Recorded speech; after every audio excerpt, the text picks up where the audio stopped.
anti-flat earth defense mechanism questions and give you an attitude, don't even bother answering these people. Just plant the seed and walk away. Come back to water it another day.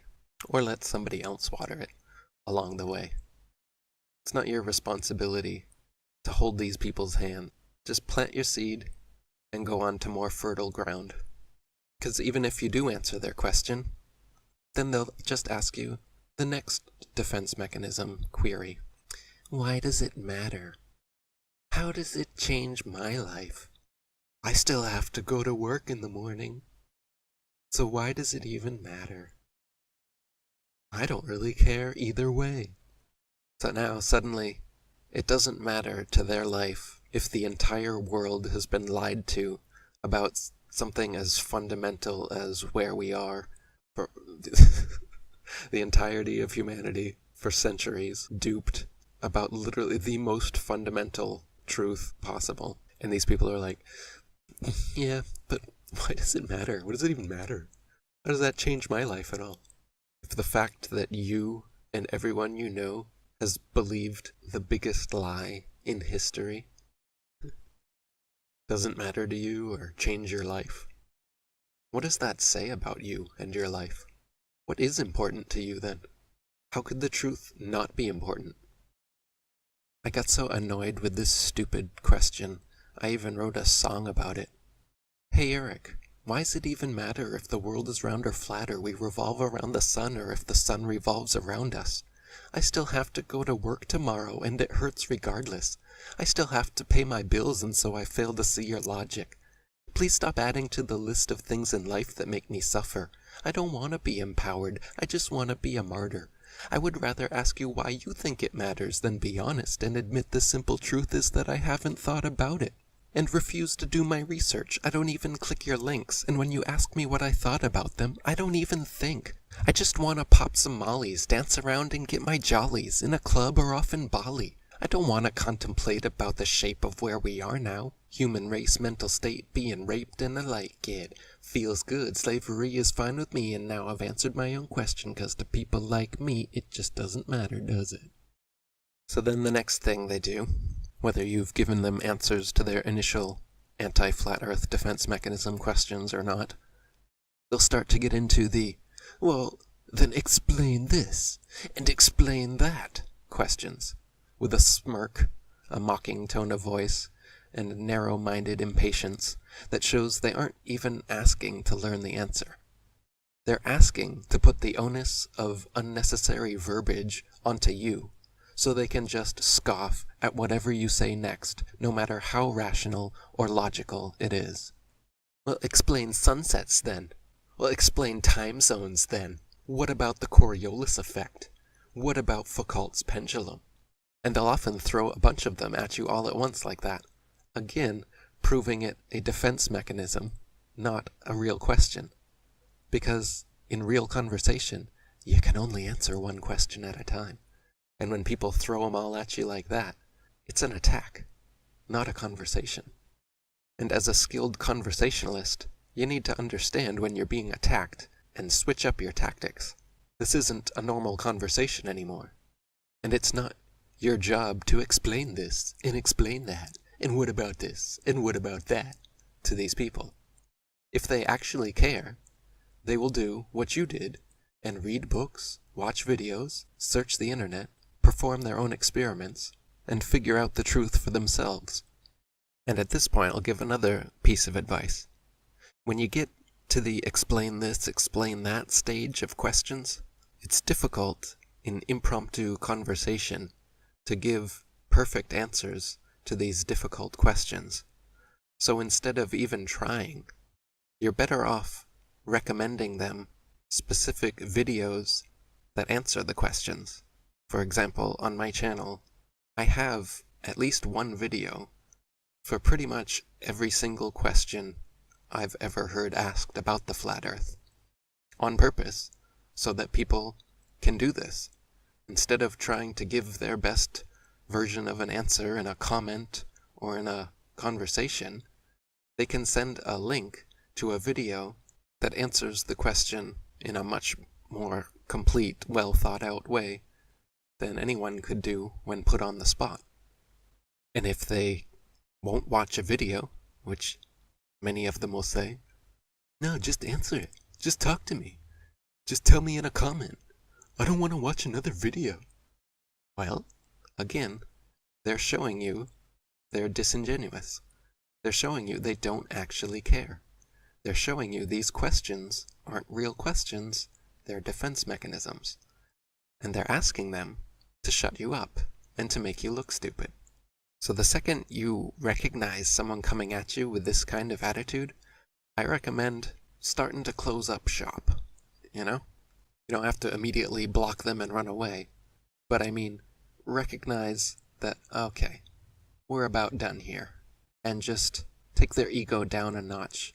Give them a little flippant remark. I like to tell them, enjoy spinning on your wobbling space testicle, genius. A little sarcastic boost to their ego, call them a genius. In this day and age, you can't even call people stupid anymore. You'll get flagged and blocked for bullying. So, you gotta use strategic sarcasm like I do. And you just be like, whoa, well, enjoy spinning on your wobbling space testicle, you genius. And I'm telling you, answering them in that way piques their interest much more than giving them an actual answer to their actual question. You know why? Because they see that you do value your time and energy, and that you actually have enough intuition and follow-through to notice when some snarky moron is just trying to bait you in. The next anti-flat earth defense mechanism is the appeal to authority. You're not a scientist. You're saying you know more than Galileo, Newton, Copernicus, Einstein, and every astronomer in history? Again, not understanding the multitude of lies throughout history, the multitude of lies within science, the prevalence of Freemasonry among these heliocentric scientists, nor do they even know the trivium and logic and logical fallacies and understand what appeal to authority is. Appeal to authority is a logical fallacy. It's a sophist argument that means nothing. Just because someone is a so-called expert in a field does not mean their every word is truth. And that is why such appeals to authority are fallacious arguments that hold no merit. And what's the next one once you throw that out? Appeal to futility. Once you've thrown out their appeal to their space priests at NASA, then they may start to appeal to futility instead and say, "Oh, we'll never know. How could little old me know? How could little old you know? We'll never know in this lifetime." You even get a lot of guys in the so-called conspiracy community doing this appeal to futility. So-called flat earthers, also. Mark Sargent, for years, said that he doesn't know if the earth is flat. He's just sure that it's not a ball. Sam Tripoli has also been riding the fence for years now, where he refuses to accept that the earth is flat and motionless, and instead continues his endless appeal to futility, where he says, "I'm too stupid. I don't have time to research it. I don't have time to figure it out. So I don't know. But what I'm sure is NASA's full of shit. The moon landings never happened. And I'm skeptical of the globe." I don't understand people that have conspiracy programs, conspiracy podcast, but then says they don't have the time or the energy to research conspiracies. And then they just sit on the fence and say, I don't know about everything. What is the point of your show if everything holds equal merit? Straddling the fence is good for viewership, because then you don't piss anyone off. But if you actually care about the truth, you can't just straddle these fences for years. If you want to be a leader, you have to actually have discernment. You actually have to make decisions and follow through with them. And that leads me to another type. The endless debater. Whether it's on the flat earth side or the globe earth side, debate is the last refuge of the cultist. Debate is not how one arrives at truth. Objective reality isn't debatable, and anyone looking to frame the discussion that way is being disingenuous to begin with. I'll talk with people about flat Earth, but everyone wants to debate, like we're discussing what color to change the White House to or something. But we're talking about direct, observable, measurable, empirical reality here. It's not a debatable subject. So when people go on about, why won't you debate? When is there going to be a debate? Again, it's an egoistic mentality wanting to see some kind of winner or loser playing this subjective game. But again, if you wanted to change the color of the White House, that would be something you could debate. Debate the merits, the whys, the pros and the cons, and come to a final conclusion at the end. But when you're talking about physical reality, demonstrable, tangible substance, there is no debate to be had. There's only truth and fiction, reality and lies. The problem is these people have no intuition, and they're gullible as all get up. They think the government and mainstream media are bastions and beacons of infallible truth. And again, this is why no debate or well-worded answers to these questions are going to do anything to these people. They're so far gone. They've been so indoctrinated into the mainstream propaganda, their government-warped view of the world, that it would literally take them many months of genuine introspection and deep research to get out of the prison their mind has become. They don't even realize that their questions are defense mechanisms. They think they're being rational and logical. They think your skepticism is so far beneath them that they can barely hear what you're saying anymore. So again, instead of running around and doing all their research for them, I suggest just noting and verbalizing the fact that you see their attitude, you hear that condescension, and it's fine. You were just checking. You can see they're not ready. And you've been treated this way before. It's fine. You're just not going to subject yourself to it again.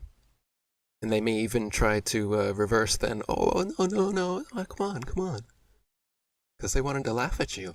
They don't like that you're using your intuition and then asserting yourself and not playing their games anymore. They'll start coming at you like, oh, no, come on, no, I'm serious, why would they lie? No, come on. No, just explain the sunset to me. Explain time zones. So just plant the seed, walk away, find more fertile ground. And if they come back with a better attitude, then it's time to water those seeds and you may see them sprout eventually. Because that's how it actually works. Nobody wakes up in a single conversation. The subject is too big. You can only plant seeds and then hope that they are open-minded enough, intuitive and discerning enough, and care enough to actually look into it for themselves. And when they do, it'll be obvious. They'll come back with a blown mind, and your next conversation will be a whole different thing. And that leads me to my last recommendation, which is watch parties.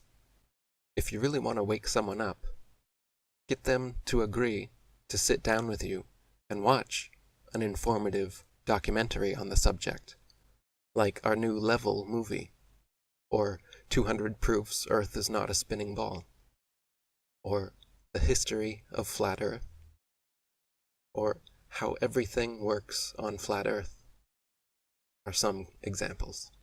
By getting them to agree to sit down and watch a video with you that explains the answers to all of their questions without them even having to ask them, and does so in an engaging and hopefully entertaining manner, we'll get past these anti-flat earth defense mechanisms and get to the deluded soul, the deluded baller soul in there. And remember, people have been programmed through the media to view conspiracies and conspiracy theorists as crazy and unstable.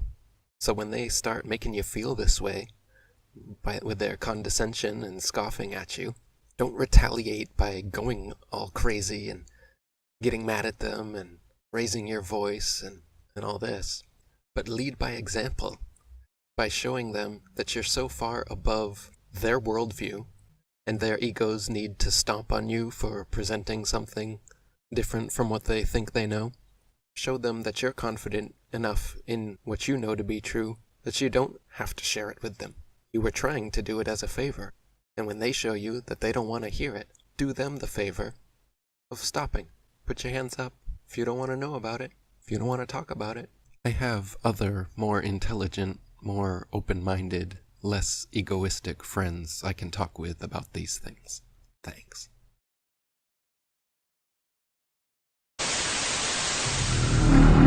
All I'm offering is the truth. Nothing more. When confronted with the demonstrable evidence for our level Earth plane, one of the most common and frequently asked questions is, why would anyone lie about the shape of the Earth? Why would there be a worldwide conspiracy to hide the true dimensions of our home? What would be the point of hiding our level Earth to begin with? Many who ask this question haven't actually researched the subject and understand that those who aren't directly involved in the lie cannot fully comprehend the motives of those who are. Therefore, the often repeated phrase, "Why would they lie?" is more a cynical defense mechanism than a genuine question. So we cannot definitively answer the question of motive, but we can attempt to deduce and guess what it may be. Government space agencies are freely receiving trillions in currency over the decades to produce little more than rockets that end up in the ocean and CGI cartoons on television. Maintaining the illusion is comparatively cheap, so rather than being some unrealistically expensive enterprise, it is actually an incredibly lucrative and profitable scam. Besides being a productive moneymaker, the notion of outer space, along with the belief in a globe Earth and the Big Bang Theory, has fostered a nihilistic, materialistic worldview that rejects the idea of intelligent design and replaces it with the concept of random, chaotic coincidence. Instead of intentional design by a purposeful creator for humans and the Earth, we are taught that everything came into existence by accident and for no reason. Through indoctrination into this anti-spiritual religion, believers lose connection with anything beyond the material world and become selfish, compliant consumers. This then sets the stage for further manipulations as people deceived and disconnected from their true foundations can be led anywhere. Two places we are clearly not being led by this globe deception, however, are Antarctica and the North Pole. These two locations hold inherent significance in the level Earth model of the cosmos, as Antarctica is the elevated outer rim that encompasses and extends around all the other continents, while the North Pole is the center point of the world, where all compasses point and directly below Polaris, the only stationary star in the sky. Interestingly, ancient world maps from before the globe deception took hold depict additional lands in both regions. Since then, however, these locations have completely disappeared from all modern maps. By turning Earth into a ball, these potential extra lands, resources, and civilizations have been conceptually erased from the minds of the masses, as there is literally nowhere left for them to exist. In summation, the globe lie is the biggest and most fundamental deception imaginable. It uproots humanity from the foundational truth of our level Earth and sends them spinning out of control in a vast, unintelligent universe. Scientism has become a new world religion, and the masses now follow blindly towards whatever future is manufactured for them.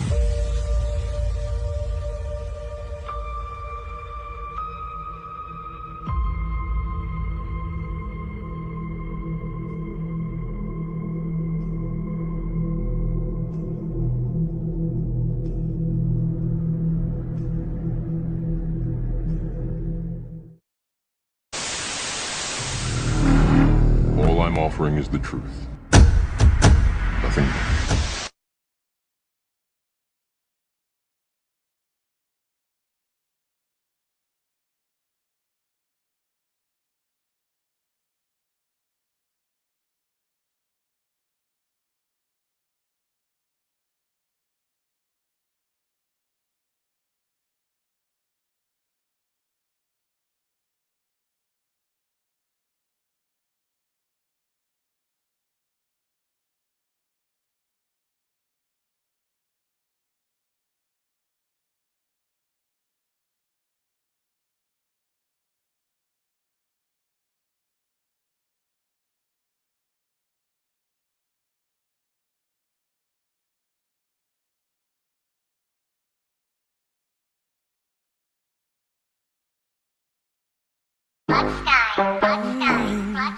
It's fly, yeah.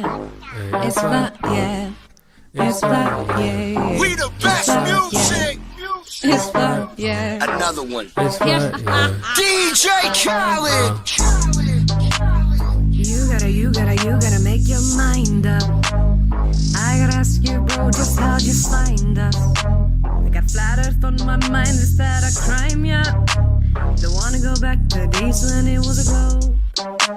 The curve is my priority, and I'll put that over everything. And the globe ain't shit, and there ain't no space. Waiting on gravity, validate. Half gas pressure and less contained. This ain't gravity, but you can bend space or time. Sometimes it's sunny, but sometimes it don't shine. The globe don't exist, it's only in your mind. So let go of the space glow. Let it go, oh, that glow. Oh, let it go, oh, that glow. Let it go, oh, that glow. Oh, let it go, let go.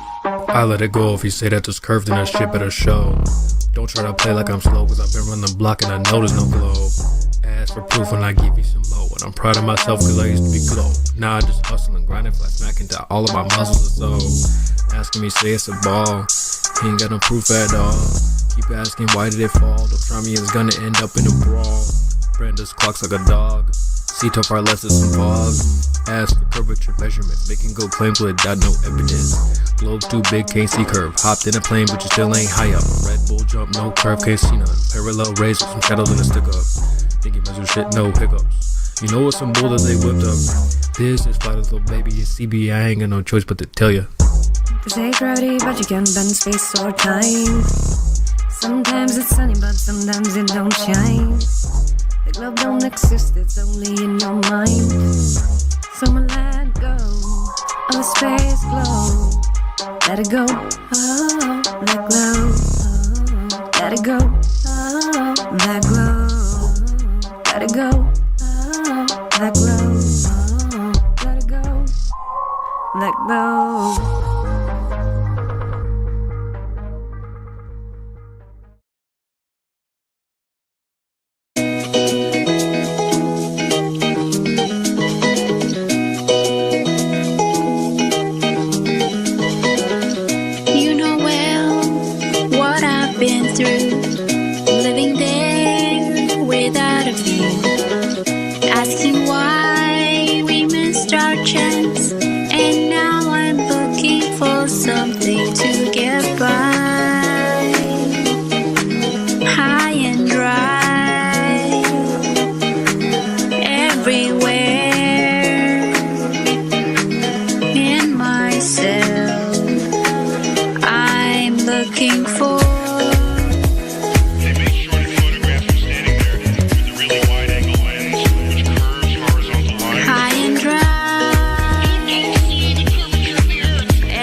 Ignition sequence start. 6, 5, 4, 3, 2, 1, 0. All engine running. What a lovely day! Pressurized system next to a vacuum. First metric claim to gravity does that. Really? Where does it get the pressure from? Okay, but there's a relationship between the two. No, that is what you're trying to prove. Right, okay, well anyways, Arwen, you illustrated the observation of dust clinging to things. Right, this is not science. Yeah, you need to formulate a decent hypothesis with an independent and a dependent variable, a cause and effect relationship. You've established none of this, yet you're still referring to it like it's some sort of science. It isn't. So ask me what the hypothesis is again, and I'll tell you. And I'll tell you what the independent variable is. I'll tell you everything. Variable? You haven't. What's the dependent variable? The what? Sorry. Dependent. Dependent variable. Dependent? Yeah. Exactly. I'm directly varying the independent variable. The force between the two objects. That's a variable, is it? It depends on the independent variable. Sorry. Yes, of course it does. It's a cause and effect relationship. I understand this. What's the dependent variable? The force between the two objects. So you're varying the force between the objects. How on earth are you varying? You don't vary the dependent variable. You don't vary the dependent variable. Right. But your dependent variable is a force. Yes, you don't vary that. Right. Come on, man. Well, that's my point. You don't vary it. You're trying to vary it. The dependent variable is the effect that you are having. So hold up. He's asking why you can't see this in everyday life. Objects attracting objects, because there's variables in everyday life, like friction, air pressure. There's magnetism. There's Earth's gravity. Okay, all right. Yeah, Earth's gravity. That assertion. Let me Hold put on. it this way. Hold on. Why you slip this in? Earth's gravity.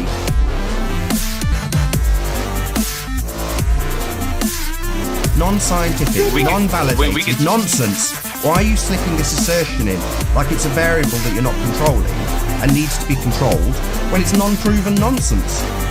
No, but hold up. Okay, so we could take away Earth's gravity. Wait, hold up.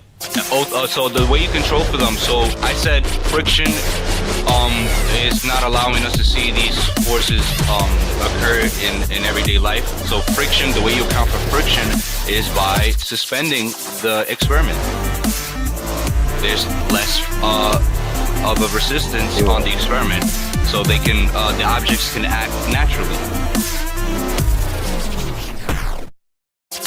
There, are you standing on the ground? Yes. Are you wearing shoes? Yes. Okay, so there you've already got two forces resisting this force of the building. These are two variables that are affecting. Yeah, friction. You know friction? Because this is how science works, dude. Don't tell me how this is science. Don't call me dude. Yeah. We just ripped you a new one. Yeah? And you want to carry on telling me what science is? It's absolutely pathetic.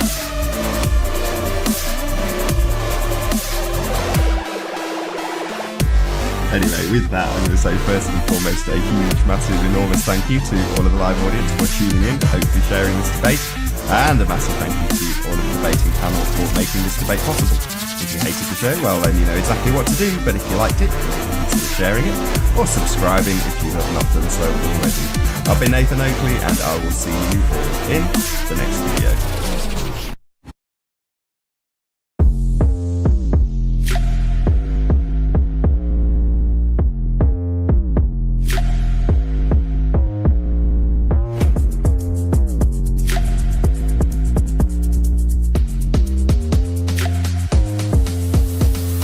Chemtrails, NASA shells, dollar bills, pharma kills that keep you ill. It's like this. It's like this. Tainted blood, no one's flood, pyramids, Masons run America. It's like this. It's like this. Godless healers and tricks. I'm worship in a church, but they never listen. Genesis tell you why you live, and they pay the tithing, but they do not pay attention. Godless healers and tricks. I'm worship in a church, but they never listen.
What is gravity? You have no idea. Okay, next question.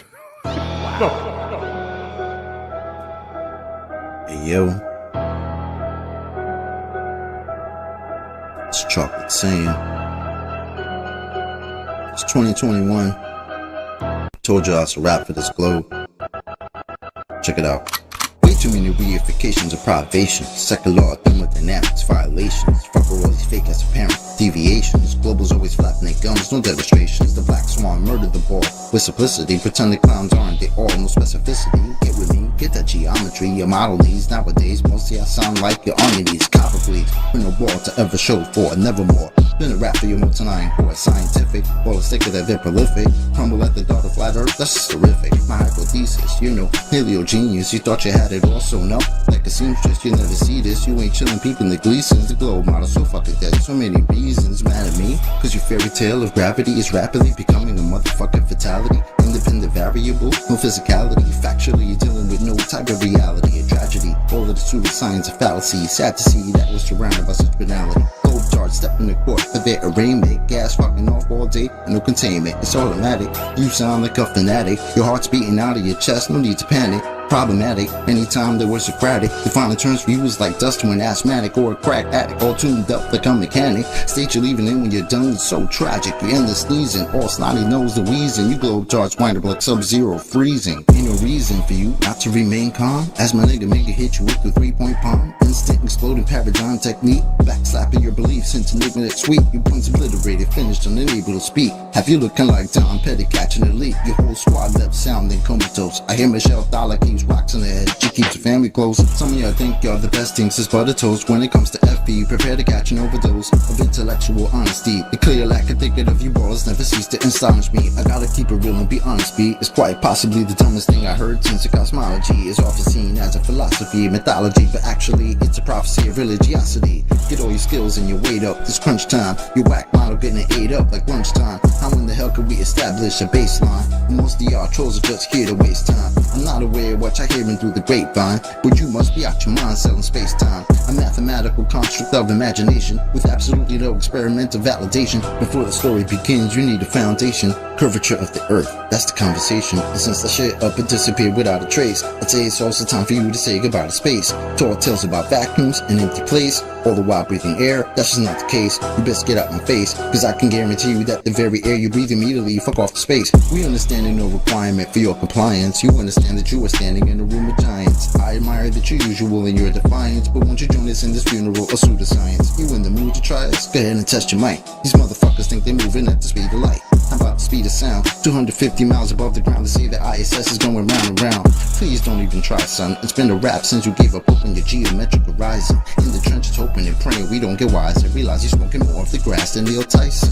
Oh, speaking of that clown, I wonder how much longer he can keep a push of this in the background. Never debating, always up to the back down. Playing in fear of the gravitational smackdown. This little circus won't last long. I'm betting you the type of clown that sits at home alone with a mask on. Thinking you debunked an argument like the Black Swan. Never knowing that your radius could be that wrong. Oops, I really meant to say dead wrong. Implicitly, we've been falsified the globe empirically. Need you to listen, G. It's not logical to postulate you live in a sphere with no sphericity. It's the epitome. It's not a mystery. The globe model's all wrapped up in stupidity. It's quite simple, see. It's probably not the move for you to spew your rhetoric here or religiously, maybe officially. One day you might find yourself vividly in the middle of an epiphany. Lyrical symphony. It's been a pleasure, but our times have both come to an end. Synchronicity. Nobody claims that what you're observing when you're seeing the horizon is the geometric horizon. That's fascinating, but to do geometry you must have one. It is an optic phenomenon. So to do geometry though, you must have one. A tangent point with a straight line to it. Now you're telling me all about what you haven't got. So, which one of you guys can fight?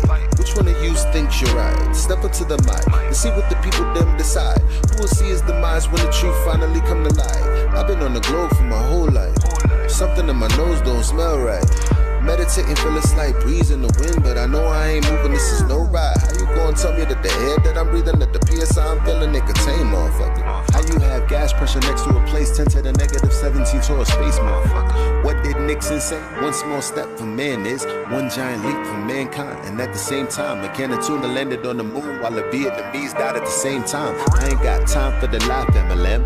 Helios, flame out, breaking down the dam. Crushing all false gods in the program. Believe when he say that I am that I am. I am that I am.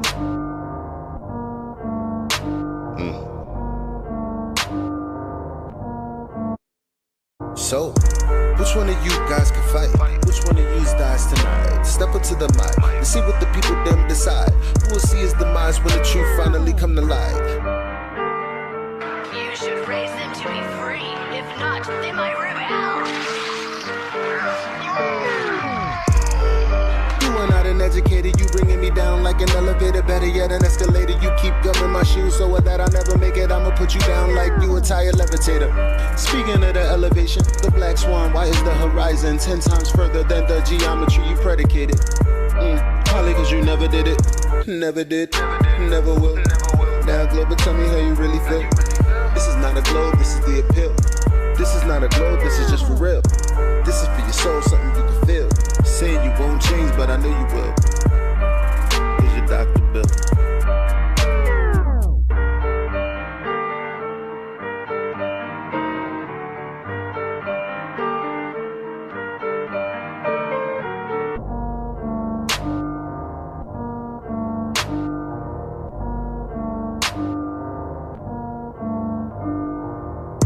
Which one of you guys can fight? Which one of you thinks you're right? Step up to the mic and see what the people them decide. Who will see his demise when the truth finally come to light?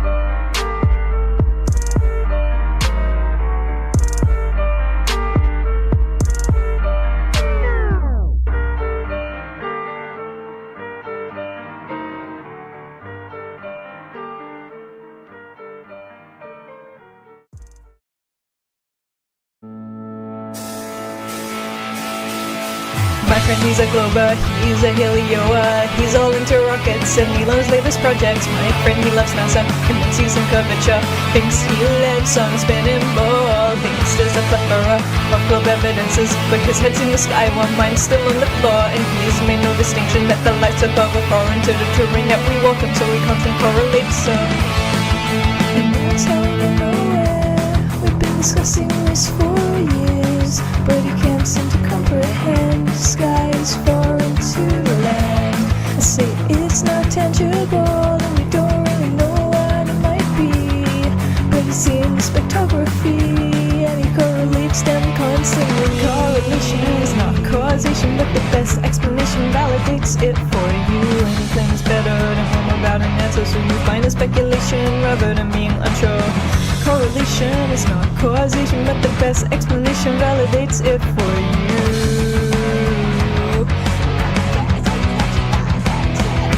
My friend, he's a Glober, we've been going nowhere. Back and forth and over, trying to convince one another. I don't know how we got it, but I haven't scared him off yet. But we're clashing like a roadblock, and it's gonna get us nowhere. I can convince him of a foreign sky, and he can convince me to correlate the sky.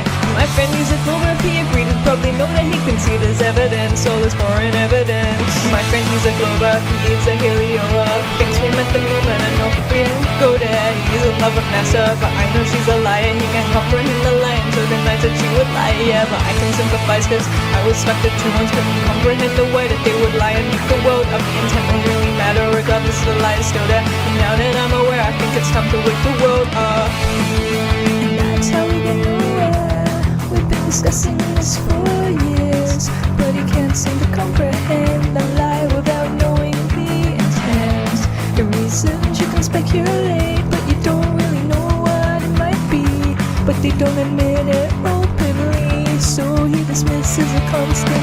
Comprehension is not a reason to dismiss the message that you don't like. Ignorance is better than knowing there's a liar, and the lie sits at the center of the work you admire.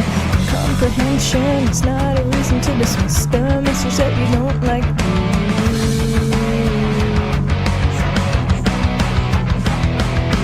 My friend, he's a Glober, we've been going nowhere. back and forth and over, trying to convince one another. I don't know how we got it, but I haven't scared him up yet. But we're clashing like a roadblock, and it's gonna get us nowhere. I can convince him that it's all a lie, and he can convince me that NASA tells the truth. But my friend, he's a Clover, he agreed. He probably know that he can see there's evidence, all the space probe evidence. My friend, he's a Clover, he's a helioer. I tell him to go measure the radius of Clover. He presents direction and interpretation, and uses all this data to affirm the cryptic radius. He still needs a model to replace his current worldview. I ignore the world so dependent on his model, and he expects me to explain how the world works on the flat plane, and he thinks I'm so dismissive, but he made the positive claim.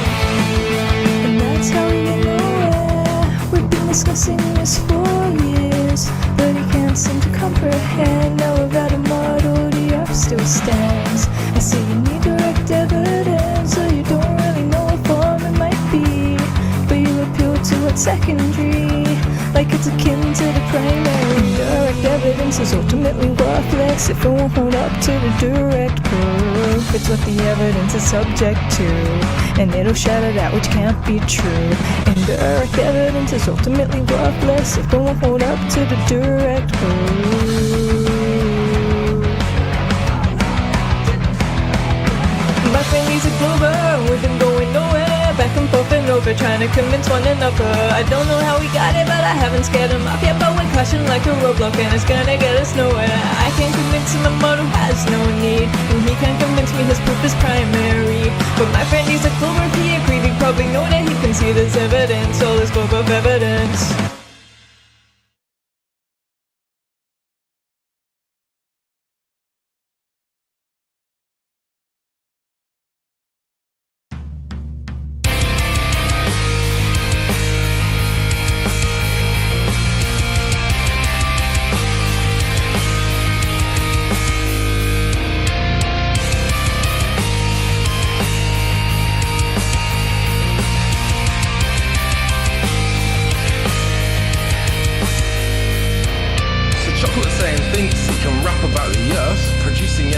Ligerianism and dearth. Well, he never saw crypto entering the fray.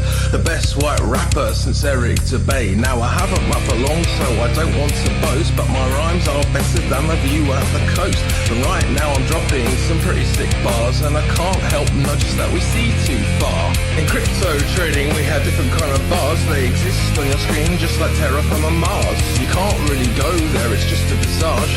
It's not a real place and it's not a mirage. Anyway, let's get back to the plane. Unlike platypus, I'm bringing the pain. Earth is flat and it does not move. Anything else and you'd have to prove. Yeah,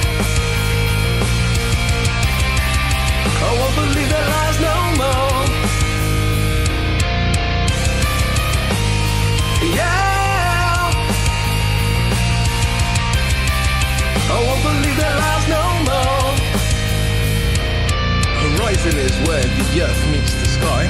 Always rises with you no matter how high. Troll questions asking, well, do you ever fly? Not high enough for the grass or nigh.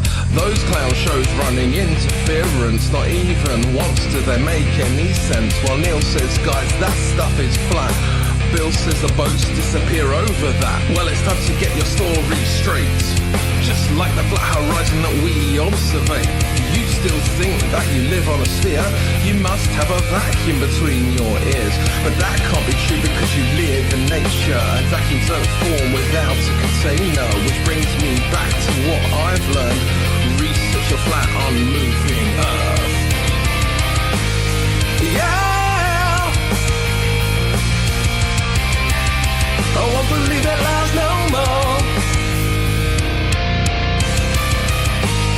Yeah, I won't believe their lies no more. Now I don't like to be rude and I don't like to slander, so I'll keep it short just like I'm Gem Panda. The earth is a flat, stationary plane. No reification is worth the same. They tell you Coriolis is earth-based, but that bullshit just leaves a fake taste. The sea somehow has mass appeal, but not a single evidence showing it's real. The ball is cracked for all the nations. They're still stuck on the globe plantation. Got them evoking correlation. citation, or even worse, I am the citation. Now luckily for you, that's it from me. I'm going back to join the FP party. If mainstream consensus has got you bored, join Flat Earth 24/7 Discord 2.0. Yeah! I won't believe that lies no more. Yeah! I won't believe that lies no more. Yeah! I won't believe that lies no more. Yeah! I won't believe that lies no more.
For every show on Old Broadway, a whole lot more get thrown away. Garbage musicals.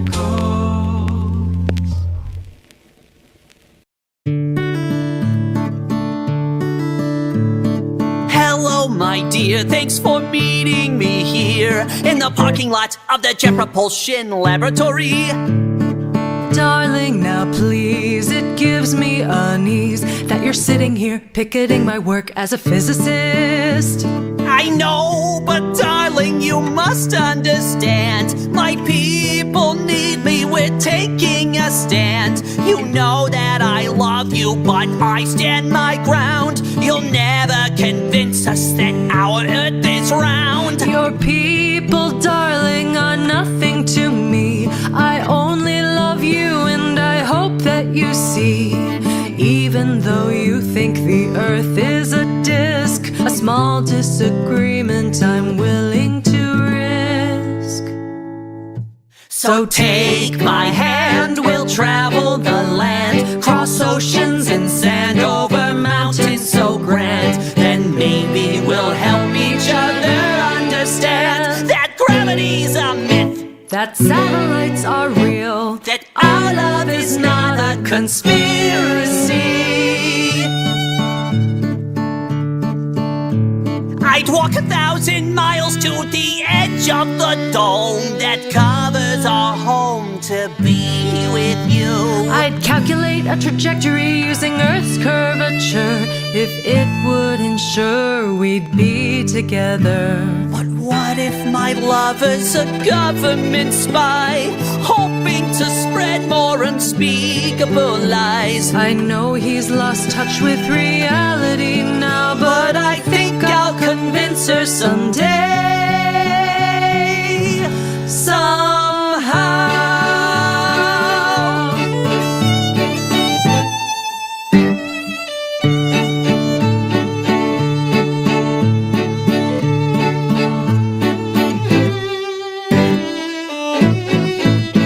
And as we lie right under the sky, my heart beats as I see the stars in your eyes. The stars seem so close I could touch them, but I know they're 3,000 miles away. Don't try light years away, let's just say far, far away, my dear. Yet you are right here, and that's all that matters. And we know that we're on this planet together in love forever. Our love is not a conspiracy.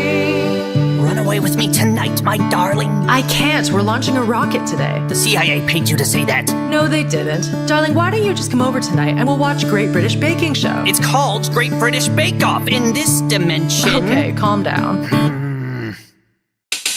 For every show on Old Broadway, a whole lot more get thrown away. So have a listen and raise a glass to these treasures from the trash. So strange and unusual, the bizarre and beautiful garbage musicals.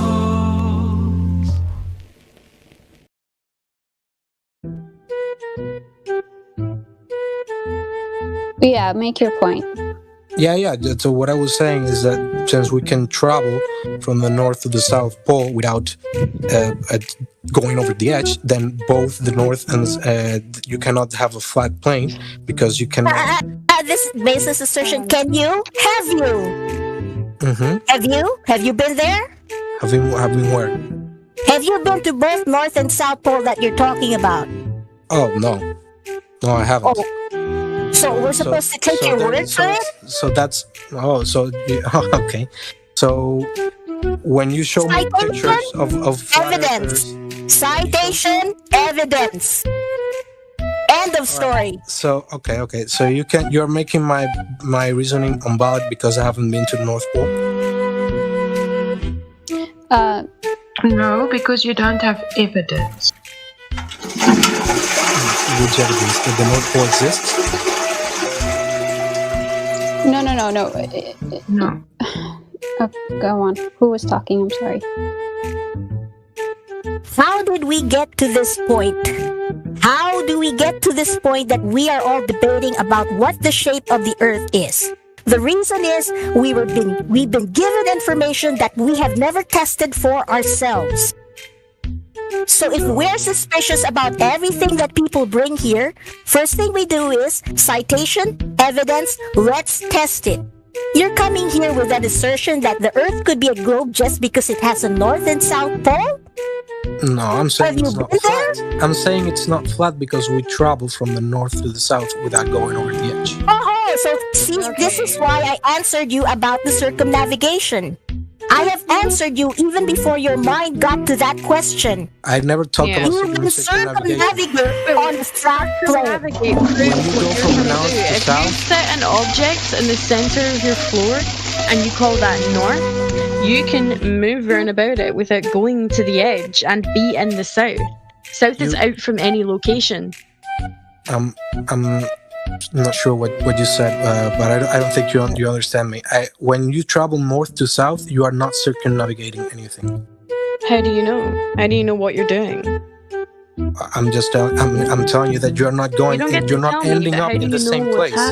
You're not because ending you're up in the do same you know place. what's? Can you please give him a picture to look at? Look at live stream voice text, please, so you can have an idea what we're talking about. Yeah. What did you mean? The north pole of the compass points to south, Never mind, and the dude, south never point mind. of the I compass can't points explain it to any clearer.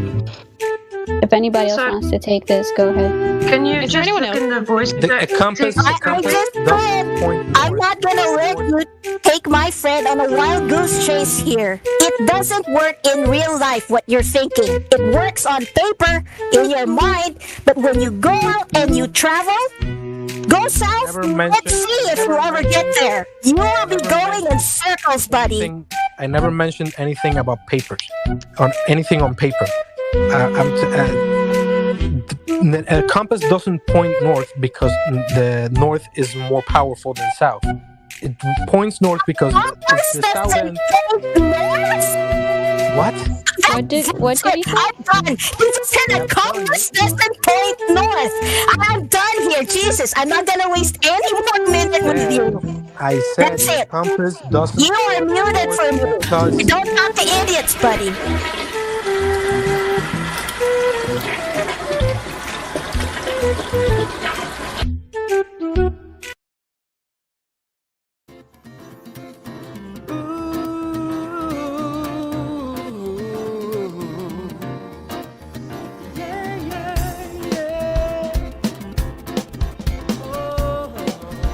They're gonna come right out and say it.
Jupiter.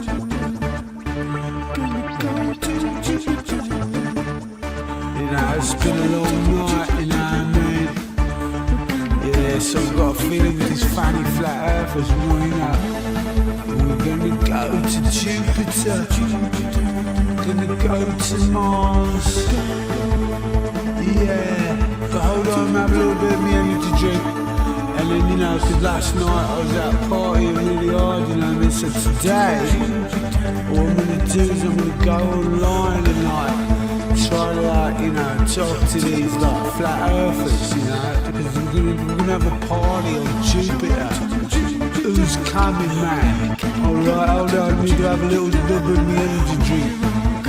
Yeah, I don't need one of them, yeah, like running Red Bulls or something, you know, just, I wanna go to Jupiter, gonna bring some alcohol, gonna bring my gal soon, cause she's gonna do it, oh yeah, I'm gonna go and have a big fun on Jupiter, gonna put my flag in one of the moons on Jupiter. Yeah, but hold on, need a little bit of me energy drink. Need a little bit of me energy drink and a little bit, bring a little bit of alcohol.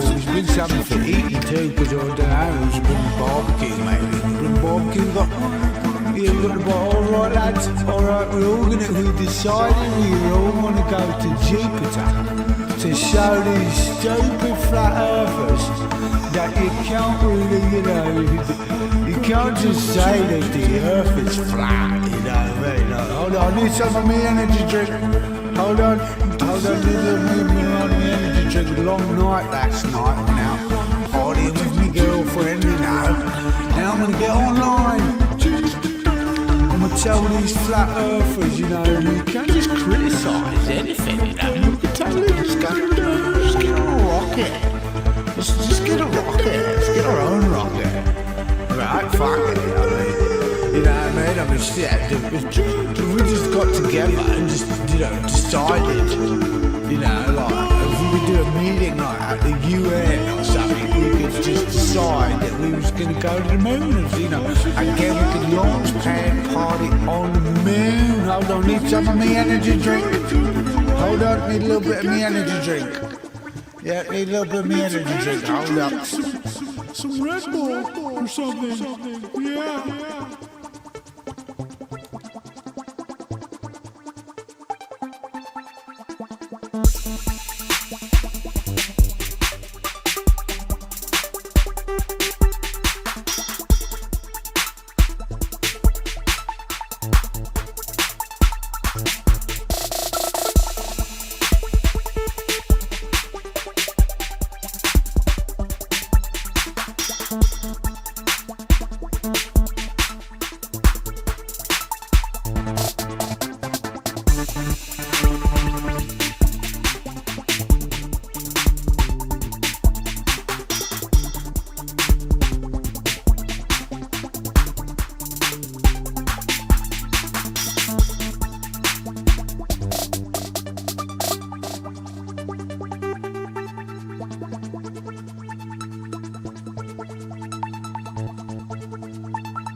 Aristotle, Copernicus, Newton, Einstein, and the rest. Even Aristophanes was wrong. Now you'll hear this amazing song. They don't have a shred of proof, cause the earth is still and just don't move. Horizons at eye level and flat.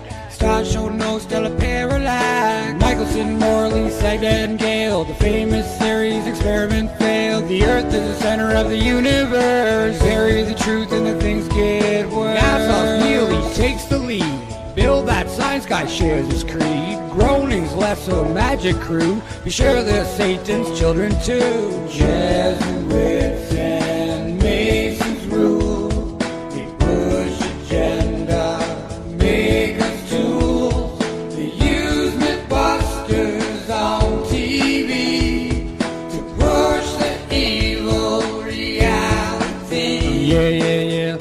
Tesla's energy was new. Then World War I and World War II. And what did Heidelberg go do? Optic first and then on to Antarctic chasing Nazi troops with the ships and planes and Cascadoos. And what did they find? We don't know. Some say German, some say snow. Some say that they reached the wall of a glass dome that's way too tall. But even though many of us are needy, they blocked us all with the Antarctic Treaty. Back to Project Paperclip, NASA's Nazi scientists, UFOs in Area 51, where all the secret tests are done. Yeah. They started Project Fishbowl.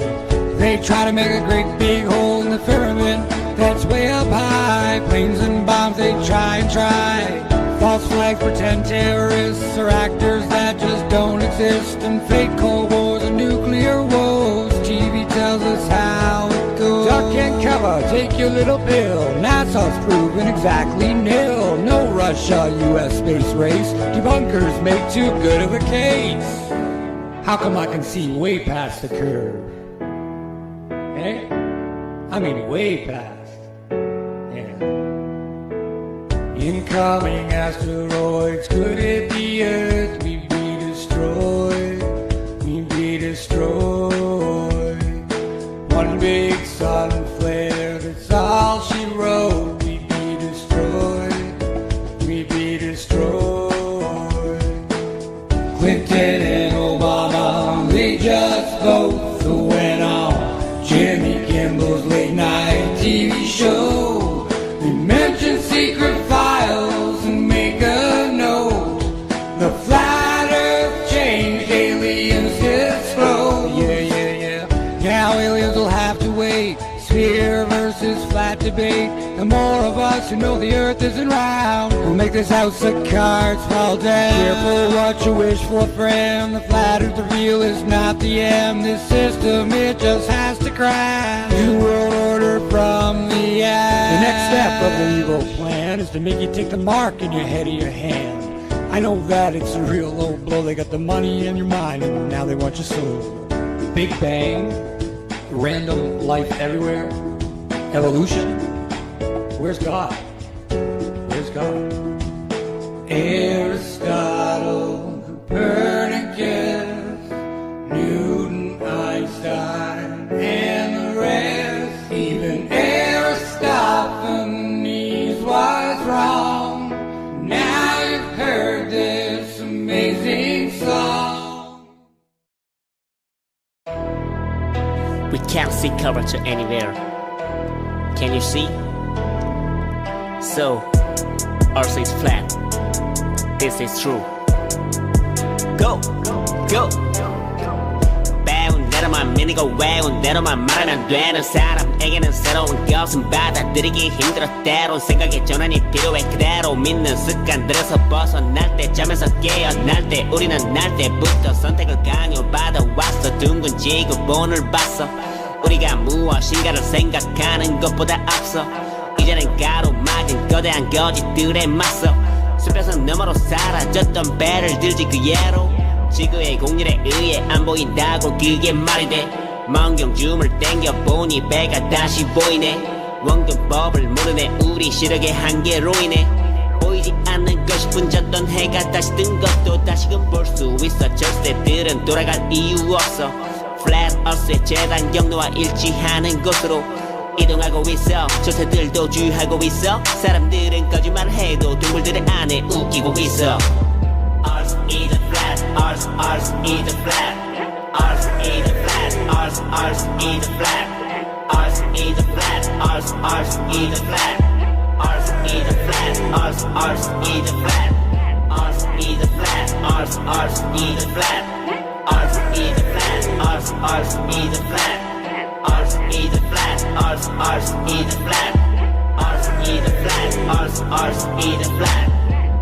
나사의 지구들 모두 다 컴퓨터 그래픽 너미도 티나는데도 우린 아직도 모르고 학생이 올린 기구도 Flat Earth에 가까워 Official 렌즈만 바꿔 그럼 어디서도 찾을 수 없는 공률 눈을 닫고 보는 게 아니면 보여 우리 눈앞에 놓여 진치평선 수평선 무시한 채 허리를 굽혀선 볼 수 없어 달에 갔다 왔다면 벌써 그 너의 가짜만 있어 어서 갖고 와 보시지 빨리 없으니 못 갖고 오겠지 달리 방법이 없으니 계속 가짜를 만들어 우릴 속이고 가짜를 보여줘도 속는 자들은 그들의 먹이고 플랫어서들의 계속 더 팩트로 한 방을 먹이고 나서는 나사는 나서 빠진 나사로 가요 내 가사에서 계속 Gravity can be spread by buoyancy and density 이제는 이런 속임수에 속지 않을 때도 됐으니 진실의 칼자루가 게임 사람들에게로 있으니 우린 스스로 결정할 수 있어 우리들의 destiny Ours is a flat Ours is a flat Ours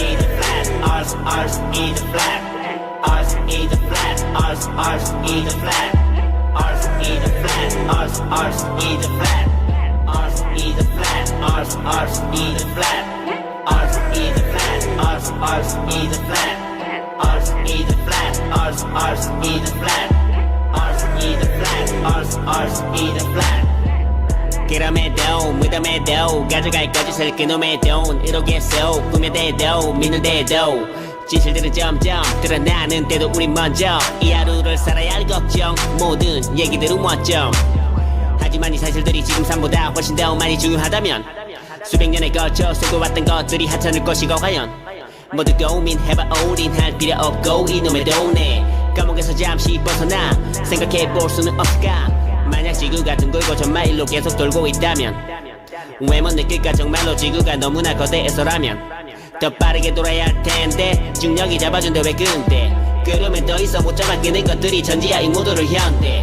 과거로는 풀지 못해 자연의 신비 가설을 세울 수 있지 하지만 왜 본 적도 없는 둥근 지구를 믿지 세상의 중심이 아닌 우주에 쌓인 먼지 같은 존재로 마인 컨트롤 당해 우린 여태 지금까지 Ours is a flat Ours is a flat Ours is a flat Ours is a flat Ours is a flat Ours is a flat Ours is a flat Ours is a flat Ours is a flat Ours is a flat Ours is a flat Ours is a flat Ours is a flat Ours is a flat Ours is a flat Ours is a flat First of all, we have the theory of gravity. Gravity keeps you on this floor. Gravity attracts everything around its vicinity to create gravity around the Earth. Or, as we say in our astronomy courses, when we teach our kids, gravity sucks. Gravity sucks evenly. It pulls everything to the center. But then Einstein gave us a different picture. Gravity doesn't suck at all. We tell our students, we lied to you. Gravity does not pull you to the floor. Space pushes you down. Why are you sitting in your chair today? Does gravity pull you to the floor? No. There is no such thing as gravitational pull. We lied to you. The space around you is warped, and space itself is pushing you down into your chair, and that's why you're sitting in your chair today. Why are you sitting in your chair today? Does gravity pull you to the floor? No. There is no such thing as gravitational pull. We lied to you. There is no such thing as gravitational pull. We lied to you.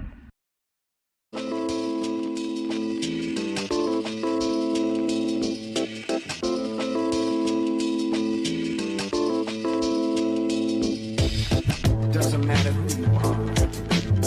They've been telling you a story, trying to keep you from the Most High and, of course, all of His glory.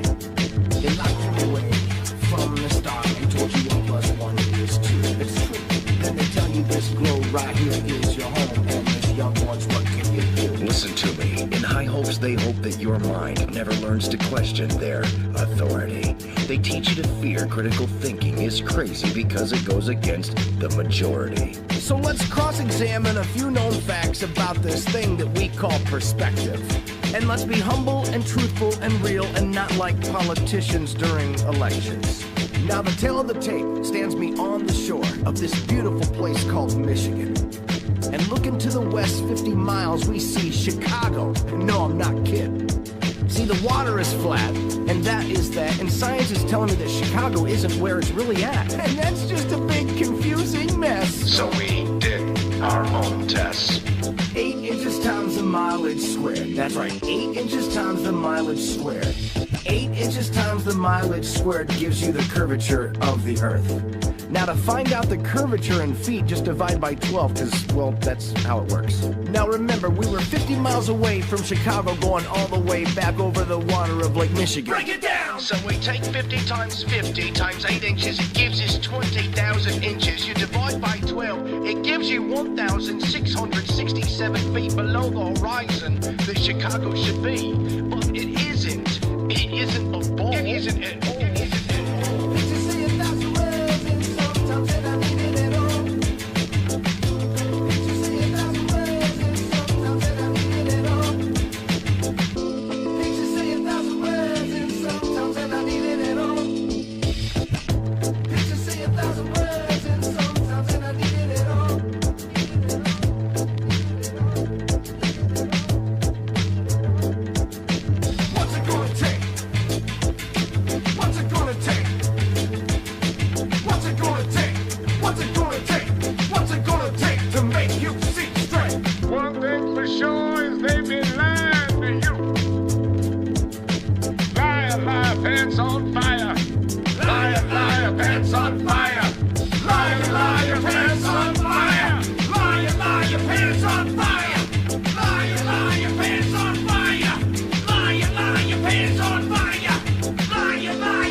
Gravitation is a theory, you are not spinning round on a giant blue ball greater than the speed of sound. They lied about Apollo, just look at the lunar lander. The fake moon rocks giving out, just take a fucking gander. No slander, this is real shit, they lied to the world then. Hollywood got you believing in the completely pretend, but hoax a joke at the expense of us all. How many countless trillions go to the cult of the ball? No money for all the problems we got right here on earth, but getting scammed for every single penny they think we're worth. Water seeks its level, and nature abhors a vacuum. Question everything you got taught in the classroom. Who cares if you're laughed at by those who lack awareness? We were all there once, try to be strong and bear it. I swear to God, the single root of human incompetence is to claim as fact another hypothetical preponderance.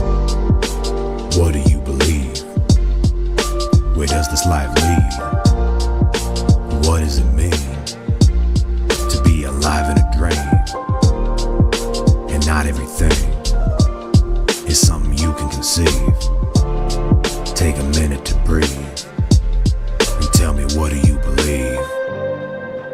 What do you believe? Where does this life lead?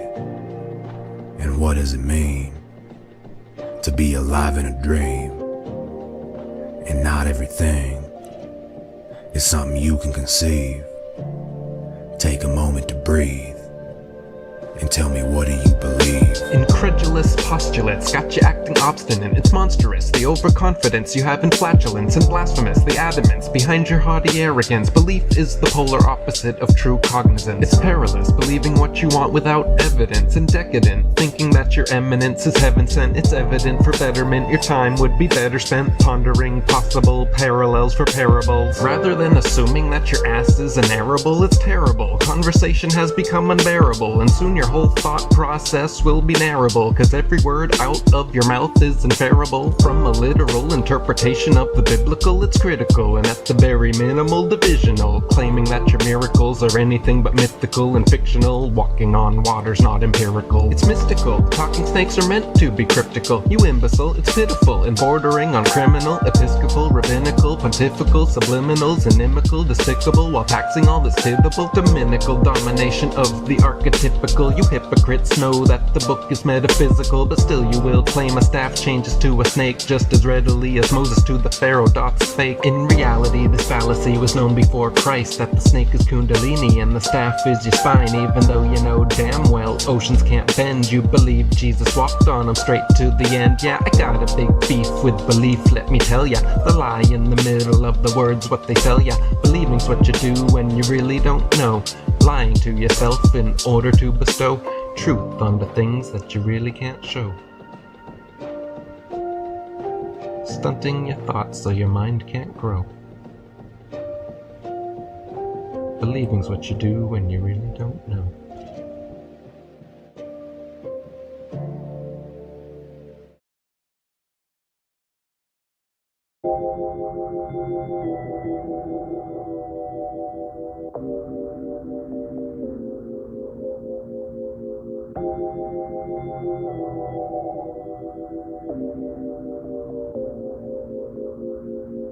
People who believe that the earth is flat cannot possibly be talked into seeing that it's round, because they know it's flat. Because can't you see? So what you do is this, you say, let's go and look over the edge. Wouldn't that be fun? That'd be fun.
you are my lucky charm. I hold you close in the night in my arms. And when we open our eyes, my worries fade away. 'Cause you gave me your heart in the light of day, in the light of day.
some stuff. Bush Baby, number one, you've got control of your mic. Just unmute yourself, buddy, and we can have the conversation about the shape of the Earth and all that good stuff. So, Bush Baby, welcome to the server. Don't let me down, bro. He sounds very cheerful and like up for a conversation. Wait, hello. So yeah, hello. It just took a second. Hello, my friend. No, you're good, mate. You're good. Okay, so my main question is why? Why what? What's convinced you to think the Earth is flat? Well, me personally, just got into you in general. Yeah. We'll ask everybody else in a minute, but for me personally, and you'll probably get the same answer for most people. If the Earth is said to be a ball, then there should be observable and measurable curvature over distance. Wouldn't you agree? I would, yeah. Awesome. Unfortunately, we don't observe it, and we do not directly measure any curvature over any distance of any water. Being as they say the surface of the Earth is over 70% water, we should be able to observe and measure it there. Unfortunately, we don't. So if there is no curvature to the surface of the Earth cannot be a ball. Okay. So sounds pretty simple. Yeah, so that's interesting because I'm a physics student. Cool. And I have measured the curvature of the Earth. So that's interesting you say that because with lasers, incredibly high. Oh, sorry. I'm asking in reality. Yeah, no, in reality. No, yeah. You know Lake Geneva? Yep. It's a relatively large, Lac Léman, if you've been over there, I think that's what they call it. Well, if you be measured across the lake with a laser, and it's sort of difficult to measure because obviously the ripples of the water could disrupt it because you want the laser to be as close to the water as possible. But there was a curvature. It was interrupted a bit by the ripples of the water, but we did measure a curvature. That's for sure. What was the distance, my friend? Probably a good 60 kilometers. Well, no, not that long. I'll have to look it up. I mean, this happened like 4 years ago, probably. So yeah, 4 years and a half actually. I'm not sure. I believe I. Oh wait, I have to look it up. I need to find the actual two places that we were at. But have you ever thought about, aside from that, how everything works with a flat Earth? Okay, so aside from Bash, you didn't give us any distance, any data for that. You'll get that. This is something that has happened 4.5 years ago. I mean, I'm gonna have to now bring it all up. Oh, but you have some observation what you cannot present, but it's there. No, okay, right, yeah. Basically, I mean, to be fair, I wasn't coming. Yeah, sorry. It's all right. Sasha has done this himself, so it's interesting. Not myself in particular. With other people, obviously, it wasn't just me. I mean, it was a thing, not just me. I was with other people, 15 other people, decent group. That's fine. The reason why we're asking for the distance is we're just going to turn around to you and give you other laser tests of distances between 10 and 25 miles over distances of water where we hit the target that we were supposed to hit. And then what we'll do is we'll point out military targeting systems that use lasers over distances of water over 100 miles using direct line of sight targeting to blow shit up, which is called applicable technology. So it's interesting you bring up one laser test, but you say you've measured curvature of the Earth. Sorry, you keep cutting out. I know for a fact the militaries of the world use direct line of sight laser targeting systems. So they don't measure any curvature. You're cutting, Jedi. Sorry, you keep cutting out. I can barely hear what you're saying. Sorry. Yeah, he will come back. All right, okay.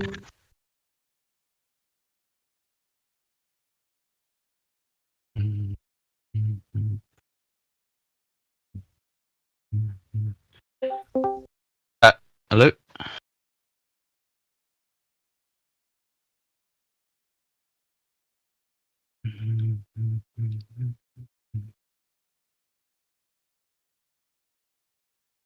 Quick microphone check. Is that better?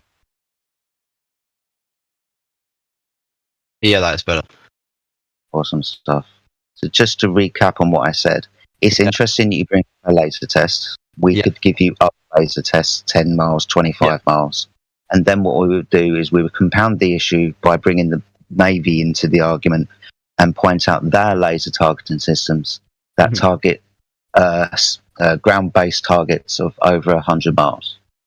Okay, so with this, so how powerful are these lasers that you're using? Because that's a big thing with the laser tests, is that because we're using to do this, the light will start to refract as it moves forward, as it moves further and further away. So although you may have, say, the diameter may be a meter at the source, it may also be several centimeters at where you're actually measuring it, especially if you're especially at 10 kilometers away. So there's that problem part of it. So you've got to account for all of that.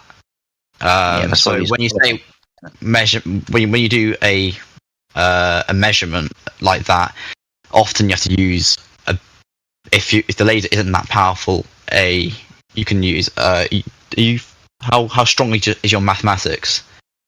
It's all right. Okay. So have you heard of differential equations? Potentially, maybe not, maybe. But you can solve one of those effectively to figure out where the exact center of the light is in respect to the larger diameter at a certain range is. And you'll find that if you do that for that particular laser, that you do measure the curvature. In these tests, how close to the water did you do them at? Have you done one personally, or at least witnessed one? Right. So we could show you ones that are done, say, a couple of inches off the surface of the water. This was the one done in the south of England, down at Brighton, over a distance of 10 miles. A couple of inches, blue and red lasers opposite end of the spectrum. The ones that are done over Lake Bissell, I think it's Hungary or somewhere in Eastern Europe. Both laser and target were about 2 meters above the surface of the water. And then we can start talking about Navy ships, and I'll give you 20 to 30 foot above the surface of the water. All right. Okay. So I actually haven't looked into all of this, because the reason why we did this test in the first place wasn't actually to debate flat earthers. It was more of a what's the word for it? We were actually originally at CERN, with as a trip, and it was just something that we were given the opportunity to do, so we decided, why not, because we had a few days to burn in Geneva, so it was something that we did. But I'm just interested. I've never actually thought about what you guys have said with the lasers, with the different tests, so I'll have to probably have a little look into it to see what you guys have done. So other than that, is there any other evidence that you can point to points the Earth to being flat? Yeah, celestial navigation. Do you know what a sextant is? Sorry? Celestial navigation. Do you know what a sextant is? No. A sextant? Okay. Yeah, do you know what a protractor is? Yeah, I am. Yeah, awesome. It's an angle measuring device, isn't it? Yeah. Yeah, awesome. So a sextant is basically a glorified angle measuring device, right? Right. Oh, is it one of those sort of like things that they use? I don't know what they're called. I'm not sure if it is, but carry on. Okay, so they use them at ships at sea to, get elevation angles to stars at known times of year, so they can navigate across the Earth using the stars. Yeah, that's what it is. Awesome. You know that.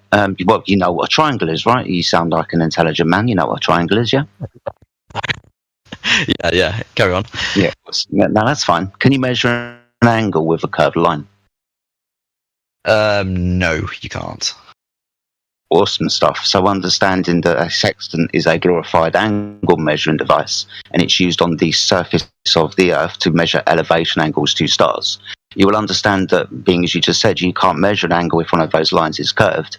If you're doing it on a curved surface, that would be the ball Earth, then a sextant would be non-applicable. You couldn't use this device on a curved surface, for example. What you could do, celestial navigation. Sorry, I point something in. So there's a few things about that I would like to say. You heard of tangents? It's sort of like to do tangents and circles. So you can. Yeah. Okay. There's a similar thing you can do with a sphere. If you, instead of using a tangent, you can sort of intersect it with a plane. Now, if the sphere is huge, the Earth, the curvature at your point will be so small that I mean, I'd have to look into the map, but I doubt, especially with quite a crude measuring device. You know, is it the thing that you hold in your hand and sort of bring to your eye? Is that what you're talking about? Yes. Yeah, that. Well, then I doubt that the Earth's curvature will prevent you from measuring an angle from that. Okay. So, do you know what a GP is? A GPS, you mean? I think. Yeah. Did you say? Yeah. No, a GP. So, a GP of a star. Do you know what a GP? Yeah, a GP of a star is. Do you know what that is? A GP of a star. No. Yeah, I'll answer the question. It's the ground position of a star. Okay. Yep. Now, the ground position of a star can be in excess of over 1,000 miles beyond the horizon. Okay. The ground position of that star has to be 90 degrees. All right. So, ground position of the star, 1,000 miles away, straight line towards you on that boat. Now, I understand what you said about tangent lines, but you'd have to understand how we use sextants in celestial navigation. In every single calculation, you will bring your... Well, I'm just going to tell you then. So in every single calculation, you will bring yourself down to the plane of the Earth. Yeah, you can draw your tangent line from altitude towards the horizon, but your next calculation is going to bring you down to surface level. So your altitude is 0. Understanding that you are looking for the ground position of a star that you've just got an elevation angle to, and understanding it could be over 1,000 miles away, means that the surface of the Earth must be level for every single boat at sea all of the time to use these things. So not just you, but another boat 100 miles over there, and another boat 100 miles beyond him.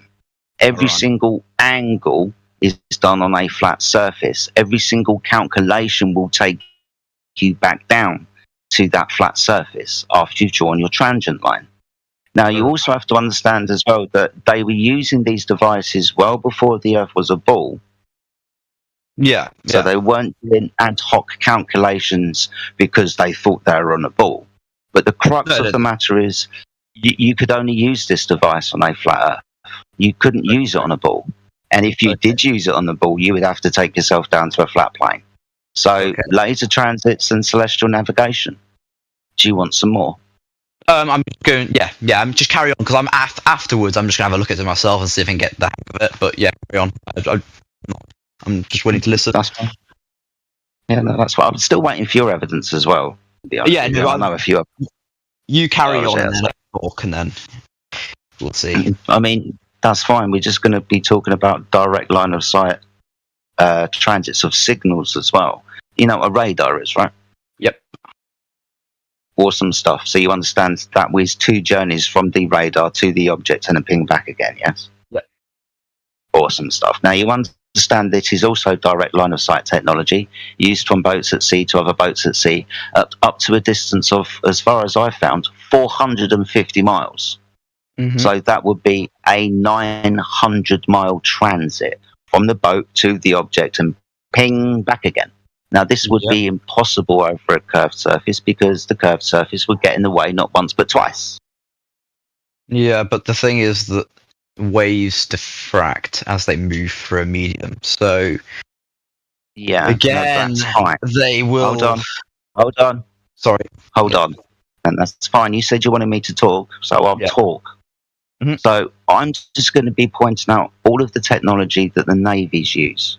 The first instance was the celestial navigation. They've got to get places. They wouldn't be able to use this operation on a curved surface. We wouldn't be using sextants for that. I'm then going to point you to the laser transits where we have direct line of sight laser targeting systems up to 100 miles. I've now just pointed out radar systems. But first of all, we're going to have to see the object, and that's why we use infrared cameras. Infrared cameras see the object. We then make sure with the radar that object is actually there, and then we ping it twice with 2 different lasers, one blue, one red, to make sure that we've got a target. So 4 pieces of technology that would only be applicable on a flat Earth. They wouldn't be applicable on a curved surface. Keep saying yeah. Okay, so that's There's okay, 4. Yeah. Okay, so have you got anything else, or shall I do you want to talk? No, let's go. Let's go to your stuff now. Okay, so so the first thing that my personal biggest thing is actually gravity, because obviously, as someone who studies physics, it's something that is very integral to everything we do. So a lot of things that we do. So, and the way gravity behaves is not possible now on a flat Earth. Like, it just physically will not work. And you can you think about it.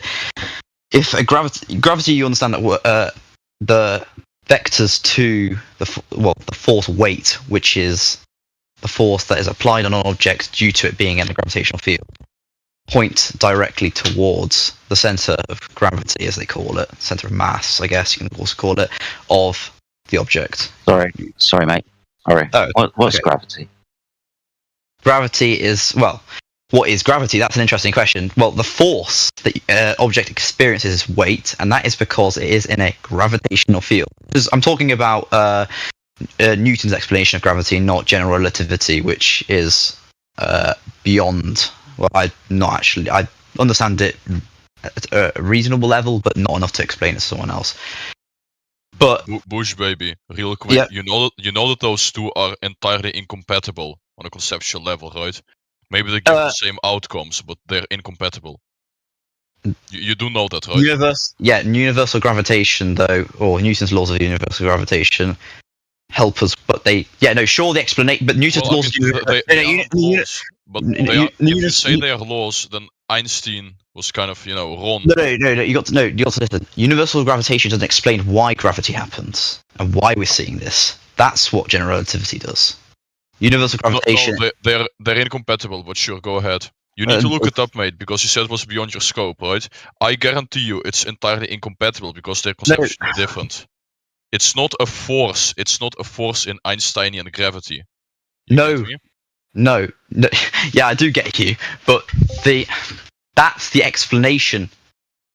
When Newton developed all of these, but look, if you put a piece, he had no idea.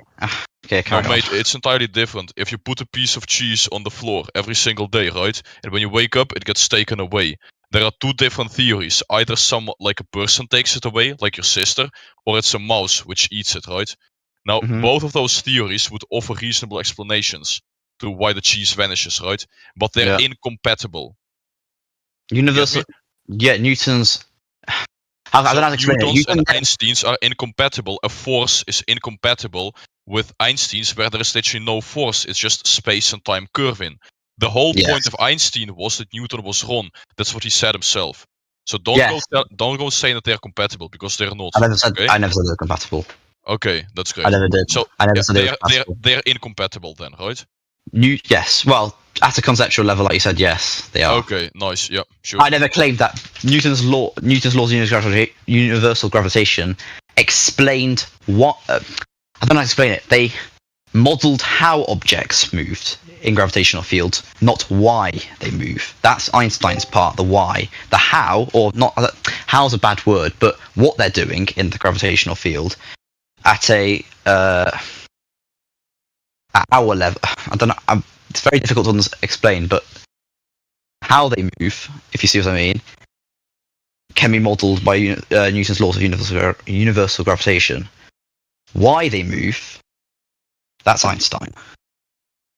If you see, I probably butchered that horribly, but yeah. One thing that Newton's laws of gravitation, the equations that we can use, to predict where objects are and how objects fall, they do work. So Newton wasn't completely wrong. His explanation for why they worked was wrong, but the actual modelling of it wasn't. So if you think about it, if you think how we model, say, even an object just falling towards Earth, a simple ball, we can model it using Newton's laws of universal gravitation, and we get a right answer, the same experimental answer that we do if we just dropped the ball and measured it, or performed a measurement on how exactly or how fast it. So yeah, okay. Well, the point being is that you cannot if you had a flat Earth, the Earth, and it's a giant flat Earth, like a flat disc, like us. Hold on. Sorry. Done. All right. So I'm just going to give you a piece of advice. There's no gravity on a flat Earth, my friend. Okay, but then what's the explanation? Yeah, there's other explanations, but we'll get onto that. My question for you is, have you actually got a scientific experiment that's proven any of this, mate? And if you have, can you give it to us? Yeah, yeah. Because, hold the fuck on. All right, so, when we stop talking through me, mate. I'm listening. Talk. You're doing thank you. So when we go and, watch educational programs on TV, when we speak to any of these science communicators, they will turn around to us and say, gravity is not a force. You know who Brian Cox is, don't you? That's a question. Yeah. So you know who Brian Cox is? He says gravity is not a force. You know who Neil deGrasse Tyson is? Unfortunately, I don't like the guy, but carry on. Yeah. He doesn't know what gravity is, mate. So I can run through George Musa. You can think of gravity as a force, but it's not. Yes, and that's exactly what I just said when I said that's fine. It doesn't matter. Versus but why I'm giving you this here, mate. A lot of backup from science community. Like people talking through each other, it's starting to really annoy me. Okay, so the evidence for it is that if you have a vacuum chamber, and you don't even need a large one, you can have a tiny one, actually, a meter. But not even that. You'll find that the objects will accelerate towards the Earth at the same rate, independent of all their masses. Okay, what happens if I drop gas in the vacuum chamber? Well, then you've put an extra parameter, which is air resistance. No, I'm not. Sorry, I'm not dropping anything else. I'm just dropping gas. What do you mean? What happens to the gas vacuum chamber? Which? Yeah. So you said all objects. Okay. Yeah. Gas then, right? Yeah. So if I was to impart gas into a vacuum chamber, which direction does that go? How much? That's another problem. That's because then you get a thing called pressure, which also some gas. Some gas. How'd you get pressure? Because if you add. How'd you get pressure? How'd you get pressure, mate? If you add a fluid. How'd you get pressure, mate? What do you mean? How do you get pressure? Just so I understand, because you said pressure. So what is pressure? How do you get pressure for gas? Well, pressure is the force that particles exert on the side of the container. Awesome stuff. Thank you very much. We'll come back. Awesome stuff. We'll come back to that in a minute. But after I've imparted gas into a vacuum chamber, and gas moves freely and randomly in all directions, which way is the gas going? How much? Because that's again. You can't just say I'm putting gas into it. How much? That's the question. How big's the vacuum chamber? Tell me. Well, if you put very little gas into a very large vacuum chamber, it'll be accelerated towards the Earth. So it would fall down. No, not necessarily. Sorry, it will spread out. Spread out. Yeah, it will go in all directions, won't it? Yeah, it will fill the space as best as it can. Yeah. And it will also press up on the limitation of the chamber, which will be up with the ceiling. Right? Yeah. Awesome stuff. So, just a quick question. How in an open system do we have gas pressure adjacent to a vacuum? You're saying, what do you mean? Sorry. How do we have gas? Sorry. How do we have gas pressure on the Earth in an open system adjacent and within a vacuum?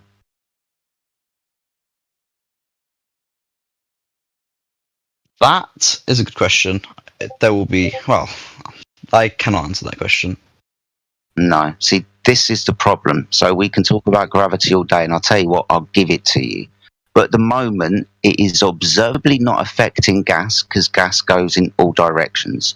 You've already admitted that the necessary antecedent to gas pressure is a physical barrier for the gas to press upon. They declare the Earth is an open system devoid of containment and adjacent and within a vacuous space. According to the second law of thermodynamics, the gas will fill that space. The higher pressure will disperse into the lower pressure environment, unless stopped by a physical barrier. So, we've got a huge problem with what they tell us about the Earth and where it is, because you can't have gas pressure without a physical barrier for the gas to press upon. You've already admitted that, haven't you? I have. So I can give you gravity. Yeah, I'll tell you, whatever gravity you want to give me, that's fine. But observably, in science, we don't have the phenomena to even ask the question about because gas moves freely and randomly in all directions. So you say objects, you can drop a ball and that will go down. Well, that's why I gave you gas. Mm-hmm. Okay. Mm-hmm. So understanding the second law of thermodynamics, understanding entropy, invalidates the heliocentric idea of uncontained gas bodies in vacuums. You can't have that. I'll have to look into that. To be fair, that is a point. It's one of the main reasons why I'm here, mate. It's a law of nature, right? Applicable always. You understand what a football is. You understand what a tyre is. Yep. You know that when you impart gas into that volume, you will have gas pressure. The force of the gas is exerted on the walls of its container.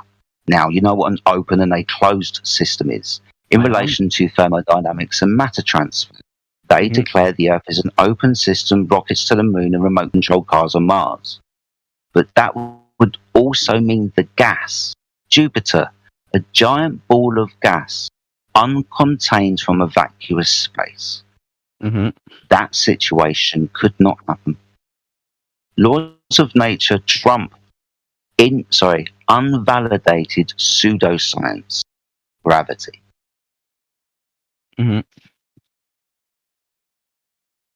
Interesting. I'm currently thinking about this.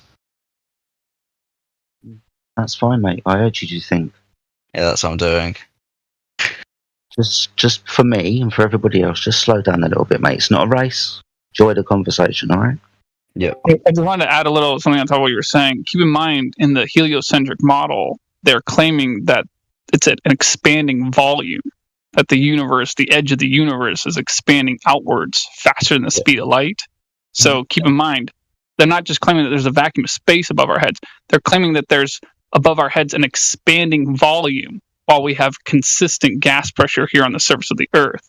And, as far as practical demonstrations go, if I were to have 1 cubic foot chamber, a chamber that's sealed, it's 1 cubic foot.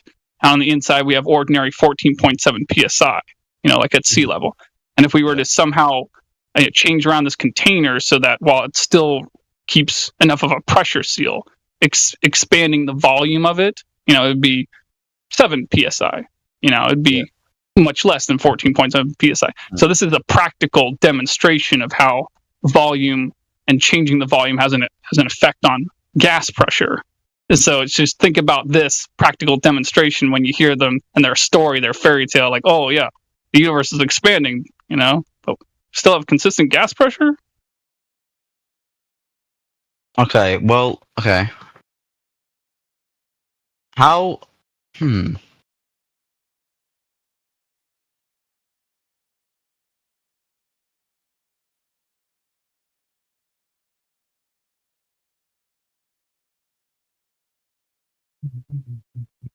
Balls of gas just don't correlate coalescing vacuums. Gas disperses in all directions and feels the limitation of its volume. It will then press on the limitation of its volume, and you will have the consequent of gas pressure. If you don't have a physical barrier, you will not have gas pressure, and there will be nothing there to keep the gas there. Hmm.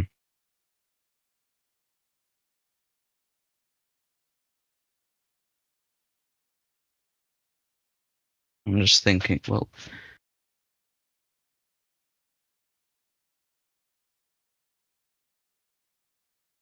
Gravitational idea only applies to the Earth if it was a ball.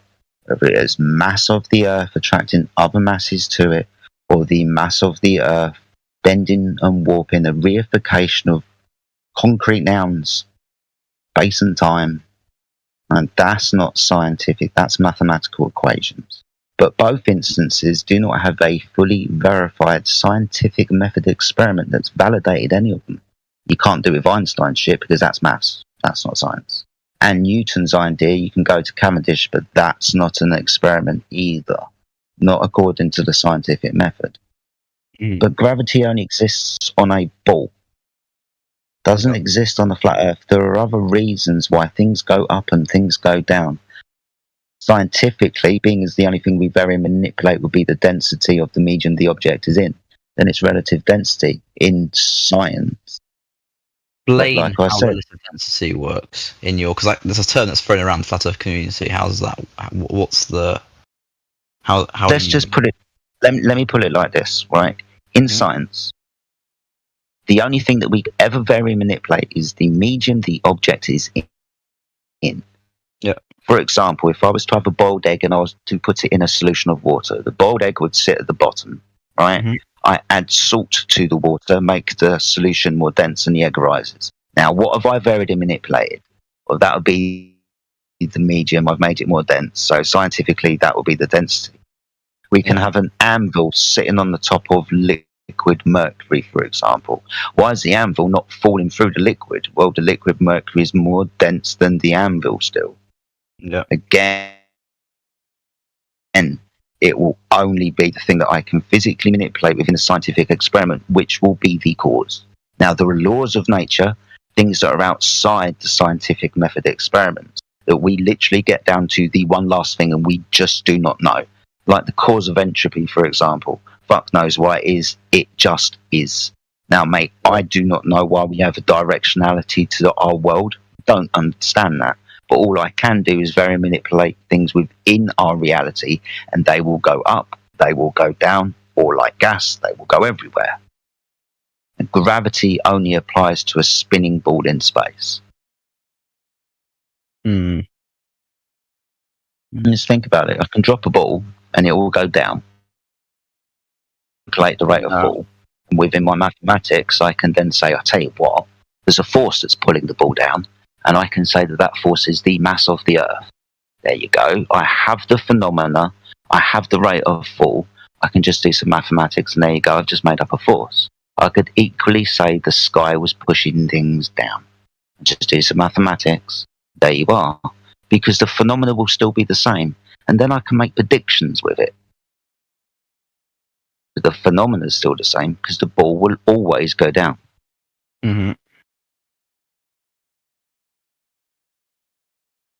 No, I'm just thinking.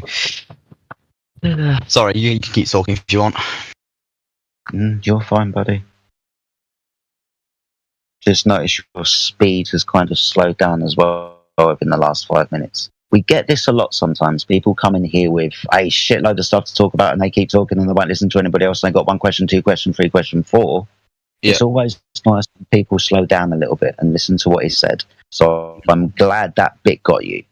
Because it is something that is worth thinking about, and I guarantee you, mate, it's one of the main reasons why we're here.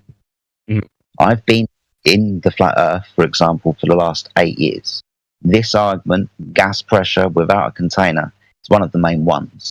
The other one is there is no measurable curvature to the Earth, even though you're still yet to give us your laser test that you did in some place in Europe. I can't remember where. I do apologise. We can look at that all day, that's fine, but we will just give you other ones. We'll give you long-distance observations. There is, in our mind, no measurable, observable, or practically used curvature to the Earth, which is why I brought up things like navigation and direct line of sight, because the curve of the Earth would get in the way, or you wouldn't be able to use these tools if the surface of the Earth was curved. Yeah. It's interesting as well, the majority of the evidence they will give you is from space. Here's a picture of the Earth from space, it's a ball. Well, that's a bit of a problem, being as you can't have gas pressure without a container, which will kind of ruin every single fallacious story they give you from this place. We may as well just start calling Narnia. Yeah. Now, we're not saying the sky doesn't exist and, hey, that's not the moon, and Mars doesn't exist. We will just debate the story about what we are told about these things. They claim that this is a vacuum. They claim this, that, and the other. When we try to verify these, find out that they cannot be true. You can't have gas pressure without a container. Yeah. Right, I've got a call. Go for 5 minutes and call my child. I'll be back shortly. Thank you, guys. Right.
Everybody leave.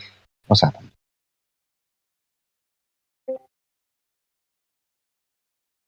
Oh, I see Jan's back, or Jan's back from the shop. Hope you're doing well, Jan. Yeah, I have my groceries, so I'm okay. Good stuff. We're just talking to Bush Baby at the moment. But yeah. Glad you're back from the shop, my friend. Sorry for jumping out there. I just had to give my child a quick phone call. So where you at, Bush Baby? Yeah, I'm just thinking about the atmosphere dilemma.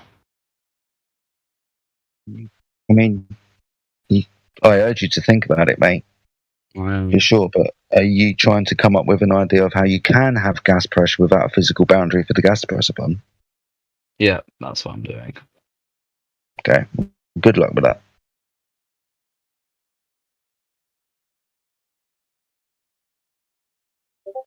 You went to vacuum chamber in our conversation, right? Which is interesting because you need a physical barrier to separate the two vastly. Yeah, but you do realise that the atmosphere outside pressure areas, right? Barrier. If you didn't have that physical boundary between the two, you wouldn't be able to have a vacuum, would you?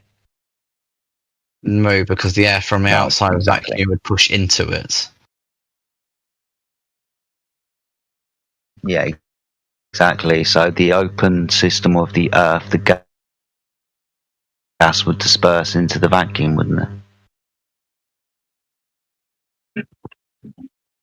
Wait, no. Because in the example that we had a vacuum, and you put a gas inside that vacuum, and it will disperse to fill that vacuum. That's true. But yes, the only force, the force that's pushing against that vacuum is there is going to be a force obviously from within the vacuum, a very tiny one, but the larger force is going to kind of crush the vacuum from all sides. That's going to be atmospheric pressure, right? Yeah, the gas will fill the space. Yeah. Yeah. Yeah. The higher pressure system will disperse into the lower pressure environment. Yep. Push baby, can I ask a question? Yeah, sure.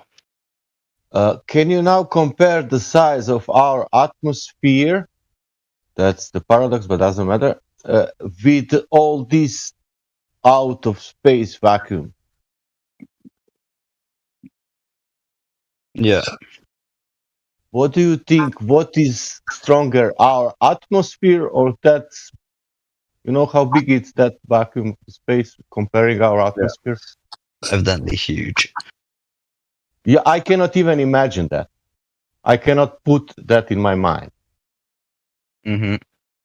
With that given numbers of space and everything. I cannot even. This is something like. I will try, and this is nothing. This is even small numbers. Something like a lighter in the Atlantic Ocean. Yeah. Yeah, and that lighter has the small, around, big air, you know, and that water cannot go in.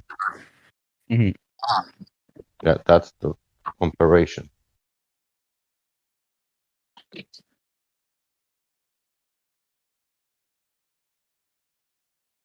Of this open system in this out of space.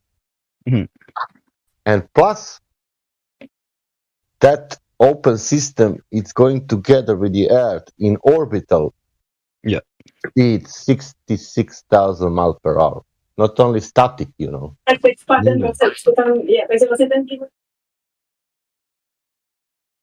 Sorry, what did you say with about 66,000 miles per hour? Sorry.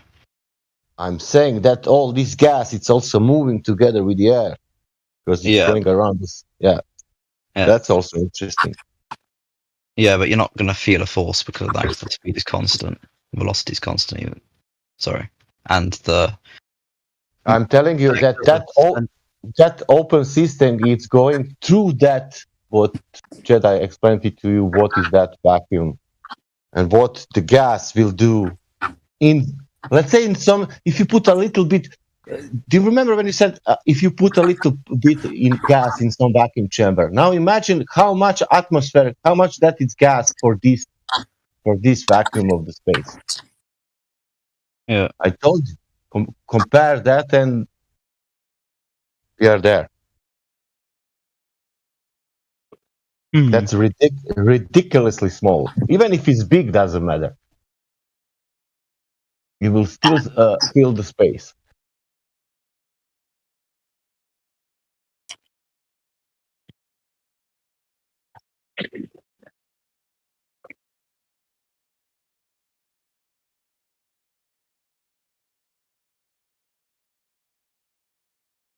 Problem is natural law. You can now deny the natural law and say, yeah, okay, I'm not agreeing with the natural law. That's the point. The size of the vacuum. Are you saying the size of the vacuum increases the force experience? The force of. Are you saying are you saying the size of the vacuum is proportional to the force? I mean volume or. Do you mean the volume of the vacuum? Yeah, the volume of the vacuum is proportional to the size of the force. Not necessarily. Well, then the argument about how big space is not relevant. Well, no, that's just an aside to compound the issue. Yeah, well, if space is getting. Well, the size of space and how large space is and how large the vacuum is itself is irrelevant. I believe, it will be irrelevant to the force experienced by the particles pushing against each other and then effectively trying to push against and escape and move away from each other. Okay. Yeah, basically all we're doing is it's just an aside which compounds the issue. We're just saying the volume of the vacuum is increasing within the heliocentric model because of expanding the space. But Yeah, but ultimately, it's irrelevant. ultimately, it's irrelevant. But the point is this: out there is a vacuum. Down here we have gas pressure. To have gas pressure, we must have a physical boundary for the gas to press upon. If there is no physical boundary, then the higher gas pressure will disperse into the lower pressure environment. That's entropy. So it's a big fucking vacuum. The rate of the vacuum is 10 to negative 17 torr, I believe. Whatever it is, there's an awful lot of, this is why they call it space, because there's a lot of space between whatever particles there are up there. But the point is, it's a lower pressure environment. Uncontained and open to the Earth's high pressure system. That cannot exist. Jedi, how much we can produce on the Earth a vacuum chamber? Sorry. I think it's negative six. Yeah. It's 6, 7, something like that. Yeah. But that's 10 to minus 17. That now that's not that it's between 11 zeros. It's not like a double. It's 11 zeros. That means 1 million times, 1 billion times stronger. Stupid, isn't it? Yeah.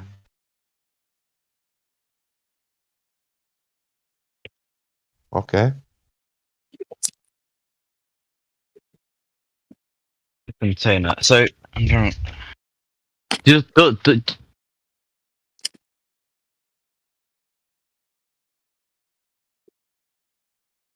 Oh my days! I remember fluid. I hate fluid dynamics. Oh. That's okay. Yeah. We understand how gas acts, don't we?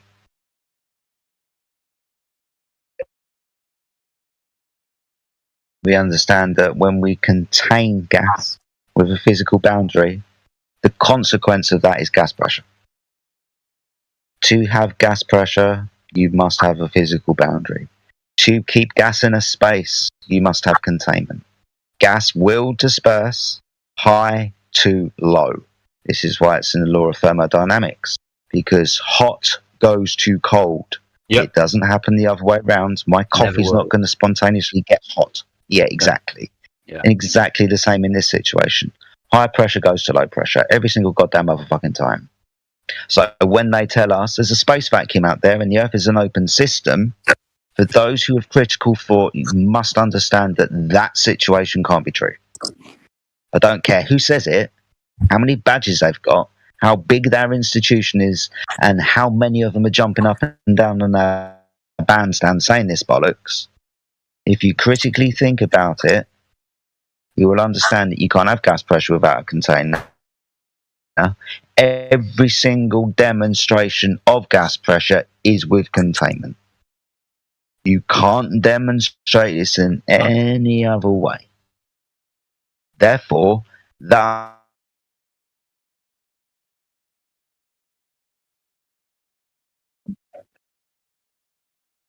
Yeah, I'm just yeah.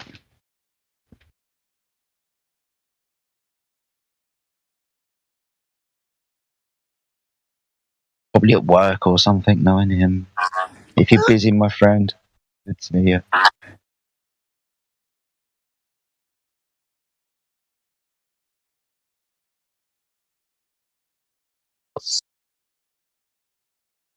What up, Jedi? What's up, Mayhem? How you doing, mate? We're just talking to Bush Baby at the moment. We've been talking for, say, maybe the last half an hour or so. We've just got up to, well, not just got up to, about 10 minutes ago, we got up to gas pressure without a container. And, yeah, we seem to have maybe reached a point where he's starting to think a little bit. Okay. Because he understands, he's a smart lad, right? He's a physics student. He's done all this type of stuff before. So we're talking about gas pressure without a container, and poof, he's gone quiet because he's trying to figure this shit out. Yeah, well, no, the practicality. Go on, Bush Baby. No, I was gonna say because there is actually a point there.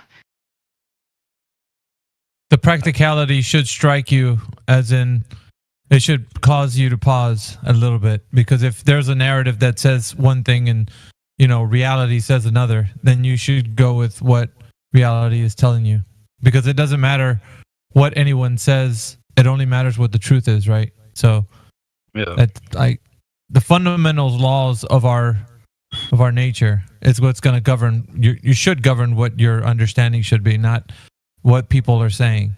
Yeah, I really want to do math right now, but I don't know. Yeah, you go on. Sorry, no, I was just the only real because obviously the point with containers and gas, right? That there is a point there. Well, you can't have gas pressure without a container. It's a necessary antecedent. So, in order for their gas pressure to be there in the first place, you'd need to have a container. It needs to be contained. That's how you attain pressure in the first place. Containment. Yeah.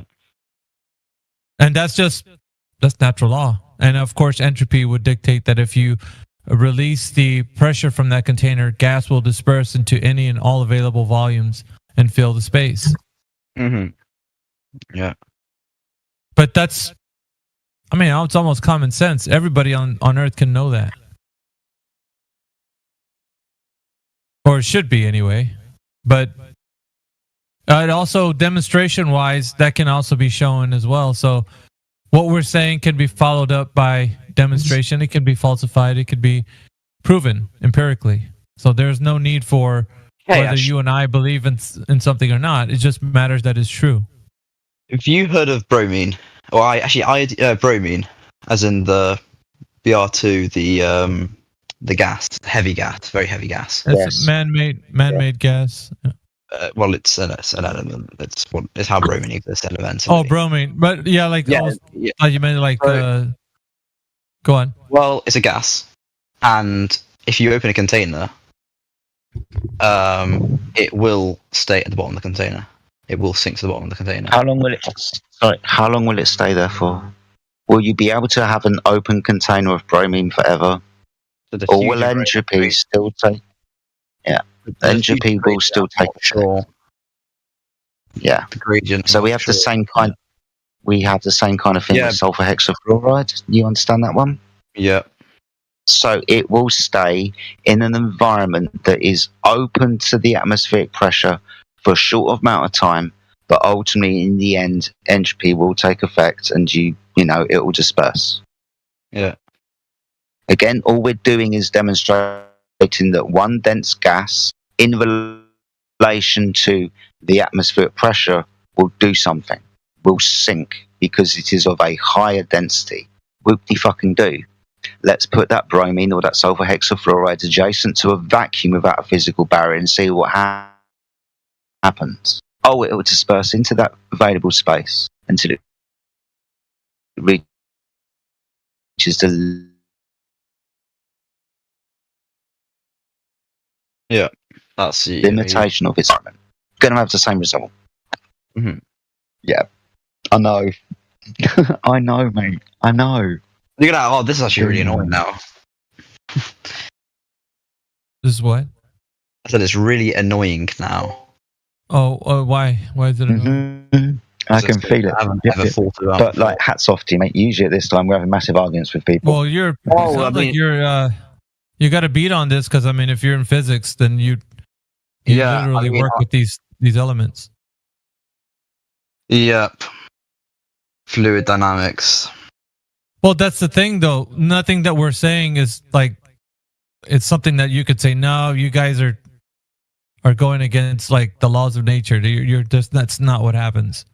Yeah. So basically, we're just keeping in line with what everything can be discovered, like what we already know. But it's weird that we're saying things against. It's contradictory to what they're saying about the globe, because in this open system that they claim with the globe, there is a vacuum of space, and so the vacuum, adjacent to this pressure air, is pressure. There has to, in order for the gas to have pressure, it needs to be contained. But you don't have containment in this open system. because matter and energy can transfer in this open system of the globe Earth. And that just can't happen when you have the dynamic system that we do have here with low and high pressures. You can't get these pressures if there isn't any containment. So it doesn't matter. Like, you can have a gradient pressure and it shifts. The dynamic system that we live in, these pressures are always interchanging, low pressure to high pressure, and weather systems happen and so on. But like, these are always mixing. They're always shifting, mixing. It's in constant motion. It's never something that's static. So the globe Earth has tried to give you explanations as to how things are, but when you start to like say, okay, that's an explanation, now let's go into the field and test to see if what you're saying is correct. Nobody's actually put them to the test, which is what we're doing here. We're saying, has anybody ever done that? Like, it's nice to say one thing about the Earth being a globe, and it's got a vacuum of space out there, and you got pressure air here, and it's an open system. But the convenient excuse is gravity, the bending and warping of the fabric of space and time. They're saying that's what's holding the gas here, right? Gravity. But then again, it's like, well, then you're going to have to say, when does gravity hold any of the pressure of gases? Which every instance, even the one you described with bromine, will seem to like have a heavier than air kind of dynamic within the air that it's in. But at some point, it will disperse. It doesn't stay. I mean, you can even see that with liquid water. So water itself will be sitting in a cup for a while. And then that's very true. That's very true. It does actually. I mean, and this is kind of like what we're trying to tell you here too. This is like, yes, they do have their physical properties, but they interact within the dynamic system that you're in to always be in motion. There's not a constant where it's like always a downward vector. Because if the downward vector were true, nothing would move into any and all directions, which is the nature of like gases dispersing into the available space. They would immediately, if you let go of the nozzle of a balloon, like when you blow up a balloon, if you let go of the nozzle, the air would just go straight down if gravity was holding everything down to itself. But you know that in every instance of containment with gas pressure, you open up a nozzle, the gas disperses into the available space into any and all directions, all vectors. So there's no vector of down. It just it does go down, but it goes up and sideways in every which way. And so this is just a practical means of looking at the applications that you use, and it can in your line of work or whatever you're going to be using for your studies. It's like, we're not saying anything outside of real science, right?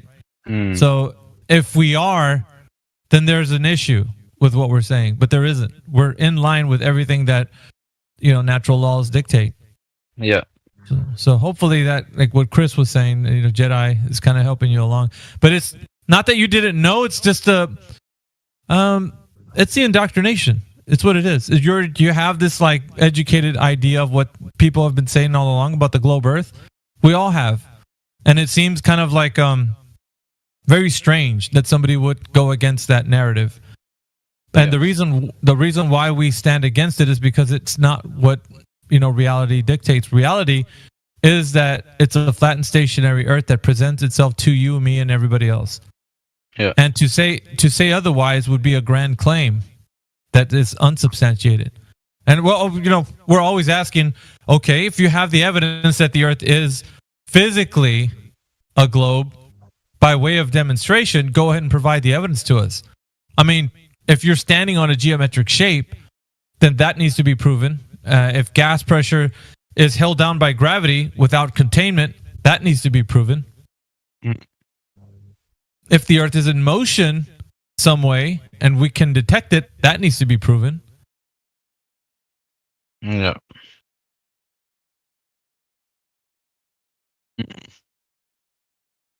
We can go a little bit deeper, but like these are the grand claims that the Earth, or the people that would say the Earth's a globe, It doesn't matter who's saying it, you know, whether it be a professor, your next door neighbor, your parents, like nobody's rivaled it. Everybody gets scared when we start talking about it. They get angry. Let's not talk about that. You know, we already knew a long time ago the Earth's a globe, 2,000 years ago. Even. Oh, that's a stupid argument. You can never use that as an argument. Well, that's what everybody's claiming right now. Foregone conclusion.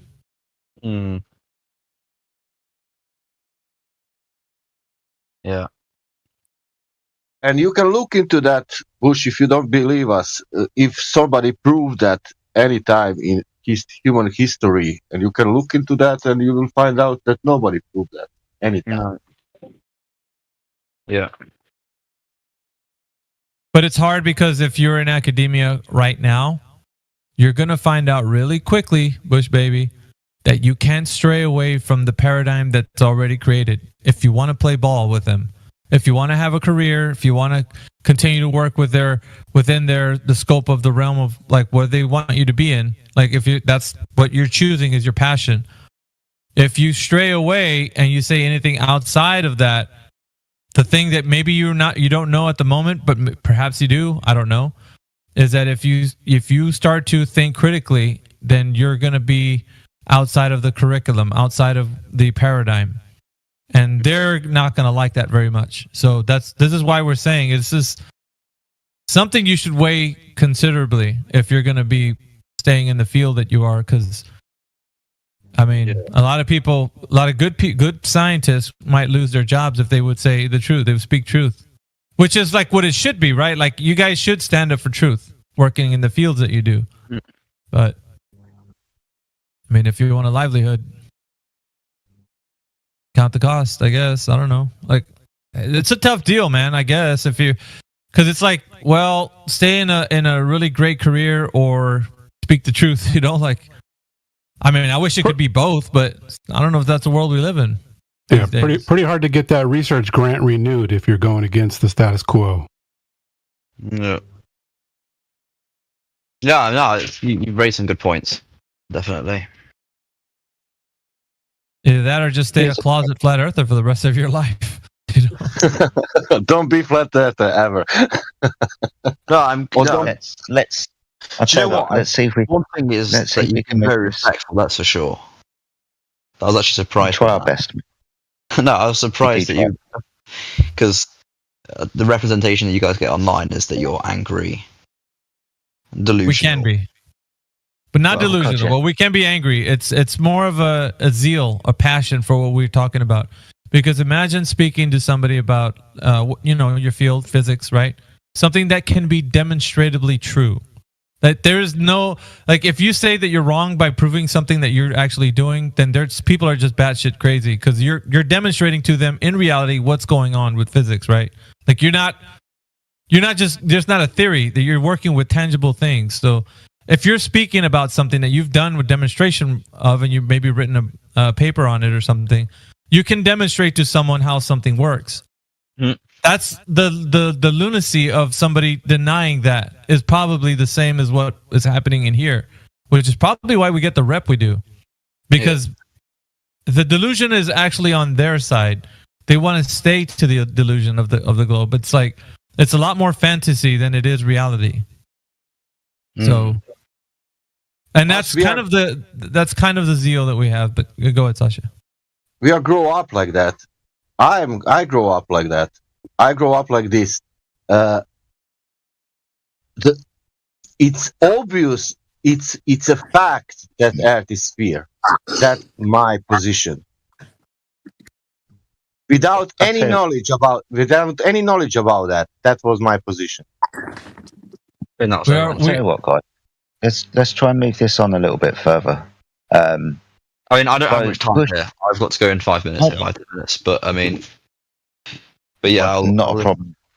I was just going to ask you a couple of questions, mate, and hopefully it won't take too long. I just want you to be honest with your answer, okay? If you know, then please, I'm going to ask you for verification of how you know it. If you don't know it, then just let me know. Yeah, sure. Obviously, we're talking about the shape of the Earth, my friend. So, just going to ask you: do you know at any point in history how the measurement of the curvature of the Earth was done and proven to be so? Not the measurement itself. No. Sorry, I don't. No. No, okay. But would you say it might be a belief that somebody has done this, you just don't know how? I mean, I guess so, yeah. Cool. Awesome stuff. Second question. Kind of the same thing, but with regards to the motion of the Earth, the actual spin and its orbit around the Sun. Do you know in any point in history how the motion of the Earth was measured and detected? I think its spin can be picked up with a gyroscope. You think? Is it like first-hand knowledge you can give me all the ins and outs, or you just got a vague recollection of it? Vague recollection, I guess, yeah. Okay, cool. But would you say it's probably a belief that you've got it might have been done somehow with a gyroscope, but you're not sure how? Yeah. Okay. The third question I'm not necessarily going to go into because we've kind of covered it for the last 10 minutes, but I'll ask you anyway. Do you know any way that you can demonstrate gas pressure without a physical barrier for the gas to press upon? Nope. No. See, those are the three main claims that they make about the Earth. They say that the Earth is a ball of a known radius, diameter, and circumference, and this ball, Earth, spins upon its axis and travels around the Sun, and it does this within the vacuum of space. Right. Now, all you've done really, to me, mate, is kind of, you've been honest, and you've kind of just elucidated that it's more of a belief that you've got. It's most definitely not first-hand knowledge, is it? You don't know this first-hand. You just believe it, don't you? I guess so, yeah. Yeah, that's the honest answer, mate. And to be honest with you, it's the only answer anybody can give us. We only believe that we're on a spinning ball in space because somebody's told us possibly somehow that it's been done. We don't know it firsthand. For example, we don't feel any motion of the Earth now, do we? No, but that can be explained. Yeah, but that can be explained. But first-hand knowledge, we don't feel any motion of the Earth. No, we don't, but that's because the Earth is moving at a constant velocity. I mean, I can explain that, actually. It's not. I mean, well, if you're talking, it's also changing velocity over time. If the time is very small and the change in velocity is tiny, the force you're going to experience is so small that you're not going to be able to, you will not be able to feel it. Awesome. So what you're doing is you're giving me an explanation as to why we don't feel the motion of the Earth. You're not telling me how it's actually measured or that you actually feel it, right? You just give me an explanation, ad hoc one. Well, so you can measure the force that an object experiences based on its change in momentum, and that's something that you can definitely measure for objects on the Earth, a car or whatever, plane or whatever. And if you apply that to the Earth, then if you apply that to the size of the Earth, then and you apply the same principle, then you would be able to explain why the Earth isn't. Remember the second question that he asked you, Bush Baby? Sorry, what? Repeat. The second question that he asked you was about the Earth's motion. Yeah. And what was your answer? I can't even remember what the question is. Sorry, I'm really tired. Carry on. Can you please repeat the question? Yeah. He was asking you the question about the Earth's motion. So axial rotation, the Earth spinning on its axis, and its motion around the sun. Like there's different motions that he was referring to. So yeah, I mean, in terms of is the Earth actually spinning? Then because you don't experience a force, that doesn't prove that the Earth is spinning. So I agree with what you're saying. Yeah, you can't know that the Earth is physically spinning. But the fact that if the Earth was spinning, you'd also not feel a force. I mean, it's. But that you're telling me what it's not doing. I want to know. Yeah, no, exactly. That's what I'm saying. Well, so the second question was actually geared towards what your knowledge base is on its actual motion. Like, how do we know that it has been detected that it's in motion, and what I don't know, apparatus or device has been used to measure this, or can we know? And so the answer there was that you don't know. No. Right. And so that's the issue. The issue is that people that want to look at this logically and be able to detect physically if there's an emotion, it's not able to be detected in any way, shape, or form by a device or an apparatus that can do this. Okay. But as far as ideas go, theories, I mean, that's anybody can come up with those things. You have been listening to excerpts from the 24/7 Flat Earth Discord Live YouTube channel. If you would like to join the discussion, simply type in your address bar discord.gg/flatearth. Thanks so much for listening.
How to awaken other people to flat Earth. Unfortunately, it's not as easy as just walking up to people and telling them, hey, the Earth's flat. You've been lied to for 500 years. Just thought I'd let you know. That would be nice, but that's the worst way to try and wake someone up. How not to wake people up to the flat Earth is to preach to them, or to pander to them, or to condescend to them. So the best way is instead to Socratically question their worldview. Socratic questioning means to continually ask someone leading questions, leading them to the answers or lack of answers that you knew of in the beginning. So it's a method of teaching through asking leading questions to get your subject to come to the answers that you want them to all by themselves. So for instance, you can ask someone, hey, isn't the natural physics of water to remain level and flat? And isn't over 70% of Earth composed of water? If 70% of Earth is composed of water, and the natural physics of water is to always remain level, flat, how can the Earth be anything but a level, flat plane? Then as they answer, you frame your next question to lead them further and further down the rabbit hole of flat Earth questioning. For a good example of this, check out Del from Beyond the Imaginary Curve. Notice the questions that he asks and the style of asking. Notice the Socratic questioning, the leading questions. Notice how he strategically leads people into questioning their own worldview instead of just preaching and alienating them by laying it all out right from the beginning. Pay attention to your own emotional state when you're trying to wake other people up also. If you're excited, over-impassioned, nervous, jittery, talking too fast, unsure of yourself, they're going to pick up on that and exploit it. One of the best ways to breach any subject, especially taboo subjects, is through humor. Making jokes about it. Make jokes about the flat earth. Make jokes about the ball earth. Make jokes about NASA's CGI photographs. Make jokes about the Big Bang. Keep it light. Keep it funny. Make it a joint discovery between the two of you. Never make it seem like you are preaching. Never make it seem like you've already decided. Don't try to do it all at once. Waking up to flat earth is a process, so recognize that whoever you're trying to wake up has to go through that long process themselves. So the most you can do is plant seeds and then water them as time goes on. If you try to plant a seed and overload it with water and sit there waiting for it to grow, you're getting pissed off that it's not growing faster. You're just going to waterlog and kill it. Be lighthearted. Smile. Laugh it off if they ridicule you, like water off a duck's back. They'll be looking to see your confidence in what you're saying. And if they see their simple ridicule can bring you into a negative state, they're going to know that you're not that confident about what you're presenting them with, and they won't take you as seriously. However, if they ridicule you, and you just smile, nod, and ask them another Socratic question that points out where they might actually be wrong, they're more likely to take you seriously and see that you have both confidence and logic. So when you're trying to awaken other people, think of how you were awakened. Did someone come and preach to you? You probably clicked on a video, and upon watching the video, found your worldview expanded. So one of the best ways to wake other people up is to get them to watch a video with you. Hold a viewing party, send them a link, or next time they come over, sit them down and turn on a good flat earth video. Another way is to put your money where your mouth is. Offer them $10 or $20 to sit down and watch a flat earth video with you. Maybe they'll ridicule you if you expect them to waste their time for free, but if you put a $20 bill in front of them and say, hey, I'll give you $20 to just sit down and listen to this video with me, they're less likely to be standoffish about it when they've had their palms greased. One guy wrote me and said he challenged his friend to a bet that if his friend still thought the earth was a spinning ball in 6 months' time, that he would buy him an Xbox. And when 6 months came around, his friend couldn't honestly tell him that he truly believed the earth was still a spinning ball.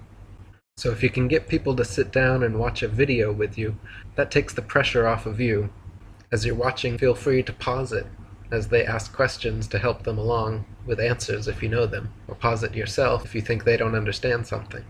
You don't even have to approach it as though you think the earth is flat. You can simply say that you find this interesting, or did you know about these people?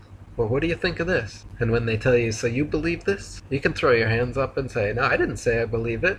I'm just questioning it. I think there's a lot of interesting points. I wanted to discuss them with you. So, one thing to keep in mind is that you're not really trying to teach somebody everything that you know about this subject. The best thing I think a person can do is to just open their mind and point out a couple things that will make them willing to sit down with you and watch a couple videos. Once they've seen a few good videos that comprehensively cover the subject, there's really not a whole lot left for you to say, because they've already seen the material. But to get somebody to sit down and watch it seems to be the challenge with a topic like this. So one of the things you do to not come across like a freak is remember that a good strategy goes a long ways. Think of a salesman who's trying to get an appointment to go to someone's house to, say, sell them a sunroom or a steel roof or a window remodel or something like that, right? So he only uses the phone as a tool to get the appointment with the customer. You don't try to sell them the roof over the phone. You don't try to sell them the windows over the phone, or whatever your project happens to be that you're contracting. You really only use the phone for one thing, and that is to get an appointment. And then when you get in front of the person, that's when you do the selling, okay? So you have to remember that when you bring this subject up, there are so many people that have put together documentaries that really cover it so well. Why would you try to do that when you can simply get the people primed to want to hear it? That's a huge obstacle. And I see people do a lot of the same things over and over that want to talk about this. Some of the people that I know who are aware of it, which, you know, some of you may be lucky and have 4 or 5 friends who are really on board with this. And it took me a while to get the first one. I'd share it with people and they'd go, yeah, well, you know, but the earth is round. Okay, dude, never mind. Because they don't want to hear it, right? I find that it's a tendency, though, when you have a new subject that you're enthusiastic about, to overwhelm people with information. The first thing you got to remember, don't throw too much information at them. If you have somebody who's always cool with having casual discussion with you, and one day you say, man, I've been watching these documentaries, and I got to tell you something. Are you aware of the fact that, have you ever been to the water? The horizon is totally flat. And did you know that when they say boats go over the edge, they really don't. They just go out of sight, and you can look at them with binoculars and telescopes for as far as the air quality will allow. And how about the fact that Antarctica's off limits and it's protected by the military, and Pythagorean's math doesn't actually proof out when you go out to the water and start trying to find the curve that they talk about. And did you know that everything that NASA does is fake? And how about what about the fact that you can see all the constellations all year, even though you're on different sides of the sun? They kind of look at you and go, whoa, whoa, hey man, it's cool, you know, you might want to get your dosage checked. And that person just put up a wall. Okay, so you don't want to do that to people because they always respond the same way. They back off and they're like, yeah, okay, see you later. So what you really need to do is remember, just get them willing to watch a video. Don't overwhelm them, and don't make them feel stupid. You know, you really have to know something about the people you're talking to. If you're talking to somebody who already believes that the moon landing was a hoax, man, you're ahead of the game, right? They already aren't NASA worshipers. That's a great thing. But what if you're talking to somebody who isn't science-minded? He doesn't really understand even the official story, right? So when you're trying to contradict a story that he doesn't even understand, he's really going to be messed up. And with a guy like that, if he seems honestly interested in what you're saying, you definitely have to show him a video because it's full of illustrations and ways to show with videos and documentation what you're talking about, right? So one of the ways you can avoid this is use images whenever you can. Then you don't have to explain. You know, if you have a phone or a tablet with you all the time, have that thing stacked in a folder full of good images. You've seen them all over, like Flat Earth Matters and some of these. Just do an image search. You'll find all kinds of great stuff. Just save it and stick it in your phone. And then when someone talks about, oh, well, you know, this isn't true, go, well, you know, have you ever thought of this? And you show them a picture. If a picture's worth 1,000 words, great. A video's worth 1,000 pictures. So just keep it simple and just get them willing to watch a video, and preferably with you. Don't just send them one and say, hey, come on over, I'll buy pizza. You can come on over and we'll hang out. I want to show you something. There's something that's going to blow your mind. And I'll feed you. Come on over. And people are usually willing to swing by and, you know, drink a six-pack and have some pizza. Get them over there and then put a documentary on. And shut up and let them listen to it. And then watch their response. Because if they start asking a million questions after that, that means it cracked the shell. And they'll start peeking out and going, hey, wait a minute. And then now they're curious. And then there's 50 other videos probably. I have a good handful of videos on my proponents list on this channel right here. And you show anybody 3 of those, any 3 of those, and if they don't get it, there's nothing really else to say. Because you're not going to explain it better than these videos do. And if they don't care and they go, oh yeah, whatever, and then they turn football on, well, let them go back in the Matrix. That's where they belong. But it's really worthwhile to, it's rewarding to share this with somebody and have them call you and say, Okay, I got a friend. I'll give you a personal testimony. I had a friend he lives over on the West Coast. I'm over here on the East Coast, but we worked together like 15 years ago. And we've shared little conspiracy stuff off and on, talking about this or that, Bilderberg, 9/11, whatever. When I got into this, I showed it to him. I tried to. I said, watch this video. He wouldn't touch it. And then I sent him another one. Watch this video. Did you ever watch that? No, I haven't had time. And, you know, one day I got him to commit to watch one of them. Then he started calling me with a bunch of questions, and I sent him other links and other videos. Then he started sending me videos, and then he started sending me, pretty soon, he's calling me going, oh man, dude, what'd you do to me? My whole world melted down. This is like, everything else is nothing compared to this. All these other conspiracies just, man, dude, I can't believe this. And everyone thinks I'm crazy now. I talked to my mom and my brothers, and they're all telling me I'm a fool. But he has someone to talk to. And if you can get somebody to watch a few videos and get it, and then see, an education is not like filling a bucket. It's like starting a fire. And once you get people to see it, it'll take on a life of its own, and you'll see them, and maybe they'll end up finding something you've never seen and share it with you. But people are never going to basically come on board to this reality if they don't allow themselves to be informed.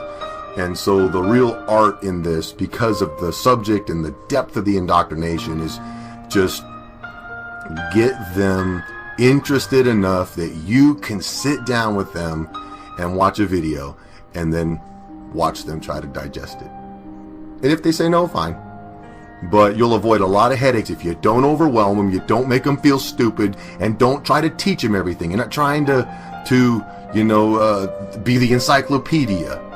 Just, I'm not sure. Don't act like you know it all. Just show them a video. And if they ask you a question that you don't really want to get into because it's like kind of heavy, you say, I try to explain that, but I think I'd mess it up. Let me show you something. And then you lead them to a video. Another thing to note when trying to wake other people up to the flat earth reality is that you need to stick to the facts, the easily provable facts, like the fact that water always finds and remains level, like the fact that the horizon is always flat and rises with the eye of the observer as high as he goes, the fact that water never conforms to the exterior of shapes, the fact that a negative and positive pressure system, like an atmosphere and a vacuum, cannot exist side by side without a firm barrier between them, the fact that all rivers run down, north, south, east, and west, in all directions, all over the earth. Yet if the earth were a ball, many rivers would be flowing uphill. And there are even more subtle ways you can help wake people up to the flat earth if you don't want to directly confront people or talk to the people in your life. For example, the truth cube is an idea people have been toying with, or pamphleteering by making a paper or a cube with important flat earth information and links on it, then going out in public places and either handing these out or placing them in areas where people will find them anyway. Other people have made banners and hung over the highway, or signs, or stickers, or posters to put up on telephone posts. Writing important links, websites, YouTube and Google searches on money is a great way to spread the word, using their own money system against them. We need more people to do this kind of street-level grassroots activism. Stickers, posters, pamphlets, truth cubes, graffiti, writing on money, viewing parties, street interviews. Flat Earth activism is some of the most important activism you can possibly be doing right now, because as the mother of all conspiracies, it holds under its umbrella all of the other lesser conspiracies and exposes them. So by devoting energy to waking up people to this 500-year deception, you're releasing the tight grip this control mechanism has on everyone's minds. Those of us that know the Earth is flat and still have to live in this world are like people that have been woken up from the Matrix. We're wearing our leather jackets, we got our cool black shades on, and there's a world full of people who think they're on a tilting, wobbling, spinning sphere pair and ridicule you for trying to tell them the truth. Agent Smith is everywhere, but don't be like Cypher and just go back to sleep. We need more Morpheuses, we need more Neos, more Trinities. We need you guys that have broken free from the Matrix to get in those weird looking chairs, plug that thing into the back of your head, take one for the team, go back out into the Matrix, and do everything you can to try and unplug these helpless slaves. How to awaken other people to Flat Earth. Unfortunately, it's not as easy as just walking up to people and telling them, hey, the Earth's flat. You've been lied to for 500 years. Just thought I'd let you know. That would be nice, but that's the worst way to try and wake someone up. How not to wake people up to the Flat Earth is to preach to them, or to pander to them, or to condescend to them. So the best way is instead to Socratically question their worldview. Socratic questioning means to continually ask someone leading questions, leading them to the answers or lack of answers that you knew of in the beginning. So it's a method of teaching through asking leading questions to get your subject to come to the answers that you want them to all by themselves. So for instance, you can ask someone, hey, isn't the natural physics of water to remain level and flat? And isn't over 70% of Earth composed of water? If 70% of Earth is composed of water, and the natural physics of water is to always remain level, flat, how can the Earth be anything but a level, flat plane? Then as they answer, you frame your next question to lead them further and further down the rabbit hole of flat Earth questioning.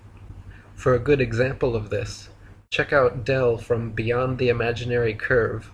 Notice the questions that he asks, and the style of asking. Notice the Socratic questioning, the leading questions. Notice how he strategically leads people into questioning their own worldview instead of just preaching and alienating them by laying it all out right from the beginning. Pay attention to your own emotional state when you're trying to wake other people up also. If you're excited, over-impassioned, nervous, jittery, talking too fast, unsure of yourself, they're going to pick up on that and exploit it. One of the best ways to breach any subject, especially taboo subjects, is through humor. Making jokes about it. Make jokes about the flat Earth. Make jokes about the ball Earth. Make jokes about NASA's CGI photographs. Make jokes about the Big Bang.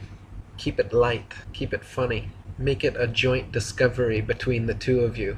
Never make it seem like you are preaching. Never make it seem like you've already decided. Don't try to do it all at once. Waking up to Flat Earth is a process, so recognize that whoever you're trying to wake up has to go through that long process themselves. So the most you can do is plant seeds and then water them as time goes on. If you try to plant a seed and overload it with water and sit there waiting for it to grow, you're getting pissed off that it's not growing faster. You're just going to waterlog and kill it. Be lighthearted, smile, laugh it off if they ridicule you, like water off a duck's back. They'll be looking to see your confidence in what you're saying, and if they see their simple ridicule can bring you into a negative state, they're going to know that you're not that confident about what you're presenting them with, and they won't take you as seriously. However, if they ridicule you, and you just smile, nod, and ask them another Socratic question that points out where they might actually be wrong, they're more likely to take you seriously and see that you have both confidence and logic. So when you're trying to awaken other people, think of how you were awakened. Did someone come and preach to you? You probably clicked on a video, and upon watching the video, found your worldview expanded. So one of the best ways to wake other people up is to get them to watch a video with you. Hold a viewing party, send them a link, or next time they come over, sit them down and turn on a good Flat Earth video. Another way is to put your money where your mouth is. Offer them $10 or $20 to sit down and watch a Flat Earth video with you.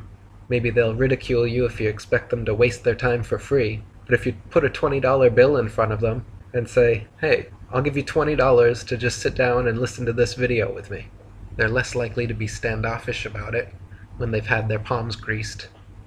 One guy wrote me and said he challenged his friend to a bet that if his friend still thought the Earth was a spinning ball in 6 months' time, that he would buy him an Xbox. And when 6 months came around, his friend couldn't honestly tell him that he truly believed the Earth was still a spinning ball.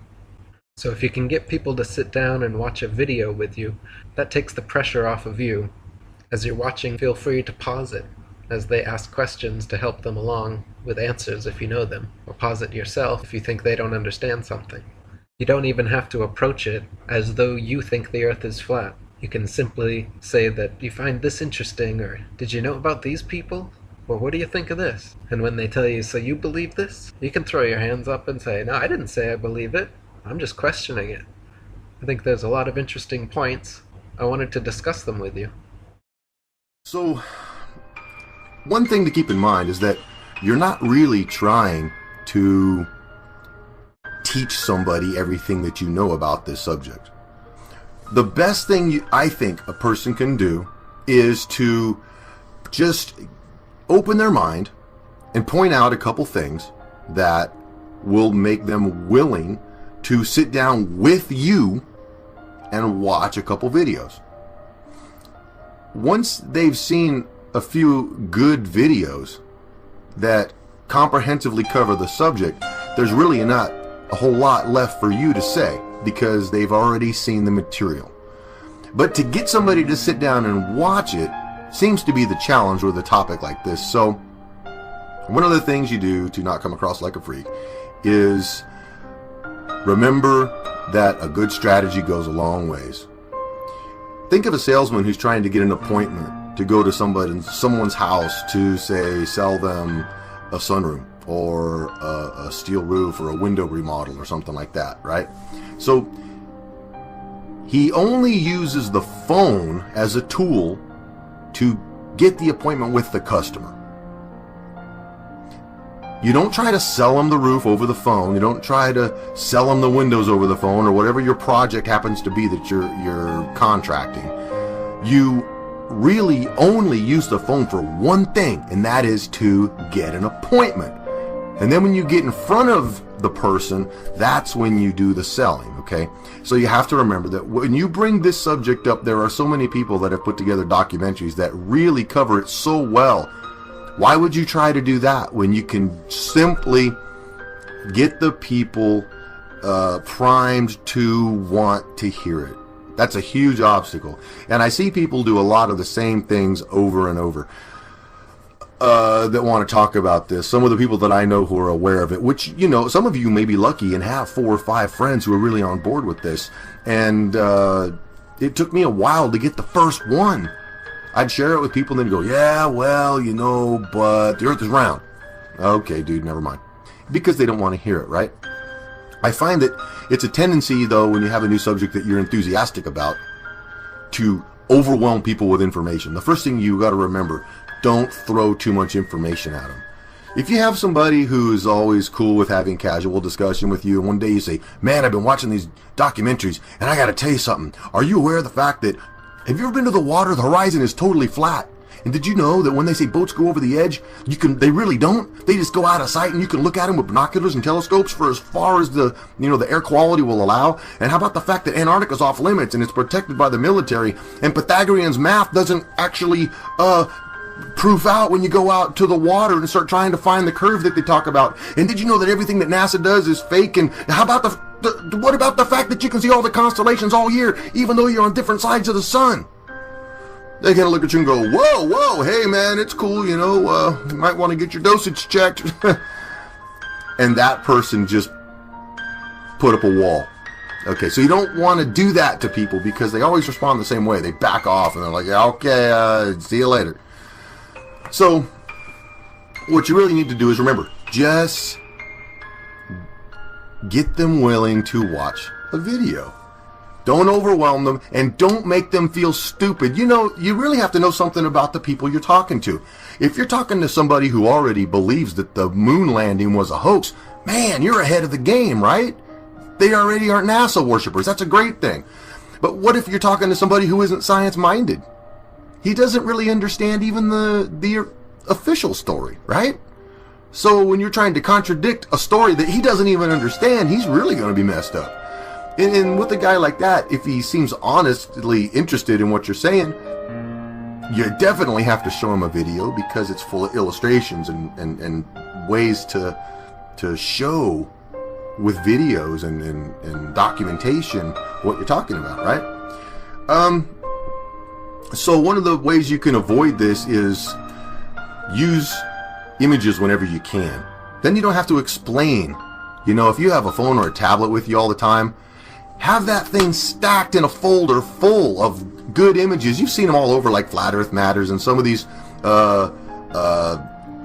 Just do an image search. You'll find all kinds of great stuff. Just save it and stick it in your phone. And then when someone talks about, oh, well, you know, this isn't true, go, well, you know, have you ever thought of this? And you show them a picture. If a picture's worth 1,000 words, great. A video's worth 1,000 pictures. So just keep it simple and just get them willing to watch a video. And preferably with you. Don't just send them one and say, hey, come on over, I'll buy pizza. You can come on over and we'll hang out. I want to show you something. There's something that's going to blow your mind. And I'll feed you. Come on over. And people are usually willing to swing by and, you know, drink a six-pack and have some pizza. Get them over there and then put a documentary on. And shut up and let them listen to it. And then watch their response. Because if they start asking a million questions after that, that means it cracked the shell. And they'll start peeking out and going, hey, wait a minute. And then now they're curious. And then there's 50 other videos probably. I have a good handful of videos on my proponents list on this channel right here. And you show anybody 3 of those, any 3 of those, and if they don't get it, there's nothing really else to say. Because you're not going to explain it better than these videos do. And if they don't care and they go, oh yeah, whatever, and then they turn football on, well, let them go back in the Matrix. That's where they belong. But it's really worthwhile to it's rewarding to share this with somebody and have them call you and say, okay, I got a friend, I'll give you a personal testimony. I had a friend he lives over on the West Coast, I'm over here on the East Coast, but we worked together like 15 years ago, and we've shared little conspiracy stuff off and on, talking about this or that, Bilderberg, 9/11, whatever. When I got into this, I showed it to him. I said, watch this video. He wouldn't touch it. And then I sent him another one. Watch this video. Did you ever watch that? No, I haven't had time. And, you know, one day I got him to commit to watch one of them. Then he started calling me with a bunch of questions, and I sent him other links and other videos. Then he started sending me videos, and then he started sending me, pretty soon, he's calling me going, oh man, dude, what'd you do to me? My whole world melted down. This is like, everything else is nothing compared to this. All these other conspiracies just, man, dude, I can't believe this. And everyone thinks I'm crazy now. I talked to my mom and my brothers, and they're all telling me I'm a fool.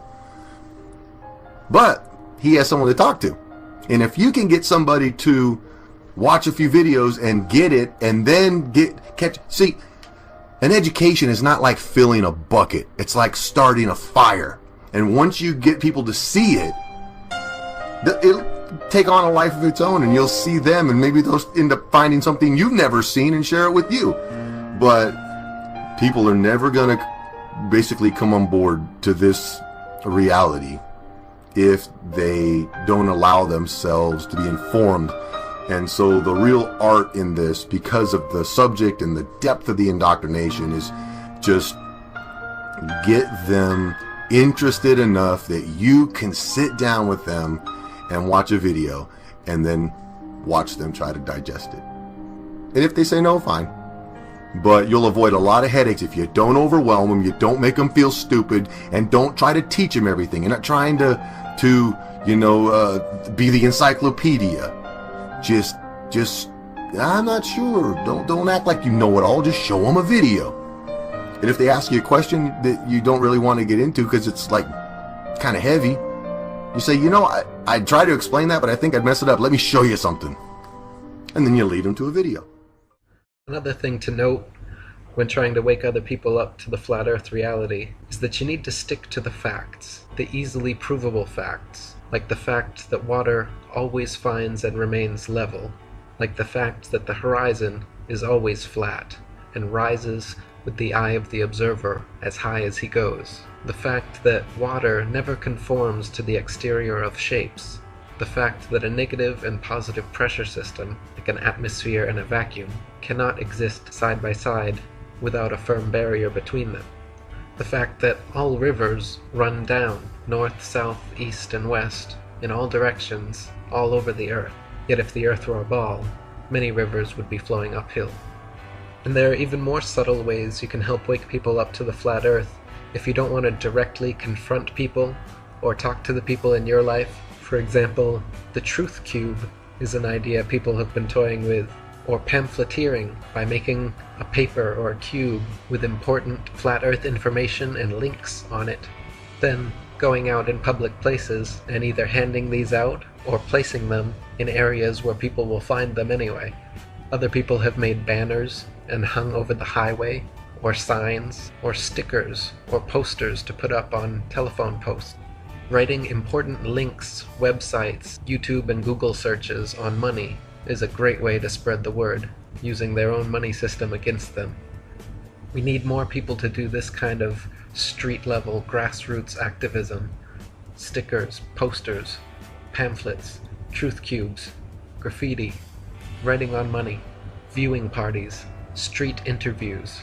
Flat Earth activism is some of the most important activism you can possibly be doing right now, because as the mother of all conspiracies, it holds under its umbrella all of the other lesser conspiracies and exposes them. So by devoting energy to waking up people to this 500-year deception, you're releasing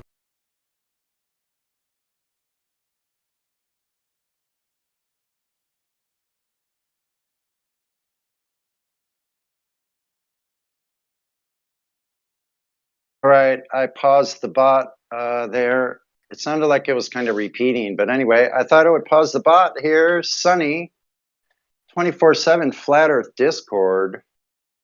Yes, indeed. It's time to get started on the day after Labor Day Helio Comedy Special Spectacular. So I'm checking in to say hi on Tuesday. I hope you're all doing well. I'm doing fantastic. And the heliocentric space religion is still all about us, all around us. I like the conversation that the bot was playing there about flat Earth evangelism, which I would dare to say every single one of us have fallen into that trap when we first found out about this. And so it's like we were playing the game Battleship, but we had a bazooka out there. We're going bam, bam, bam, if you will. But I digress. Anyway, here we are Tuesday. Just thought I'd say hi. I'm going to back off and hopefully you'll speak up. Good to see you all.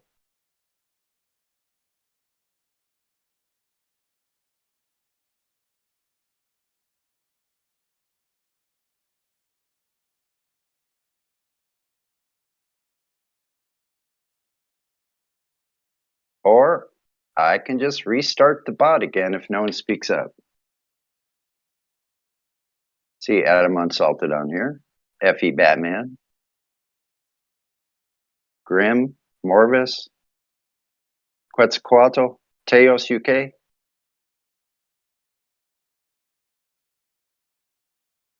missed somebody. Well, morning, Sonny. How's everyone? Hey, who is that? It's more. Hey, how you doing, man? I'm all right. Kind of cleaning my garage. Oh, you got work to do. Okay. Yeah, well, Good to see. I had work to do, but the holiday messed up delivery, so I'm not able to get my popcorn this morning. I gotta wait till tomorrow, so I'm just doing other shit. Right on. Clearing How's my the garage, weather? cleaning. It's freaking hot. It's hot, yeah.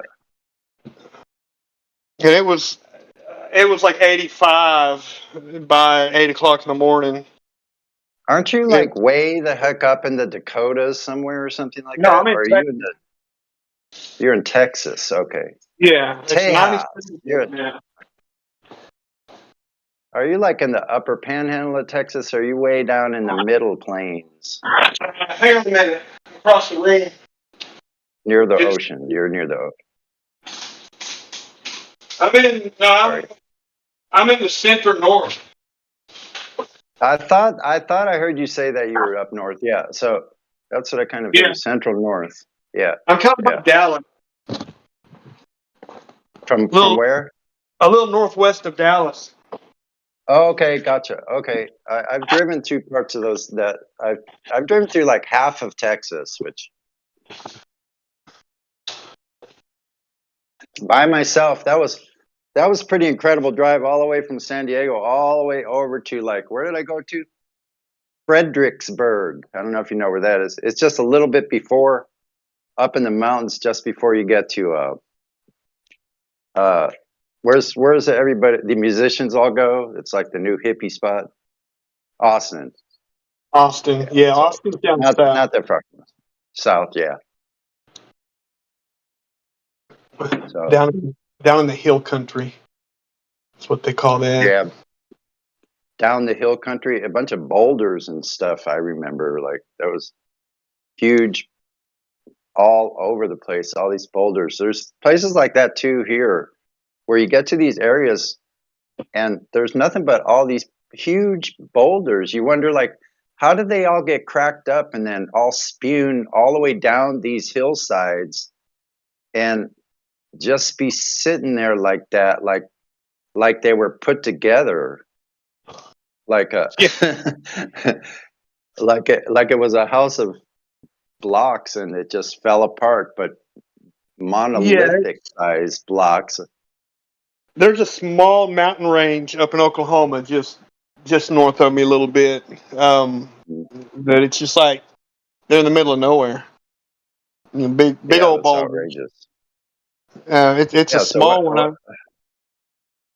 So, like, I think some of those, I think some of those boulders, those boulders where they're all strewn around like that. I mean, I think those might be antediluvian mountain ranges, like where it got flooded out. It just got washed. Everything, any deposits, soil or anything, just got completely washed out from the whole mountain. And what we're seeing is what's left of after the flood. Yeah.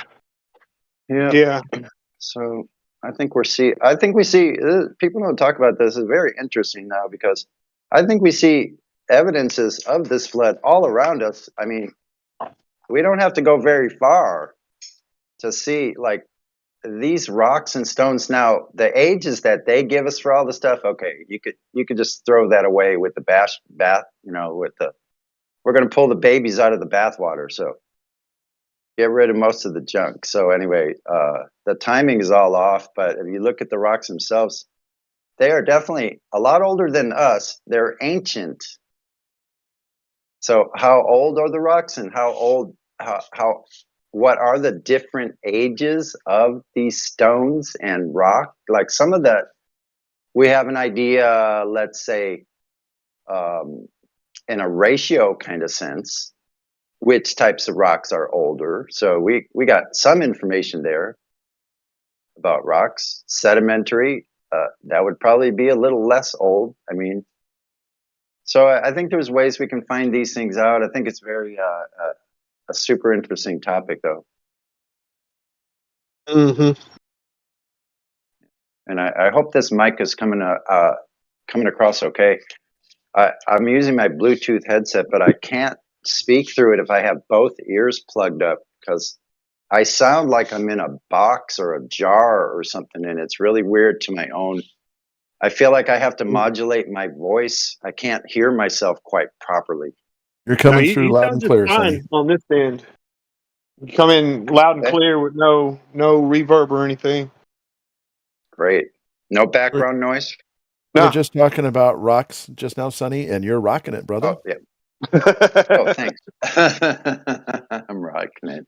Well, I am kind of a rock hound, and I go around in creek beds, and I wander around and look at the structures and look at all the different types of stones that have tumbled down the hills for who knows how long, and who knows where they originally came from is astonishing to me. Like, and And you play rock and roll on your guitar, and nobody throws rocks at you. I don't know. You know, they could throw rocks at me. I'd probably catch them.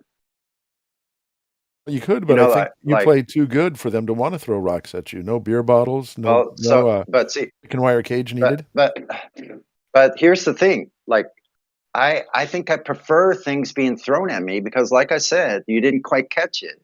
But I'll catch the stones as they're throwing them at me, like a ninja, and divert them off while still playing the lead guitar and the rhythm too. Maybe a little percussion at the same time. You never know. Wow. There's that rock.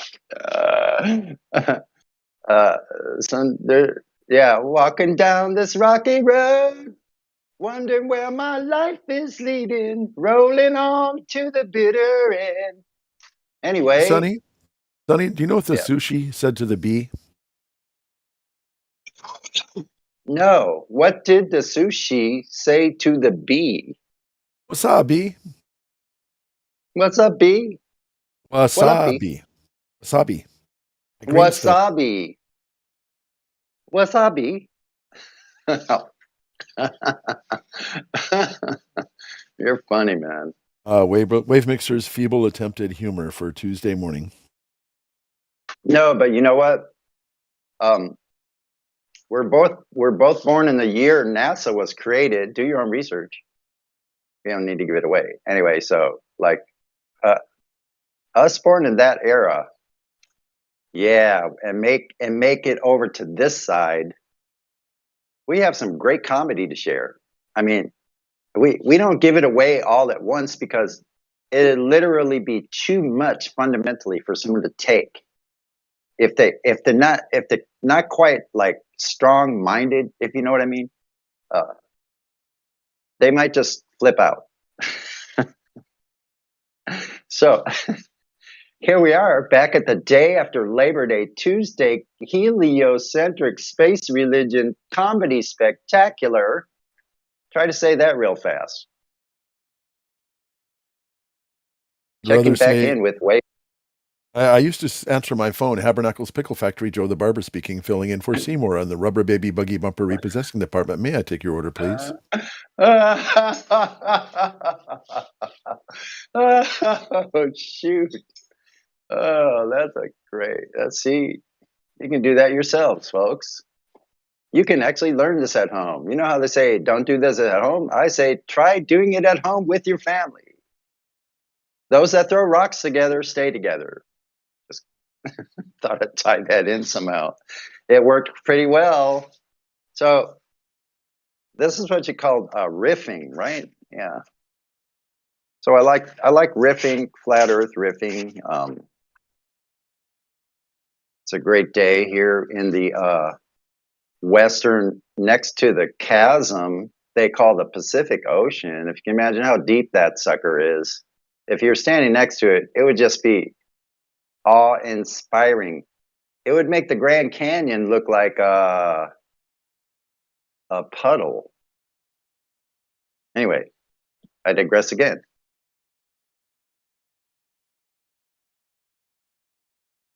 Are you speaking of the Grand Canyon? I got a question about the Grand Canyon. Are you supposed to walk like an Egyptian there? Or have people ever been filmed? I bet they're going to be filming it today after I say this. People filming themselves walking like an Egyptian at the edge of the Grand Canyon. Go. All right. Anyway, back to the show. What say you, Wave Mixer?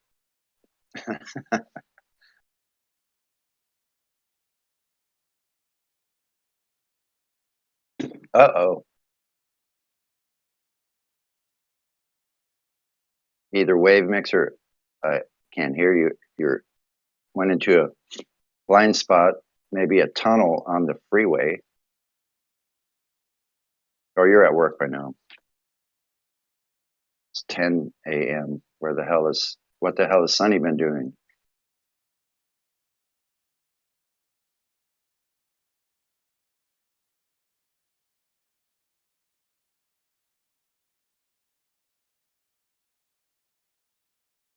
Well, Morvis is cleaning out his garage in, let's say, upper state Tejas, and the Wave Mixer is doing who knows what. He moved into a part of the office where there's no connection. Now, Correction. who's that?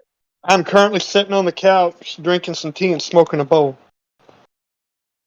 Okay, so since you're drinking tea, Tejas tea and smoking a bowl, it's time for 420. It's 420 somewhere. It's actually 10:20 right now in my area, so it's the 20. It's 20 after the hour. And if you're all for that, then 420.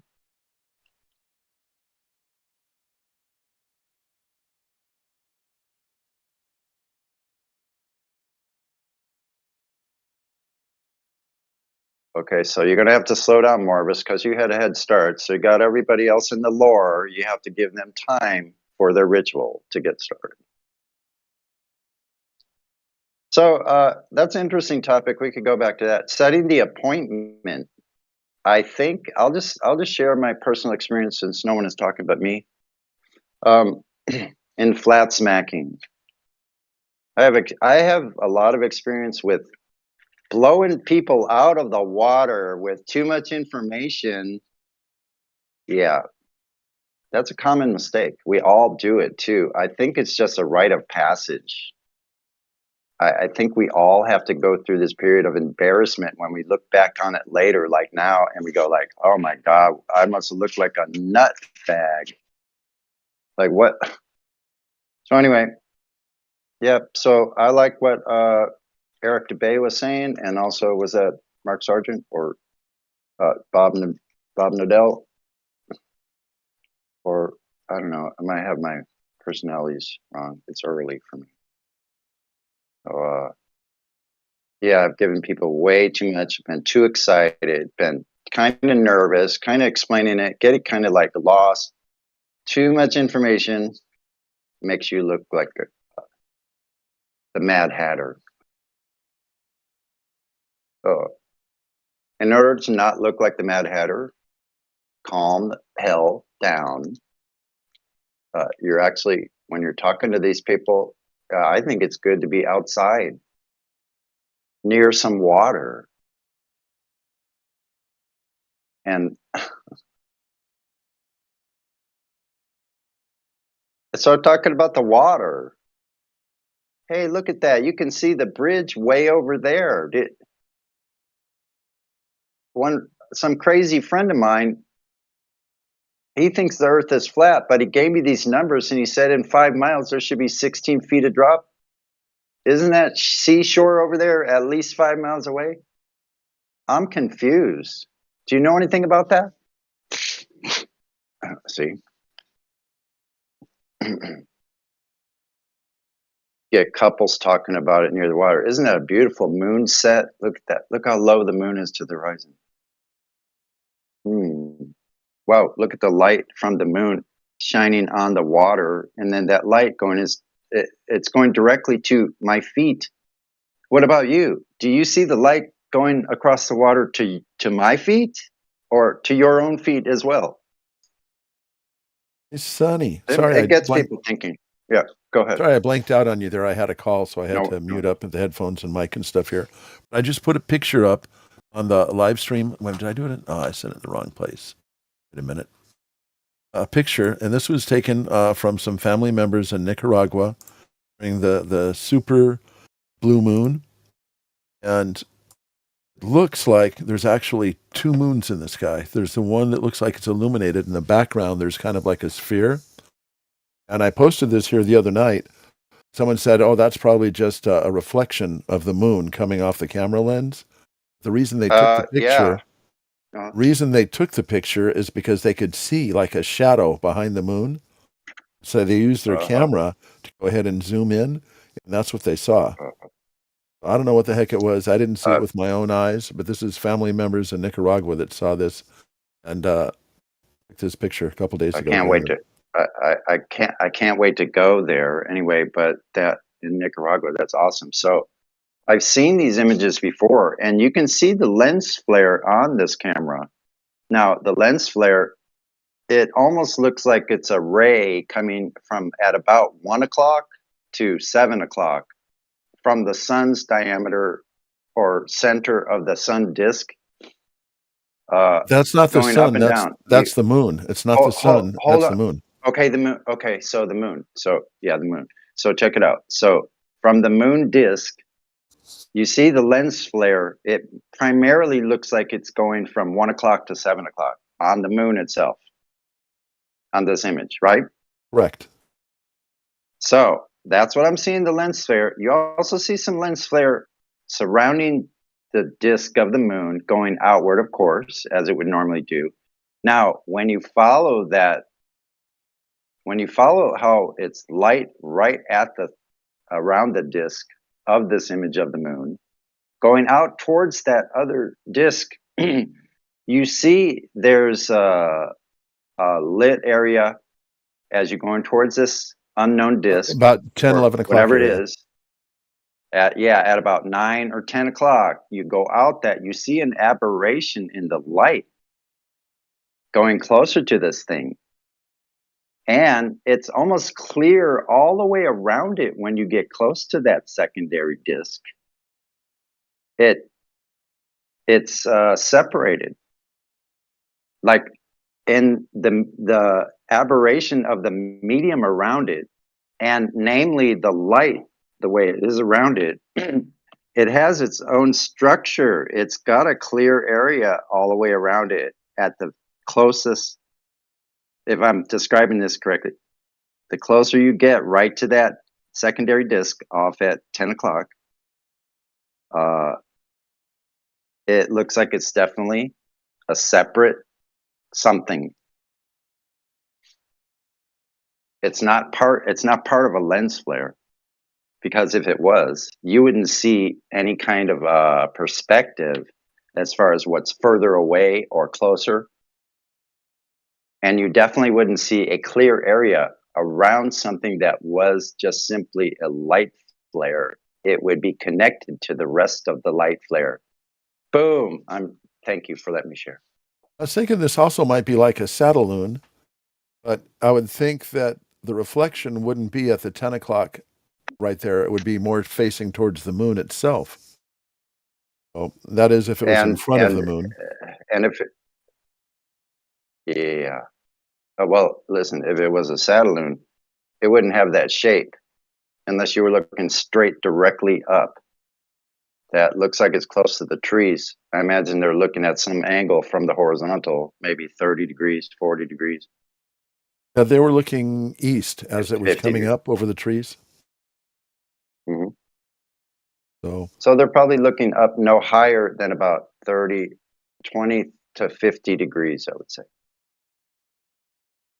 So It depends I on where remember- those trees are in relationship to them. Are they pointed is the camera pointed straight up? I don't think so. No, it's not straight up. You said they're looking east. So Yeah. let's see, straight up would be 90 degrees, 45. So yeah, I'd say they're probably somewhere between 20 and 30 degrees looking over the trees. Now I've seen some of these flat earth maps and they show another obstacle in the sky with the moon and the sun. I don't know, I've seen obstacle, several another. of these. I've seen several images like this from all over, from a lot of different places, actually. So I've seen these objects around images of the sun and or the moon as well, and more than one object like that around the image as well, around the central image, or the image that we're actually the moon itself, that part of it. So I've seen quite a few of these. I'm sure you have too. This is the first time I've seen this. To answer Jenna's Really? question, it says she's still very much in awe about this. Her question is, what are they not telling us about the moon? Jenna, they're not telling us anything about the moon except for lies. Well, I think it was told in the Ramayana. It was told about the Ketu, Rahu and Ketu. The ancients knew about these objects. I like to think of them as their lens covers. That's all. It's a light show up there. It behaves just like a light show. And a light show is used with electricity. Well, we have plants on the stage grounds, and plants only grow with electric light. Thank you very much. That's my thesis.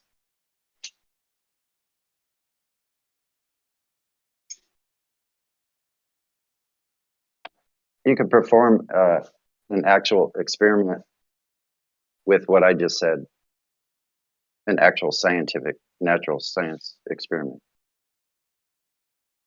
You can experiment on that topic. And to answer Jenna, I didn't see the 9 lights in the string that you're talking about. So I personally did not. Sonny, did you happen to notice a string of lights moving across the sky a few days ago? There's like 9 lights in the string. I've never seen that personally. No, I've seen video of people watching it, and it's just Starlink. That's what Starlink is. It's probably attached to a balloon, or they're all separate balloons attached together. It's very simple. They're like, it's going to look strange from our perspective because we see things the way they are far away. Like that's why the sun looks like it's rising at the farthest. When the sun comes up, the farthest away it is, let's say, it looks like it's moving up. Then as it gets closer to us, it starts moving faster and faster perspective-wise versus rising-wise. The relationship or ratio between it going vertical and going horizontal towards our position changes. So it's moving at the same speed above us. Then the farthest location away from us perspective-wise, it's the ratio of it's rising higher than, you see what I'm saying? As it gets closer, then it's moving faster. We start seeing it, then it goes straight across to our perspective until it gets to the other extreme. Then it appears to be going down again faster. That's why they call it the sun sets. The further away it's getting, often your distance at that far focal point to our eye, it looks like it's going down. It's not.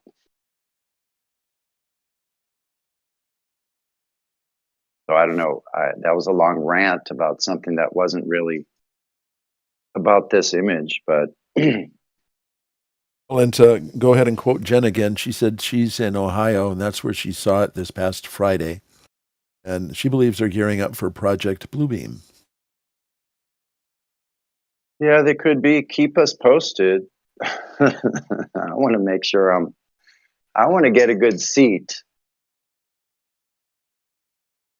I want to see this thing. I hope. Are they going to hurry up? Hurry it up! Like, come on. Anyway, back to the spectacular. The space religion. So yeah, they have no reason. Like, think about that. First, maybe think about that was I saw Heretic put something in the chat about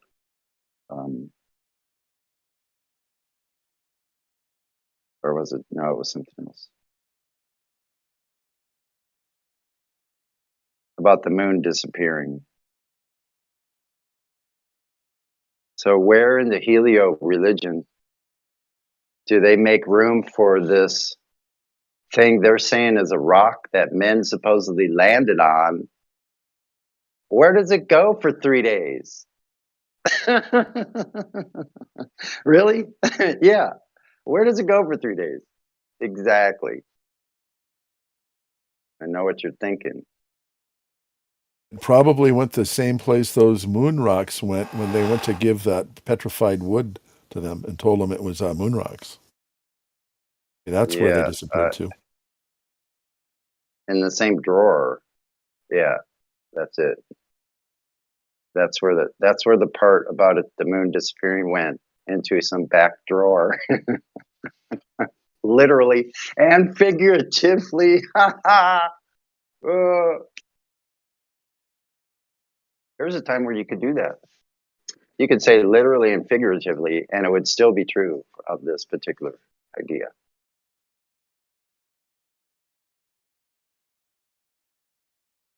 But we all digress all the time. Anyway, trying to Go say on it the back. lighter side blowing of the this news. up. Go ahead. I'm sorry.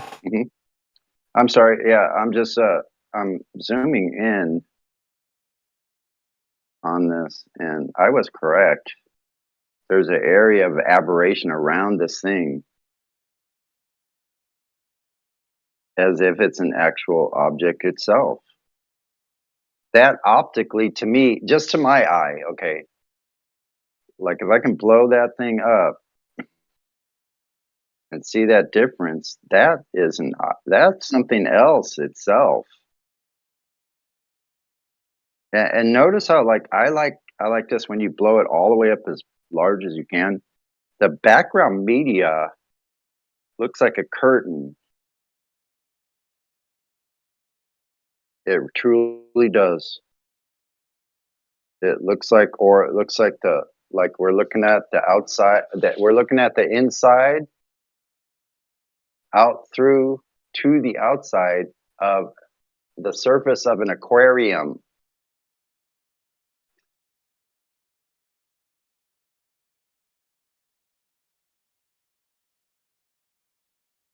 That's all I'm saying. That's pretty freaking profound, though, if you think about it. Yeah, I'm looking at the inside surface of this aquarium that I live inside. Thank you very much. Thank you very much, Creator, for putting this all here. Would that be an aquarium or a terrarium? Well, no, it looks like outside. Looks like I'm looking at the surface of water, like through an aquarium. Like if I'm in a bubble inside an aquarium, I'm looking out through the bubble.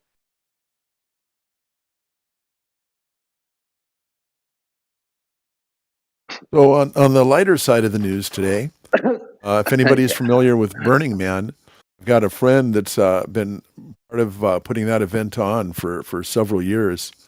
I've been in contact with him. He used to have a motorhome, and he'd go out there and camp out in the motorhome. But, the past couple of years, he's got a motorcycle, a Honda Goldwing, with a little camper tent that he tows on the back of it. And he got stranded out there in the mud. He's been out there for a few days, but he's out there helping to direct people out right now. So Burning Man, that's something that's a trip. I've wanted to go to that. I never heard of it until a few years ago. I don't think I'd want to go this year. All the mudstorms they've had there.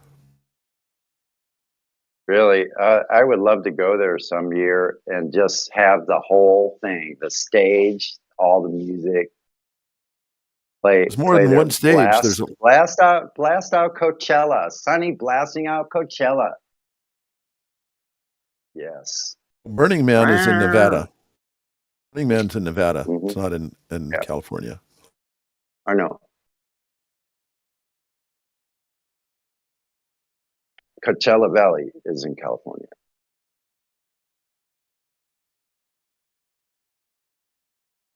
It's just below Indio, between Palm Springs and Indio.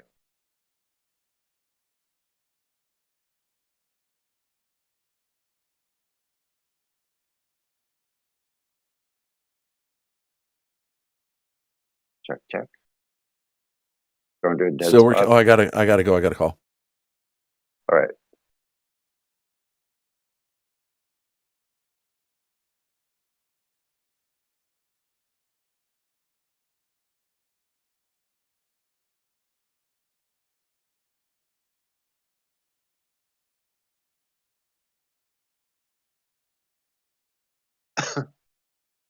Let's get Mark Sargent involved.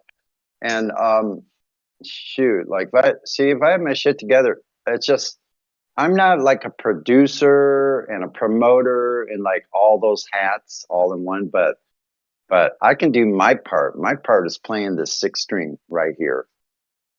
And so I can do my part. It's just there's logistic things. I have a dream about, I have visions of it. So why don't we get Mark Sargent involved? help help help us get this together logistically, so one day I can have my dream come true of being the rock representative of flat Earth. Yes, ladies and gentlemen, that's what I'm saying. I have a dream. My dream consists of the best rock and roll guitar music you've ever heard from the musicologist Sonny, PhD. That's right. I don't know, The but six string aficionado. The string bending mind bender. I'm just kidding. Starts sounding like Ted Nugent all of a sudden. Wango Tango. there's a song called Mindbender. It's about my guy talking about his guitar. He had a talking guitar. He said his father was a Gibson, his mother was a Fender. That's why they call him Mindbender. It's a good song. But I'm just going to tell you right now that I don't know if you're aware, Sonny, but I've been working from home for a little over a week now. Oh, yeah? The headset that I've got on, they actually got me a really nice gaming headset. So that's what I'm talking on right now. And the whole phone system goes through a computer. I don't even have a telephone here. So my screen will tell me when a customer is calling. Then I can just go ahead and hit the mute button on Discord and answer the phone and talk away. When I'm done, unmute the phone. Cool. Yeah, so I'm here looking at hazy gray skies. I cannot see the San Gabriel Mountains just to the north of me. It's so cloudy and overcast and hazy. It's going to be a nice cool day today. It's supposed to be around 78 degrees, so not going to be as hot as it's been recently, up to the triple digits. It's going to be nice to have some cool weather. Save on the air conditioning.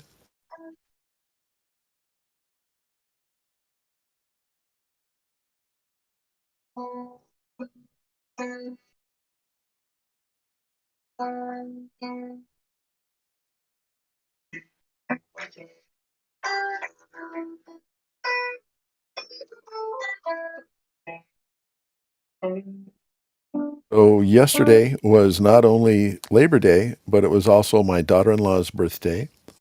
So we were over at their house yesterday, had a meal together with some family, friends, had a wonderful time.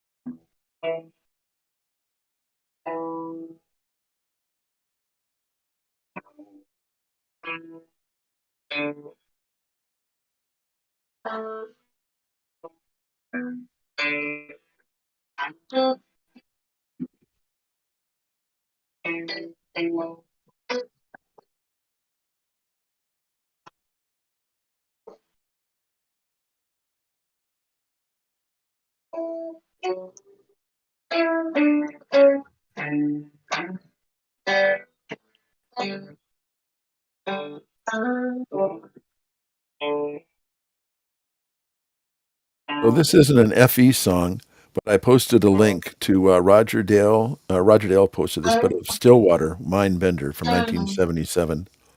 You get a chance, you might want to listen to that. That's one of my favorite songs. Cool.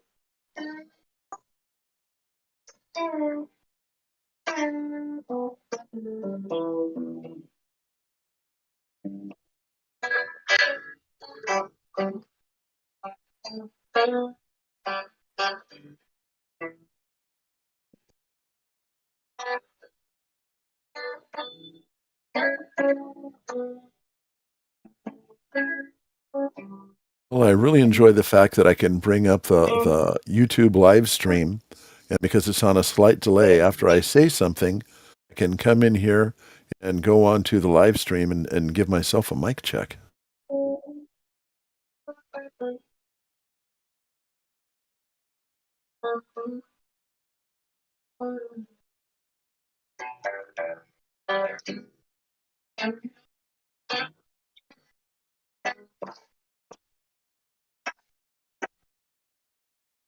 Does that come through?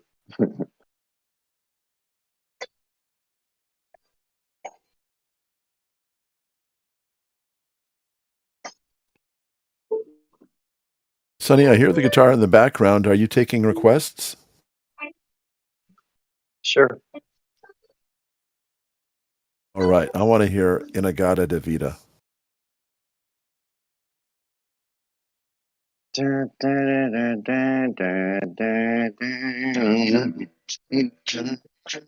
Oh, love you. And they got a Davida.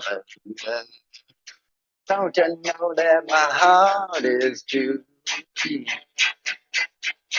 I don't know. I don't remember all that part.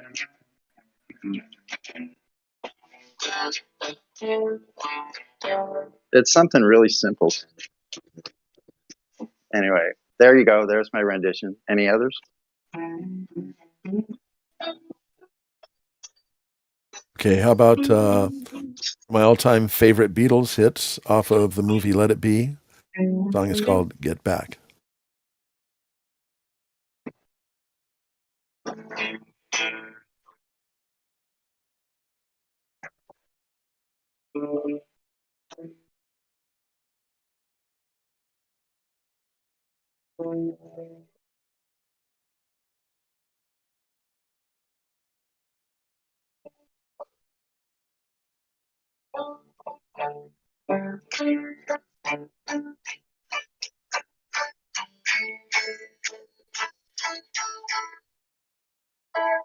One second.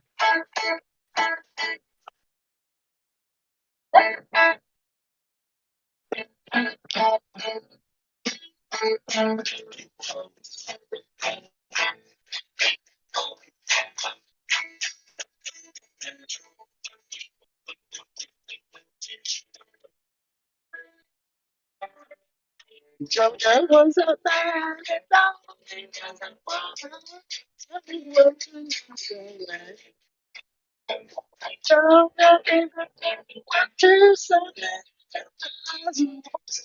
Hey man,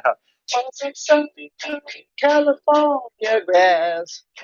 Oh, get back, get back, get back. Get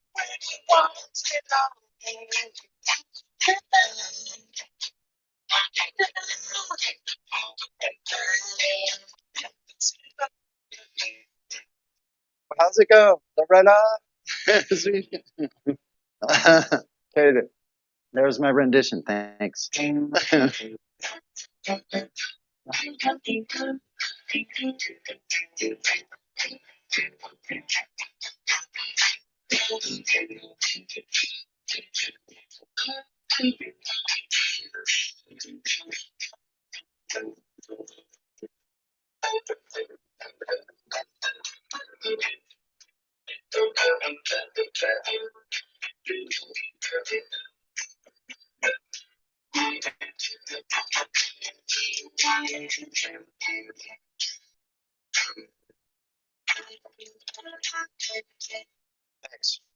Okay, Sonny, This I is don't know if fun. you're going to be able to hear this.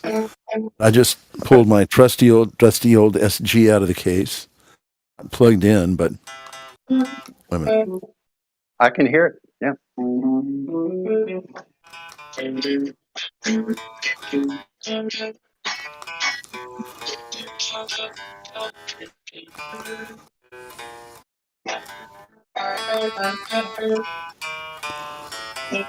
Oh, that's a.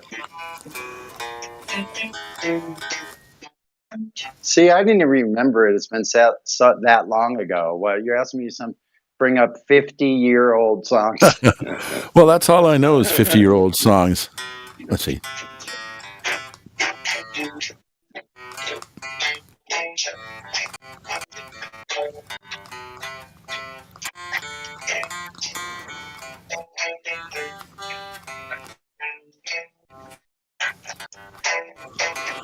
And that's how the earth became flat. Too many people playing flat notes.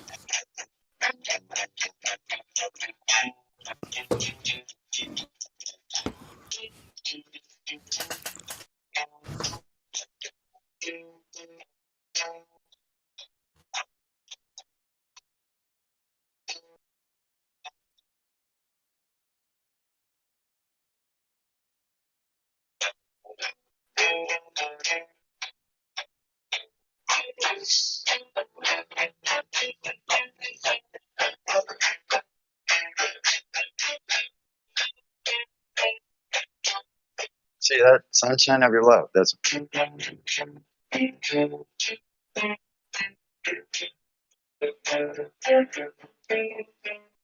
okay. More requests. Go ahead.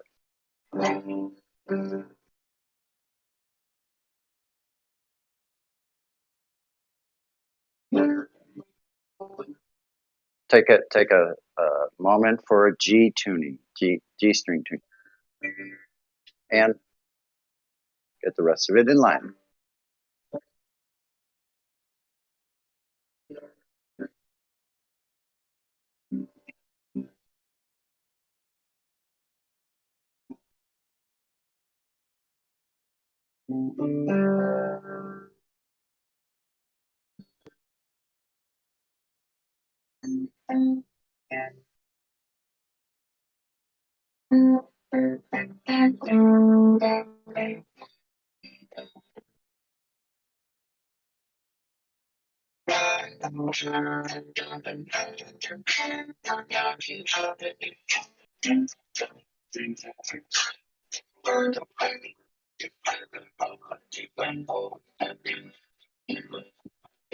Okay. Left a good job in the city. Working for the man every night and day. Night and day. And I never lost a minute to see. Wondering mother when things smiling then. Big wheel keeps on turning. Fire Mary keeps on burning. Rolling, rolling, rolling on the river.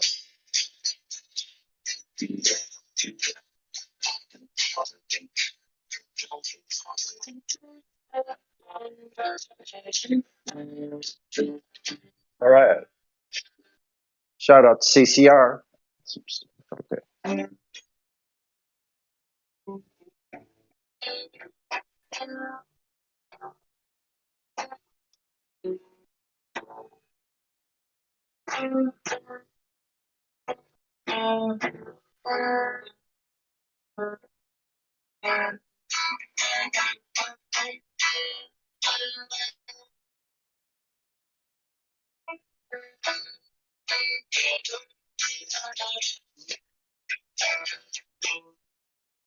Okay, more requests? Anybody?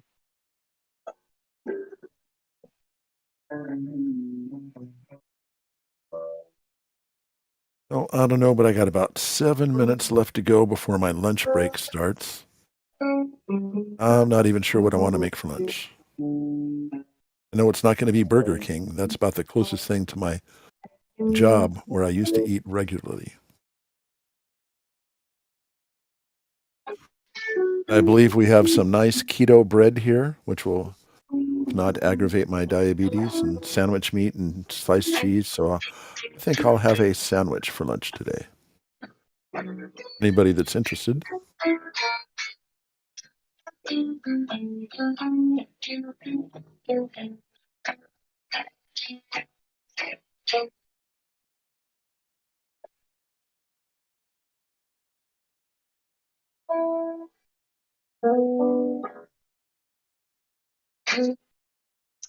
All right. Anybody else? This is awesome. Just like a radio show.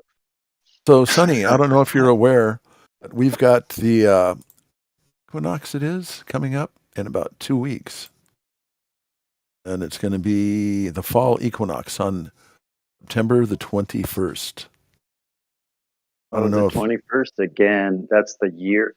That's another year anniversary from the other Flat Earth get together. Wow, what's up with that? Well, I don't know. Have you talked to Renee at all? Do you know if there's going to be anything happening this year or not? Or I don't know. I need to get it. I need to get his number. Yeah, I know it's there. I just have to look at Flat Earth Dude's. Probably on his YouTube. Can DM Flat Earth you Dude, his number? shout out Flat Earth Dude. I'll just talk to Clarities. Okay. I don't get in touch with Just, them very often because we're like on opposite ends of the clock. Parts I of usually- LA. Yeah, you're part of LA. Well, different I parts of usually LA. wake up about the time he's going to bed. You're different parts of LA. Not even LA. He's Orange County. It's a whole other side of the orange curtain. Well, yeah, I know. Yeah. Oh, that's true, isn't he? Yeah, that's true. He's south of Seal Beach. I forget. It's been that long since I've been up there.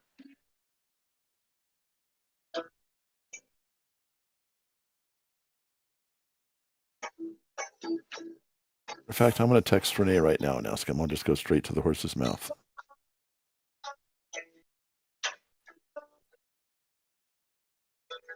Gonna sell that SG? How much you want for it? No. Unsaleable. Yeah, unlisted. Okay, no, I It's, got it. it's an SGJ. I got the mood. That not.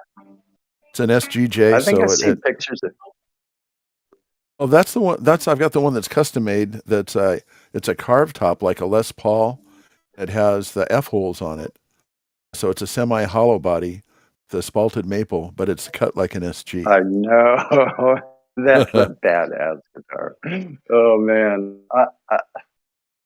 I know. I just know I could produce magic out of a guitar. Like I already do from this. I like cheap, ratty guitars that have been like I pieced this together and built it myself and did everything precisely and like it has my tonality of my personality. I feel. You know what? I'm schizophrenic. I got multi-personalities, and on that one with the spalted, it's got actually the bridge on it. It's a Piazzo pickup. So that thing can actually sound almost like an acoustic guitar. And then I've also got the other pickups on it. I've got the P rails, Seymour Duncan P rails. It's got like a rail. It acts like a humbucker or a rail or a P90. You can get 3 different types of sound out of it. So it's Yeah, I have 20. I have 10. I have like 27 different tones in this Stratocaster. Okay. So you're using the Super Strat mod on there. So you've got the Yeah, Super Strat. That's it. I built up a have- Super Strat like that. I gave to my nephew a little over a year ago. So he's playing that now. So It had all those. so it has like. modifications. So this is like regular standard. It has. I have the neck and middle pickup on. I have little dirt on the amplifier now. It's about 4 or 5 on the gain drive. Let me see. About 4 on the gain first gain stage. At 4 on that. That's my like master. And then I'm in the master. I have at 2, and the gain I have it, which is volume. I have at 4. So. Oh, Sonny, have you joined my forum regular yet? Strat? Yeah, I'm already joined. But I need I didn't need to spend more time in there, figure out how to drop links and stuff because I have a bunch of music on SoundCloud, but I just haven't got. And I turned down. Hold on.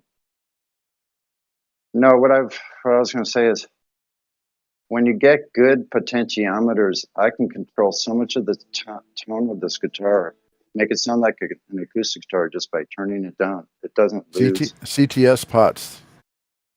Yeah, exactly. So this is the standard Strat. Now, just on the volume of the pickup itself on the guitar, I'm at like 5. And you hear it still has all the highs, so I can go.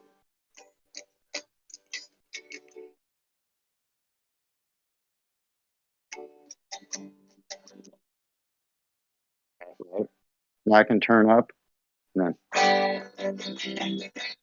then a little more, get it up to 8, and then 10.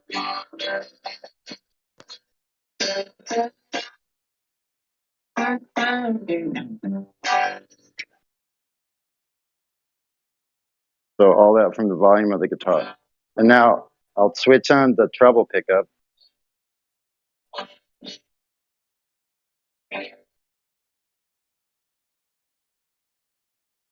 How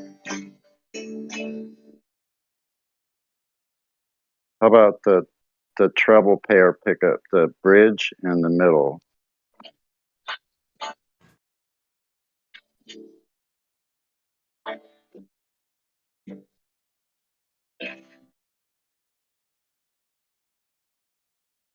All right, it's time for me to make some lunch. So I'm going to walk off into the kitchen, log out of the thing here so nobody calls me. Do that first. Unavailable. Okay, here's out of phase.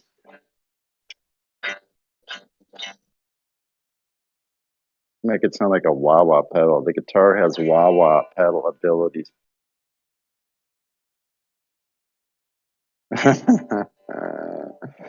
And here I am bragging about my Stratocaster. So it's a lifetime demonstration. So all three pickups on. I've got quite a few And- pedals, but the only one that I don't have is a voice box. I want to get a voice box. So check it in phase and out of phase. Check this out. So listen. So here, wave mixer. Can you hear that okay? Not really. Okay, how's that? I'm definitely not going to be able to tell the difference between being in phase and out of phase. It almost sounds like Oh yeah, you're you will. unplugged. Listen.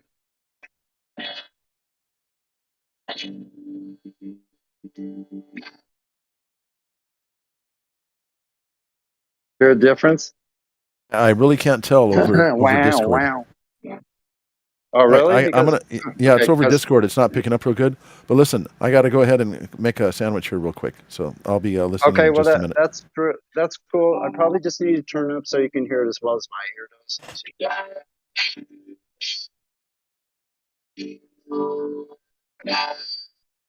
Anybody else? Is that too loud? Overpowers? Or was it better before where I could talk? I got full control. Can of it. barely hear the guitar. Okay.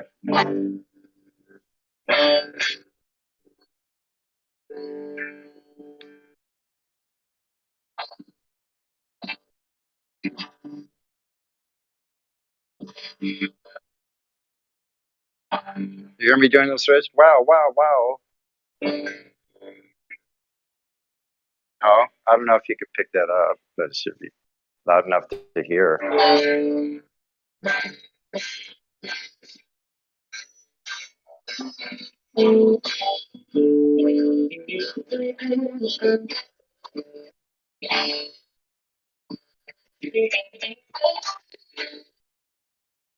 That's with my thumbnail, all of that. And now I have a picture.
Thanks for letting me share.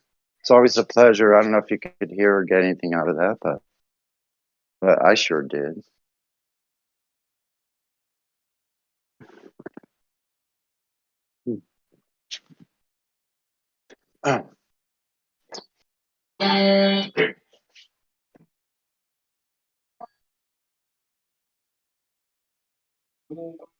Anybody else there? Hello?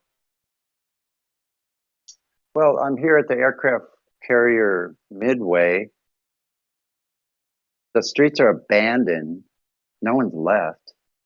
They're all gone. I'm here on the aircraft carrier. I have food. I have shelter. I have 24/7 Flat Earth Discord. Reach out if you hear these airwaves. Yeah, I'm here. Who's this? It's more. I went on that Midway when we went to San Diego. That's pretty. Yeah. Yeah, tell me about it. We went in 2019, late spring. We actually went 2 different times to San Diego because our twins, they went to Marine boot camp like 6 months apart from each other. So I'm just glad really? No kidding. 2020. Or hold on. Where did they graduate from San Diego here? NTC? Yeah, back in 2019. Yeah, 2019. So I'm trying to actually the Rolling Stones played close to that year. It might have been 2017 though. No, 2016 probably. So okay, so that's cool. That was right before they decommissioned that whole base, and now it's turned into Liberty Station, where they have like yoga places, the high-end restaurants, a grocery store, all in these places where I had to march on the grinder and double time down these streets with names like Decatur and like all these famous, like I was a squid training here in San Diego, and now I can ride my bike across those places, and there's soccer moms and playgrounds and stuff where I was graduating from boot camp on the grinder. Well, they don't. It trips they me don't out. do the MCRD anymore? Yeah, MCRD is still there. Yeah, they've no doubt expanded as well. And all that area, that whole entire area is fill from dredging. Like they dredged out. I've seen pictures before any of that, and from the beginning in 1918, where a lot of those buildings are, where I went to boot camp, with the rows of columns, all those buildings that were built in 1900 or so. So all of those are still there, but in the early days, you could see from those buildings, almost on was all water. So they filled it all in with Harbor Island and Shelter Island, and they changed the direction of the river. It used to go out through Old Town, and that's the problem. It would wash everything from Old Town to Roseville out into the ocean. Entire parts of the city washed away. This happened quite regularly until they diverted it over to the main channel, where the false channel, or the false bay is what the Spanish called it, Famosa Bay. That one, they changed it, and they made the harbor. They made Harbor Island, Fiesta Island. They filled it all in and changed the channel completely to the other side. It's a trip. But anyway, I've seen old pictures of Old Town being washed away into the water. But that's right near where I went to boot camp. So now it's full of Harbor Island, and they have thousands of yachts on there. It's one of the largest small boat harbors on the West Coast here in San Diego. Huge. And there's hundreds of boats sitting out there that are just dying to become the flat earth sailboat that we can just buy for a penny on a dollar probably. But we just got to get our shit together, man. You want to go sailing? Yeah. That's available. Look, I look out, there's boats that need to be salvaged. You can tell which ones no one's taking care of. But see, I just have to be in a position where I can commit, because I can go do all the talking to these people. I know everything there is to know about boats and even building them myself. So I know what to ask on buying boats and what to look at to see if the boat's worth it in the first place. So I know how to do all that. The engineering part, I can do the whole thing, from the engine to all the through hulls, through like keeping the valves, new valves. Like you have double, triple redundancy when you're out sailing. You have to make sure you have a lot of spare parts. You gotta carry a bunch of shit with you.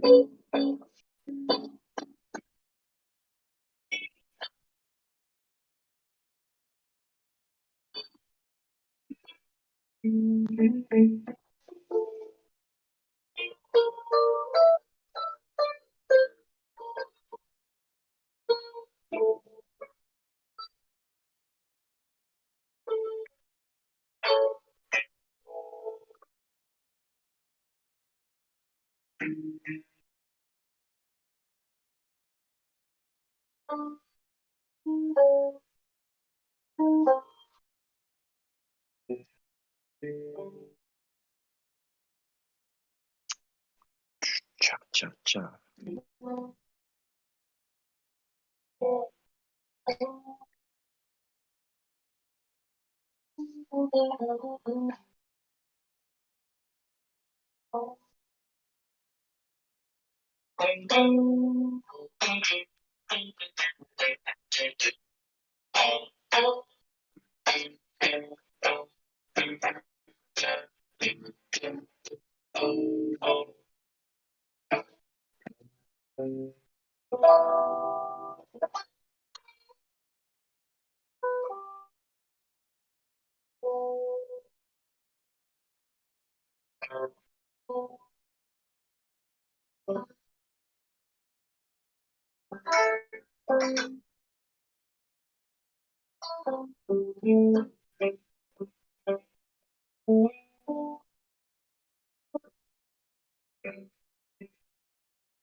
Ooh.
Wow, that could put me asleep. Wow, that's a trip.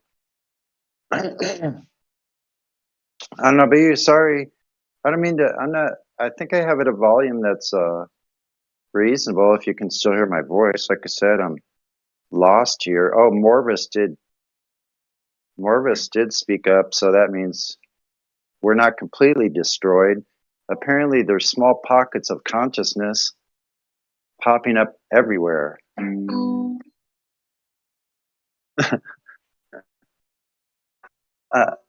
Thanks for letting me use some of the airwaves, though. I mean, like, I'm feeling really mellow today.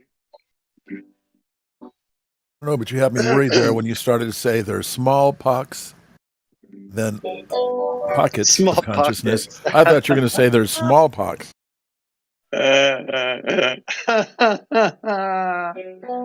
know. Guess what? We have a cure for that. It's called immunity. All right. Thank you, doctor.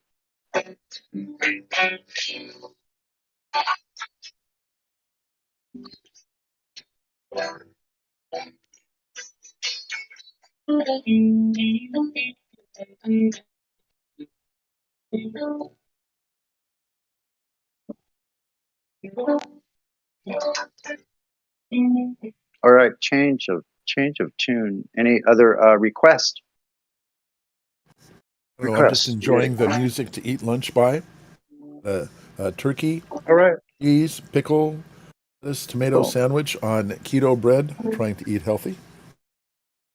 Awesome stuff.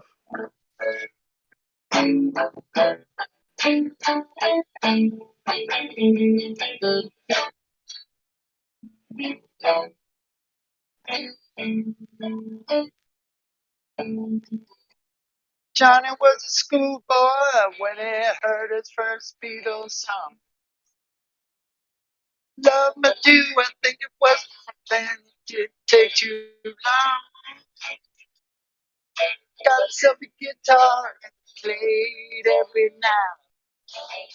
And now it's in a rock and roll outfit and everything's alright, don't you know? Johnny said goodbye, Mama. Mama, I'm going away. Gonna make that good time. Gonna be a big star someday. Oh, Mama came to the window with a teardrop in her eye. But Johnny said, don't cry, Mama. Wave, smile, say goodbye. Don't you know? Don't you that you a shooting star? Oh, don't you know? Oh, yeah. Don't you that you are a shooting star? And the whole world will love you just as long as you are a shooting star. Johnny made a record, went straight up to number one. Suddenly everybody wanted to hear him sing his song. Oh yeah. Johnny's world went by like a warm summer breeze. Johnny looked around and said, I think the big time has come to know.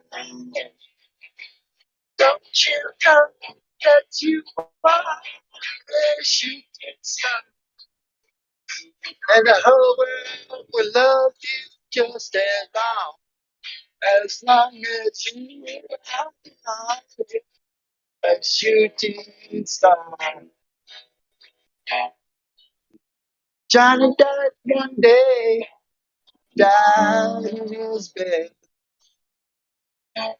sleeping tablets, bottle of whiskey by his bed. Johnny's cat went by like a warm summer breeze. And if you listen to the wind, you can still hear him sing. Don't you know? What a life, la, la, la, la, la, la. Yeah.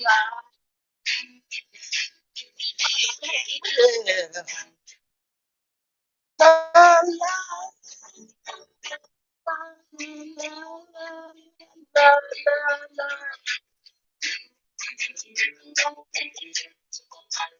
don't you know that you are a shooting star? Don't you know? Oh yeah. Don't you know that you are a shooting star? And just as long as you.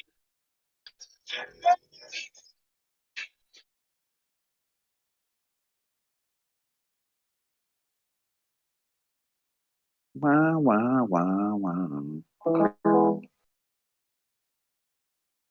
Goodbye, Johnny. Rest in peace, Johnny. I'm still here.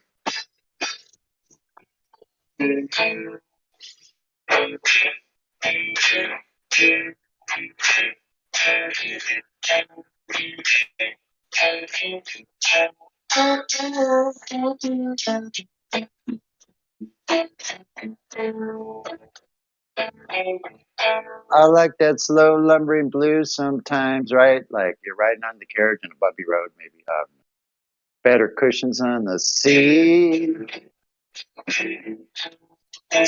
How about tuck and roll carriage seat?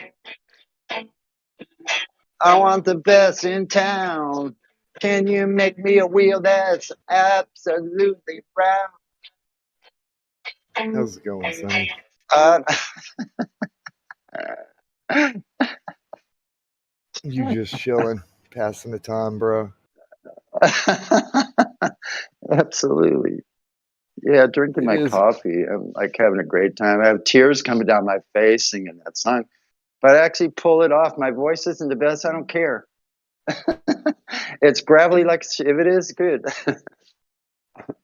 Hey, it's about existing and having fun and existing. That's having when fun. it comes to music, enjoying being. Yeah, I think that's a great start of a song, man. Thanks for inspiring me to tuck and row carriage seat. Sounds fantastic. Got some change in my pocket going jing-a-ling-a-ling.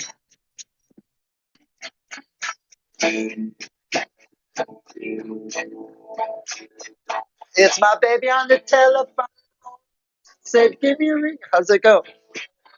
Every time I call, it's the same thing. She says, no, no, no, till I get with me. Tell her.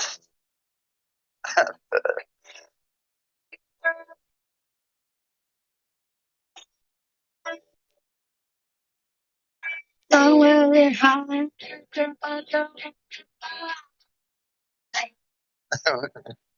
And hand me no line. Sorry, I don't know the song anymore. It's better than my version.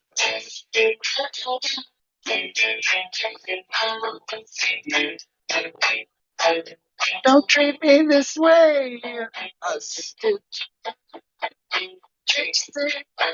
Talking about free milk in a cup. Sitting on top. Just to get away by.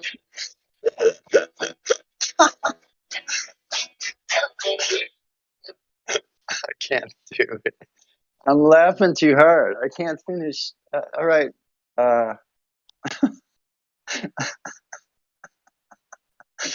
Holy shit. Holy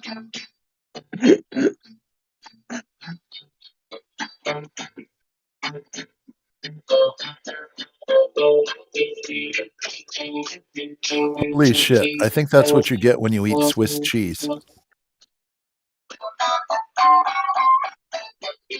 I see the notes in my mind before I play them. It's the weirdest thing ever. I see the shape. Like you go, so for this one there.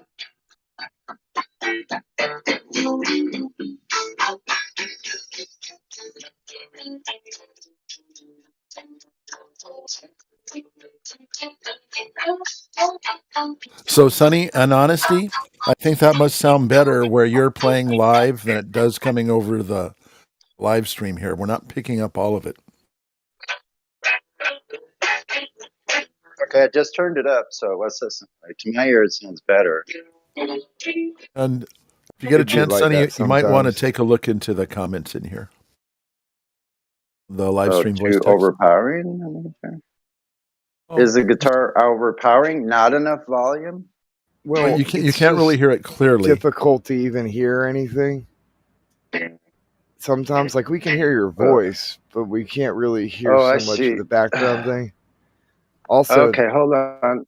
Sonny, it has why to don't be you sing stronger songs than the. about like flat Earth?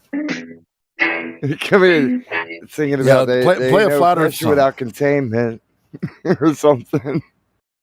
I was just commenting on what old dude said, talking about this is for flat Earth comment or content, and No, so I I was hear kind you. of bridging the gap. Like, okay, well, Okay, what if Sonny sings about flat Earth, I have a and we can flat Earth hear his song. music a little bit better? It's Because we called, really it's called can't hear Comfortably your Dumb. riffs, man.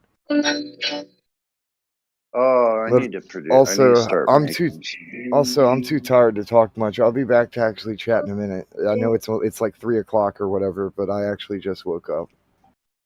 I've had a Good. bad It's day today. 11:29 here. All right. Well, sorry you're having a bad day, but I have Comfortably Dumb. Hey, there you go.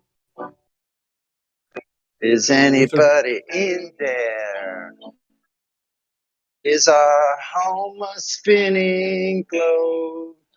Can you tell me where it's curved? Now, the gift doesn't look round.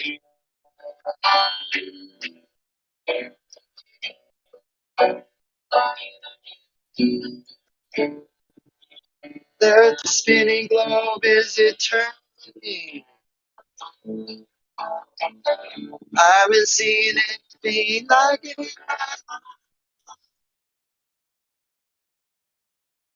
When I was a kid, I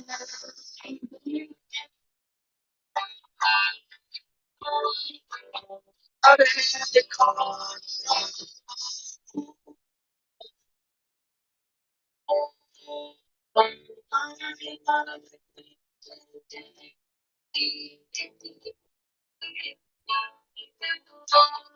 My legs felt like two. I look at the horizon. It's not baby. It's not a mirage I'm seeing. It's the horizon's never ending. I'm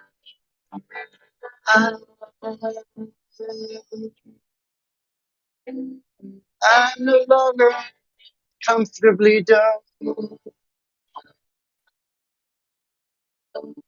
Okay. New Perspectives got all the lyrics. Cause he wrote this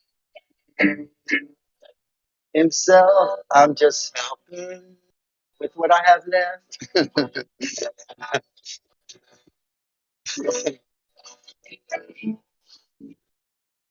This is the part where you make your flat earth verse and you send it in DM. Then I add it to the rest of the comfortably numb flat earth tune.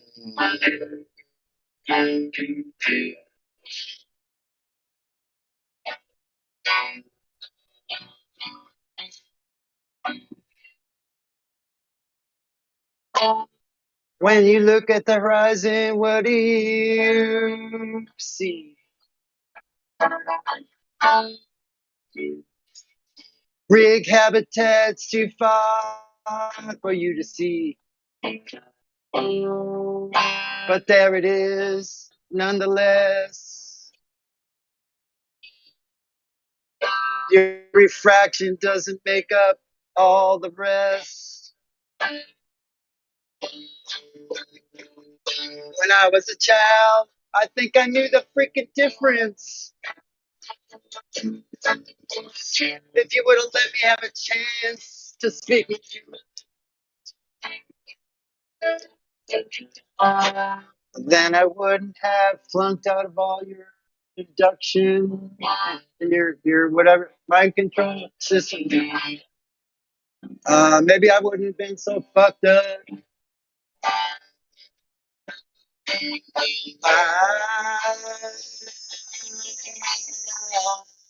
I'm no longer comfortably dumb.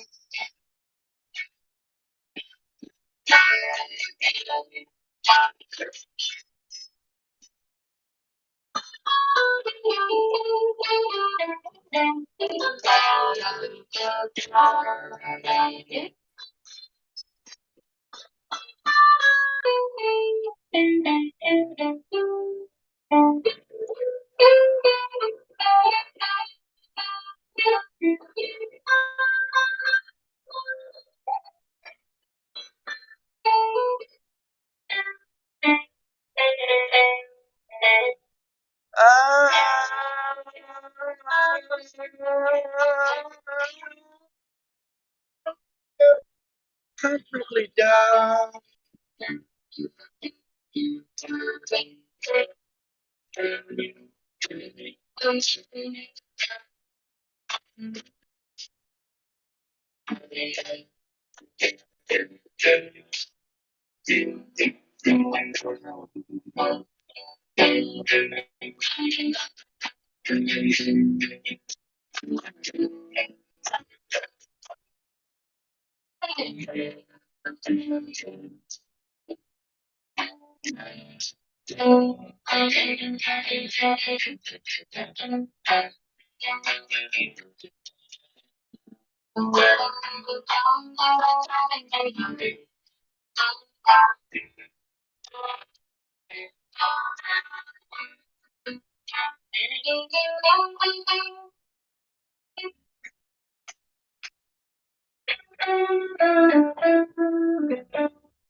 All right.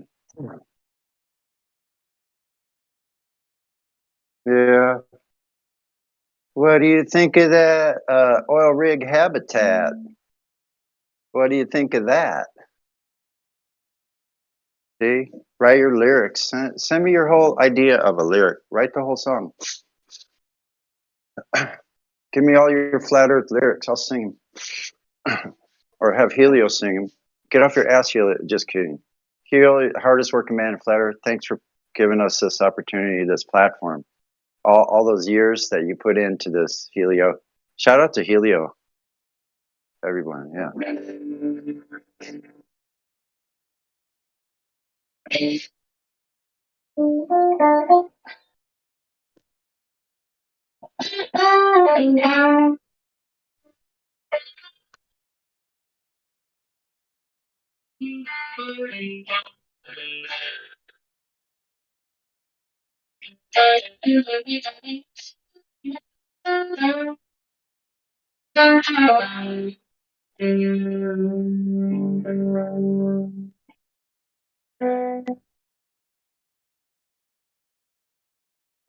Excuse me. Okay. I can shut up for a little bit. I don't want to be annoying. But how's the sound check now on the guitar versus my voice? Or one being too loud, one being overpowering, or the other? Here's the guitar. That's pretty loud for me.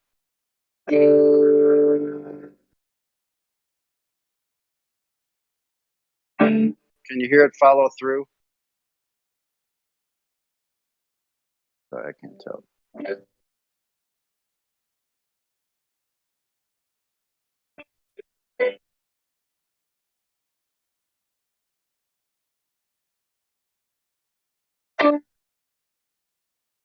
Test, test.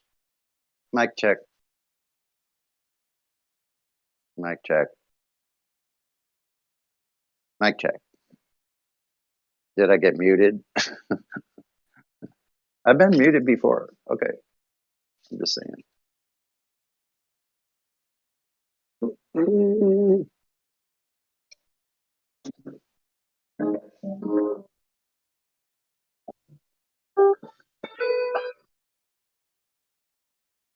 Okay.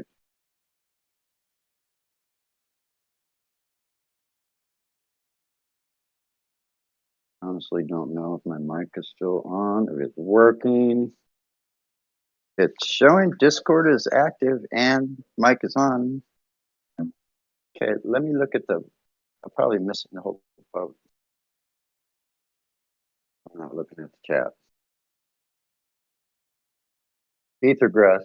I could stop. See, that's the thing. You guys don't speak up. Not personal conference. Okay, gotcha, you guys. No worries. I'm done. Thanks for letting me share a little music here and there. Doesn't hurt. I can be limited. It's fine. I know how to use the volume knob. There, no guitar. See.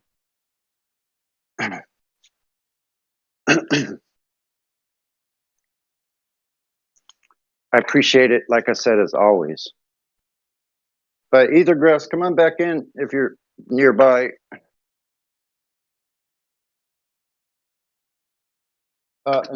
Actually, about 12 minutes or 15 minutes of that last little bit was a Flat Earth song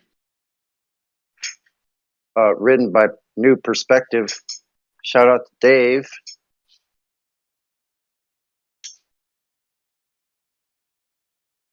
And the LA and Orange County crew. You know who you are. I don't need to remind you. So September 21st coming up is the, excuse me, equinox. I don't mean to belch online. But yeah, the Flat Earth get together at the equinox there at Sunset Beach. I'll put out a little promo.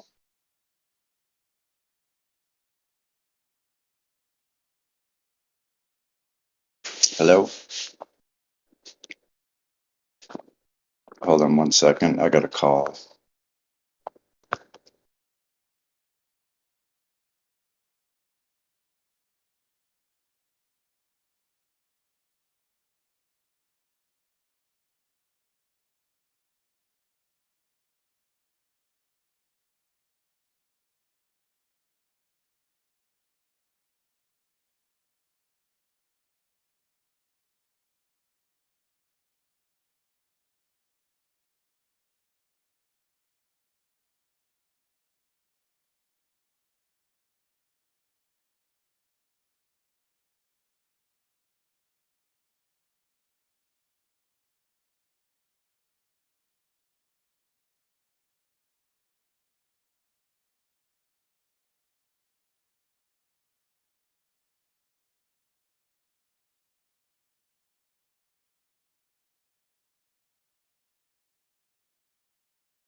Right. Did Egress, does she come back in?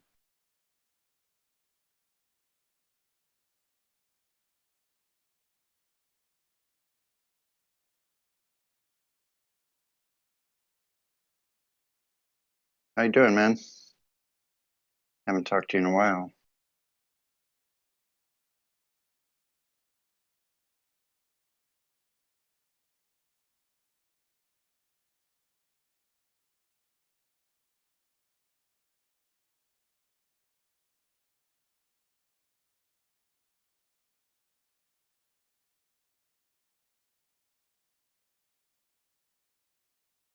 Okay, so on the flat Earth topic, particularly, how's everybody doing with their time management on the flat Earth? Because that's an important thing. You only have time during the day. That's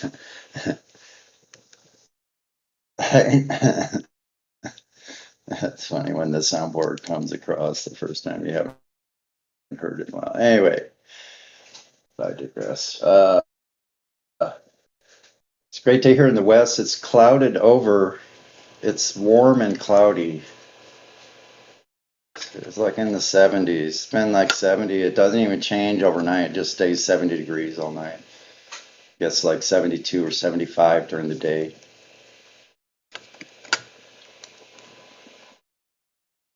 Thick overcast. Ethergress, are you there? Calling Ethergress.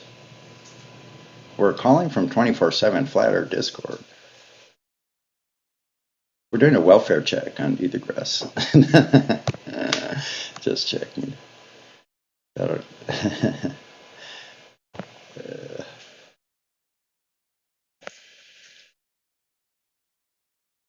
working? No. Hold on. What's going on here?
I don't know, can you hear me now? Sorry, I probably had the phone mic on before. Sorry about that. Hope it wasn't too horrible.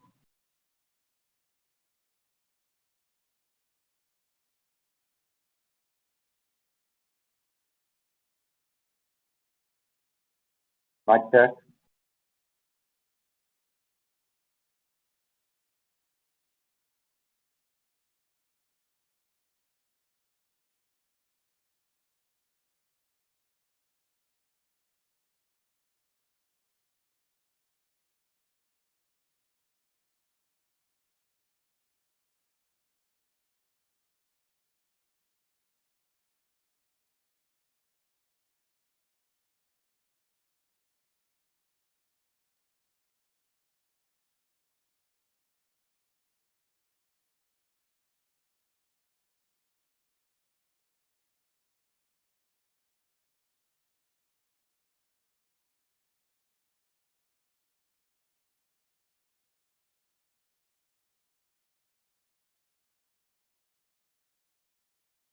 All right, check.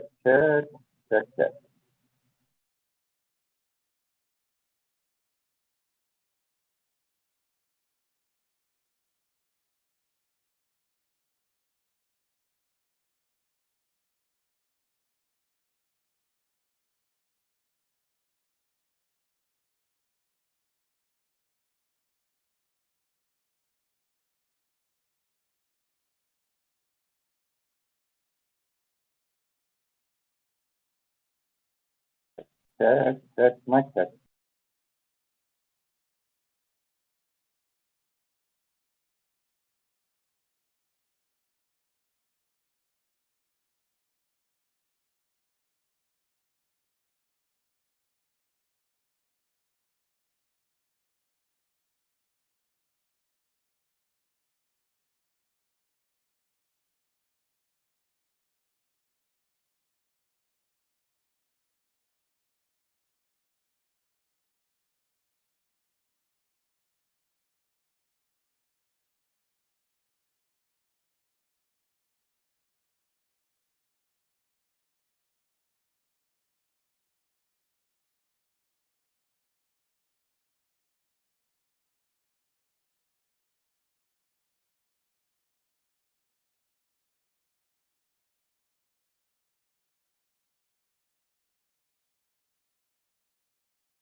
Testing.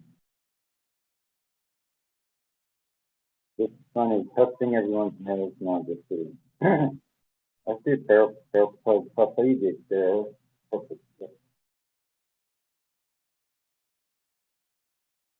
I can't pronounce that word, but the best coffee ever.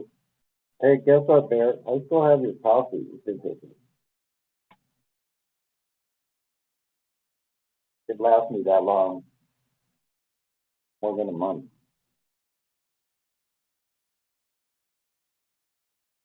So if you haven't had the best coffee ever, contact Bear. Anybody else there? Because I haven't heard back from anybody in quite a while. Did I get server muted or something? And just talking to myself. Let me see.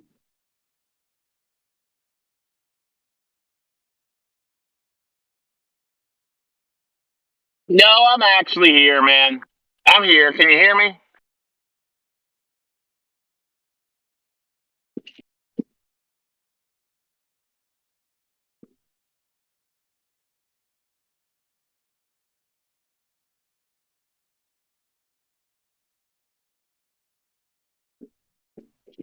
Yeah, I hear you. Yeah, I hear you.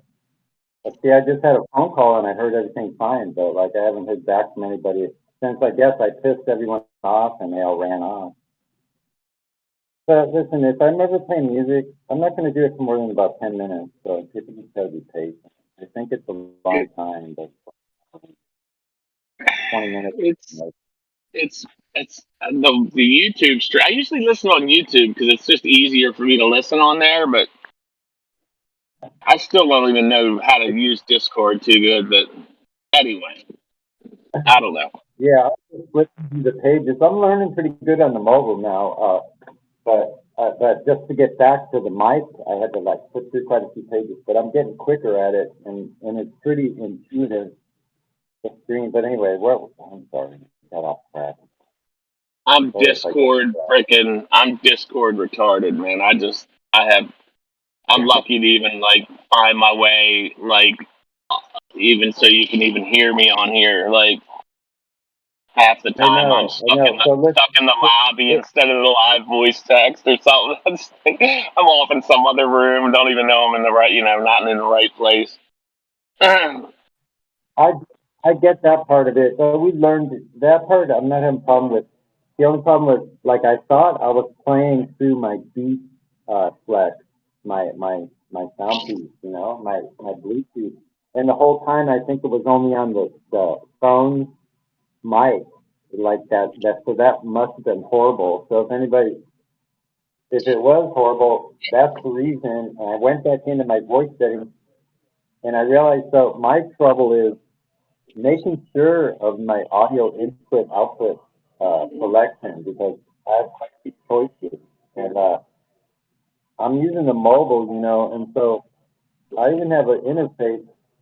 I could go direct in, but I'm using like a Bluetooth speaker now, and how does it sound here? I have one Bluetooth thing in. My theory is they can't irradiate your head if you. I'm beating the grabblers by wearing one, which is probably really stupid. But I don't know, man. What was it? The other guy the other day, he's like, "Why did you get one without a phone jack?" I'm like, I didn't even look. I literally got a new phone and didn't even. I was just like, oh, dang! It doesn't even have a jack. Like all the new ones don't even have a place to plug in. Yeah, like, so look, I'm going to turn on this Bluetooth and see how the difference is, because I thought it totally speed up. I thought I was listening with one earpiece. So hold on, let me just make sure. So I probably sound terrible. You sound a little bit deafened to me, but man, I'm driving and I've got one earpiece in, so I've probably got the worst. All right. I'm listening to it, so go ahead.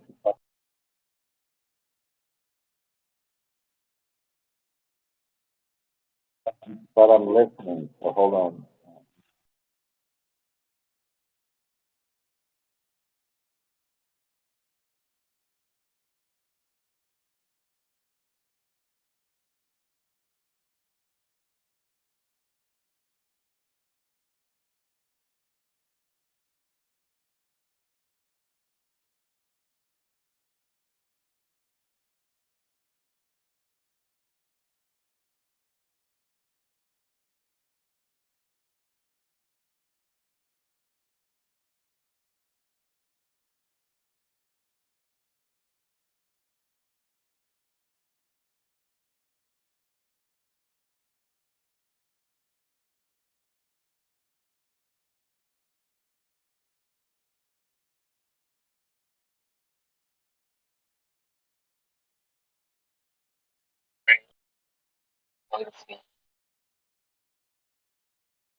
Okay, so now I got it right in my ear. So, like, that's what I was doing. I was using the volume of the guitar. Should have been in this earpiece.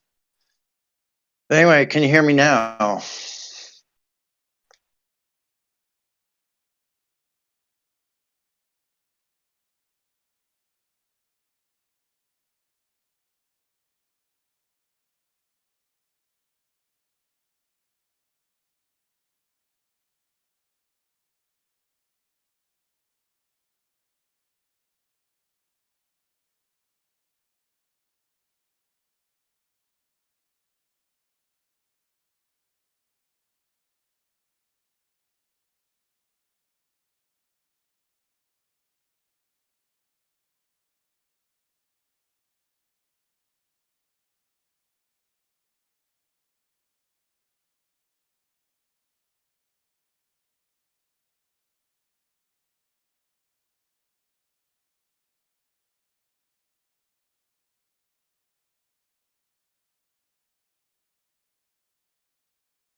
Hello, is there anybody in there?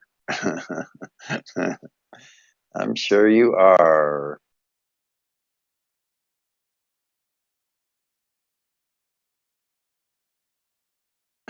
Everybody's probably list at the QE open panel, maybe. That might be a good place to go, actually.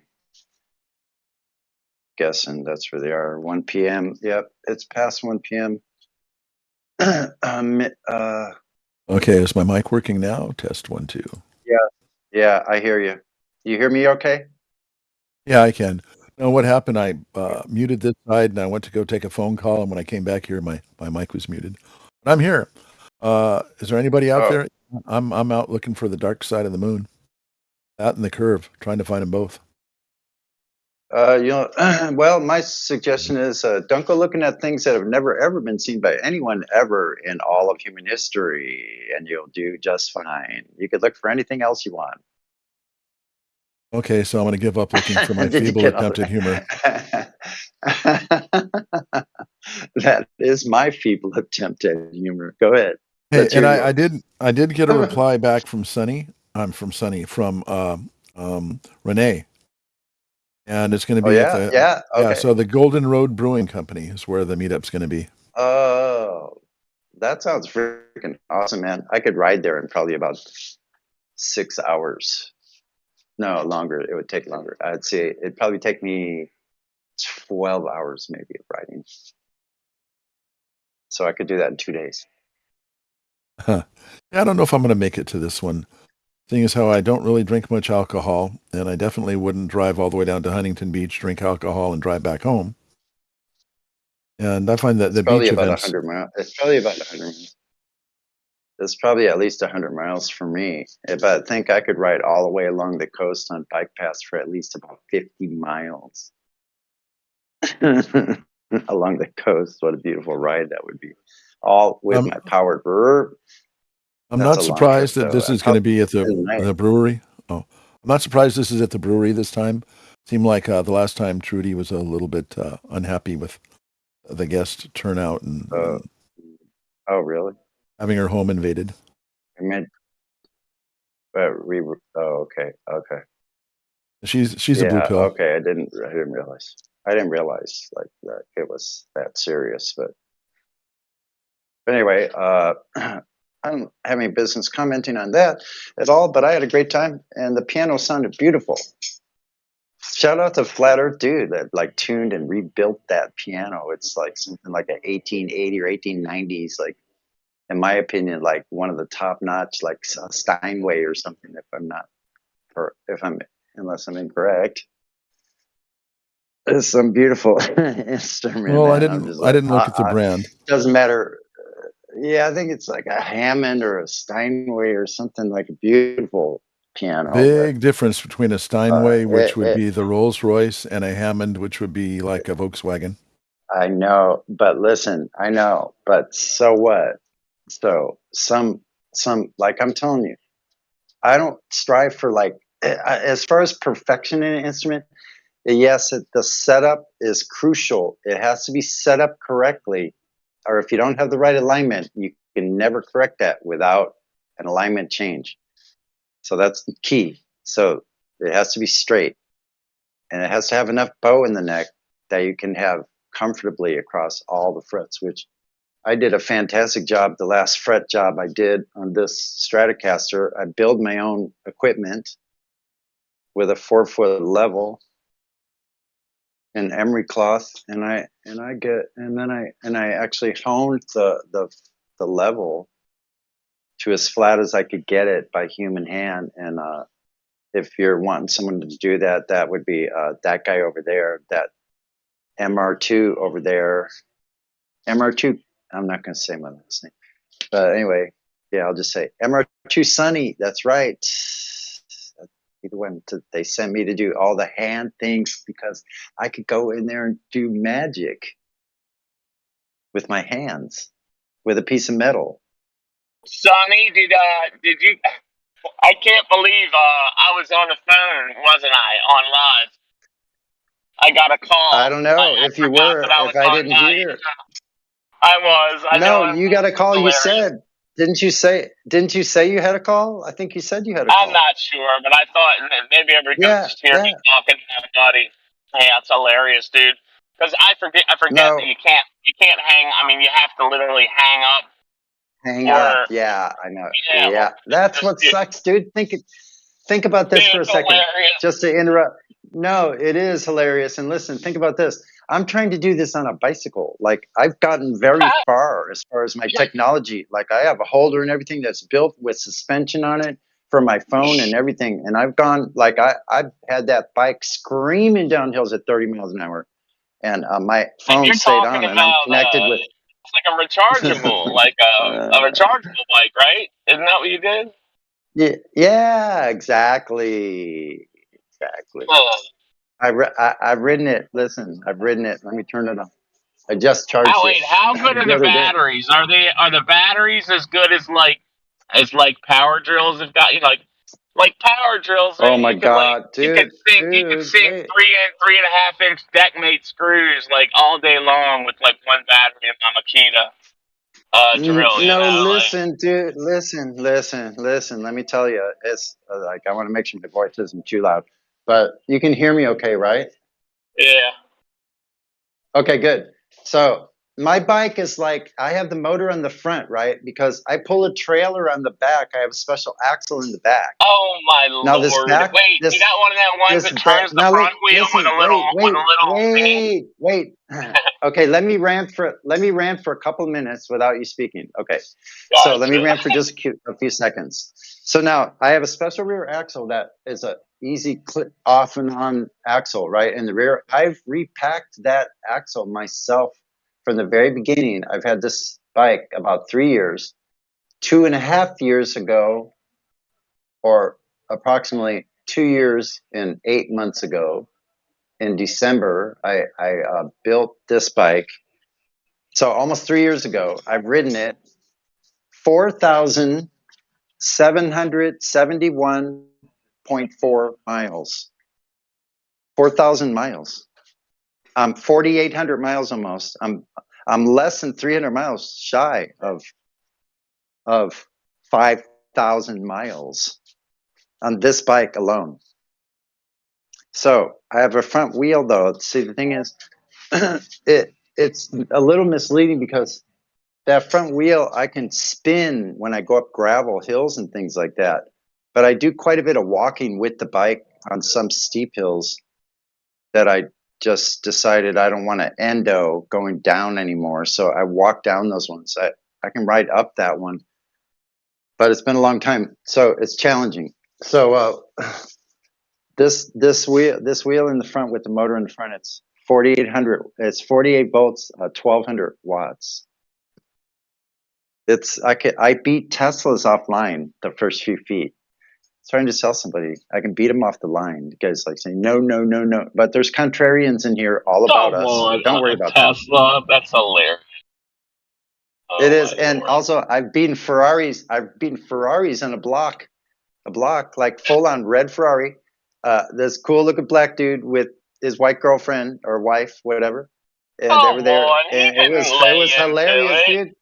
He didn't lay into it. There's no way to beat a Ferrari. Come on. A Ferrari, I beat him within a block, mofo. Don't you even tell me.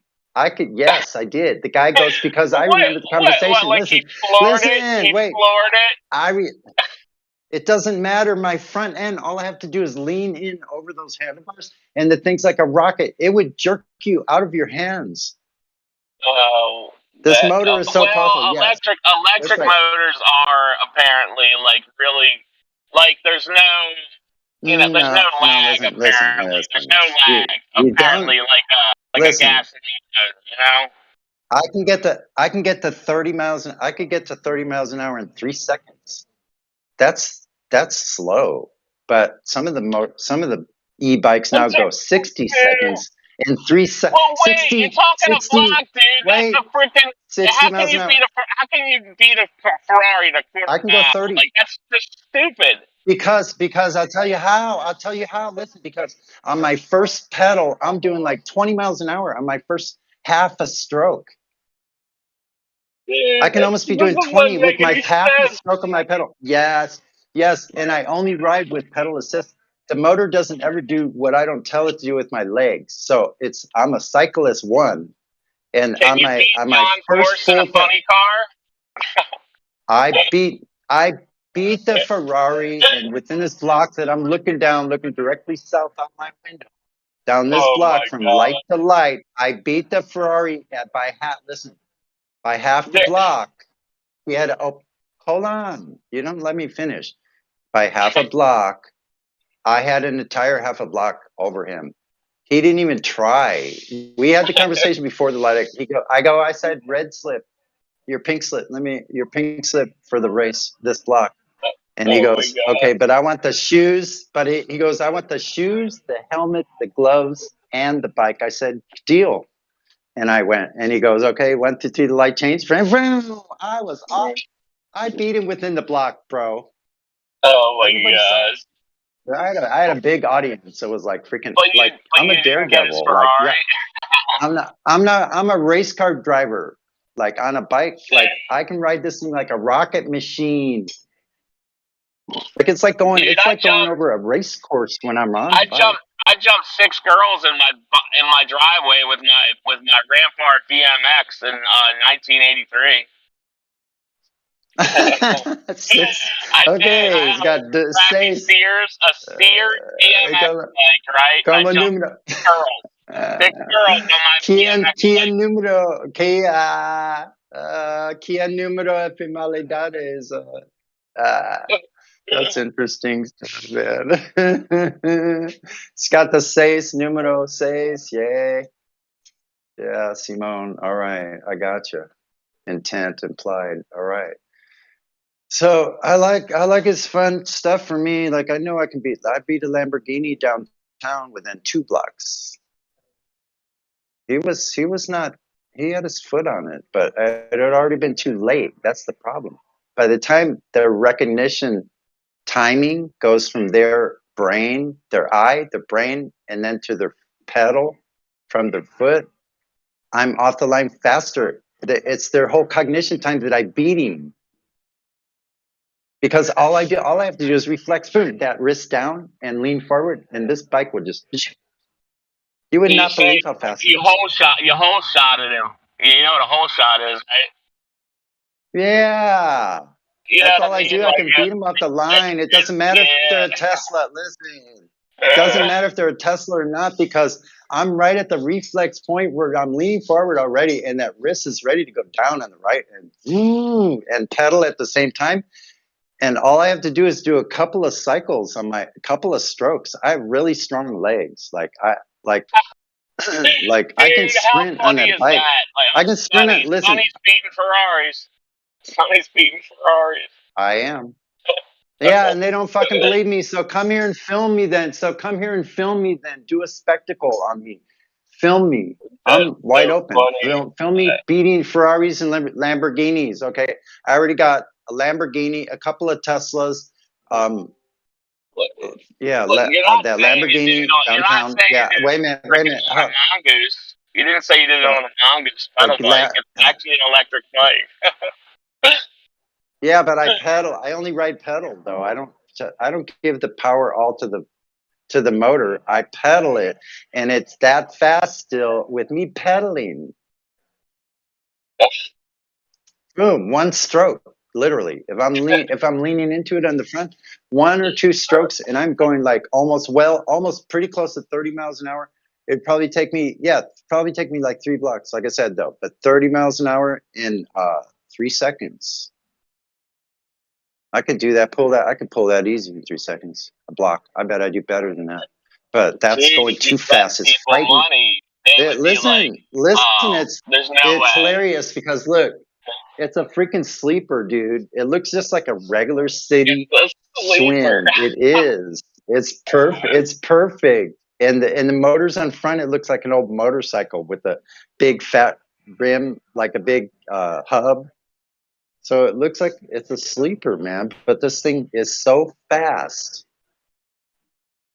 The way I have it set up, I have the weight differential from one end to the other of it. And I've broken a couple of tanks because my on the rear, on the seat post, or the down peg on the seat post. I have. And wait, you pull a trailer. You're capable of pulling a trailer. Not all the time. No, most of the time I'm by myself on the bike with it bare, and the thing is a hot rod. So I'm around the city. Listen, I only use the trailer if I'm going to spend the night at the beach a couple nights. Because if not, I'm not getting far enough away in the day because I just stay local and ride like 10 to 20 miles a day. Just local, around the whole park, all the way down Park Boulevard, all the way to the Hilton. That's as far as you can go before the Coronado Bridge, before you go to highway. And I didn't hear you further. There's earlier. more. You were asking me about coffee earlier. Did you drink all your coffee? You still What's got that? coffee? Did you drink all your coffee? You still drinking coffee? No, I'm still drinking coffee. Still, yeah, totally. All right. So which one do you like the best? I like all of them. They're all hella good. If I might do They that. are hella good. I still have like a third of a bag left of the back straightening roast. And when I do that correctly with the temperature, like when I do it the right temperature and the right speed of like pressing, like because I use the press, and it is the best cup of coffee. And I mix it with Mexican chocolate and a bunch of brown sugar and cinnamon. Jeez. And then I put then I use half and half. And then I use half and half, and it's good enough to heat up and drink like I got the rest of it. I used to use sugar. But I just use heavy whip and just coffee. That's all I use. My coffee is that good. Like most people drink it black, but you know, everybody has their own way. No, I like to put a half of those little round things of the Mexican chocolate. It's like in my cup and melt it in there, and then put it half and half and make sure it's hot enough. So when I press it through, I got this new Nicaraguan, anaerobic. It tastes so chocolatey. Yes, that one sounds good. Wait a minute, that's you. That's you, right? Okay, so Nicaraguan anaerobic. I want some of the blonder. Yeah, I would like some of the blonder roast. Yeah, if you have some blonde roast. Well, dude, I can do light roast. The thing is like light roasts don't have a lot going on because the sugars don't get done and the things they really don't get like. Okay, so they just have there's just less going on with light roasts, but a lot of people think that light roasts have a ton more caffeine, but most people couldn't tell the difference between a light roast caffeine and the dark roast. Yeah. But I'm a medium. I'm a medium to dark kind of guy, depending on what kind of bean it is. You know what? You probably could sway me to the medium roast, and since I know you can do a precision job with it, then so a medium roast, like a true medium roast, I'd go with something like that, even if it's in the medium range, but in the lower in the spectrum. Oh, right, because the thing is, it's like a true meat. Like my dark roast would be like, the Starbucks would be like the lightest light. The Starbucks just burns their crap, you know.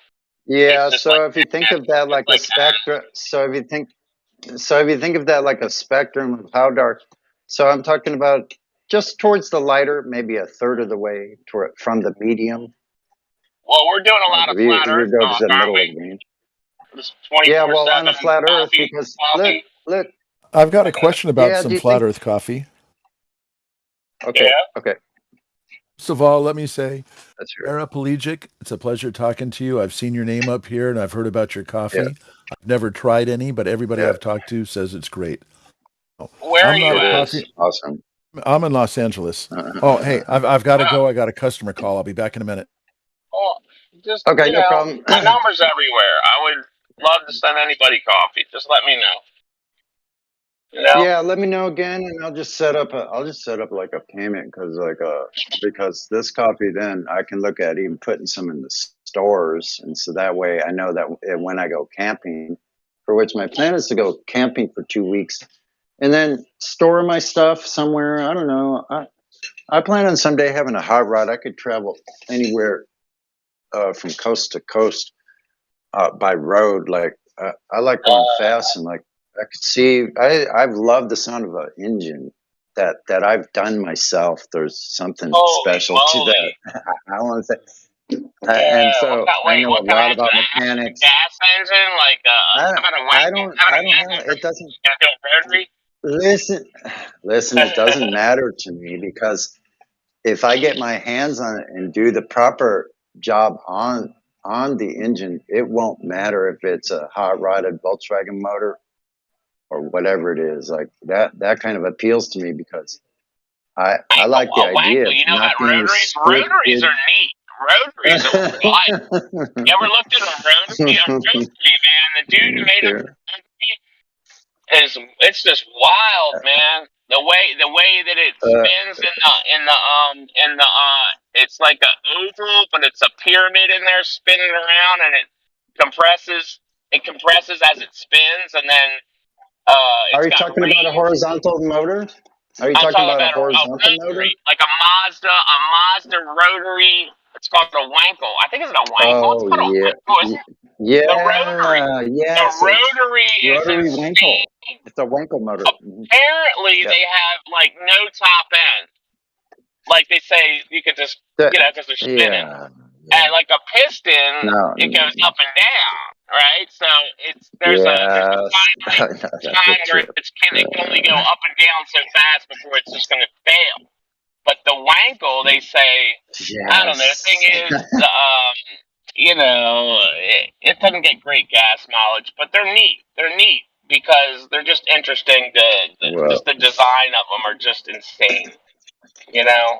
Well, yeah, and so listen, like all you got to do on even a horizontal motor, like the four, that's like the Wankel rotary. So yeah, it's going to be throwing that out in this manner as if it were one of those pens. So yeah, it doesn't have the same kind of function. So on the bicycle, I use that kind of power for that. But anyway, cars, like I've always loved the sound of being able to make an engine precision. So what I did in my Volkswagen van, which was totally underpowered still, I pretty much took the 1600 to its maximum and put an oil gallery in there and went to an outside oil cooler on the side and had it going out the main jet and back into the gallery, right where it's So that supposed it's to go got back the oil to, really right? So, cool yes, because it's an and air cooled. then, Because and it's then, an air cooled. yeah, You made an oil radiator. and the thing was badass as a 1600. It just had one like regular fat body carburetor from that era, 1968 to 72, like 68 to 72, the bay window. So I had a They were good camper. simple I motors. lost all that. I lost that technology. They destroyed it for me. I didn't have to. So Oh my gosh, I drove hilarious! it. I drove it for 29 years, and it had 5 different Yeah, you're engines old, under dude. You're on my old like watch. me. You're older than I am. Like, Way I'm older. I'm yeah, older than I most know. everybody on here. So I was born the year we went to the moon set. The year we went to the set, the moon set. yeah, I was 10 years old. The year you were born, I was 10 years old. Yeah, dude. Yeah, Me and my family. you're 10 years older than I am. You're a 59er. 58. Really? Wow. The year NASA was created. So just remember I that. literally, And also, guess what? was telling somebody the other day. I was like, they were telling me how we definitely went to the moon. I was like, there's no way. I was like, think about it. I was like, think about it. They say they had room for a Jeep. They folded a Jeep up and landed, like the Jeep was hanging off the meth head's freaking freeform. And Yeah, they yeah. didn't have room for a 5-gallon bucket to go to the bathroom, and they had to wear diapers. I was like, so if you believe that, you're literally like a retard. No, Like, all you got to do, all you they have had to room for a Jeep and golf clubs, but not room for a toilet. Really? You believe check it that? out. Like, you're dumb. Yeah, ha ha ha ha. So check it out. Oops, sorry. So check it out. Check it out. So yeah, for them to go to the moon. Listen, I used to build parts that kept the air, the water pressure out of a submarine. So they couldn't fool me in the first place. I just thought they were a bunch of white coats. Like we made fun of them in the Navy. And here's the point of saying that is because we're underway. We kept that shit running like top notch. So like when you build an engine like that, I know the technicalities and the tolerances. Like, so when you know what the tolerance range is, when you know what a tolerance range is in the first place, and how that and how to manage that. Yeah, that's kind of silly. You know who was I've heard, as much as people make fun of Dave Weiss really made he made it freaking. He's like, look at this. He's like, look at the Boeing 737. Then he's like, and the Right. the SR-7, the SR-17, whatever. And he goes, that can't even have paint on it, and that's doing like what, or something. He goes, now look at here's doing 17,000 miles an hour. It's got like, it's got like, Yep. it's not aerodynamic. It's kind of funny to think of it like that. Like, it's going. No, it actually, look, there's a place where they have it hanging. They had it hanging for years. It's still hanging here. There's one of these SR-71s. They flew the shit out of it. You can go look at the bottom of it. You're right up to Dude, it. You can go look at it the is bottom true of it. that You can that see the it. tanks would leak. The tanks would leak until it got up. That's what I'm saying. It Yeah, got yeah. up It couldn't. and it would It couldn't stay fit. They couldn't. they would So I they think couldn't they would keep it. They expand. couldn't keep it. Expand. They would expand and then they would stop leaking. But until they did, Exactly. It had to heat because it heated up and expanded and see, not only when it's in the air, it can expand and contract like very rapidly because you hit these pockets of air differences like in the media that's in there causing friction. Like you're going across like yards a second, seconds, so like you can go up to that thing and look and take pictures. I might just do that. Go up there, I'll do a short video, and I'll just look at the SR-71 hanging there. I think they didn't take it down yet. It's still there. I used to take my kids there. you're not talking about I can go up there. you're not talking about the museum. I used to go to the Goddard Space Museum as a kid because I'm in Maryland, I used to go. Right. Yeah, gosh, just I remember the big So- blue whale. It used to be a big blue whale over in the Smithsonian, and then we go over to the Yeah. space part. But yeah. Oh, signs of the flood. To the flood. Skeletons up in the desert and shit. Like there's a bunch of all kinds of weird stuff happening in the desert. Like there's Dude, I just came from the Arizona desert. I Well, was there listen, for hold on. I was about to say something. I'm sorry. I was about to say something. That was the intro. So I was going to talk about, like, for a second, how in the deserts I've seen in this place where my ex lived. My kids used to live for many years, for at least 10 years. They lived out there in the desert, and when I went there the last time I went there, driving my van, is the last time I actually physically visited there. Are you still there? Hello? Did I disconnect? No, I'm still here. I'm just muted. I'm muted. Okay, good. So out in the desert, I found all this stuff that at first glance, it looks like some buried charcoal. You pull it up and it's a bunch of wood. It's a rock. You see all the structure of thick forest there. Underneath the sand, there's thick forest that is just petrified, if you will. All this, there's a whole shitload of it out there. It was everywhere, bro. It was like everywhere had been forest in that whole what do you area, think about and now the it's been petrified desolate. forest in Utah? There's a petrified forest. They call it petrified. They show these petrified like branches, but it's like right near one of those mesas. It's right near one of those mesas that could be I know. So I'm trying. Hold on. You know what I mean? Hold on, but I'm trying to tell you about a specific thing in a specific area, but that connects with that. So don't interrupt me. So listen for a second.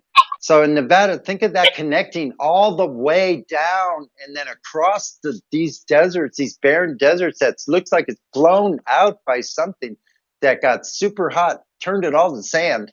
And underneath there are evidence of the forest and ancient cities underneath all of us, especially here in San Diego. All the West Coast major cities have ancient cities underneath them, as well as every major city all across this entire continent, or whatever this thing is that we live on the plain with oceans on the outside of where I'm at. There's way over there in the East Coast, there's another ocean. Right next to me is the Pacific Ocean.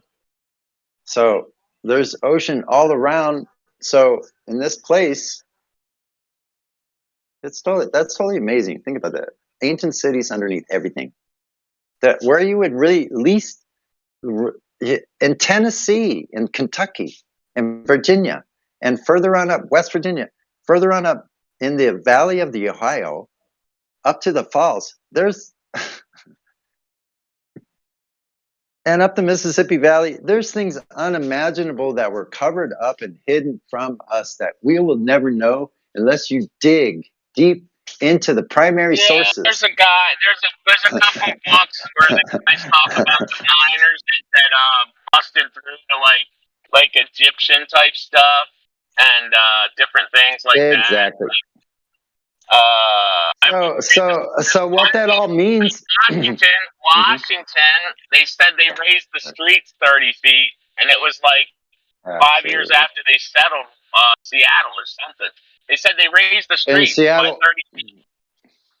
They I raised the used to streets. go What there and streets? visit. They just settled it. I was like, how are they raising the streets? They just settled it.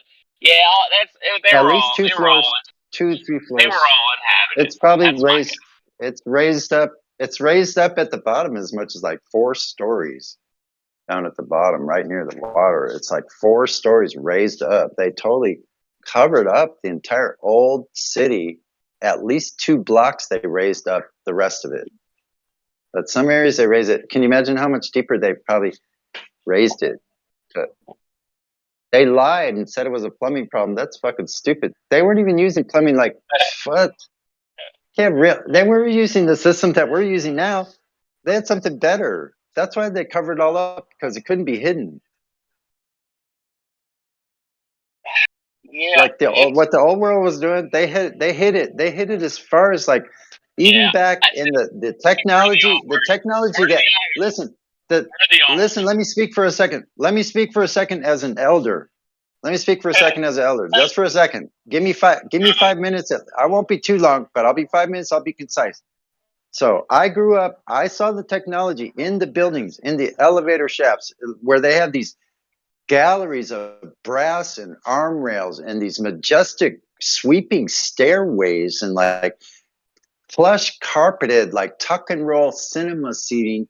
Like I saw the old world. Like I saw some things that are amazing. I wish I had the recollection of seeing it. I almost see it exactly because it was spectacular. It was stunning. It was totally amazing.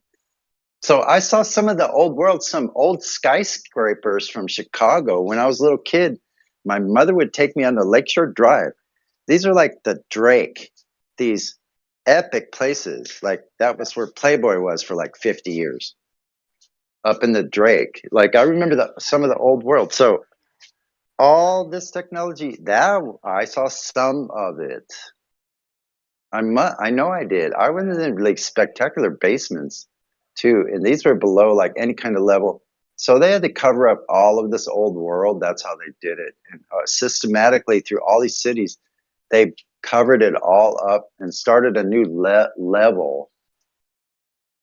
Speaking of level always means Great something. Great fires in every city. That's always yeah. See, that's why I know when I stop. When I know when I stop, the thought will be like repeated. Like what I'm thinking next, you're going to come up with. So that's why I stop and pause a lot.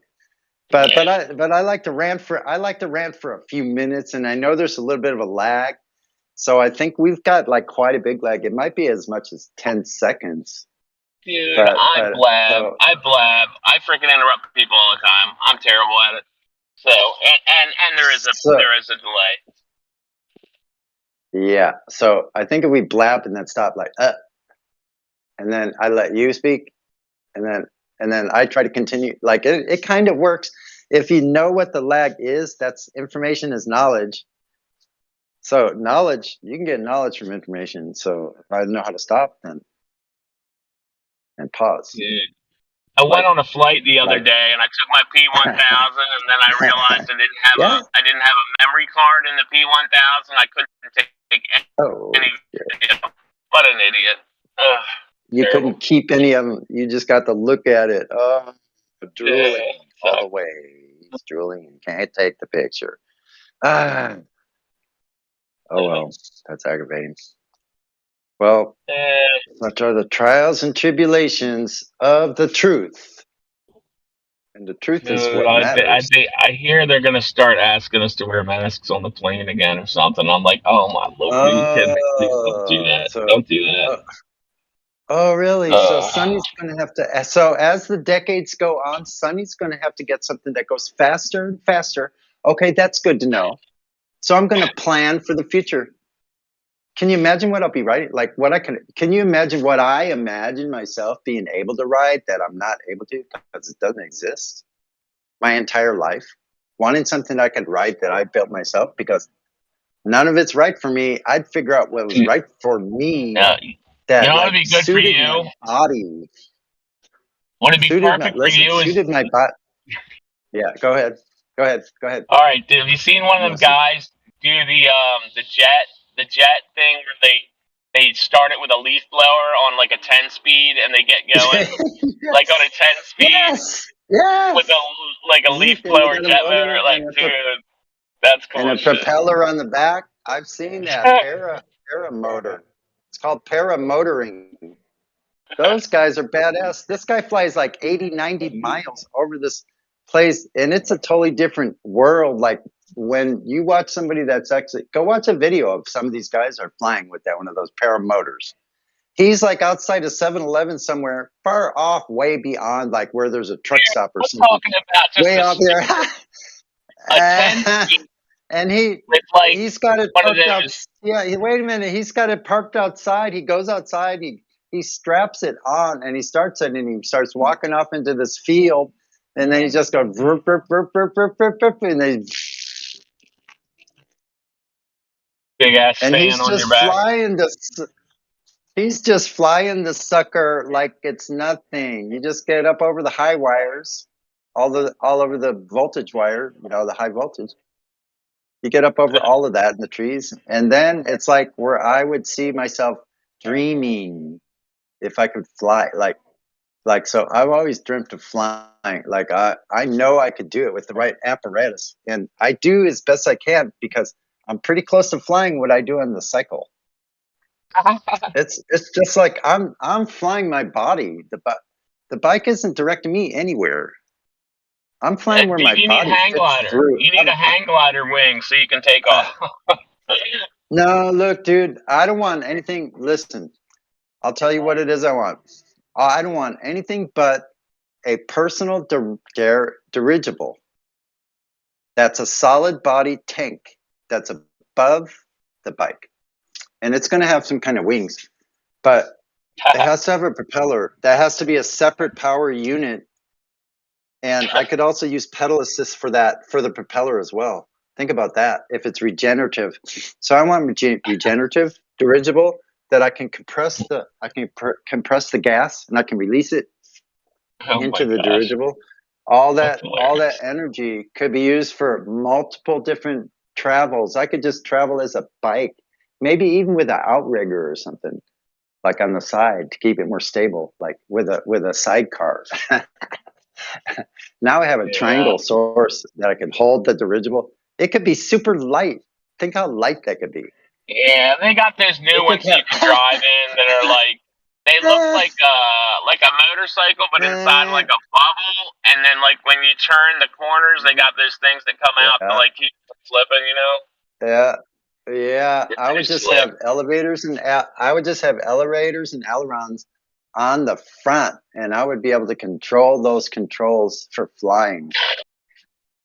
I'm on a bicycle. I would be able to control the front. Like I see the whole thing, man. I'm a bicycle mechanic. Like I told you I was a machinist in the Navy, right? But I've ridden a bicycle since I was like 4.5, 5 years old. I've ridden bicycles. Yeah, and me I'm too. 65. I was a skateboarder too. I know. So you know about balance. I've been all of those: surfer, skater, cyclist. Yeah, I've posted a bunch of pictures of me skating. Hiker, climber, all of that stuff uses the horizontal and the vertical.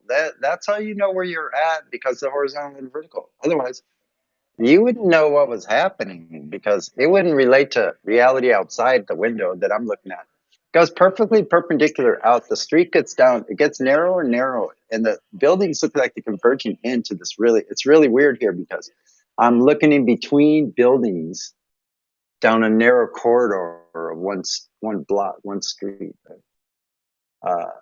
There's an old world building right there, the bank. It's like built like 1927 or something. That's when the groundwork for my building was laid as well. This building was finished in 1928.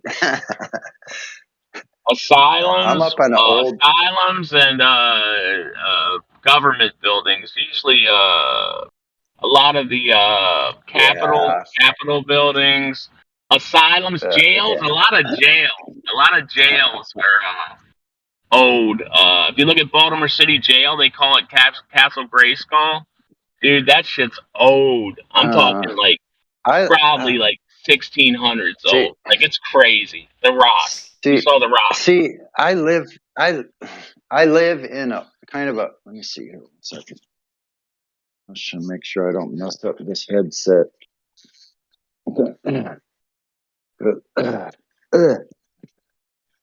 Alrighty. Hold on a second. Tell me if you can hear this.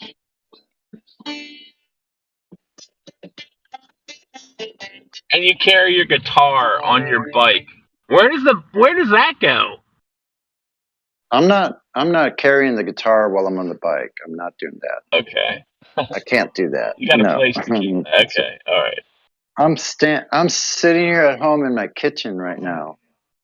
Okay. I'm looking over Dude, at you my. make it I'm sound, looking over you at make my it sound like stove. you live on the road out of your bike or something. No, hell no. The bike lives in my apartment here with me. I got everything right here. My bike, my water. I distill water. I'm an old world. I got a tea kettle that goes whistles. I have a badass Blues Junior amp that's been hot rodded like a mofo. You wouldn't believe what this thing Dude, sounds you remember like. an amp called a Bullfrog? Do you remember those little things? Yeah, I do. I used to have pig nose. I used to have a pig nose. You're talking about a pig nose amp? I used to carry one I with don't know. me. My You could buddy use it. plays guitar, and he just went and saw Ingwe. I would have went and saw Ingwe with him, but I wasn't back from Arizona soon enough. And he said Right. So Ingwe was badass, but he said he was selling signed photographs of himself for $100. He couldn't believe it. And he's listen, he doesn't even have a singer. He's singing his own songs and the keyboardist is singing. So he doesn't have a singer like back when Ingwe, like when he was like rocking out like, you know, like Rising Force and stuff. So yeah, Ingwe is doing tours cheap, but he's still ripping on the guitar for his age. He's I'm pretty sure he's like 65, dude. Ingwe. I'm 65 also. I was born on Tesla's birthday. Sonny Malmsteen.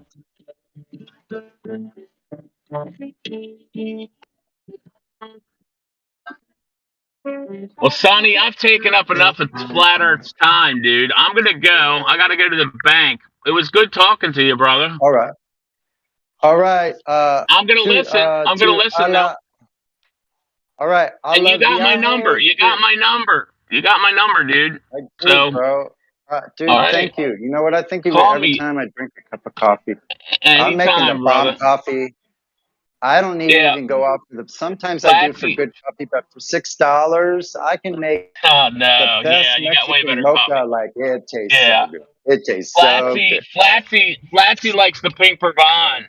Like, I gotta get her another bag of that, probably. I really So you I know like what? I tell you. Flatsy. hey! I love all of you. So check it out, Paraplegic. Send me if you could send me like a medium roast. I'll just pay you the whatever amount. Like send me some of the Helen Keller roast too, because there's something about seeing. I don't know that. I thought that was the light roast. What kind of roast No, is the well, Helen hey, Keller? no, I can do anything that I have. Like the Arizona Extra Dark, that's a label. Like I can make Helen Keller light. I can make the Trinity light. I can make Ira light. I can do anything, whatever way you want. It's just, you know, it's up to, you know, you got to tell me, you know, what you're into. So. Okay, so All right, give brother. me a medium. Let me have a medium Helen Keller. Send me some. Yeah, I can send do me some that, and I'll real send you true some of medium. the new Nicaraguan. The Nicaraguan that tastes like chocolate. It's really good. So I'll send you some of that. Okay. All right, brother. Absolute demente. Thank Have you a so blessed much. day. Love you. All right, brother. Yeah, you I'll too. see you. Nice talking with you, man. You old surfing hound dog. You okay? Thanks, man.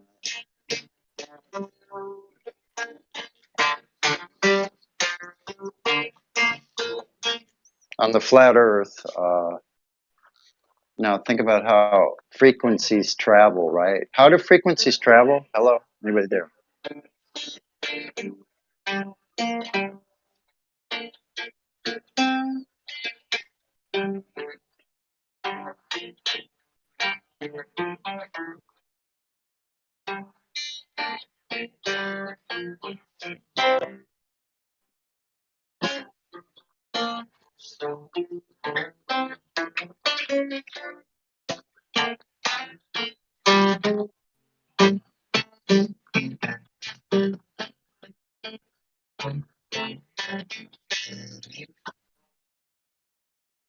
Yeah, Americana. That's what comes out of me in this guitar.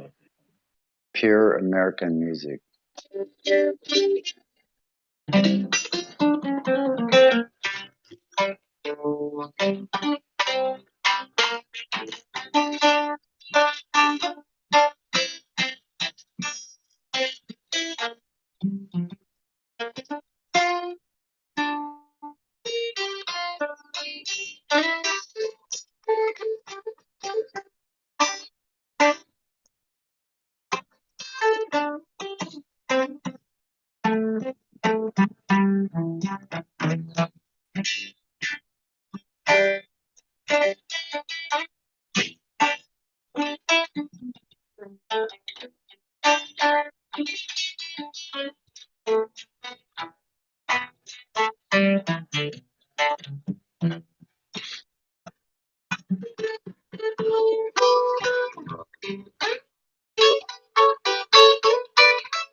Excuse me.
I'm gonna get that one just right. Man, that sounds great.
Okay, excuse me.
Excuse me.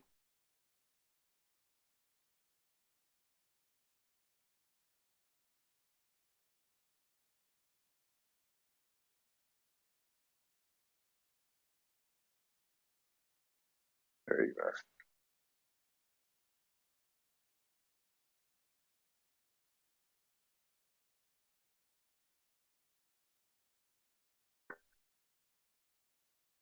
Testing, testing. 1, 2, 3. Testing. Gotcha. Loud and clear. Wave mixer. And by the time I got off that call that I was on with one of the most ridiculous customers I've ever talked to, our Pelagic is gone. Now, I just wanted to let him know that it was Yeah. a pleasure being able to finally talk to him. Ask him if he would ever consider making a decaf coffee, because that's all my wife can drink. She's a big coffee hound. She lives on McDonald's decaf coffee. I'd really like to be able to get her some good decaf.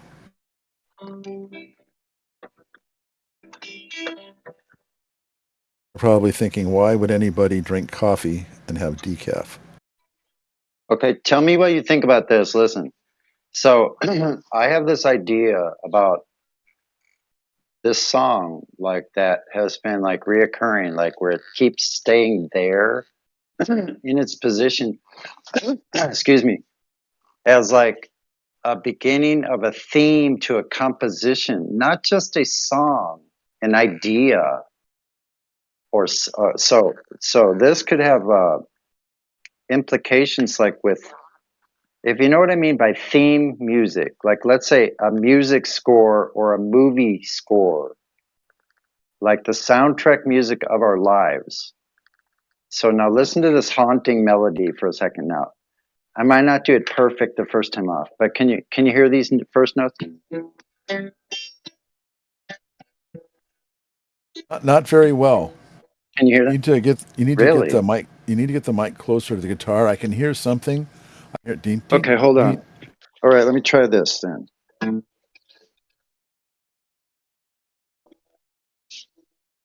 Okay, hold on a second. It's right near my voice. Hold on. Okay, here's the mic. Oh, it's probably covered up. Okay, hold on. Oh, it's probably covered up by my hair, if you want to know the truth. So let me That's hear one it thing on I the don't left have to worry side. about. Okay, so hold on. Okay, now I'm I holding. have. Now, how about this?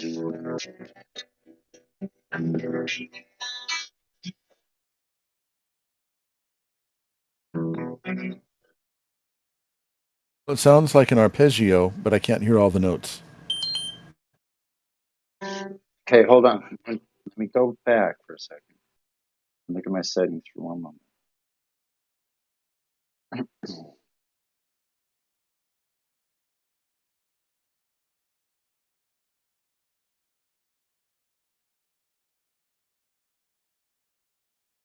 All right, I had a nice Hold on. healthy lunch and my blood sugar still spiked up to 251. Oh, really? That's interesting. I was in the hospital recently, and there was someone nearby that they had to go check his blood sugar all the time. Hold on. Okay, so, hey, I'll open the sensitivity up.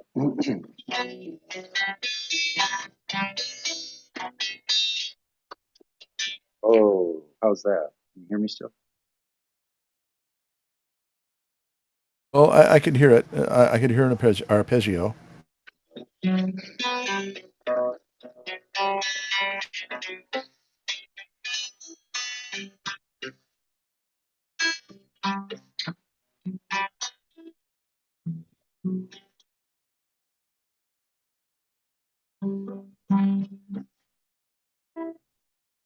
It should be pretty close. Hold on. La la la la la. So it reminds me of an arpeggio similar to House of the Rising Sun. Okay, It's the so same notes, no, but dun dun dun dun no, dun hold dun on. dun dun dun It's dun dun. no, hold on. You didn't even hear the whole tune yet, so that was just a test. Oh, Hold on.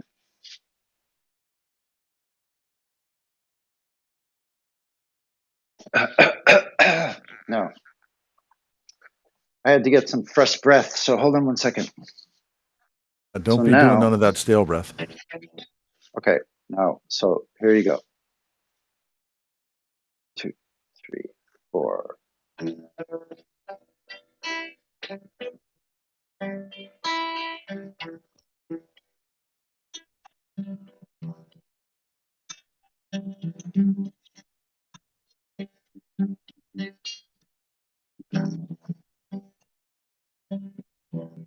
So it sounds like if you're fretting the E string, we can hear that. But the higher notes, they're really not coming through very well at all, Sonny. Really, still. I got to get back to work.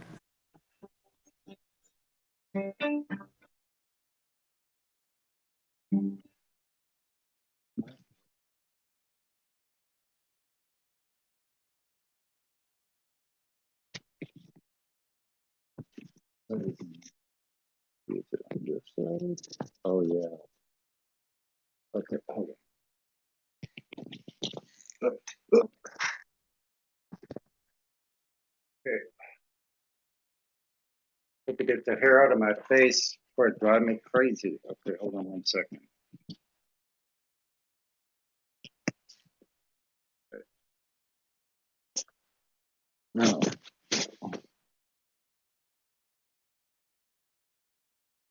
Now I have you on the same side as the mic. Try this side.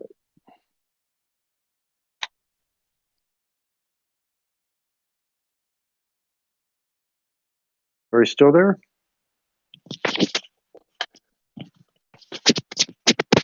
Hey, I got the mic right there. Let's see. Check, check. One second.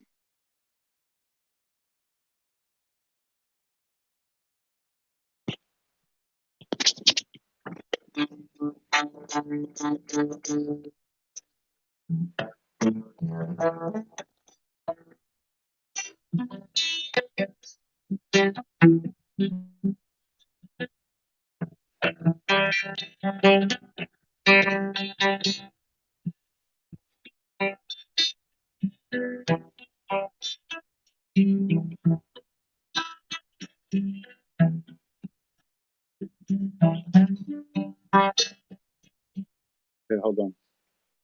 Hey.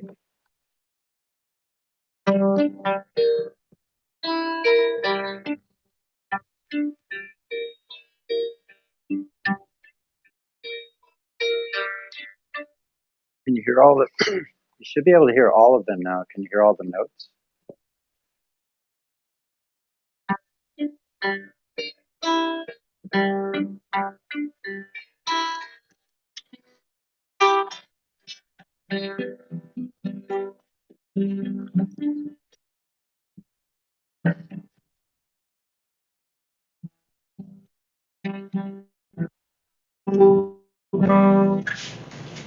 Hold on. Okay, call.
Okay, can you hear me?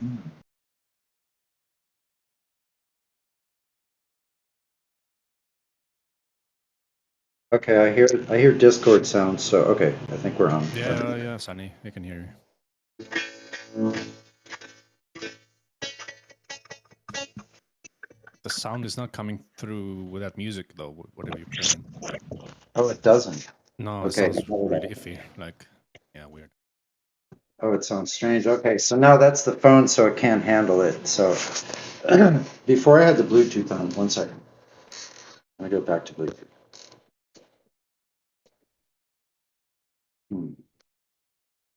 Yeah, no wonder it sounded crappy. 1 second.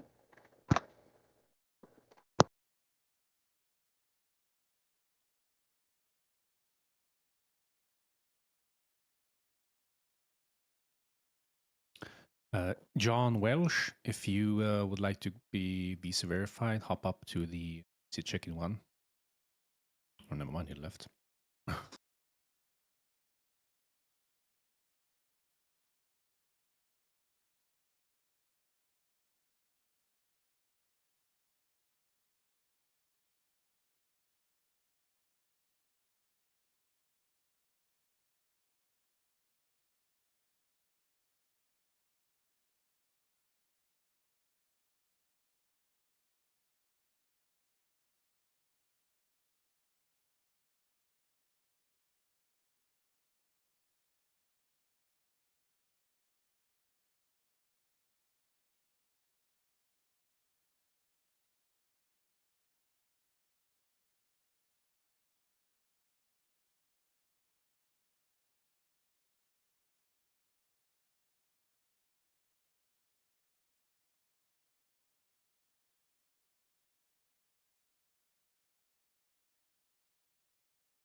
Join discord.gg/flat earth and enter a VC check-in room, and someone will come along to VC verify you to get involved with the conversation about our Earth.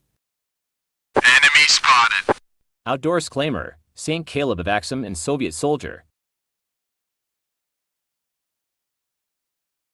Yo, what's up? Am I muted? No, you are not. All right. Okay, I just want to debate stuff. Who joined? Yo. Hey, about those reclaimer. Liam, Caleb. Alright. You sound like a fucking idiot, Debate Liam. night, guys. Alright. I'll mute myself then. Why? Why is that? Because you're the one debating. I mean, we could all debate, right? If he's up to that. All right. Got a little bit of a headache though. And same.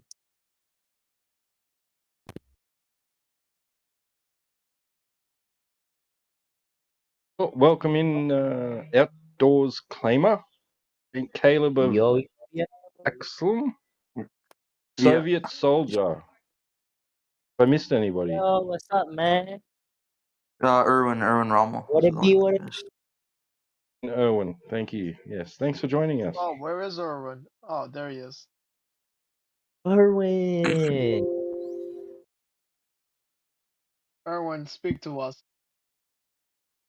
Yeah, come on, Erwin Rommel. You got me laughing earlier. All right. Okay. What do you guys claim on, like, how do you guys would the Earth is flat? Please tell us. Oh, also, can you send me a link to this stream? All right, guys. So what do you got? What's your position? What are you living on? What do you think the Earth is? Why? I think that the Earth is not a perfect sphere, but it's like still the closest thing to a globe. Okay, so it's sort of like a potato-shaped object. Not to that extent, no. Somewhere in between. Somewhere in between. Kind of like a little to the oval side. Let's say that. Okay, an Pear? ellipsoid or a geoid or something like that, you might say. Possibly. Sure. We'll go with that. Are you aware of any measurements supporting this claim? Well, what do you mean by measurements? Like, do I take the measurements, or like, have I seen other measurements? Just aware of any. Yeah, not necessarily you, just anybody. Anybody who's measured that. Yeah, I'm aware. Yes. All right, which ones? Well, there's multiple like physicists throughout the course of history who've proved of that. One of which you probably might know as Galileo, who got executed for believing that the Earth is a globe, whatever, whatnot. I But don't think that's how it went down. But anyway, okay, what was his method? What did he do exactly to measure the curvature?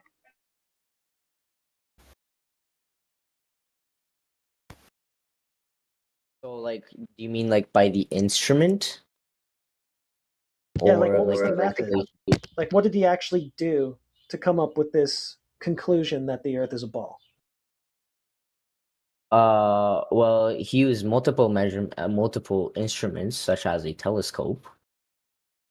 So he pointed the telescope at the sky?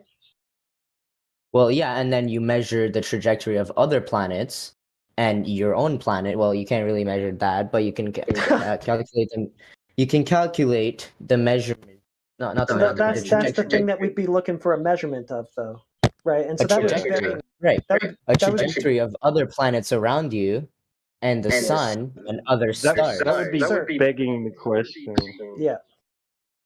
It'd be begging the question. So you're presupposing the very thing in question there, which would be the Earth being a planet, being a ball, a globe-shaped object in the vacuum of space. That's Well, the no, thing. no. If you look at the sky, wait, who's echoing? I can hear myself. Anyways, so if you look at the sky, you look out throughout the course of time, the trajectory of other planets. Begging the question. Like, what do you mean? What do you mean by that? Well, you're presupposing the thing in question there, right? The thing in question would be the Earth being this ball-shaped object in a vacuum of space, i.e., a planet, right? So to say other planets, you're already assuming your conclusion, right? Well, You're you already can't just assuming. have you can't just have like 4 balls and a disc. They all have to be the same shape. 1, 2. Gravity just makes it. Hold on. So let's put it like Gravity this. just makes it completely impossible for it to be flat. Okay, so let's put it like this. How do you know that the Earth is a planet? Well, we've seen it. We've measured it. Yeah, that's what I'm There's asking for. pictures of it. The measurements. Also, you're echoing, or whoever's echoing. Yeah, so I'm just wondering what the measurements were. You said we've measured it. That's how we know. What are the measurements? What was done? Okay, but what was your claim on the Earth being flat? How do you know the Earth is flat? I haven't made a claim. I was just asking you what you think the Earth is. You made a claim, and now I'm just asking what the Okay, then evidence is. what do you think the Earth? Yeah, but okay, so is this a concession then? Are we done with your claim of it being a globe? Oh, we'll get to that later. I want to hear yours. Well, I wanna that's hear what we're already on, though. Yeah, because you Yeah, asked mine. Now I'm asking yours. Now it's my turn. Well, no, it's not because we still haven't got the evidence for Yes, it yours. is. Yes, it is. It's not because we're still in the middle of your claim here. We're looking for the evidence part now. Yeah. So what would the Hold on, measurement be? Is there not a measurement? Is that why we have to get off this topic as soon as possible? What do you mean by that? Well, is there no measurement supporting the claim that the Earth is a ball in a vacuum of space? Because it seems like I mean, if there was, right? Hold on, if there was, when you say that there is one, we could easily just talk about that instead of going, "Well, what do you think it is?" and trying to get off the topic, you know? Huh. And have you ever watched a lunar eclipse by any chance? Yeah. Yeah. What does that look like? It looks like the moon getting eclipsed. Yeah. By what? I'm not sure. What do you think? Yeah, you tell me, because I know what it is. I want to hear your claim on it. What do you Well, think a lunar eclipse would be? I don't know what the causal mechanism for it is. Do you know what shadow is what is casting its own shadow? Oh shit! You're saying it's a shadow. So how would you know that it's a shadow? What would you define as the lunar eclipse? What would you define that as? I would say that the moon gets eclipsed. You're saying that it's a shadow. Wait, how do you know it's a shadow? How? Seems to get dimmer. and Yeah, change how? That's the colour. question. I said I don't know, right? Okay, so you don't know. No, I don't know. But it sounds like you have an idea. You say that it's a shadow. What about a solar eclipse? What about a solar eclipse? Do you know how that works? Jumping around. Now we're jumping around. You started with the lunar eclipse. Let's follow that to its logical conclusion. Okay. So, All right. It's a shadow of what? Hold on, who's echoing? I'm literally hearing myself. Anyways, so do you know what okay, hold on.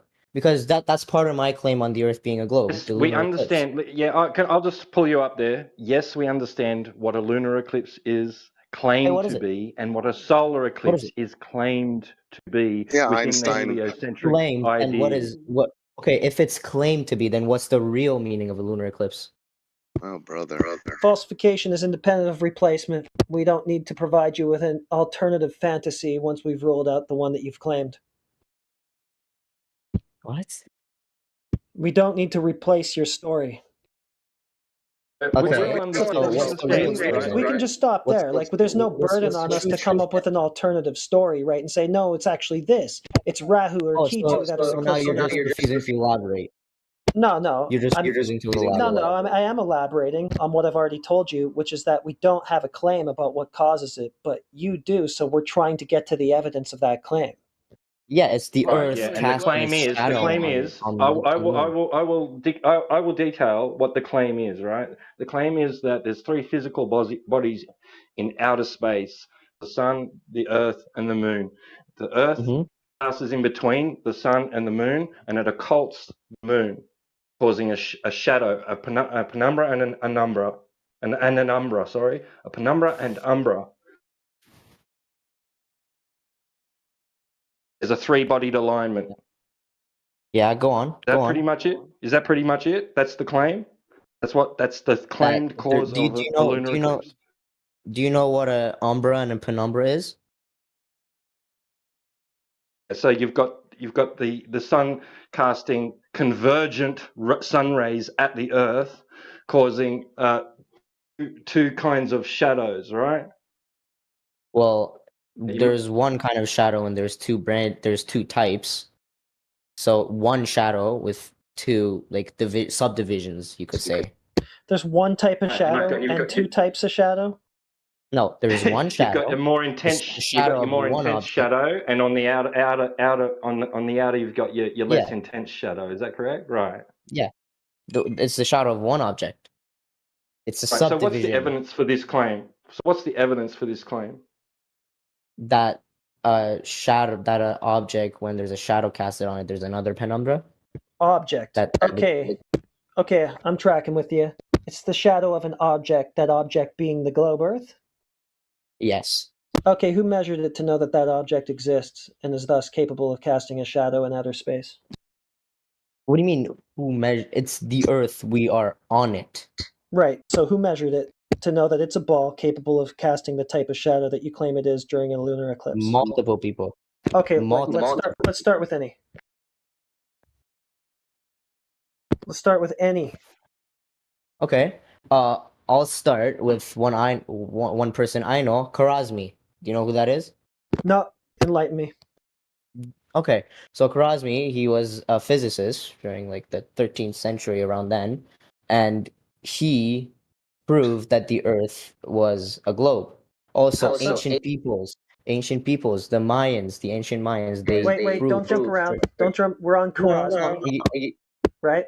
Khwarizmi was a physicist. You're not even pronouncing I his was name with right. you as far as Khwarizmi was a physicist in the 13th century. What did Khwarizmi do to measure the globe?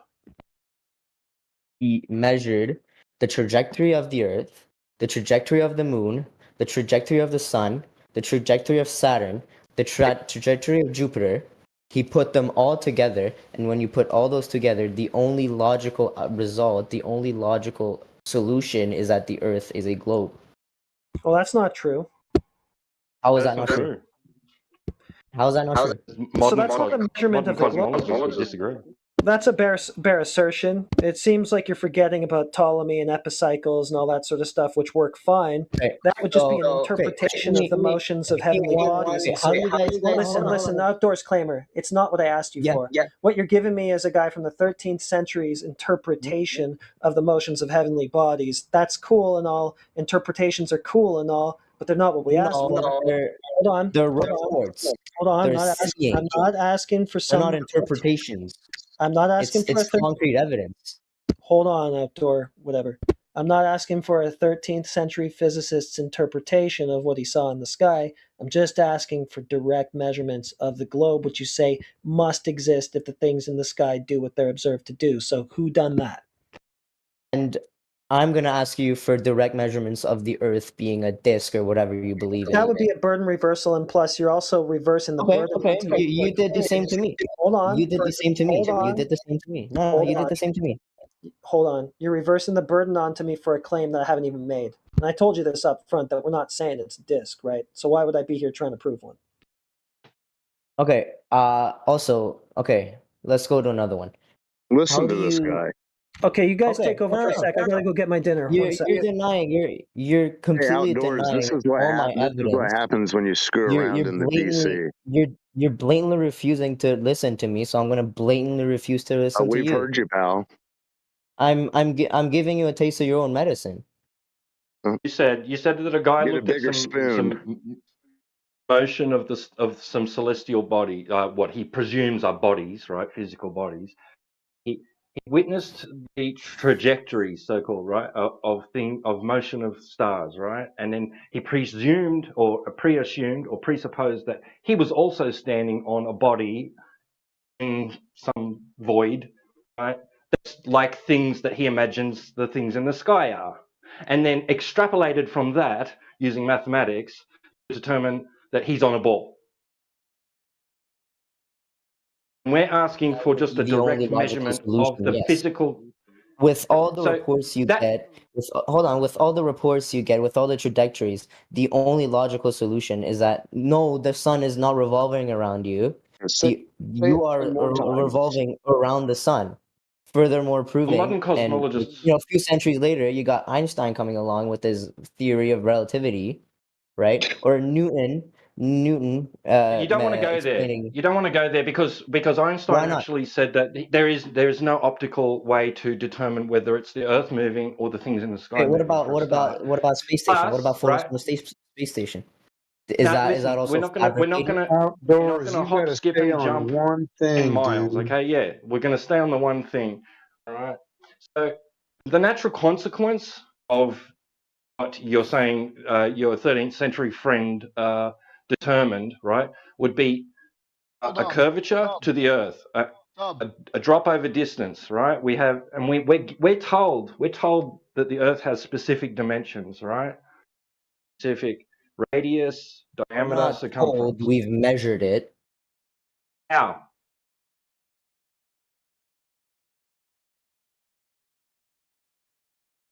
Measured it. All right, I'm sorry to say it, but I've been listening for about 10 minutes here. This guy is either extremely stupid or he's just trolling people. Because there's no way that someone could be this stupid. Or you're just making wild assumptions about people and being completely disrespectful while I'm trying to have a civil debate. You haven't made a single fucking comment that made any sense, dude. Quiet. Well, you're a fucking idiot. You believe the Earth is a fucking disc? You fucking moron. You believe we're on a fucking flat board. You believe we're on a fucking surfing board? You fucking moron. You believe we're on a vinyl disc? I never said anything like that. I'm listening for a single comment that you're trying to make that makes any valid sense at all. All right. So we were just waiting on it. What are we? Do we live in a fucking dome? Do we live in a semicircle like a fucking idiot? Relax. Outdoors. To a point where you claim that we've measured this so-called curvature, right? Yeah. You claim that we've measured this curvature. And there was a long pause, a long silence. So can we get back to that?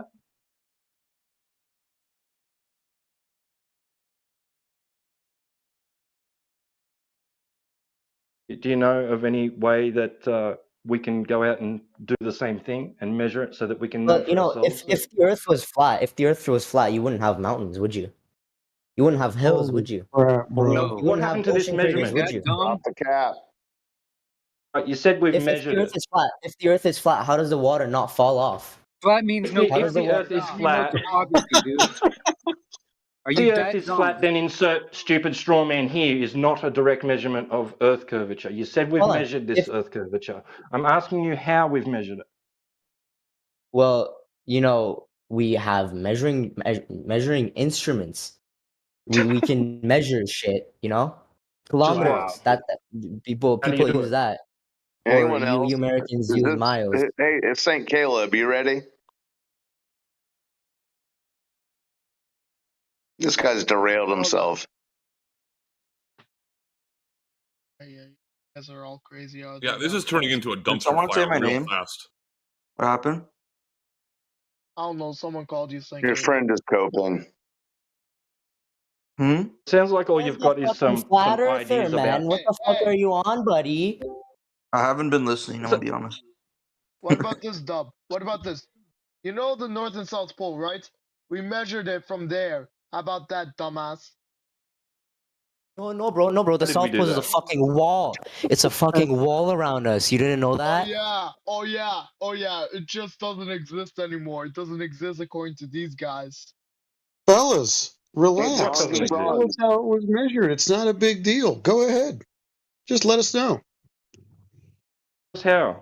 Well, if you go over the wall, you'll be instantly transported to the other side of the Earth. That's an excellent measurement. There's no Thank such thing you as for that. North or South Pole anymore. Do you have measurements for these poles? The curvature to them? Where are you at? Where's How where's about the this? Do you evidence? have measurements for your Magnetic so-called flat field. Earth? How about Yeah, the of course I magnetic do. field around You both can take an poles? elevation angle to a celestial Show me. object. You can have Sensu, flat Yeah, for thousands you've of clearly miles. never Very been on an simple. airplane. You've Outdoors, clearly never been on an Can airplane. you see the curvature from an airplane?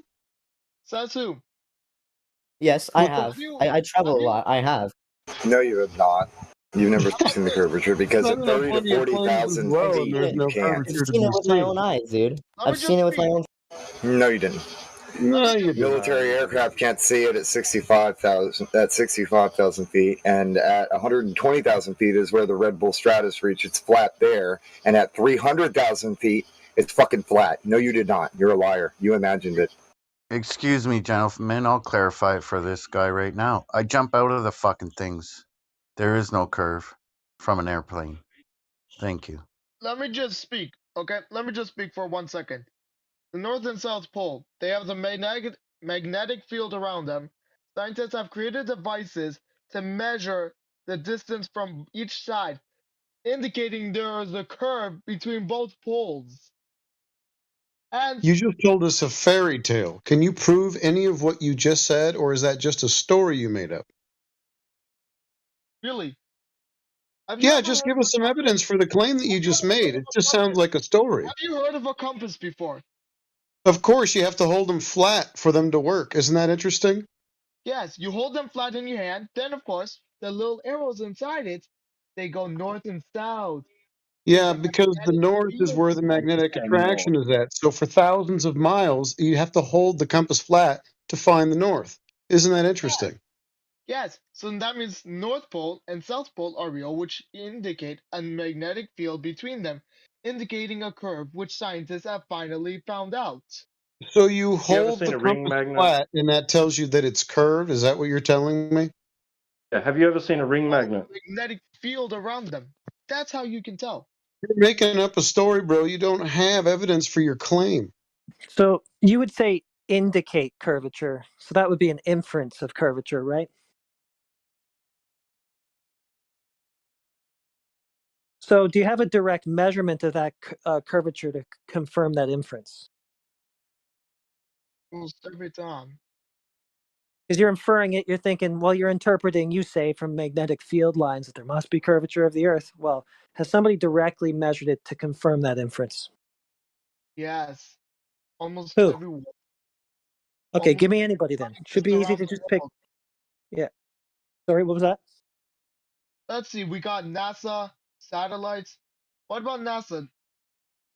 So satellites, that's what, NASA. so you're going to go with satellites. No, get this. You know how your phone works? Okay, so I feel like I'm not getting a measurement of Earth curvature. You're not. Yeah. Getting a begging the question fallacy again. Can I interrupt for a second? No, these are red herrings. They're just trying to steer the conversation away from what the question actually is. Yeah, I know what he's doing. Let's see what. We haven't heard from Saint yet, so Saint Caleb might actually have something a bit No, more no, I just coherent want to for go a us. little bit off topic. Do you believe that like NASA's legit? Yeah. Is it? This is kind of like my own personal question.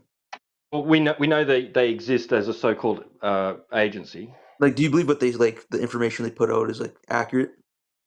What kind? Be specific. What kind of information? Oh, let's say moon landing, for example. Impossible. All right. Yeah, that was my question. Not going to ask why. I was curious because I hear a lot of people conflicted on this issue. So, like, I personally don't believe the moon landing is real for the time. Why is that? I believe that because what's it called again?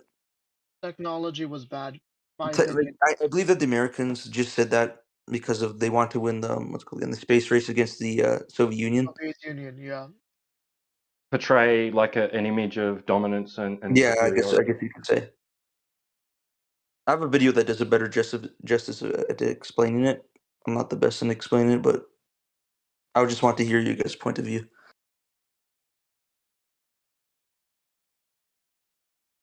Are you talking about the moon landing specifically, or are you going to just steer that towards something else rather than trying to answer the previous questions? I'm sorry, I don't know who I'm talking to at the moment, but there was like 5 or 6 questions asked in a row. No, I wasn't even involved. Nobody was asking those questions or answering the questions. I'm sorry, I need to look at chat and see who's actually. There were a lot of questions scattergun there, which seemed to be just for the purpose of taking us off of the direct globe measurement that everybody, well, globers say that has been done, but never provide.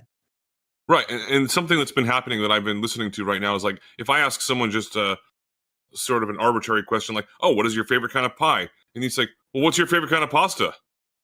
You're not even Yeah. trying to answer the question. You're diverting the question with a red herring. It But has see, that nothing would to do.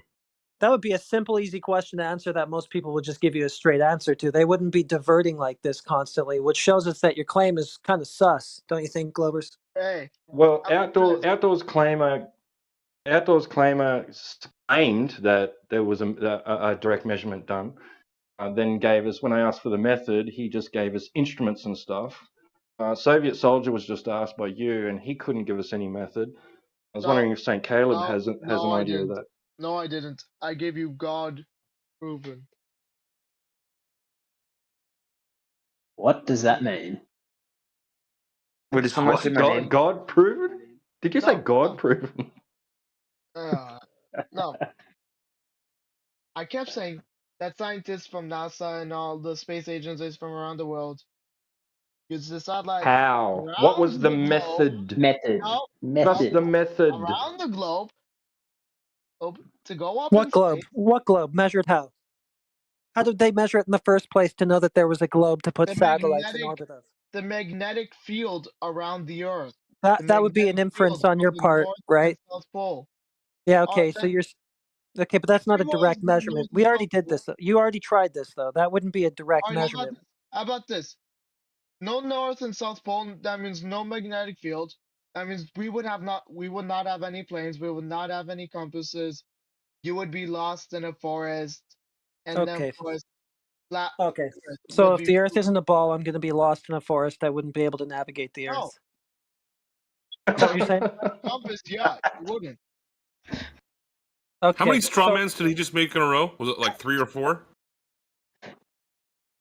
So okay, if that's the case, then you're saying that in order Magnetic for us field. to listen, you're saying that in order for us to practically use the Earth, that it must be a ball, right? So if that's the case, then it is a ball. If that's the case, hold on. If that's the case, then it can be directly measured as such. Who's done it?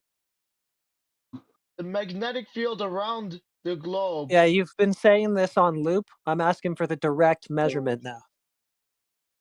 You wanna what? It varies around the world because of every single goddamn. Okay, it varies, but I haven't gotten one, let alone multiple measurements to having it Heretic, vary. you've been asking them questions, like very direct questions, and they're just beating around the bush, trying to Yeah. avoid it every which way they possibly can. Yeah, in order for the measurement to vary, there would have to be multiple measurements, and I haven't even gotten one. So can we start with Just any, give us the please? mean. Give us the average or something. That'll do. Okay. Yeah, where's the direct fields. measurement of the drop over distance? You're saying that this thing that we're standing on is a ball, must have a specific rate of curvature given the size. Yeah, we do. That's why I'm asking. Yes, that's why I'm asking. Yeah, direct measurement of drop over distance. Okay. The circumference of the Earth. Do you even know? So now you're going to give us the circumference. So that would be the number, right? That would be the number. We're asking for the measurement that number was that number was achieved That through. is the measurement. No, it's not. Yeah. That would be a This is number. the What was the measurement that you got that number That's- from? Result, right? How was it determined? Give us the method they got to procure that number. Yeah, that exactly. You can say the number all day, but just I can say fucking any number I like. No time for you idiots. I have no time for you idiots. Right, don't do that. Come on, man. Just, Okay, then- just give us the method. Don't have to attack us. He's Well, gone. He's gone. Yeah, he tapped out. He's Okay, gone. well, who can Really? step in for him? Who's left to step in for him? He tapped out. sad. He's gone. Here, can I step in for a moment? The Earth is a globe because NASA told me, and I saw it on TV. Therefore, I agree. Yeah, in so many words, basically. Yeah. Well, I don't know who that was that we were just talking to, but they gave up. So would anybody want to take their place and try to provide that measurement that we've been asking for? Should be a pretty simple thing to do if this globe is as much of a foregone conclusion as you guys all seem to think it is. So come on, help us out. You know, a lot of globes, like it would be just so easy to say, hey man, I don't know. You know, I just believe what they told me, what they told us, what they told everybody. It's okay to say that, but no, they want to fucking, trying every little thing, and then in the end, guess what? he called us idiots. It seems to be So very Soviets difficult about. to do that. If that was the case, everyone would say it, but they all have to fall back to just ad-homs, and the silence is deafening. If they can't figure anything out, then it Or turns just to attack. repeat the Ad-homs is same Very. nonsense terrible. claim Yes. over and over again. You guys want the numbers and stuff? Yeah, the numbers. Yeah, And we we need to go. hear the numbers again. That's what Oh, we need. Yeah. he actually left and Googled it real quick, and he came back with the information. Go for it. Yeah, bro. Is he All back? right. Just listen. He's back. He's You back, guys, baby. just listen. You want me to speak or not? Yeah, For please. sure. Go, man. But All right. speak of the measurements that we're asking for, please. Let's speak to that. Let's stay to the topic. The average diameter of the Earth. Okay. This would be the number claim again. We're asking for the measurement by which that number was determined. Well, hold on. He just An said orbiting average. spacecraft determined all of this. Because with all there's of NASA's multiple, supercomputers. You idiot. So that you say that they have an orbiting spacecraft? You guys know NASA. You guys know it also. Okay, so you're saying that they have an orbiting spacecraft? Yes. Okay, to have orbital mechanics of a globe, right? To be able to get something to orbit a globe, the first number you're going to need is You guys r. know That would the be the internet- radius, right? That would be the radius that you keep talking about. So they would have to have that first in order to do any orbital mechanics to have anything orbit it, right? So who measured the globe in the first place before they were able to get satellites orbiting the globe? They didn't. They shot this. Hey, you guys have no common sense whatsoever. You guys got no brain, no. So they didn't measure it first. So they're just shooting in the dark. But you're the guy who can't tell us what they did, specific details, determine these sizes that you're giving us, numbers. You're just spitting out.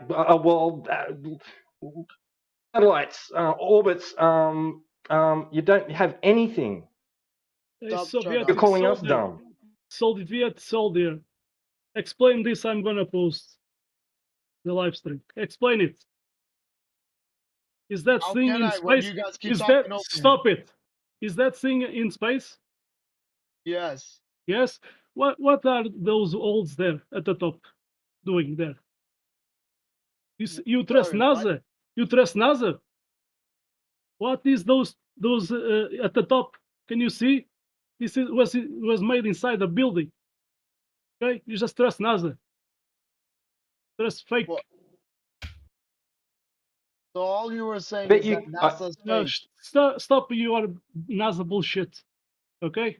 I bet you couldn't even repeat what Heretic just asked you. Yeah, what did I ask you?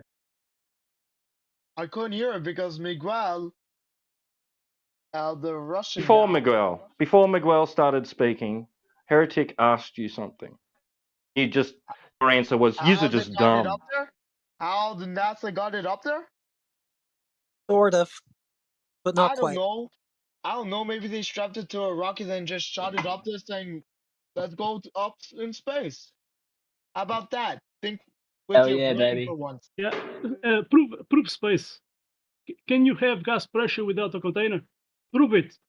Give us an experiment. Prove it. Yeah. Well, in order to have the orbital radius, how much fuel to use, all these different things, the primary figure that they need, the first thing that they need is r, the globe radius. That's the number one thing that they need in order to do any of these calculations that you're talking about to have orbits, right? So that would have to have been established first. There would have to be some direct measurement of the Earth, right, in order to derive that figure. So what would that measurement be? There's NASA, a scuba diver in space. Look at. There's NASA.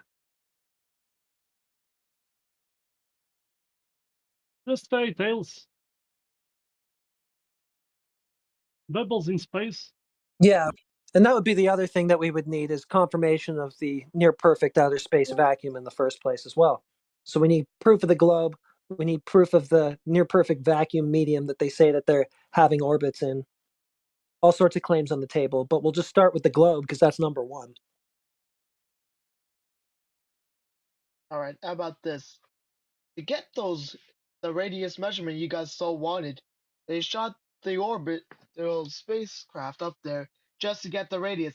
Then they shot more up there so they can get all the other measurements. Well, where are they going to get the orbital radius of that thing that they're shooting into orbit without the globe radius to start with?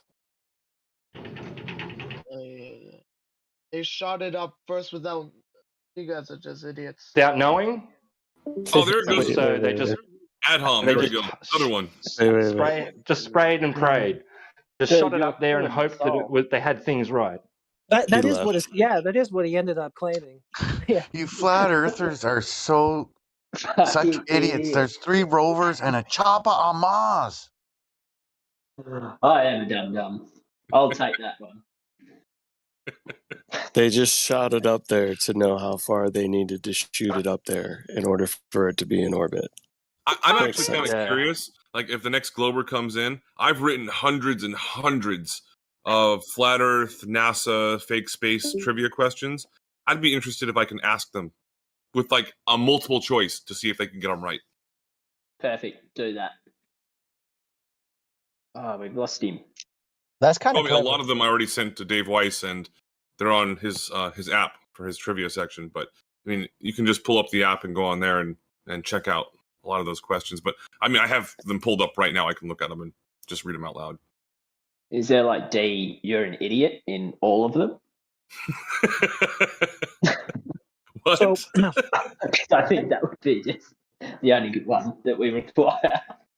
so any Globers here noticing just how easily stumped your fellow Globers are at the most remedial questions about their claim? Yeah, so we it gets really bad because it's like, can you say, how far is a kilometer? How about you tell me how a kilometer is? It's like, what? I'm just asking you a question. A super simple question, though. The globe. Who measured it and how? That's all we're asking. And you guys literally can't provide an answer. Should be a super trivial thing to do if there is an answer. But So no, telling. We still you have guys call us names, spiral out of the chat. All right, so here's a question for everybody. This is just a random one I looked at on my like 7 different pages of questions I have written. This is number 15 on page 2. What is the name of the phenomenon where ships appear to be floating above the horizon? It's 1. What is that? A is inferior mirage. B is refraction. C is superior mirage. Or D is diffraction. Come on, flatties, don't let me down on this one. All right, it's inferior mirage, in refraction, superior mirage, or diffraction. So it's when ships appear to be floating above. Oh, here we go. Can I phone a friend? It's above. It's a superior mirage. It's when they float up above. That's what they look like. You take any? Yeah, you missed Fata Morgana when you were rattling them off. Yes. Well, that's actually yes, superior mirage. We get it. I thought you were supposed to be asking the Globies. Well, I was, but I was asking. I don't know if there's any Globies here anymore. But yes, a Fata Morgana. Yeah, there is one. Technical name There for is it. one actually. Saint Caleb. We still have Saint. Oh. And we've also got Mr. Doublefingers, who doesn't have any roles as well. I don't know if we'd like to unmute him here and do a check-in here, or send him up to the VC check-in. Good here. Doublefingers, if you'd like to head up to VC check-in 1, we can do a short interview with you to give you some VC perms, if you'd like VC perms. But if not, then you're welcome to just remain in here and listen. You won't be able to speak. All right, and these are some basic questions that I have. So another Globey question that I know this is not actually easy for a lot of people, but what is the alleged circumference of the moon? Is it 2,189 miles, 3,450 miles, 5,211 miles, or 6,786 miles?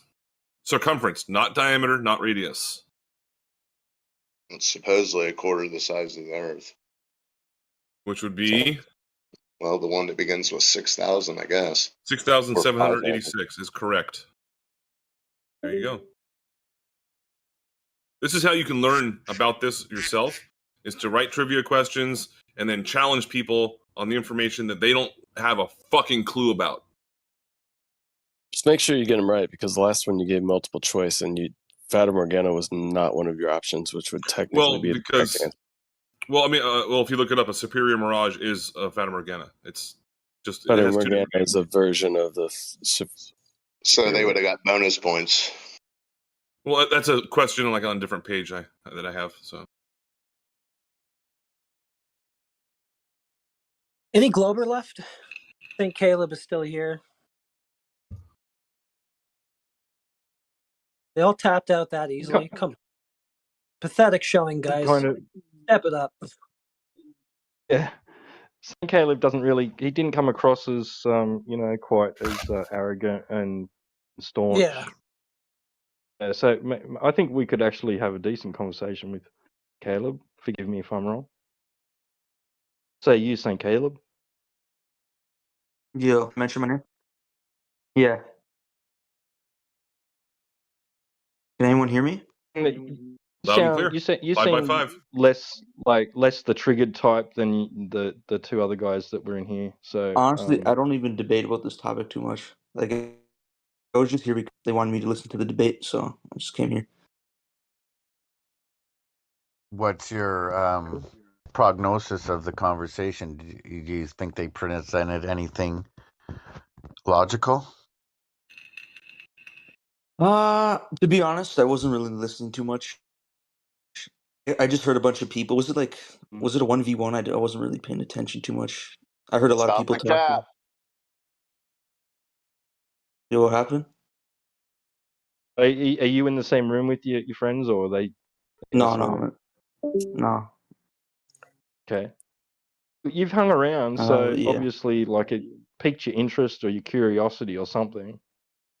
You have any questions? Honestly, I was talking with someone else the whole time, so I wasn't really. I heard some parts of it, like when my other friend entered in, and I heard a bunch of people just talk about it. I heard it like flip flop quite a bit. So, what is your favorite and most credible proof of the globe? I don't even know myself. I don't really debate too much. It's not a debate. It's just a question. Question? I don't really have one in particular. I What mean, leads you to believe that you live on one? But I don't 100% put my trust in NASA. So That's good, though, because you're at least being honest about where you stand, whereas the other guys wanted to go ahead and claim a measurement that they didn't have or know anything of, right? So they couldn't tell us what it is. At least you're just telling us honestly, like, I don't know, which is appreciated. yeah, well, absolutely. As a Christian, I kind of examine the Bible when it says about it, and I see various different arguments. So I'm even conflicted on that as well. So. Well, you should have been here last night when I was having a conversation. It got really into like religion and spirituality, and then multiple people were sending me links and also into the Discord chat about all of the Bible references that talk about flat Earth. Yeah, it makes quite a few. I'm sorry, say again? It makes quite a few talks about the what's called the Earth. Many try to say that it's flat and then it's round, like because it's kind of hard to biblically translate it. So, okay, well, I'm not Christian. We know absolutely that for certain that the ancient culture, the ancient Hebrew culture, had a cosmological view of a flat, motionless, and enclosed Earth. Like academia will even tell you that. Historians learn this at universities. Well, I think it's all religious scripture, regardless of which faith you're going to be following.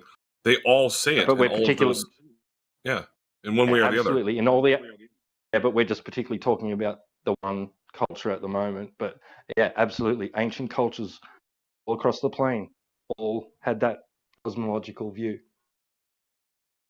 Yeah, I've seen something about it being round. I didn't examine too much of it. I just kind of seen the source. You mind if I send it in case you guys could talk about it? Who's actually more interested speaking there? I just need to reference him just so I can say thank you for a moment. I think was me.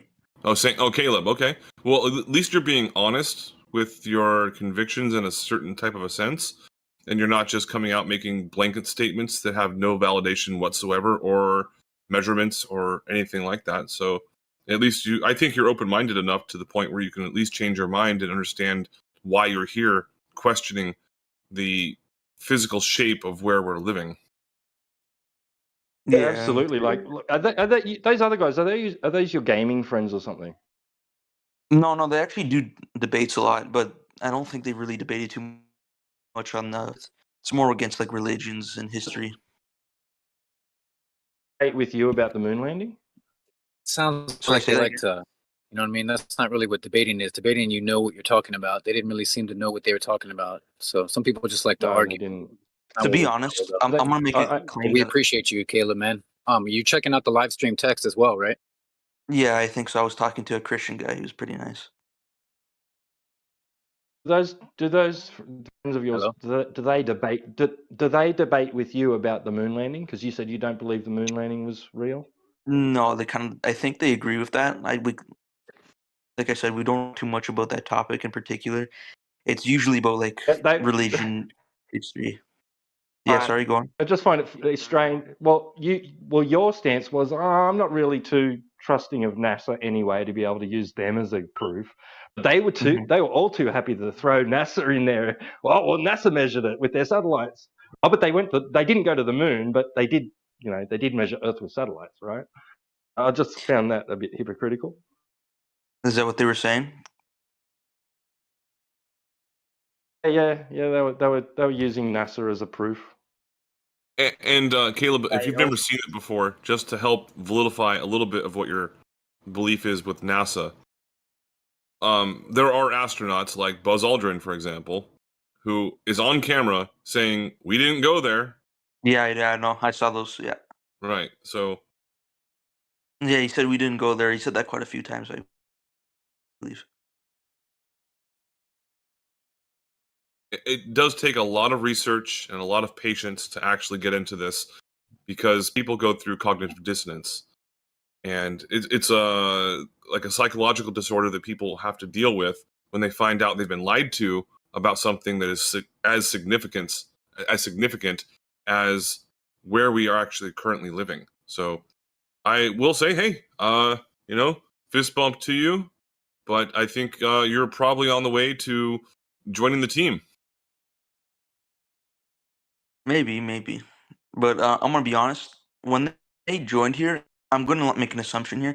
I think they were assuming that this was gonna be easy because usually the people that comment in their TikToks about flat Earth, like they don't seem educated. So I guess they went into here thinking that it was gonna be like they were gonna have an easy time here and whatnot. But I was guess gonna not. ask him about that because he said that in the check-in. He said that he's sick of these flat earthers on TikTok. I wanted to ask him specifically what was it he'd encountered on TikTok from flat earthers that he disagreed with, but I didn't get a chance.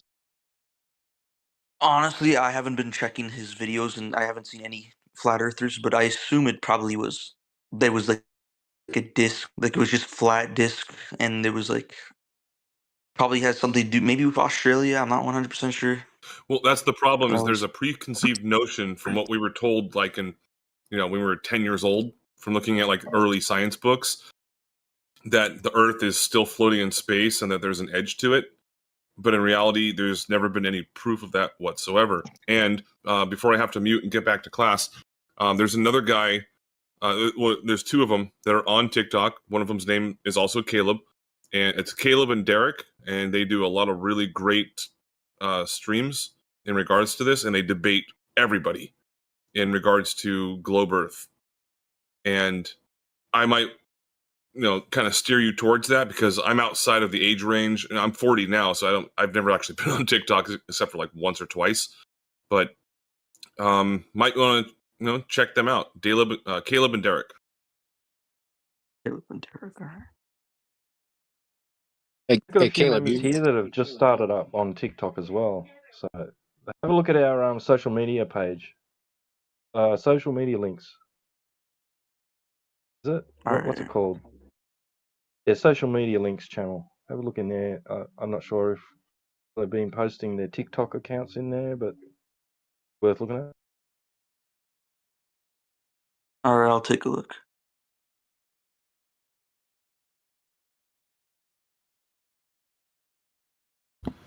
And also in regards to like biblical flat Earth and that kind of thing, if you're not aware of some of the biblical flat Earth people that there are, I mean, they're very plentiful on YouTube. But even though I've been here multiple days in a row, but I noticed that Austin Whitsitt is one of the moderators in here, and I've never seen him in here, but I have spoken with him. So you might want to maybe check in with him or check his stream on YouTube or different platforms he's on. So he's extremely knowledgeable and wrecks people when it comes to actual debates. Wait, so he's a Christian who believes in flat Earth? Oh yeah, Yeah, he's bro, there's a definitely lot. flat Earth. Hardcore. Oh yeah. Yeah, man, there's a lot of us here. We tend to not get into that in the live stream because we can prove that the earth is flat without having to use the scripture. But I mean, there's a good percentage of us that absolutely know and use the scripture and can use that in debates as well. But we tend to hit them with science since that's what this is based around. But I don't know if you're using the live stream text, but there's a lot of pictures and memes and books and things that are getting thrown up in real time that coalesce with whatever the discussion is. So make sure you're checking that out as well. Yeah, and someone else to check out, rest in peace, Rob Skiba, he was up there with Austin Whitsitt when it came to understanding biblical flat Earth and that kind of thing. And I mean, yeah, he's definitely up there. But he unfortunately was murdered in the hospital during the whole scamdemic situation. And he still has a lot of videos on YouTube you can check out because he didn't have to use the scriptures at all in order to prove flat Earth. But he was very out and out saying, yes, I'm a Christian, I'm a Bible believer, and, all of that stuff. So there are a lot of people out there that don't have to use the scriptures, but it's just sort of like I'm not sure if justify is the right word, but it helps support all of the physical, mathematical, observable evidence. I see. All right. Didn't we start out with you saying that you didn't believe the moon landings, right? Is that how this all started when you first started talking in here? Yeah, I said that I didn't believe the moon landings. At least at the time. I'm not sure about now, but at the time I definitely believed it's not real.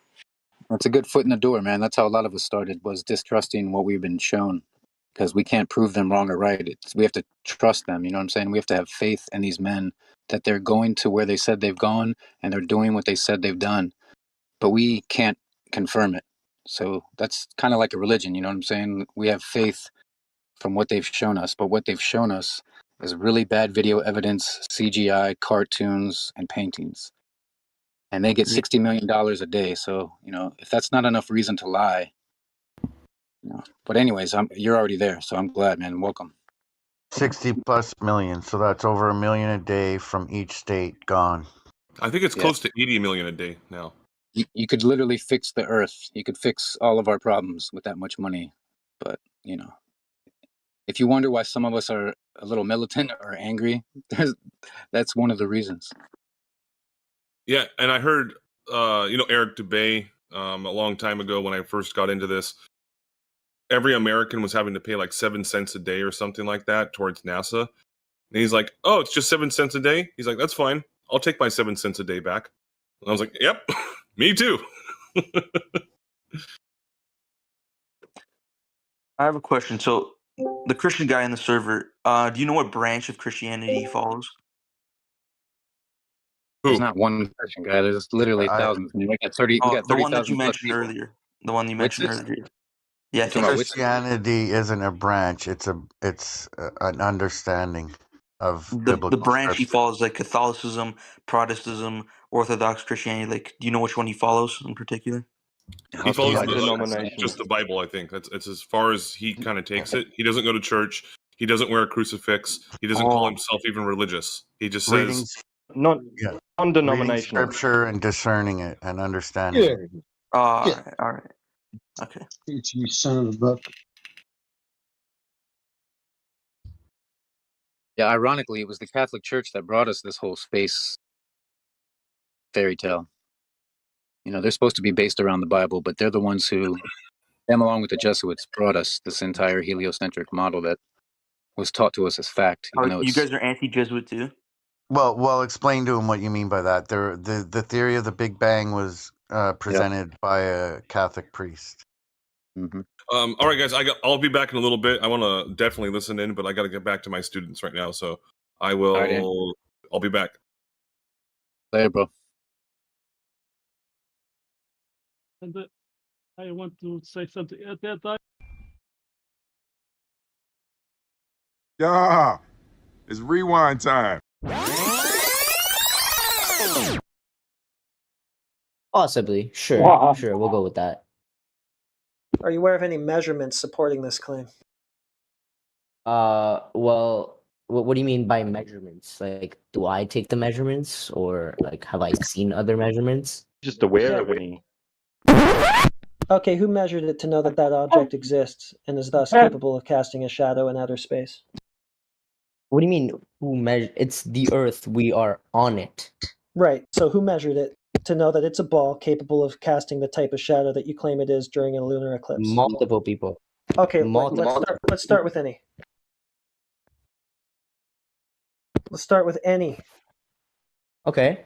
I'll start with one person I know, Khwarizmi. Do you know who that is? No, enlighten me. Okay, so Khwarizmi, he was a physicist during like the 13th century, around then, and he proved that the Earth was a globe. Also, ancient peoples, the Mayans, the ancient Mayans, they Wait, don't jump around. Don't jump. We're on Khwarizmi, right? Khwarizmi was a physicist. You're not even pronouncing his I'm name. with you as far as Khwarizmi was a physicist in the 13th century. What did Khwarizmi do to measure the globe? He measured the trajectory of the Earth, the trajectory of the Moon, the trajectory of the Sun, the trajectory of Saturn, the trajectory of Jupiter. He put them all together, and when you put all those together, the only logical result, the only logical solution is that the Earth is a globe. Gotcha, bitch. Outdoors Claimer then left the server. Bye. What is your profession?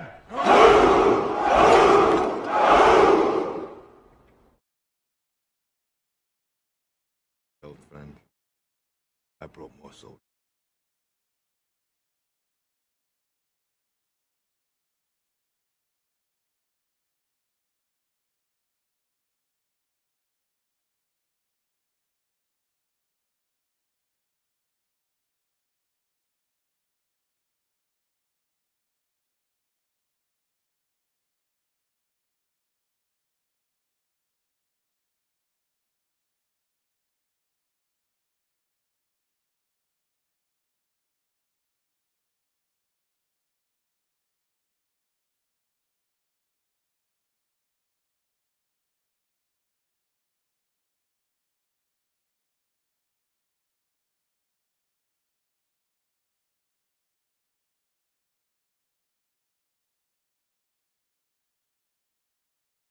So category error on the globe side, like I probably said before, ad infinitum, many times. So that's great. Those are great clips, man. I don't know, somebody's been working hard, and that's for the for the globe minefield full, like say one little step. Watch it. It's such a oh my god, I gotta stop. I'm gonna hurt my stomach.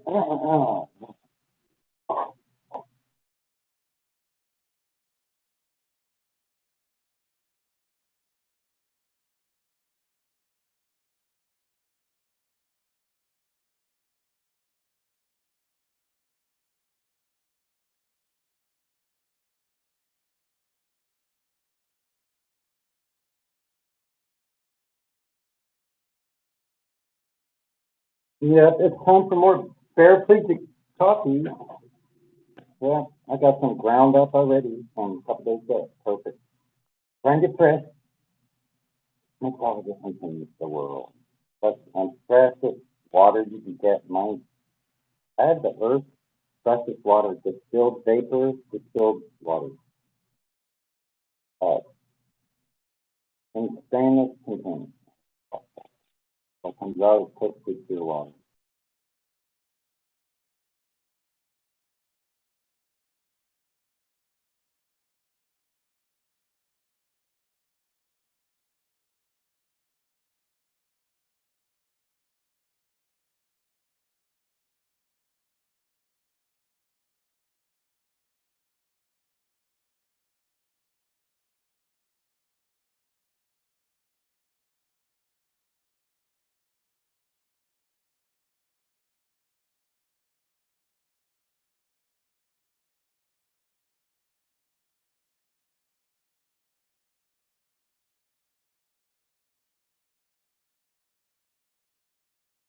I chose the back straightening row, so I think that's what's appropriate for this afternoon. I think I need the back straightening row.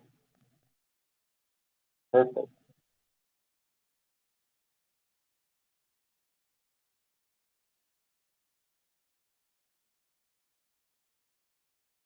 Hey, Sunny, what's happened with your mic?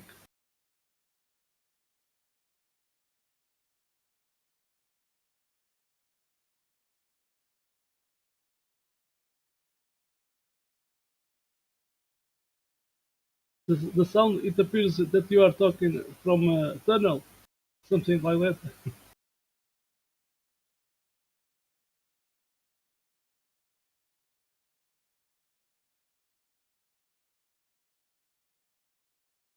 What does it sound far away or something? Hold on.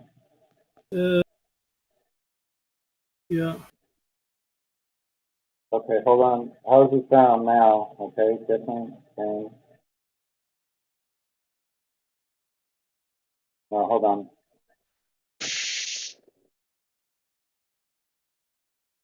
Check, check. Yeah, now it's okay. Sunny's back. Okay, this is the phone's mic setup and speaker. I should be able to switch the speaker though to the Bluetooth speaker I have. That's better. Yeah, I hear it now. You still hear me okay, right? Yeah, but not so There's some neatly. background noise. That's not at all. Yeah, yeah.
Check, check.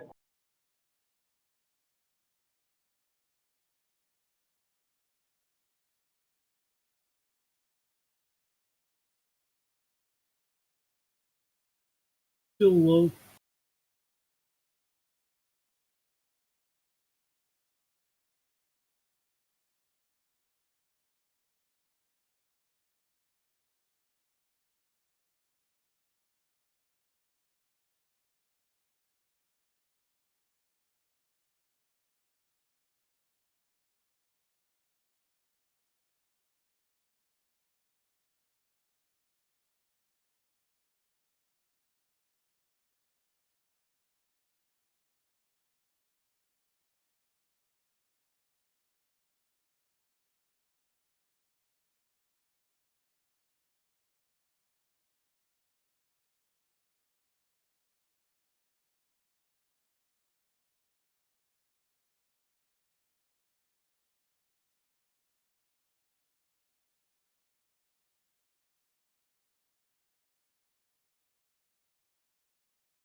Wave mixer.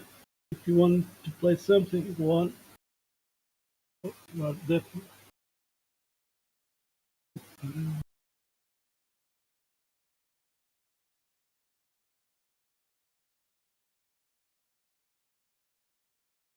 What did you say? And mic check. That's the same time. Still low. Not so Oh, clear. it's still low? Really? Okay. So, okay, how about now? So I'll be right up close. Like you are talking from the other room, you know, something like that. Oh, that's very strange. Hold on a second. I must need to switch. Now, if I'm closer to this, is that louder? Yeah, that's better. Check, check, check, check. It's this little speaker it's got a mic too, apparently. Hold on. I'll fix that. Oh, the little remote speaker has to be close to my face. That's bizarre. I did not know that. Okay, so now you hear me really well, right? No, it's okay. It's clear now. More. Oh, it's clear now. If I speak into this mini, okay, you don't know what I'm speaking to. It doesn't matter. Okay, good. Good to know. I'm going to set it down right here. You still can hear me, right? We can hear you, but Okay. How about now? better. Now it's better. How? There's something Okay, so there. Yeah, there's something there in the sound. that's real weird. It probably sounds like a cheap speaker that I'm speaking to, which is correct. Yeah, But I didn't know that. It's the Bluetooth. I'm charging up my main Bluetooth headset, which I like because it has wires between both sides, and the Bluetooth part is attached not near your ear. So I like that part. But I have this remote speaker that's a little square speaker, and I'm speaking through that. But I'm going to get my other set of headphones, Bluetooth ones. So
Okay, now I should be connected fully. That's All right. that's better. How's that That's sound? better. Awesome. Yeah. So back here I am. So about to roll one up, as you do, a number for like a dovetailed joint. Do you ever work in carpentry? Make a dovetailed joint. Have you ever done that by hand? I have.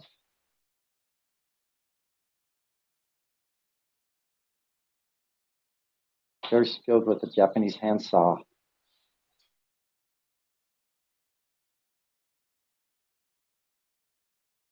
Couple of files, some sandpaper, good measuring rule. You know what? To measure things, you need a rule or a standard. You need a ruler, some sort of rule that you're using. It has to be graduations, right? Still waiting to see those for this magical refraction religion. That's what I'm waiting for the numbers still on the refraction religion that would place it above and beyond what a normal religion is. It would just put it in like the regular religion, because now we have some fanatic group seemingly doesn't have to go by anything real in order to like pass along their fairy tale space monkey religion. Anyway, I digress. I need both hands for a second. Oh, that's right. The old timer discovers once again, ladies hands free. Okay. Comments. Well, they are using the stupid refraction. A new They're type using of what? diffraction. Stupid what? And yeah, a stupid Refract? I know. diffraction.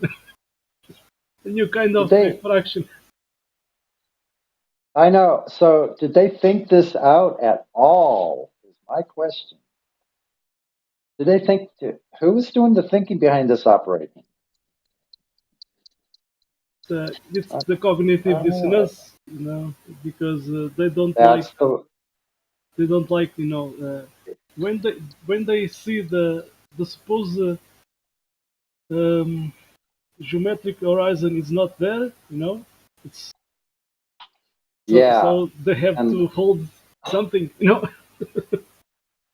They had to. This was predicted. Actually, QE predicted this like a couple of years before it actually fully happened, and that's awesome. Shout out to QE.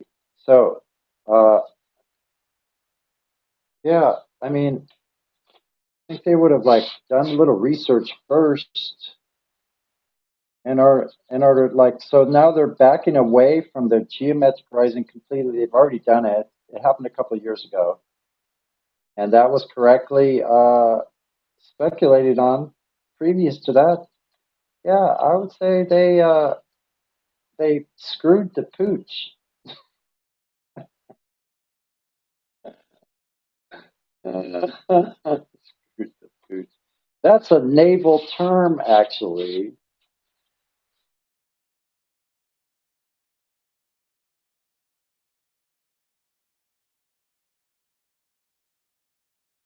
Screwed the pooch. They punched the puppy. They crunched the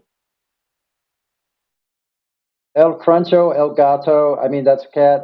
El Cruncho, El Pato.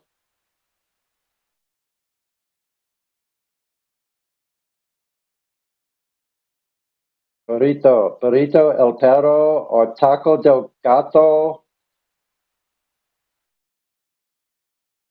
You speak Spanish.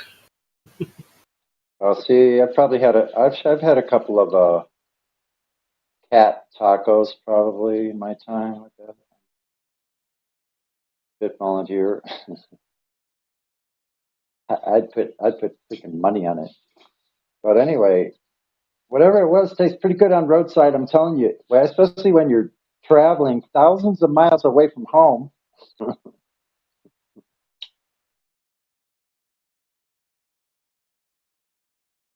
That was exciting. I had a very exciting life. I have to say, I still do. I still go on my daily adventures usually, and that's good for me. I'll be going out with a charged bike here And I'm really super stoked because I can just stay connected the whole time. Now for 1 second.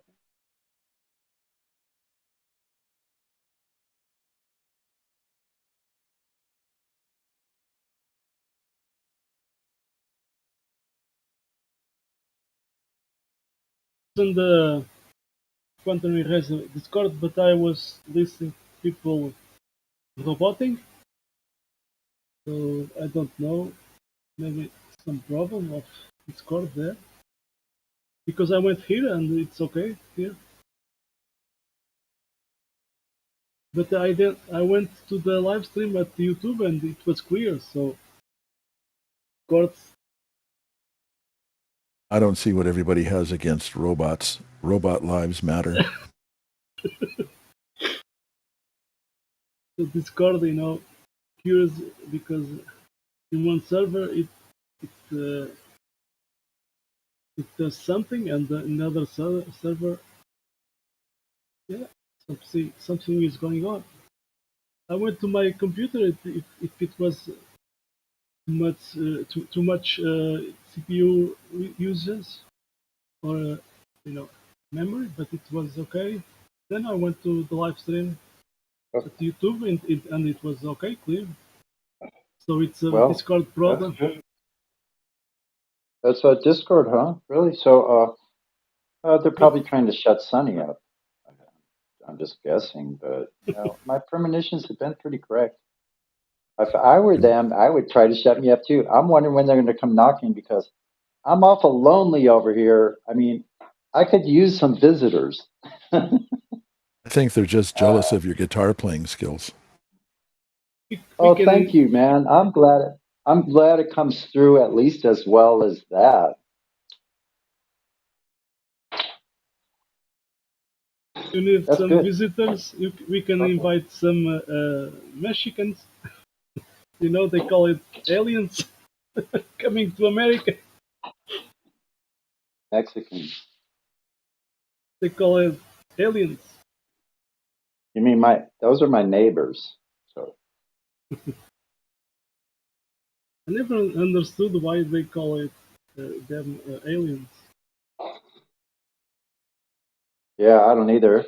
It has to do with the whole hijacking of what happened here. Is a major freaking lie told on humanity. Hijacking?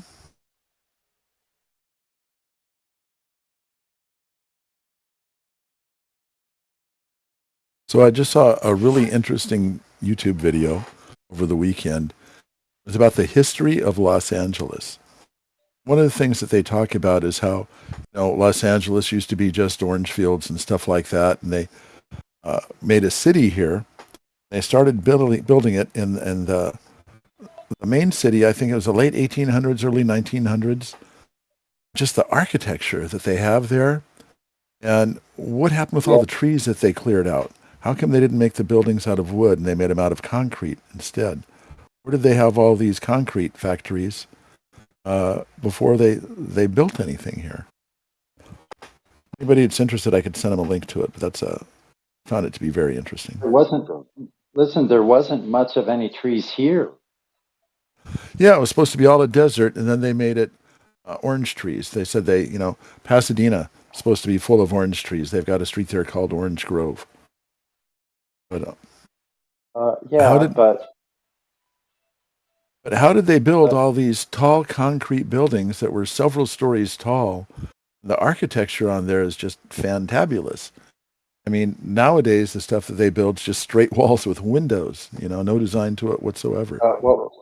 Well, so you know what they used for all of that, and that is evidenced in all of these craftsman homes that were built here from about 1890 to 1939. It's all made of redwood. So they were cutting down all the redwoods, like a bunch of it. Like every home. So those high structures, those first ones, if they were actually built in this time, which that's debatable. I think that's what you're alluding to, actually. Much. Yeah, I figured. It's not Sunday, so. Los Angeles oldest known photographs. Los Angeles oldest known photographs, a true old world. So I'm going to look that up right now, see if I can't find that. Yeah, you'll find amazing stuff in there.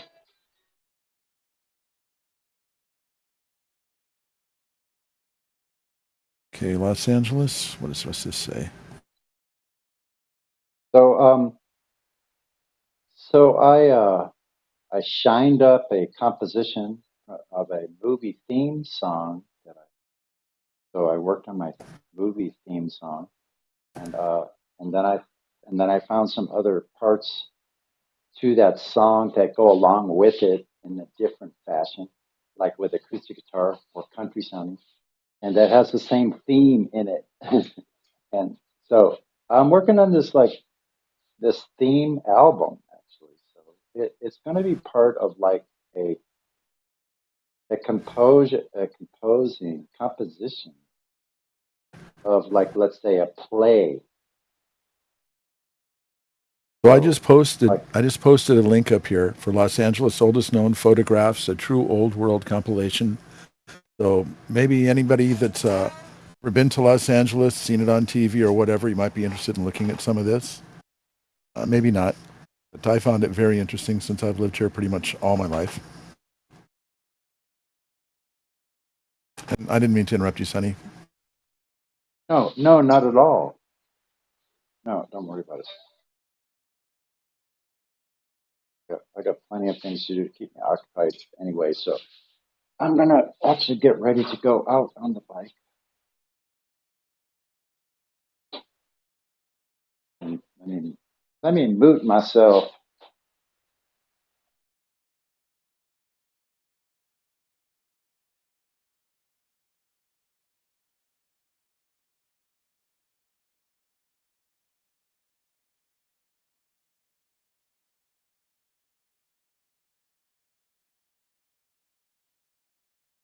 Beginning of that video, it's impressive because it's flat, you know. That area they construct that city.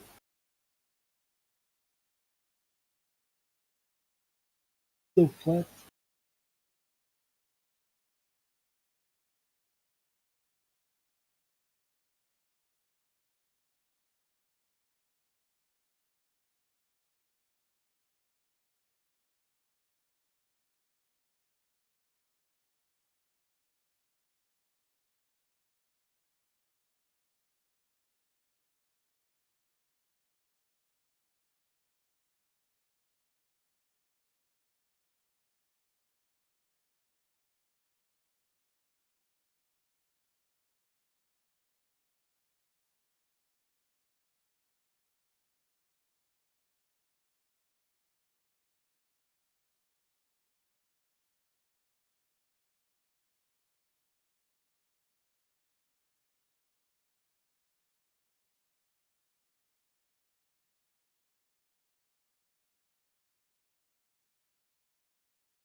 So yes, indeed, Miguel, it is pretty flat out here.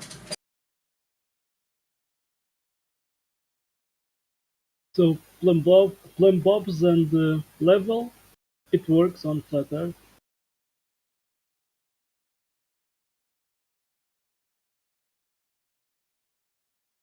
Yeah, I just fixed another great cup of coffee, like the best coffee on Earth.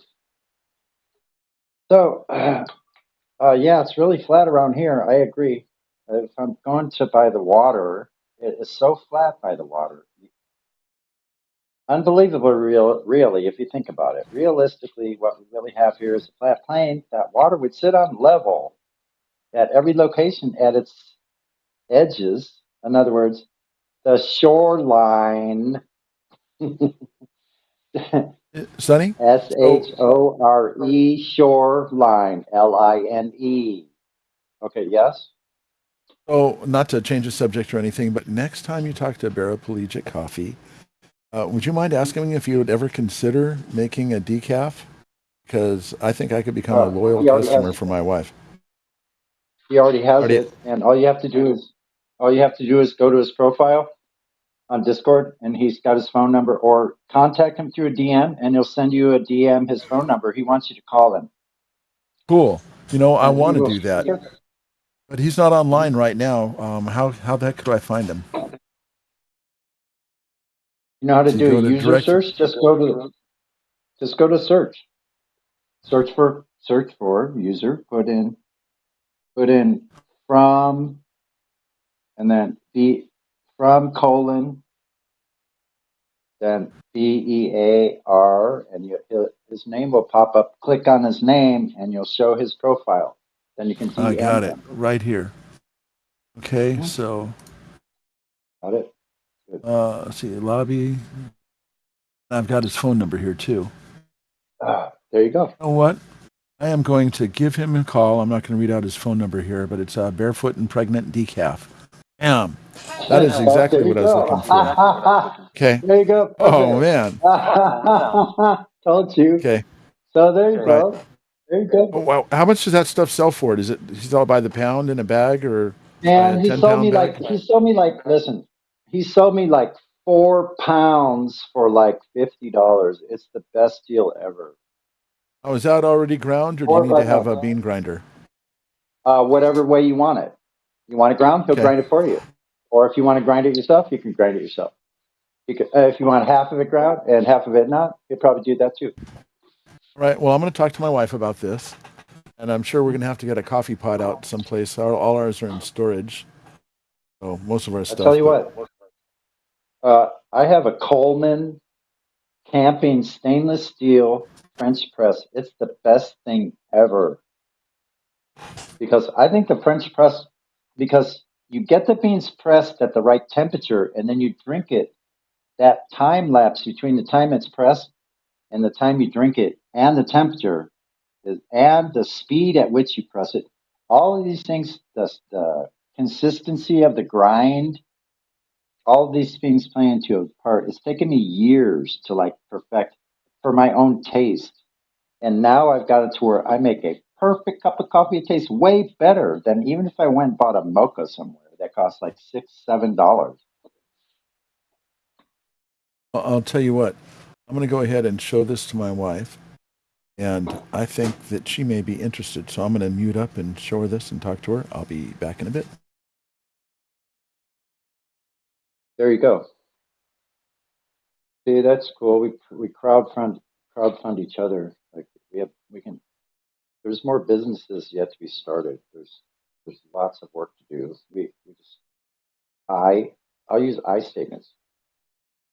I just got to get to work, that's what I finna, excuse me, that's what I finna do. That's what I've been doing after my little retreat. I took a retreat for 7 days.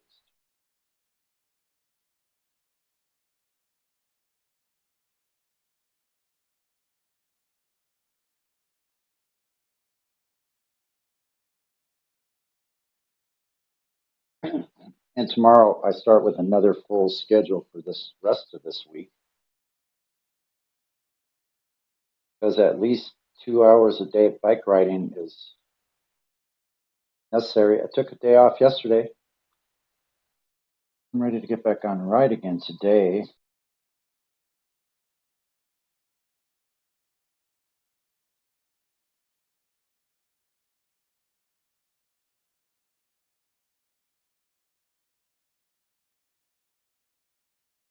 I can have turning over the odometer to 4,800 miles. In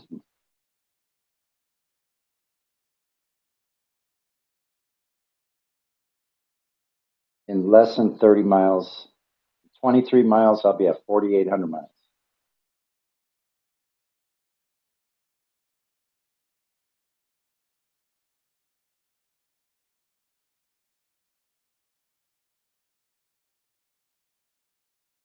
You can't imagine actually how much work it takes to keep a bike. I hope no one thinks that you just put everything on the bike and it lasts 4,800 miles just on all of that. No. Multiple tire changes, multiple, like taking apart the rear wheel, the bearings, repairing shit because it vibrates. So it's a great active hobby. Speaking of which,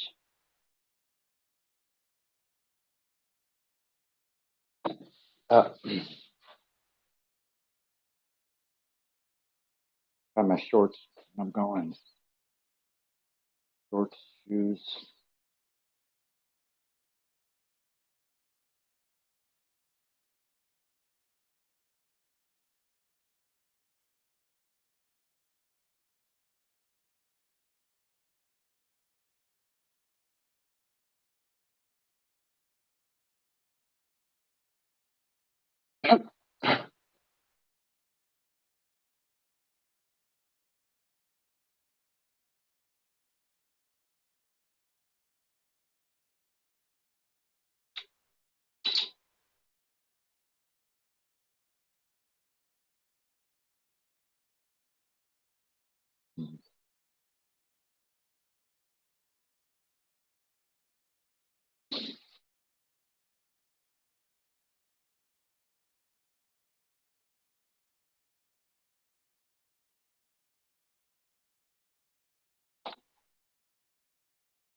Light roast decaf.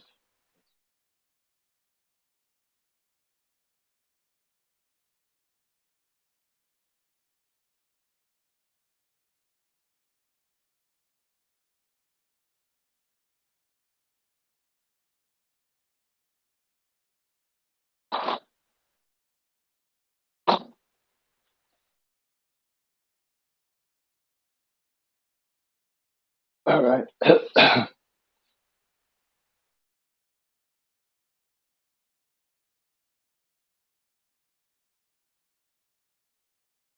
The journey.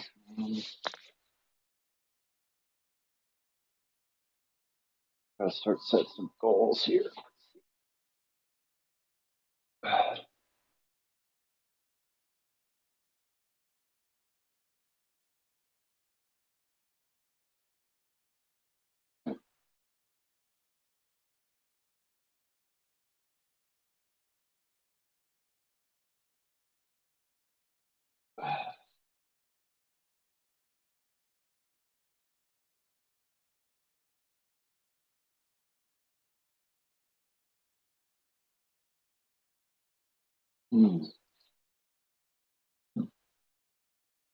Only took me 3 hours to ride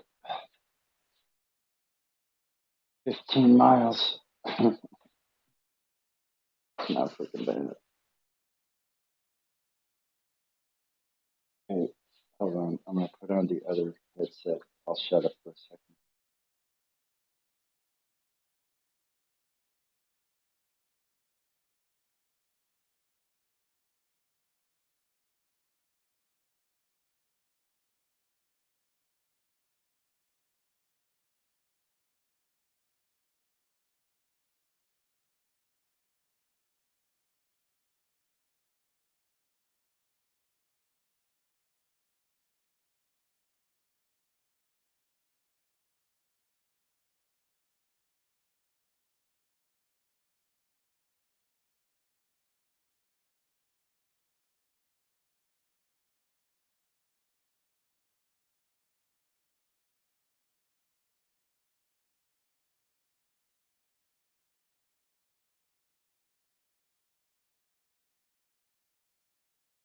Hola.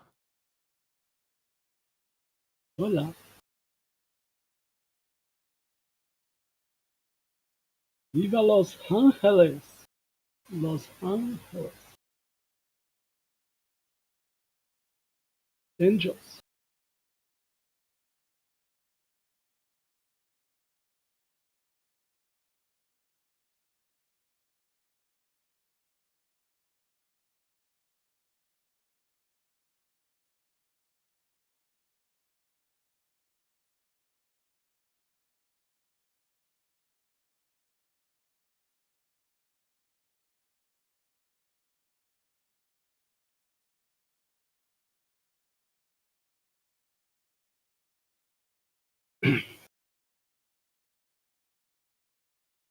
So I'm checking out some of these images that Paraplegic has in his profile.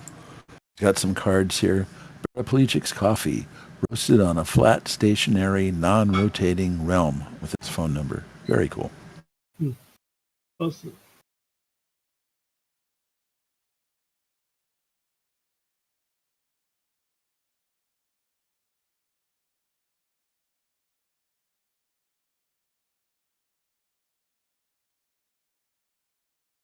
This one looks interesting. Pink bourbon, fermented Colombian.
Oh, I see CB on there.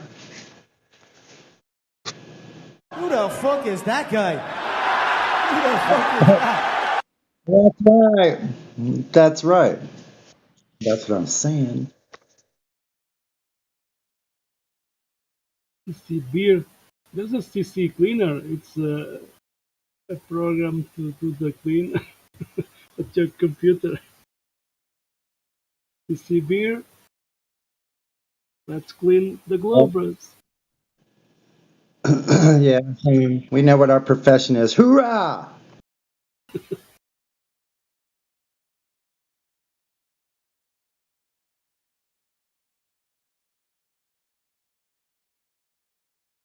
Oh, I'm sorry. My mistake. Hoorah! There it is. Hoorah!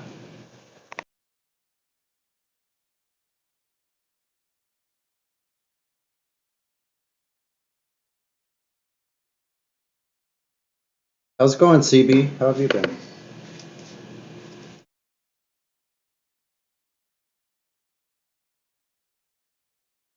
I'm good, son. I didn't want to leave you hanging. I'm good, man. How are you? I'm doing well. As a rock star, I do really well. I'm a great rock star. Still hanging in there, man. Glad to hear it.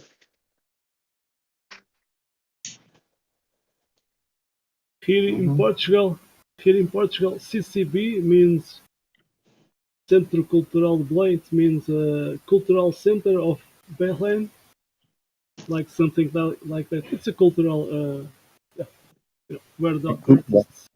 Wait a second. Did you mention the cupola? No, it's where the artists. It's a cultural house, for artists. I misunderstood. Hold on a second. Let me shut up here. I gotta fix something. CCB.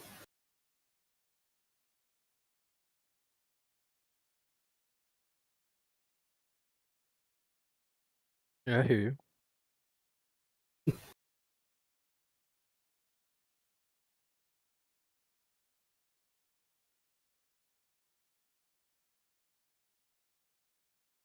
To CC and to be CCB. Mm-hmm. To see or to be? That is the question.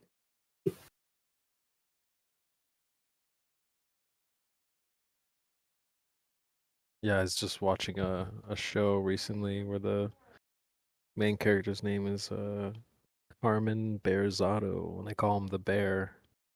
Call him Bear or whatever, and then he's like a chef. So they showed his chef coat and it was CB. Oh, all the signs. All the signals. I'm sure you guys get stuff like that too, though. Okay, I think I got it now. Should be okay. Let me see. Got Mike. How's the volume here? Pretty good. Yeah, this freaking mic works. I could even pick it up and put it a little closer to get blast, but I can just talk regular. I think like this, right? Your beautiful voice is back. No more mic problems. Yeah, exactly. So I had a share of mic problems today because really the only problem is I have too many choices. I've always had some problems sometimes with too many choices, but I'm figuring out the audio choices in output. That's all it really is. It's fun for me to go through that as an analog musician, pretty much. Like I understand the inputs, outputs, and I do very well in that environment of getting them right. Boomer detected. What you detect? Hold on. Human detected. Human detected. Thank you very much. Okay. No, I'm a meat popsicle. There you go. Boomer detected. That's right. Just kidding. Let's not be vulgar. Let me Imagine the robot saying, "No curve, no ball detected."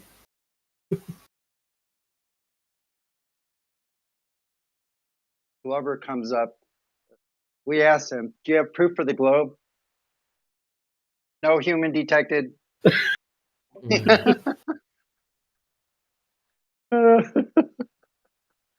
Leave it to Sonny.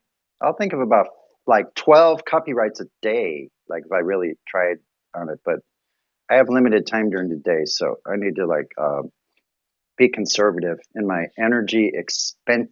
I have to pay attention to the caloric expenses. Sure. It's the life of a creative. You also don't have unlimited creative ability as well, so you got to be able to disperse that properly. Well, that's true. Especially, you cannot possibly encapsulate human thought, at least for thinking human. You cannot encapsulate what we're capable of in our thought, but there isn't enough time in one day. And that's kind of a stopgap. So then we get a reset. I love that shit. Because I literally feel like I'm reborn every single day. Like, people ask, what difference would it make to realize you wake up and the things are solid and you're standing still when you're on the ground? That part's pretty much still. Like, you can count on it. If you had nothing that was still, this all relates to flat Earth. Our experiences alone express so much about where we are and what we are that I don't even like worry about like people knowing about it. They'll see it. Because if I can come into a room and I can shine and people look into my eyes and like I'm solid as like what difference does it make? What difference does it make? I recaptured my freaking power of who I actually am and not afraid to show it and shine in a room, even though people say, hey, Sonny, why you shine so fucking brightly all the time? And I've had people say that to me. Like, I don't all the time, believe me. There's some rainy days, and some of you have heard some of those rainy days from me in person with this mouth. Yeah. So, darn those clouds. You know, there's some clouds. There's some rainy weather, man. Like, I've surmounted all the rainy weather and all the storms and all of the catastrophes, collapses, rebuildings, reestablishment, recreating, doing a new gig. What's the use of doing the same old gig over and over again? That's just so fucking boring. That's what the Helio religion wants you to do. So the people coming here arguing with us are the ones that saying, oh, you should just fall back asleep, Neo. Anyway, I'll end my tirade. Thanks for letting me share. no! There's no going back. There really is no going back in this, honey. So No, I'm grateful for all the challenges and then all the coming challenges, because aren't all the challenges they're entertaining us with our own intellect. So you would have to agree, or at least I haven't seen a raise of hands that say they disagree with all the struggles we have are internal. yeah, perhaps. Every single one. So what I learned lately is this, and I'll just share information that has come to me through the ether, whatever that might be, could be, or speculate that it is. I don't know. Yes. Sorry, please continue. So the ether, what came through to me is how, you know, in ancient times, we're told stories about, you know, there were like the Tao, and there was Kung Fu, and there was warlords. No, Kung Fu? And they were fighting over the peasants because, well, there's reasons beyond questioning. Because they wanted to maintain power. They were the warlords. They did fight with each other, but they did kind of hold things in a council where, like, if shit needed to be done or if someone needed their ass kicked, they would go in there and fight with each other, different warlords with each other. So there was also the peasants, and at times some of these warlords are fighting against peasants, obviously, if you're on the wrong side of these boundaries. So the peasants learned how to use every single item. Let's say a blind man's cane, a woman's fan, an ink pen or a plume with a feather from a fancy feather, weapons, and also a method of distraction, subterfuge, and escape if necessary at the time. So seeing that I have certain abilities, speaking of seeing, I see in the dark. I can see in the dark better than I can see in the daytime. It's too bright for me in the day. At night, when I take my glasses off, everything lights up. It just eventually it comes in. And I see changes in texture and color in black and white at nighttime. So I can't see with a lot of glare. If there's glare, I get blinded completely in the dark. But as long as it's dark, I go along trails. I go along trails at night on trails that are about a foot wide to maybe 2 feet wide. Sometimes having a big boulder sticking in the whole half of one side at a certain place where you have to go to the left. And if you go too far, there's logs laying down and you'll run into one if you go too far out, usually. But you can't see them necessarily because they're in like grass off to the side. So it's easy to get. So I go over those trails at night. Nobody has to believe me. So believe me, I know. Other people are saying bullshit. Like, no, I've done it. When I fell and wrenched my right hand all the way back, the beginning of last month, it's healed now. I've been riding. I've ridden a couple 100 miles since then, actually.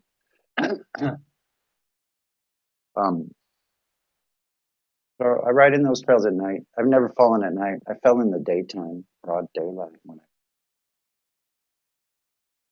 and I was only going about 1 mile an hour. I just got too far off, too lackadaisical. Can't be overconfident ever. So I prefer riding like I do. It's called free cycle. That means I'm free to cycle anywhere I choose to be, and I've never hit anyone. I've never even had a close call, except when I was in my teens and early adulthood. Because I've always been a cyclist, riding at least 100 miles in a weekend, easily, even in one afternoon, 100 miles myself on my fast bikes in the 70s in Los Angeles. I was going to go in the 84 Olympics, no shit. I had the bike for it and everything. I built it myself. Anyway, so those are long days ago, but they're good sea stories. I have a lot of stories. Stories from the hood, yo.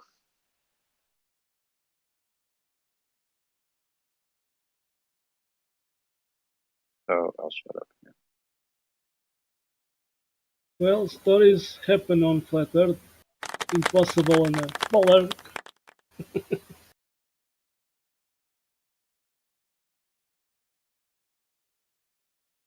Thank you, Sonny, for shutting up. Shut the fuck up. Who is that guy?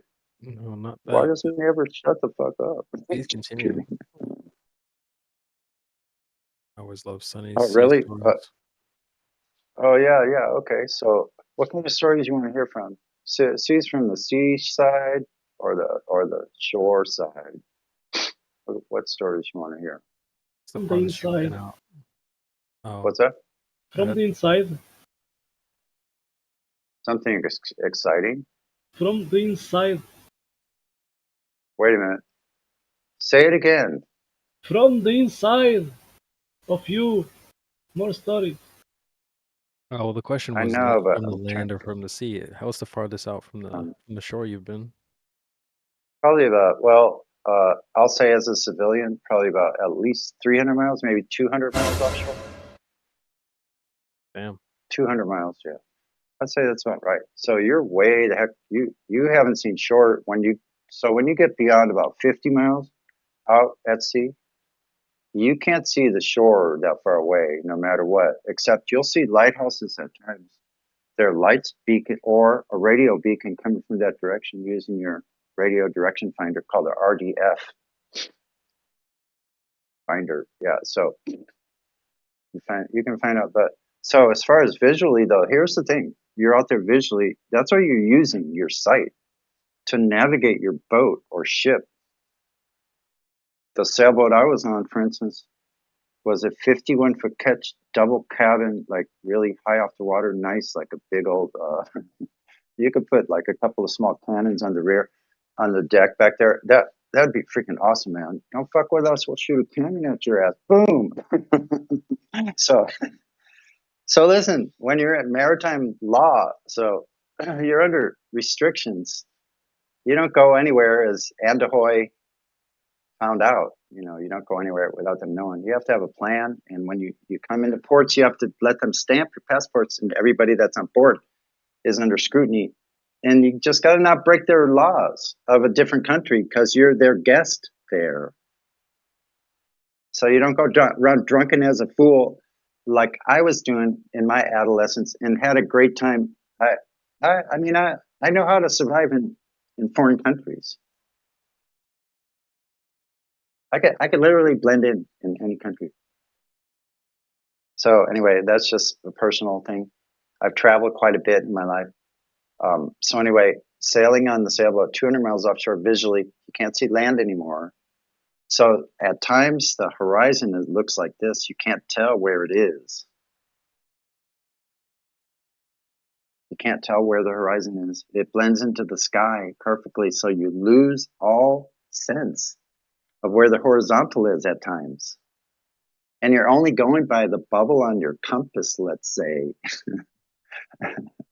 Isn't that interesting? So, like, it's a weird feeling, but you're going on this compass.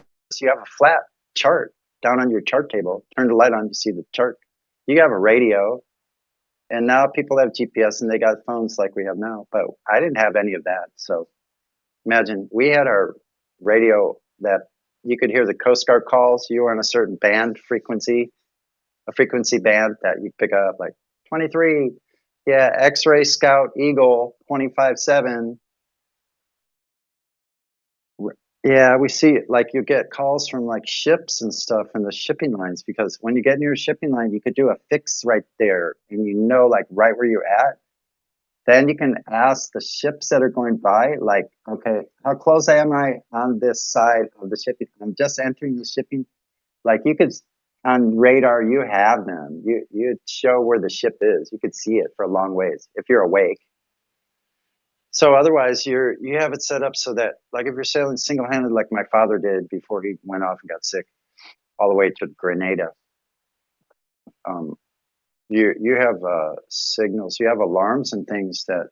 So if your radar goes off and something comes within 5 miles, let's say, that's enough time for you to get the fuck out of the way of the shipping line. So usually you'll stay awake and you'll fall asleep in the daytime and have your alarm set and then stay awake at night. So you can be watching at all time. You sleep in the day and set all your self-steering, compass steering, and your sails being adjusted. It's just automatic on a certain course. And you let the boat just sail itself and it just keeps going. If something gets in your range, it goes beep, beep, beep, beep, beep, beep, and wakes you the heck up. So, right? So you sail along. You have other things like if you have too much water in the bilge, because you have things going on that go through the hull. Sometimes those get like they're just valves. So sometimes they leak a little. You have some bilge water, no big deal. If it gets too high, you have pumps in there that automatically go off, zzz, and you'll just hear those. If they go up too high, then they'll alarm too. Beep, beep, beep, beep. So you got all these things on boats. Got to have enough water out there, like lots of water. Mostly everything you carry is going to be, by weight, is going to be more water than anything else. So you have big tanks on your boat. Let's say you're on a 30-foot sloop. So you're sailing along. You get out there, like the sun, use a day shot for the sun when it gets highest in the sky above you. And then you do your elevation angles with the nautical almanacs and you find out where you are latitudinalized, right? You're traveling along a longitudinal and latitudinal, right? Usually it's at some sort of angle between the latitudinal and the longitudinal. The longitudinal are supposedly the lines that are running from more like the center. Well, they are. They're the ones that are spreading out. The other one's like a dinner plates. If you want to just think of it theoretically, you're using the same chart as azimuthal. But it's actually more square than that. It's pretty much all the squares are completely square, bros and family members. But anyway, so you're out there sailing, so you have these flat charts and you have all your tools that are set up to be done on flat charts. In other words, the measure or the what used down at the bottom to set your calipers to for distance. your legend down there. You set your calipers. You're using a ruler. You measure precisely how far and your chart. You pinpoint exactly where you are, dead reckoning, every hour, let's say, and you keep checking it. And there's other things to keep note of, but we won't go into all of the different things that happen. You have currents, tides, and wind direction. So those take you too. So there's some estimation going on. But now when you do a fix of the sun and it's at its highest level, and you find out almost exactly where your latitudinal is, and see, here's the key. They have to have both. A very accurate chronometer or clock. This clock has to be like very precise. It can't be losing time. Like I had a Bulova diving watch back then, and mine was the most accurate. It would lose like a second a month or something like that. This was a diving watch. So there's chronometers that are more accurate than that.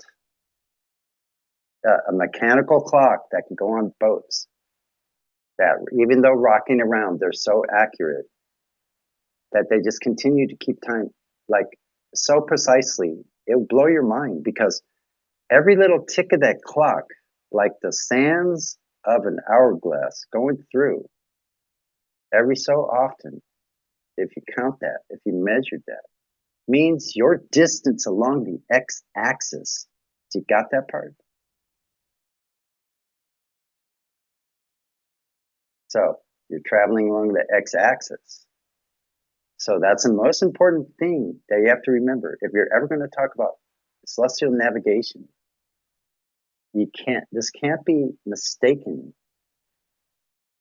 for something else that you're trying to do. Flat earthers didn't invent nautical navigation, celestial navigation. We didn't invent it. We just discovered it. So anyway, moving on. So you're moving along the x-axis. So then you figure out where the y-axis, like you figure out like your zeniths are all the same from the same horizontal. All your zeniths, all the GPs are on a surface that is your x-axis. That has to be parallel to your location. It's a parallel, like every direction you look, you have a correction for how high you are off the water. Let's say in a small sailboat, you might be like 8 feet off the water, let's say. 4 feet above the water line and 4 feet below, let's say. Just do that. So you're in there checking shit out, and you're out there sailing, and you can see lights from ships. Like, so there's things, but like I suppose the furthest I went is from Acapulco. Let me see, from Acapulco down to what is that place called? Oh, I forgot. Anyway, so the last port leaving Mexico before you go offshore of El Salvador, Nicaragua, and all those places and get to Costa Rica. So from that was the longest stretch. And I'd say that's probably about probably at least 1,000 miles. Well, I got a question for you, Sonny. What is the opposite of a zenith? Straight down. What is the name of that? It's not. It's just the zenith. It's just a zenith. If you were to like, nadir, I think you pronounce it. Nadir is the opposite of a zenith. That's the point at the bottom. Nadir? The zenith is the point at the top. Okay, good. So you got your nadir that's pointing down. And I just found that out because you talking about zenith made me look that up to find the definition, and then I found the bottom too. Exactly. Thank you for helping me find that new information. So that's a replica of where your location is. If you go from the zenith of the star itself or the luminary, and you go straight directly down, now where you are on the x-axis, the surface that we're traveling on, keep that in mind as well all the time. That's where your location is as well. And then you update your fix from your fix. That's called a fix. You do day shots. You'd probably do it like 6 to 12 of them. If you're not practiced, you'd probably end up doing like 20 day shots until you saw the whole cycle of the sun going up as high as it goes, and then it goes back down as as you know, it's still staying high enough to where you're just a couple of degrees when you start. It takes a lot of practice to do this. You're on a boat that's wobbling and shifting around with waves, and you have to be keeping your eye on everything. Your balance, number one. Like it's interesting. It's interesting to do all of this. What I'm talking about. Like if you've never done it, you've never experienced anything like it. You're out there with the elements, and you're finding your way, even though you can't see.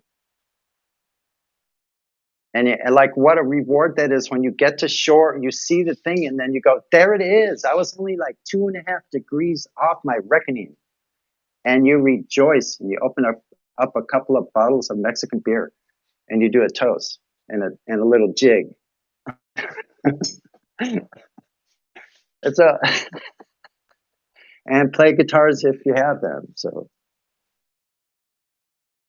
So like we had a lot of fun, I had a lot of fun. I was a young kid, and I took an adventure. Like someone offered an adventure to me. I was just working in a little marine hardware store, selling ship's fixtures and like stuff that goes on sailboats. I knew all about all that stuff because I'm a little freaking nerd. So I lived on my dad's boat, but I like hated my dad my whole younger life. That's another story altogether. Rest in peace, Dad. Love you still. Anyway. So yeah, interesting sailor's life, and you're traveling along the x-axis. So when I get out my little parallel rule and I want to figure out, well, that island is over there, I figure my compass direction is this. I set on the legend my parallel rule up to that exact compass heading, line it up because there's a compass rose on the chart itself. Use the closest one, and you line it up with that compass rose. And then you know what angle that is. And then from your position, you get another angle. You could do it with just a compass rose, a parallel rule. And that's it. Like the parallel rule, once you set it to, like where that angle is you're traveling. And then if you get another one from your actual location, you get a fix, you'll get an angle difference. And you'll see, oh, I'm right in the middle right here. So you got to be really sly when you're out there and use everything that you have at your disposal as far as your actual experiential reckoning of the things that your senses are taking in, such as lights, beacons, buoys, ships, small vessels, larger vessels. So you learn all these shapes of different things. Oh, that's the Carnival Cruise Line. Okay, so that's one of the cruise lines. And usually when you see the ships, they're coming at night and they're freaking huge, bro. We were tied up in the Panama Canal in between two of these big ships. They were at least 500 or 600 feet long each. Probably 400 to 500 feet. And we're a 50-foot boat. Those ships towered so far above, probably 3 times higher than our mast. Maybe twice. Let's see. That would be 50. I think our main mast was about 60 feet, 62 feet or something. So 62, 10 stories. Almost twice, like, so 100 feet up. Like our mast went to 62 feet about, just approximately. And these ships were like towered almost twice as high as our mast. So when you're seeing them way off in the distance, they're coming and they're going fast. These ships are going fast. They're cruising along at like 20 knots. Because once they get going, it just starts moving all that tonnage. And man, that's something to behold when you're getting close to some of these ships at night, like I said, and you know exactly where they are. And when they cross by in front of you, you give them enough space, right? And you just kind of fall off and let them pass. And it's amazing to see that big old ship go cruising along, churning up in the rear, like, and just you going back behind them and just getting back on your course. And now you know almost exactly where you were because most likely they called you on the radio. They'll hail you or you can hail the big ship. Yeah, I'm the 50-foot catch coming up on your southeast corner. Right at this reckoning, and you give them your fix, and you go, yeah, we're at this, you can, so you can chart where the ship was exactly with your own position. You can get your position within a mile this way of an island that you never saw the whole time you got close because it was covered in fog. And going right into the port where the jetty is without seeing it. So isn't that crazy? What do you think of that?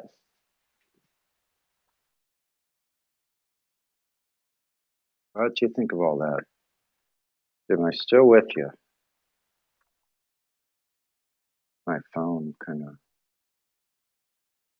tries to go to sleep or something. Yeah. Pretty cool, eh? Any questions?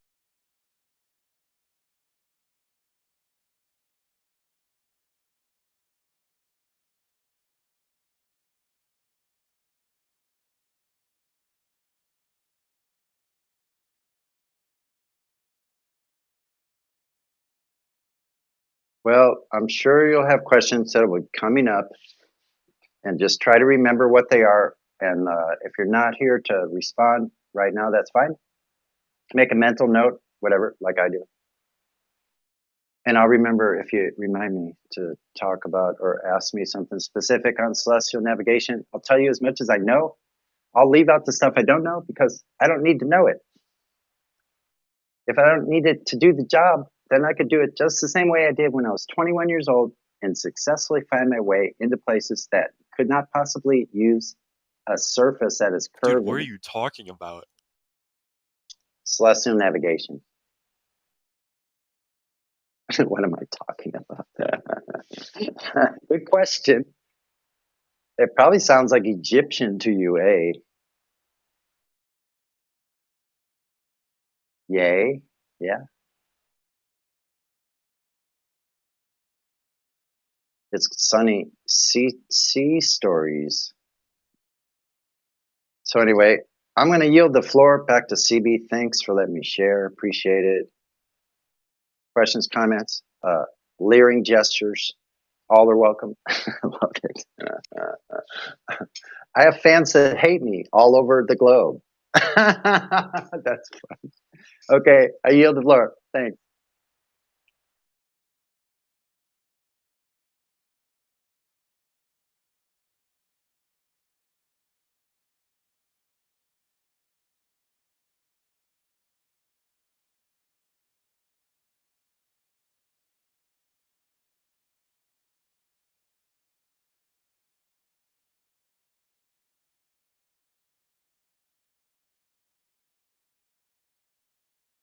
Hi, I was talking about sailing out at sea when you can't see the freaking land, you landlubber. Arr, matey. I'm just joking. That's some pirate talk for you.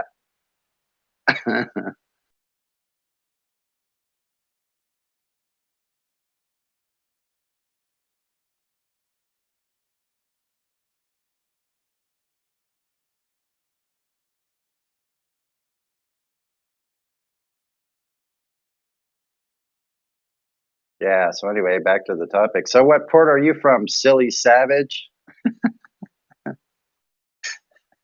You silly savage. I love that freaking term. What say you, Ura? Okay.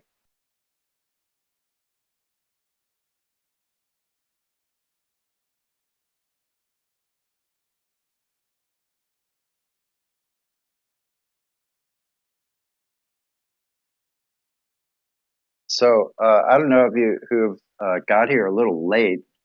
I know it must sound kind of weird, but what we're having here is the day after Labor Day flat smack spectacular comedy special.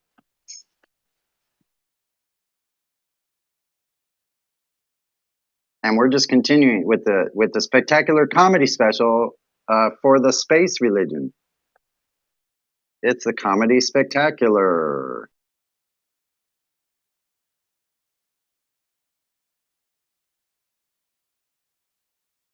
And if you're hearing me, then no one else is speaking up. So then you get to hear me some more. And I'm sure you're all just thrilled about that.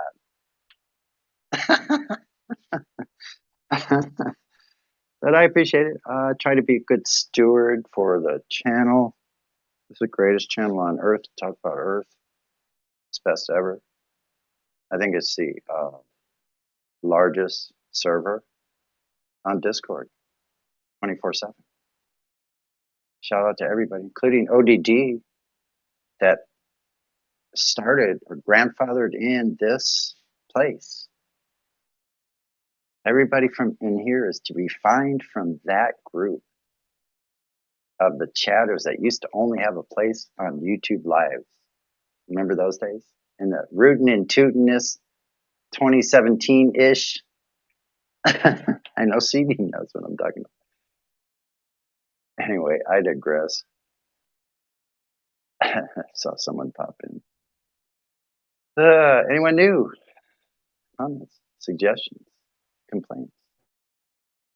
Just popping over from the politics server, listening to Spake and Heretic flash smack the shit out of people, man. Oh, really? Yeah, Yeah, they got their own channel. Yeah, that's awesome. People just keep coming in. Yeah, just right and left. Like, what do you think? What do you think? And then I don't know. It's pretty interesting. I just been on it too long, so I'm taking a break. Yeah, I know. It's hard to get away from. And actually, I'm just gonna go on the bike since there's like tropical weather. It's really bizarre. Go ride. Yeah. But I have a holder. I have a holder now, so like I'm fully hands free. So. Yeah.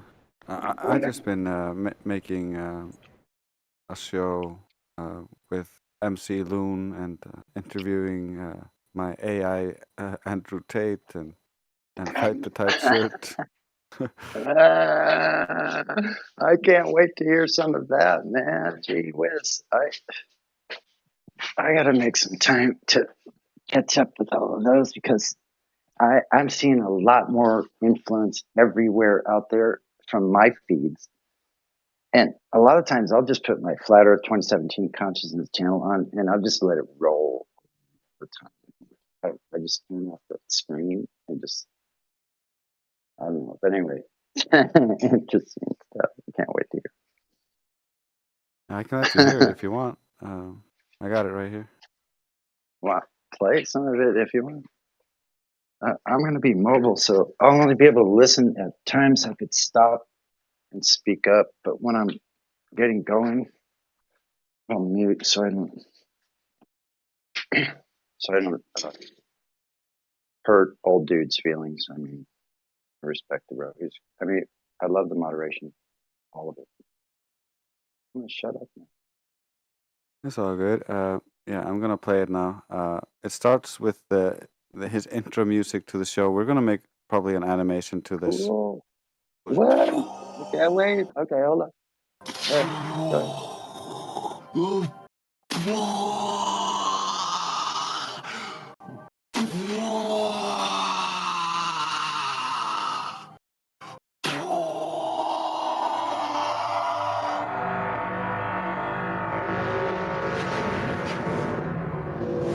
Welcome to another episode of the Lunatic Show.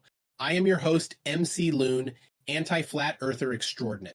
Today's episode will be a treat since we have a special guest, none other than the Top G himself, AI Andrew Tate. Welcome. Thanks for having me, MC Loon. So what you are saying is that you look up to me, and I presume Top G stands for the globe is on top, right? No and no. Saying, so what you are saying, and thereby distorting what I said and answering that, as if I was saying something I did not.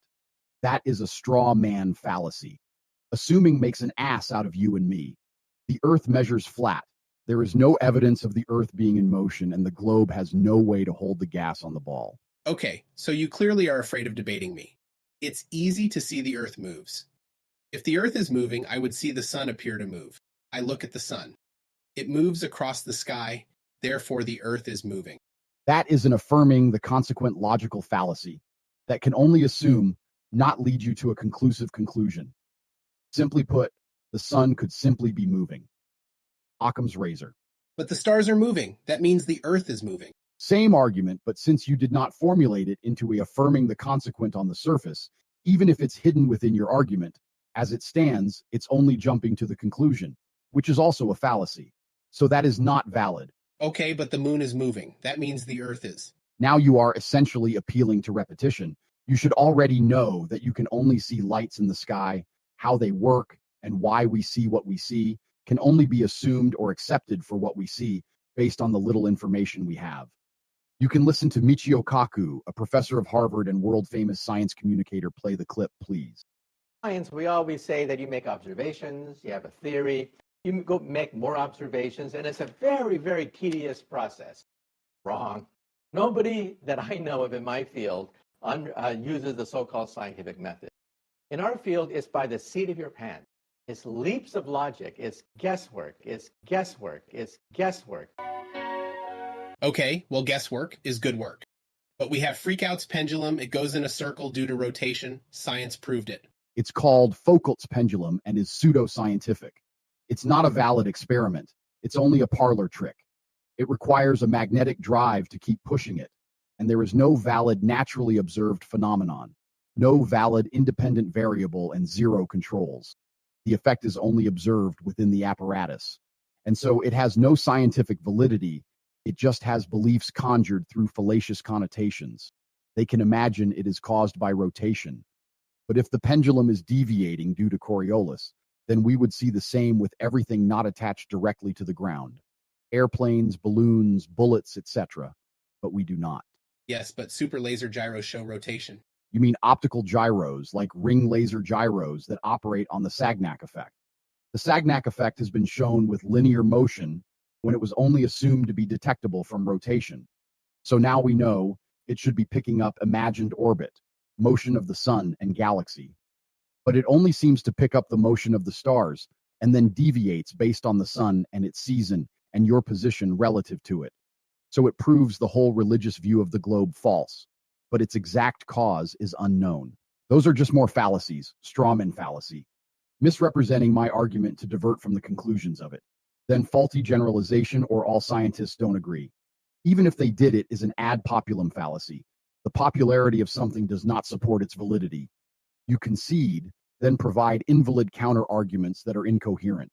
Meanwhile, a mechanical gyroscope operates on the gyroscopic effect which the optical gyroscopes lack. They can be used for the same purpose, but the way they get there is very different. The gyroscopic effect is described as rigidity in space. This aspect would show rotation as the gyro would orient relative to its original orientation when you spun it up. Gyroscopes don't show this due to imagined Earth rotation. Same with the curve of the imagined globe. It would be shown as the gyro would process relative to the housing, maintaining its rigidity in space, which would make the mechanical gyroscope useless for the purposes they get used for. But my toilet water goes in a circle because of Earth rotation. That is an invalid counter-argument again, and a red herring fallacy, when in reality, Coriolis is an apparent optical illusion from being rotated relative to the object not attached to the rotated frame. It's not actual deviation, so no force is applied to the object. Therefore, there is no way for it to cause things to go in circles. Even worse is this assumption has been shown to be false with recordings of tornadoes spinning in either directions being spawned under the same storm system. Then there is the shape of the bowl and how the water enters the bowl that leads to circular flow. So the question really is, why don't we see any deviation with things rising or falling? Since to stay over the same spot as they rise or fall, they would have to accelerate or decelerate to the side with the rotation to make it appear to not have rotation like we see in real life. This would be measurable with accelerometers. Why don't we see any evidence of this assumed motion? I'm not a scientist, I just know scientists, and they say you are wrong. Okay, cool. What was their argument? That you are wrong. That is not an argument, that is a bare assertion. Please try to get him to address these issues. There are many, many more. I am only scratching the surface. Like, for instance, think about the orbit and globe with how gas acts with moving objects. A car, for example, the faster it goes, the more the gas in front of it gets compressed, and the gas behind it gets displaced. So simply put, if the globe was orbiting, one side of it would suffer from serious pressure issues, killing all life and affecting sound due to the Doppler effect. While at the same time, on the other side of the globe, you would have an effective vacuum killing all life and affecting sound again. How can gravity know to pull only harder on the gas on one side of the globe and to pull only less on the gas on the other, especially when we don't see gas being held down to the ground at all? It expands to fill the available volume, moving freely and randomly in all directions, having no attractive or repulsive forces between the gases. Yes, but the atmosphere is a gradient that reaches to zero. Atmo and sphere are a contradiction in terms. Gas inherently takes the shape of its container. It cannot hold its own shape. You assume the gradient goes to zero because you were told so. What we do know is pressure decreases with altitude, but so does temperature. We are told it gets hotter above where no man can go, so hot it would melt aluminum. But they say they can't measure it because of the low pressures, so that is only a just so story. With drop in temperature, gas loses pressure. Gas is constantly moving, creating pressure, and equalizing with the surrounding air. This creates our dynamic moving pressure systems from the constant input of thermal energy from the sun. And because the sun moves the air, the gas equalizes accordingly. Add on top of all this the gas generation at ground level and gas condensation into liquid above, making this gradient sharper. Hot air rises, cold air falls, but that is in relation to its surroundings. At no point can anyone show gas not expanding to fill the available volume or this imaginary gravity, overcoming the second law of thermodynamics. It would be violating all observed gas behavior. That's enough. I got you now. Gravity. That proves the globe. Now I will explain like you to prove my point. In the beginning, there was nothingness. That nothingness got pregnant, and energy was born. Energy begat matter. Matter begat gravity. Gravity begat globe. So now we all worship the big G, not the top G. Done. Globe proven. Now what do you have to say about that? At least you admit it's a religion. It's not. It's a philosophical framework and a set of belief systems that I take on blind faith from the authority of my religion. No, I mean cult. No, I mean atheism. Come on, man, you know what I mean. The thing. Let's continue. Gravity is the reason for the current cosmological crisis. And so academia is looking for quantum gravity. So when you ask the renowned astrophysicist Neil deGrasse Tyson what is gravity, when he bothers to be honest, just listen to this clip. What is gravity? I have no idea. Okay, next question. Wow. No, here's the difference. We can describe gravity. We can say what it does to other things. We can measure it, predict with it. But when you start asking, like, what it is, I don't know. He's just uninformed. I know more than him from watching YouTube videos from Fight the Tight Shirt. Things still fall down. That is never in dispute. The why and how are. So what is gravity? Or more specifically, the vector leading to the relative density distribution. We can simulate it with motion, but it's variant over the face of the plane, and even in the same locale. So we know it's not due to motion. If you asked me to guess, I would say it's a yet undiscovered quantum effect of our reality. Why? I cannot tell you. So you do not know. That means I win, right? No, it means I'm being honest, and you are just using malicious manipulative tactics. Care to tell me which gravity you believe in? There is only one gravity. Oh, really? When I drop something at 9.8 meters per second in a vacuum tube, is the object falling, moving, or stationary? It's obviously moving. So you disagree with Einstein then? Since to him, and in that sect of gravity, the object in freefall is stationary or in the inertial reference frame. In Newton, the object on the ground is not moving or is stationary. No, I just agree with both at the same time. That is a violation of the law of non-contradiction. As incoherent as that is, you are allowed to believe whatever you like. Can you at least understand that such reasoning will never convince a reasonable person who understands logic? No, you don't understand logic. A tu quoque fallacy and denial. But I will indulge you. Where is my error, or how so? It's a straw man. What is? Be very specific. Everything. Everything you say is a straw man. So you are just refusing to engage. I was asking for specificity, not a faulty generalization and psychological projection. So are we done here? Yes, you hurt my feelings. My feelings are more important than anything. Therefore, you are a baddie who can no longer be my daddy. Okay, wow, since this is over, I take my leave. AI Andrew Tate won't be subjected to this nonsense anymore. Peace to all the sane people out there. Shout out to 24/7 Flat Earth Discord. Its moderators and staff are excellent. Highly recommend. And MC Loon, good luck with all that. AI Tate out. Yeah, you scared, running. What did you say? Nothing. Thank you, everyone, for another great episode of the Lunatic Show. This has been your host, MC Loon. Check out our sponsors and pay me more money on Patreon. That is how this works. You incentivize my dishonesty, people. Keep it coming, or I might just become an NPC streamer. Yum yum, ice cream so good. Yum yum, ice cream so good. Until next time, goodbye.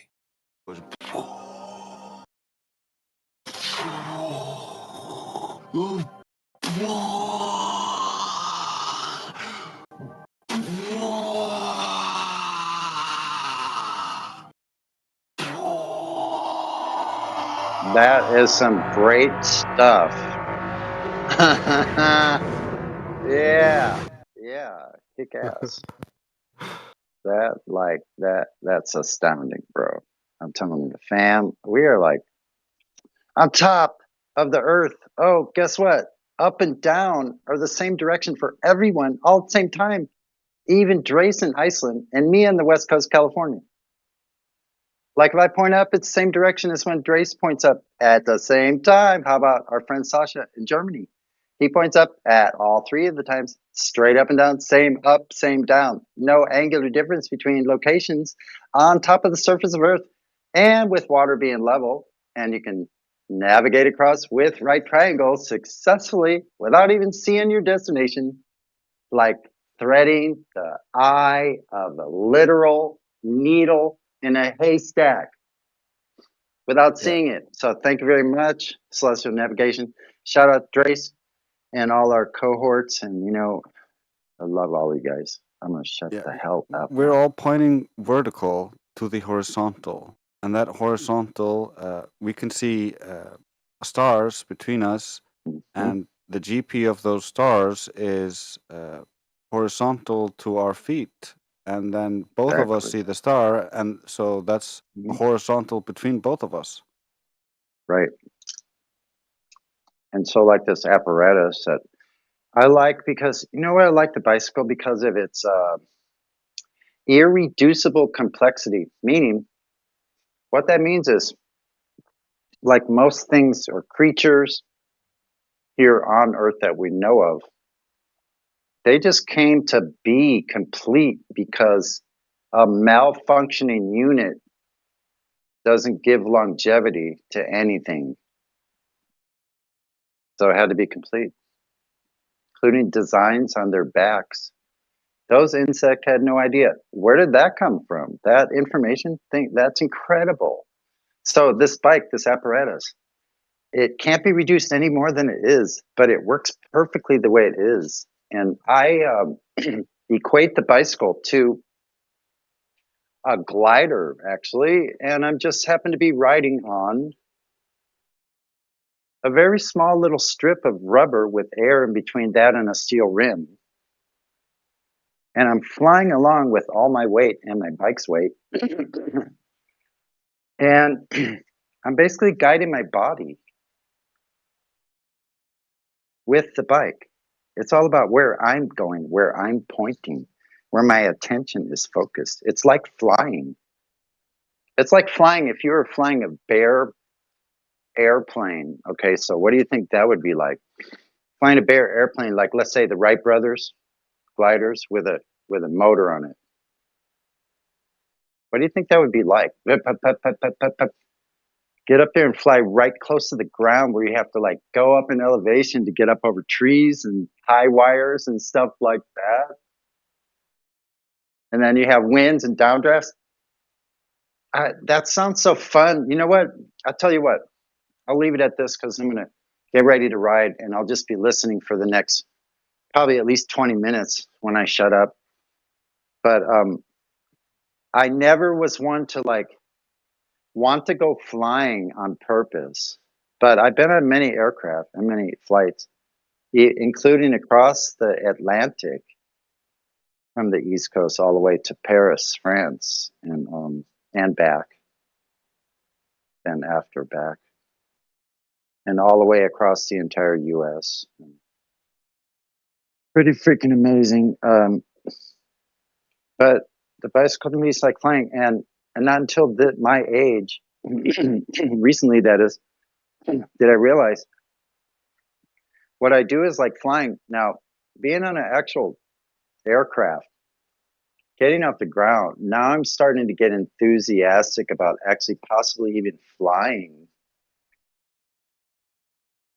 with some sort of like the ultralights. Have you seen? There's no licensing requirement to fly an ultralight under 400 feet altitude. I think it's 400 feet.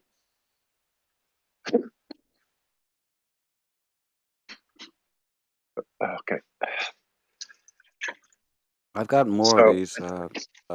It all started with the next one I wanted to show you. It's much shorter than the last one, though.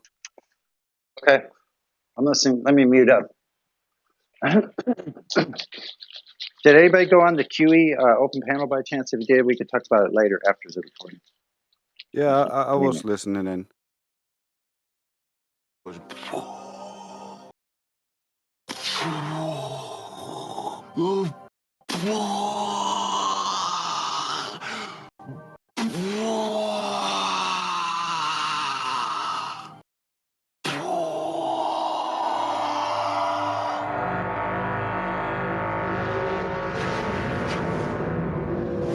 Welcome to MC Loon's Lunatic Show, where globe-loving AIs discuss meaningful events. Our first guest of the evening, Craig McFaddy, also known as Fight the Tight Shirt.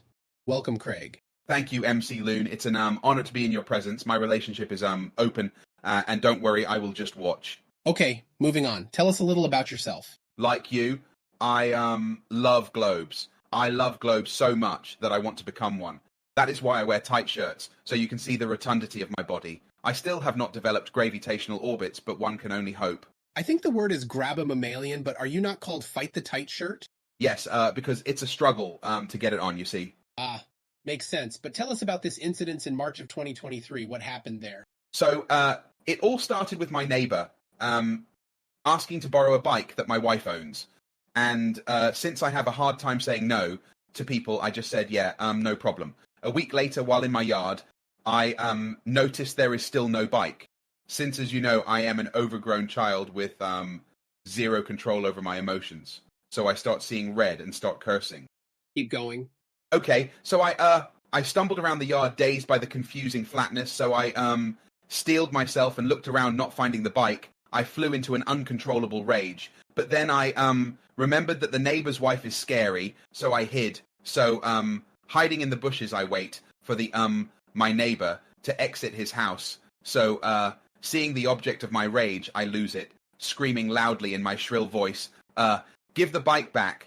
I see him turn and look at me confused, saying to me, what do you mean? I returned it almost a week ago, right where I got it from.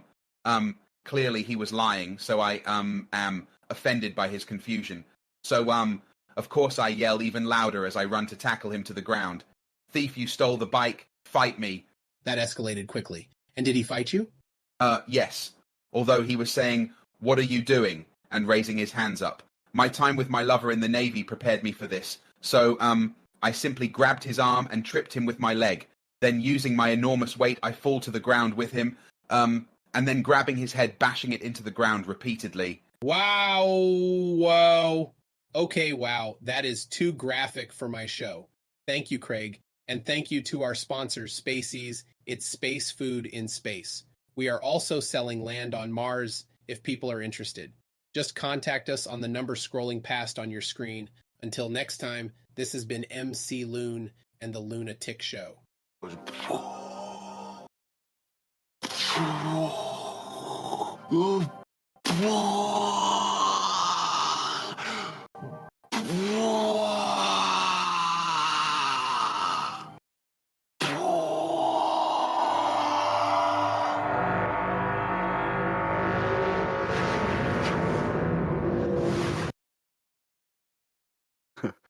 Those are the two first episodes. I got also Tate talking about his video and Tate talking about Sneeko, and then Jordan Peterson making my thesis for me.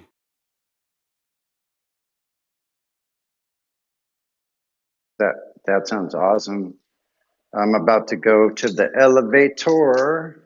Let's see, security first. My door is fully locked, and I'm going to be making my escape from San Diego for a short while. On the bicycle,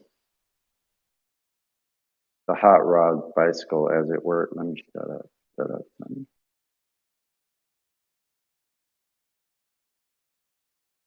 Nice. I'll play the rest of my little clips while you're away. Yeah, listen, I'm all ears. I'll be listening on arrival.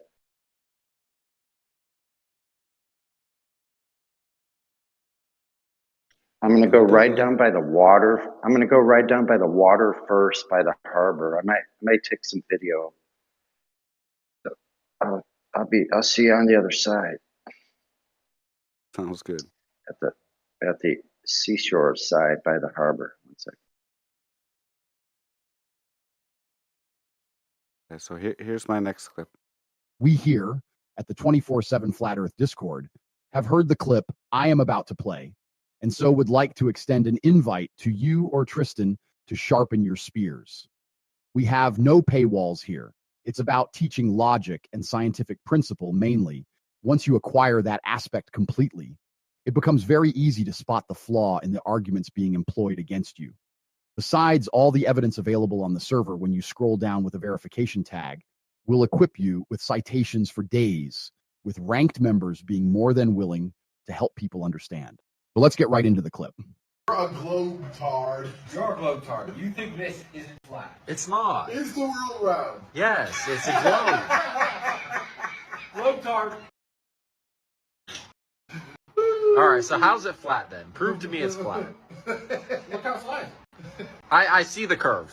You don't see shit. I do. I see the curve. Tell him more proof. More proof. Did you know that not once in the history of space travel ever has any astronaut panned his camera around? Not once. Why don't they? What do you mean? It's all fake, it's all Studios. manipulated Studios, yeah. images, yeah. You're a globetard. While he might be a globetard, we make the distinction here between a zealous, dark Tetrid personality type globe believer and a normie who is just hoodwinked by those types. Also take note, warriors for truth. He asked you, how is it flat then? Prove to me it's flat. That is a burden of proof reversal fallacy and is not a valid argument. The globe carries the burden of proof given its extraordinary claims that contradicts all observable reality. But we will humor it and checkmate his wishful seeing phenomenon, and like Tristan explained with the lensing of the window. So now he's either admitted hallucinating or has to accept the lesser of two evils, the window. But to hammer the nail in the coffin, it's better to use their own priest. According to hostile witness Neil deGrasse Tyson, from the height that Bezos went up to in his rocket, which is below the clouds still. According to the math and witnesses on board, the horizon was still flat from that height. Here's another clip, this one of the hostile witness. Listen closely. Oh, by the way, you didn't ask, but I'm going to tell you. Do you know how high up above the Earth he was? No. So if you take a 63 miles. Oh, yeah, say right. So take a schoolroom globe, and that's how high above it is he? So he's about 2 millimeters above the surface of a schoolroom globe. So nobody has seen the curvature of the Earth from that height. I just want to make that clear. That stuff is flat. In fact, when you speak to educated people about this, they will call that the Earth appearing locally flat, claiming only the image from them going to the moon were real showing Earth curve. But if you've seen the documentary, something funny happened on the way to the moon. You have seen how they made those photographs with a circular window inside a dark capsule above the clouds, then with a paper insert created a Terminator line. While the Tate brothers are correct that they use manipulated images, the panning around argument is poor. Although true for all the old stuff, they have created a 360 studio now. They use the same technology for making the show The Mandalorian, so that allows them to do that now. And it's better to simply destroy it all at the foundations. Once you guys learn the 3 points, it's easy to start shaking the faith, then show them the NASA fakery videos. But I digress. Since he asked for the proof it's flat, and looking outside is also a poor man's answer, or a newbie flat earther answer. The more solid one is it measures flat. but yours works when you stack on it. Like here are the observations to the horizon.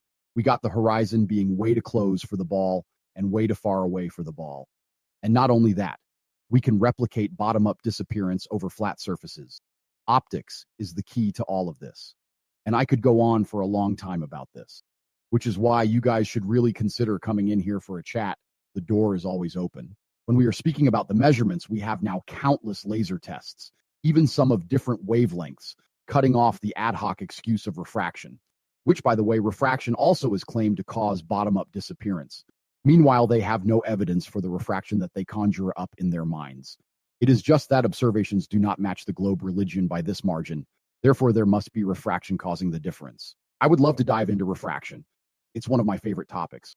But we only see them jumping to that conclusion because when it gets tested, their claims fail and they become us, which is why we ask no one to just believe us. We show citations and evidence to back our logical arguments and then ask you to look and test it for yourself, not for us, for yourself. It's better to know than be easily led by faith into folly. This invite extends beyond the Tate brothers. It is to everyone who has not already been server banned for various reasons. Read #welcome. We brook no bullshit here, but everyone is given rope to hang themselves. So be honest, ask questions, and have a conversation. But to do that, you need to get verified. We welcome a challenge. This is AI Andrew Tate signing out. Stay strong, brothers. Peace. That was my first Tate interview, and then I got another one where he's talking about Sneeko. Top G AI Andrew Tate here. Back again to talk about another clip. Seems like Sneeko is as smart as he sounds when he argues.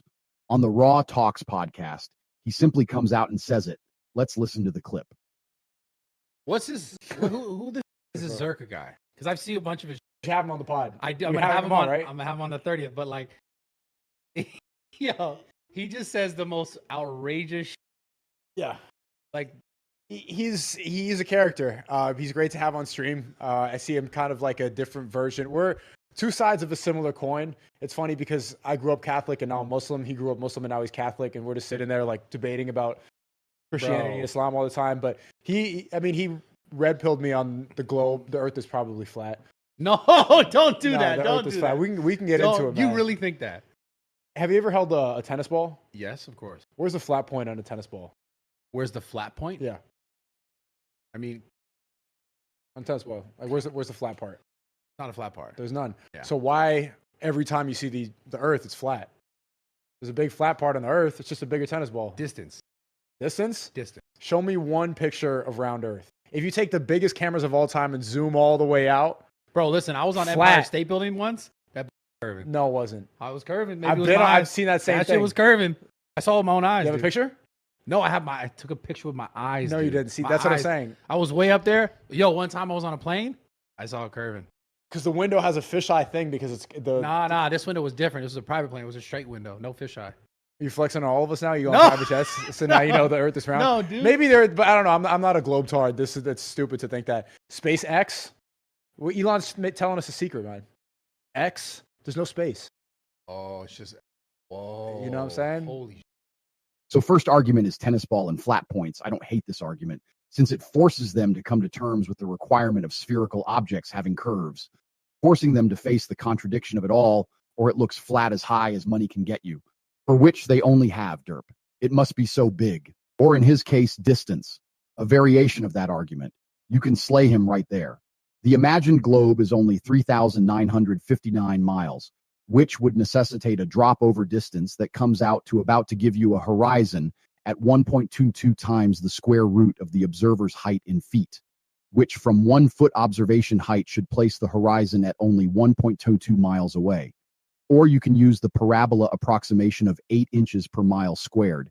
That is accurate to the claims up to about 1,000 miles. This would mean we should be able to easily detect the geometric horizon at a set distance away, or use the imagined limitation of this assumed physical blockage or water hill, if you will, to be able to block lasers or see if the laser will hit the target. It might be too big for horizontal curving, at least according to them on the x-axis, since you are always going to be looking out at the optical horizon, and it would therefore be a flat circle around you until you theoretically got far enough away. but they claim boats disappear over the edge of the globe on the z-axis. So from you to the horizon would show it clearly, especially in infrared when compared to visible light.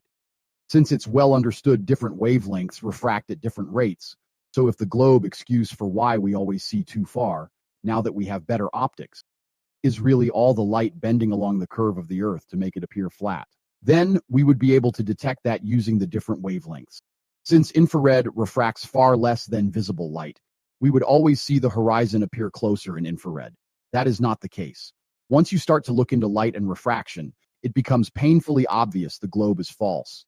If all the light is bending around the globe for miles to give us the appearance of a flat sea to a horizon 10 times further than it should be, due to the above-mentioned behavior of light concerning refraction, then all the light at a distance would separate with the wavelengths, making the world look rainbow-colored at a distance. The globe, if real, would be gay. But so are the people who promote it. Just look at their arguments. Incoherently claiming Eratosthenes proved the globe, ignoring that it would work with different assumptions for a flat plane. So they just say he measured shadows, and we have to teach them. He assumed distance and size of the sun with zero refraction on any rays, coming at an angle into what they claim can bend light or density gradient. When real refraction is actually optical density difference between the two mediums and the angle of incidence to the boundary being conducive for refraction. Meanwhile, they don't have two mediums between them and the observed target at the horizon to begin with. It only shows how little they comprehend the thing they are trying to argue. Light refracts when it hits a boundary between two media of different optical density at an angle called the angle of incidence. If the angle is too steep to the boundary, the ray does not get refracted, then it gets reflected in something called total internal reflection. If the ray is normal to the surface or 90 degrees or vertical to the surface, it does not get refracted. To give you an example, look straight down into a fish tank, or through the side of the fish tank, things appear where they are. Look at it from an angle, for instance, the corner. You can see the distortion. In a medium like air, there are no distinct boundaries. The globe believers like to cite sugar solution and laser and imagine it's proof, but forget the solution has higher optical density than the water, and as they let it sit, it forms an optical density gradient slowly becoming homogeneous and isotropic over time. That is nothing like our air. Our air is literally the opposite, since it's inhomogeneous and anisotropic. And most damning of all, when we stir the medium of their laser through a sugar solution presentation, suddenly they cannot conjure the effect, since suddenly the medium is inhomogeneous and anisotropic, or not conducive for refractive effects, like our air normally. They cannot even name the 5 classifications of refractive effects, nor can identify them. Refraction is a straw they want to clutch, but it was always factored in by us, given that before 2020, all the globers argued for a geometric horizon, and we pointed at that the horizon is apparent, and there exists a very slight potential for refraction under the right conditions. Those and other things such as mirror effects like mirages are distortions in how far or how much we can see. But the horizon is simply not a physical feature of a ball as the globe believers postulated, and that is very easy to show. Most globers think if the Earth were flat that people would see forever. The air does not have perfect opacity, just like water in a glass might appear clear. But get enough of it to look through and you discover fast that light can only travel so far before it loses its intensity and it's compounded the more stuff it has to go through to get to you. But here is where it gets easy. Imagine a long hallway. Now stretch it to infinity. You will notice that the floor, ceiling, and walls are all coming together into a point. Now imagine if you remove the walls from the sides. What happens to that point? It stretches out into a line, a horizon line. Now there is more. Normally, when you look down the hallway, your eye height is near the middle of the hallway or above the center line. Now, as you change your height from the surface, you limit your angles to the surface. Pressed against the floor, you cannot see the pattern on the carpet as far down the hall. But as you rise, that angle opens up and you can discern more information, see further on the floor. This is related to the Rayleigh criterion and 2 light rays overlapping, and then the aperture of your eyes and the minimum resolvable angle of your eye. All of this and more plays into what we see. But silly half-naked Greeks believed in invisible laser beam vision and had no concept of optics. As we understand it today, much of our modern technology is built on optics. And somehow people who call themselves modern are copying the errors of these people, using globe Earth curve calculators to compare to images or what they see, then using that as a proof the Earth is a ball. Meanwhile, the angular resolution of the human eye equals to 1.22 times lambda divided by delta, where lambda is the wavelength of light and delta is the diameter of the eye's pupil. Note the 1.22 number there, the same number we use to derive the distance to the horizon. And in fact, we can get the same distance to the horizon based on that for an average man at 6 foot height. Life is short, has videos on these things. When you look critically at the calculators, they don't account for things getting smaller with distance at all. But if you plot the ground as curved and make the object not follow the law of perspective, then mathematically you can get close to the diffraction limit of the human eye and then assume that is caused by your religious globe concept. But in the end, you are still only comparing apples to oranges. Also, the guy in the original clip claims to have seen it with his own eyes. A blatant lie or read about wishful seeing, it is where a person's internal state can influence what they see. So believe in the globe religiously, and you will hallucinate and brain fart away the evidence that speaks against your faith. This is how a hypnotist can make people see things and not notice things. Belief is a hell of a drug. Anyway, Sneeko, you are welcome to come to 24/7 Flat Earth Discord. We got so many arguments. This is only a fraction, and the Globers only have logical fallacies in response. But this invitation is extended to anyone else listening, by the way. That has not already violated our rules repeatedly. Just look for a link on YouTube or Rumble. We like to try to keep the discussion civil and logical, so bring your professors. We love that. AI Andrew Tate out. Have a good one. Peace. Yeah, that's my tape recording so far. You sound like Andrew Tate. Quite accurate. Hello, by the way. And then my last one, but not the least one, because this is my favorite one. Yeah, it's Jordan Peterson. I think there is a connection between left-wing authoritarianism and dogmatic defense of the globe belief. The overlap is shocking.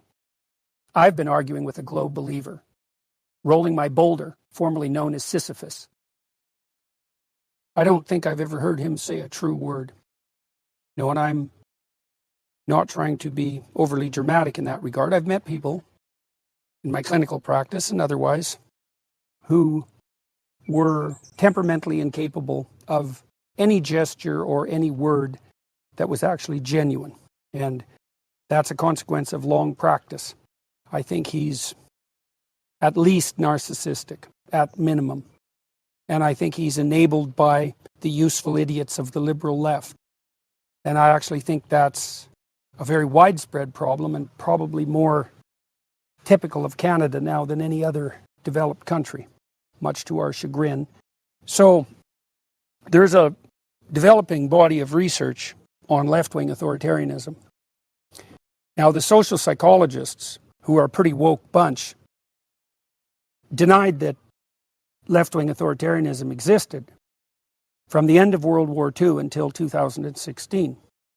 And when the first work on left-wing authoritarianism came out. Now, the way you study something like political belief is you take a large corpus of questions about political attitude, several hundred, let's say, and you subject them to a statistical analysis that tells you how they sort. And so imagine you're likely to agree with one question, then you're more likely to agree with another related question. If you disagree with the question, there will be related questions that you're likely to disagree with. A sophisticated computer program, it's kind of a primitive AI system, by the way, can sort those questions, and then you can tell if there's a clump of them. And at the time, 2016, the idea that there was such a thing as a politically correct corpus of beliefs was derided as a right-wing conspiracy, so we decided to test that. And it was clear that you could identify a group of beliefs that were progressive, let's say, but then you could identify a variant of that that combined hypothetically progressive goals with authoritarianism, which was really the willingness to use fear and power and compulsion to force. So then there's an alliance, let's say, between compassion and force. And that makes you a left-wing authoritarian. Now, we looked at what predicted whether or not you would be a left-wing authoritarian. And we found that the biggest predictor was low verbal intelligence. Right, and it was a walloping predictor. It was more associated with left-wing authoritarianism than it was with academic performance. And those are basically the same thing, right? General cognitive ability and academic performance. So to find a relationship that was even more powerful was quite the shock. So when you ask yourself, how can people be clueless enough to buy the politically correct line? The answer is, well, they're not very sophisticated verbally. And so if you offer them a solution that's a one-stop fits all solution, it's all power, then they buy that because it's a comprehensive explanation for the world. There's a self-serving aspect to it, and they have no capacity for critical thought. The second best predictor was being female. The third best predictor was having a feminine temperament, independent of whether you were male or female. And the next best predictor was having ever taken a course that was explicitly politically correct in its aims. So we were well on the way to publishing that, although that's when my career blew up, and it only ended up being produced in a master's degree format. But since then, there's been a lot of additional work done on left-wing authoritarianism. And so people have been looking at the relationship between left-wing authoritarianism and something called the dark first triad and then tetrad. Okay, so in British Columbia, there was a professor named Robert Hare, and Hare studied criminal psychopaths. He was really the first person to define psychopathy psychometrically. Predatory parasite is what a psychopath is. Someone who will take what you have and will live off you if they can. That's a predatory parasite. And he studied the serious ones, the ones that were in prison, and hundreds of them. And then his students started to study subclinical psychopathy. So the same traits at a lower level in the general population. And there are different disciplines and industries that attract people with a more psychopathic bent. Media, politics, entertainment, medicine, possibly, especially surgery. We'll get back to that. And they found that subclinical psychopathy manifested itself in three manners. Narcissism, so that's the desire for unearned social status, right, and the desire for constant attention. Machiavellianism, so if you're talking to a Machiavellian, all he's ever trying to figure out is what he can get from you and will craft his words accordingly, right? He used words instrumentally. And psychopathy, which we already touched on. And then, as a consequence of further analysis, the researchers ended up adding sadism to that because those three weren't bad enough. And so sadism is positive delight in the suffering of others. And lulz culture online, LOL culture, lulz culture, that's a manifestation of sadism, right? And we know, too, the researchers who have been investigating this area have shown that the real online troll demon types are very high in the dark tetrad traits, so they're enabled online. Anyways, the relationship between dark tetrad personality traits and left-wing authoritarianism is so high that they're probably indistinguishable on the measurement front. And so what that means is that all this nonsense about compassion is the manipulations of snakes pulling in the useful idiots who perhaps are genuinely compassionate to, what would you say, to further their unbelievably narrowly self-centered and destructive agenda. There's nothing glorious about incivility, but there's very little to distinguish excessive niceness from weakness. And the problem with being nice, and this is a technical problem because niceness is associated with trait agreeableness, is that agreeable people are cannon fodder for psychopaths. And biologists have modeled this. So, for example, if you put together automated communities of reciprocal cooperative traders, they do very well. You know, the whole pot expands. But if you throw one psychopath into the mix, he takes everything. And the reason for that is that if you're too agreeable, the dark tetrad types, the predatory parasites, they'll take you out.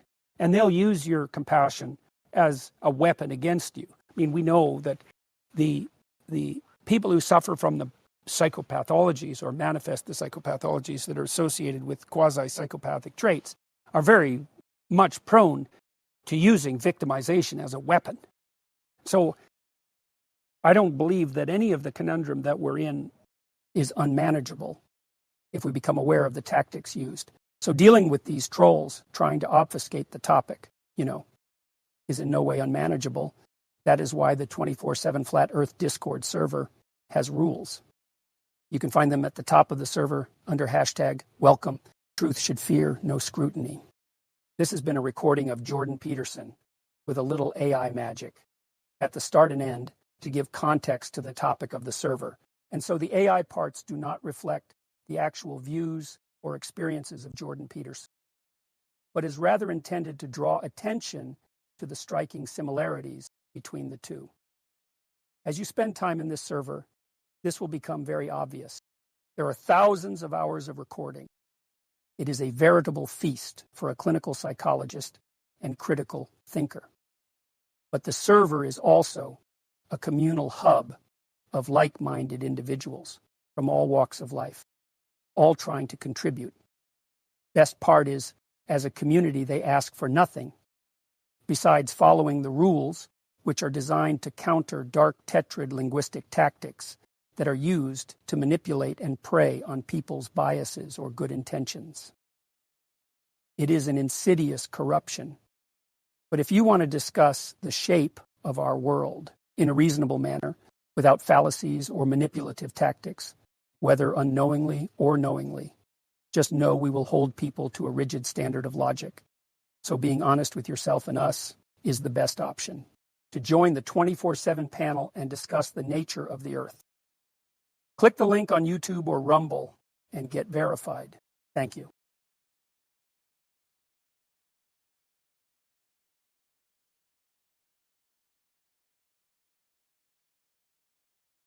That's it.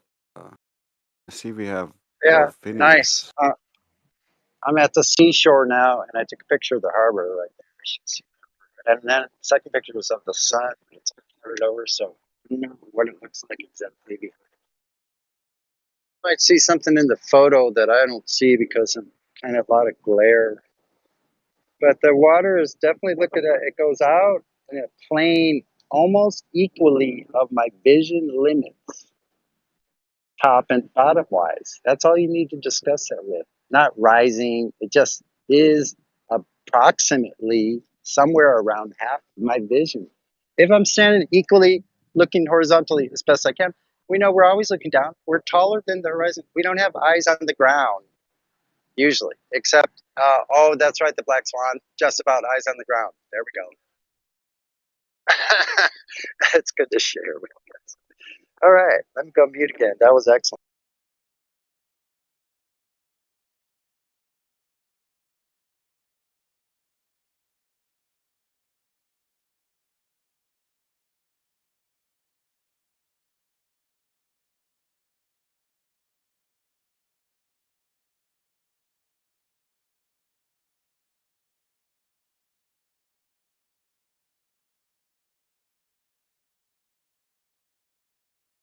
Okay, I think I'm going to ride a little ways further up towards Spanish Landing, where the galleons actually careened their vessels. Anyway, another day for more sea stories from Sunny.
Okay, so I'm back.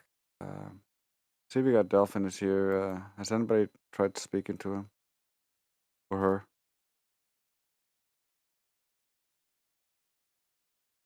Take that as a no. Delphinus, we can hear you. Your mic is open now. Welcome to the server, Delphinius.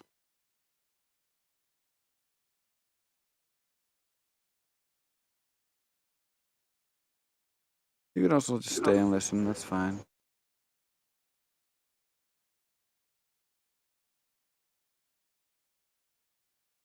Okay. I'll find something to play.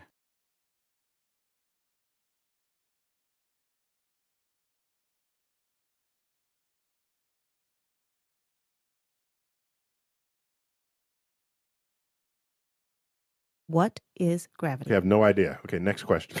Hey, yo. It's Chocolate Sam. It's 2021. Told you I was a rap for this globe. Check it out.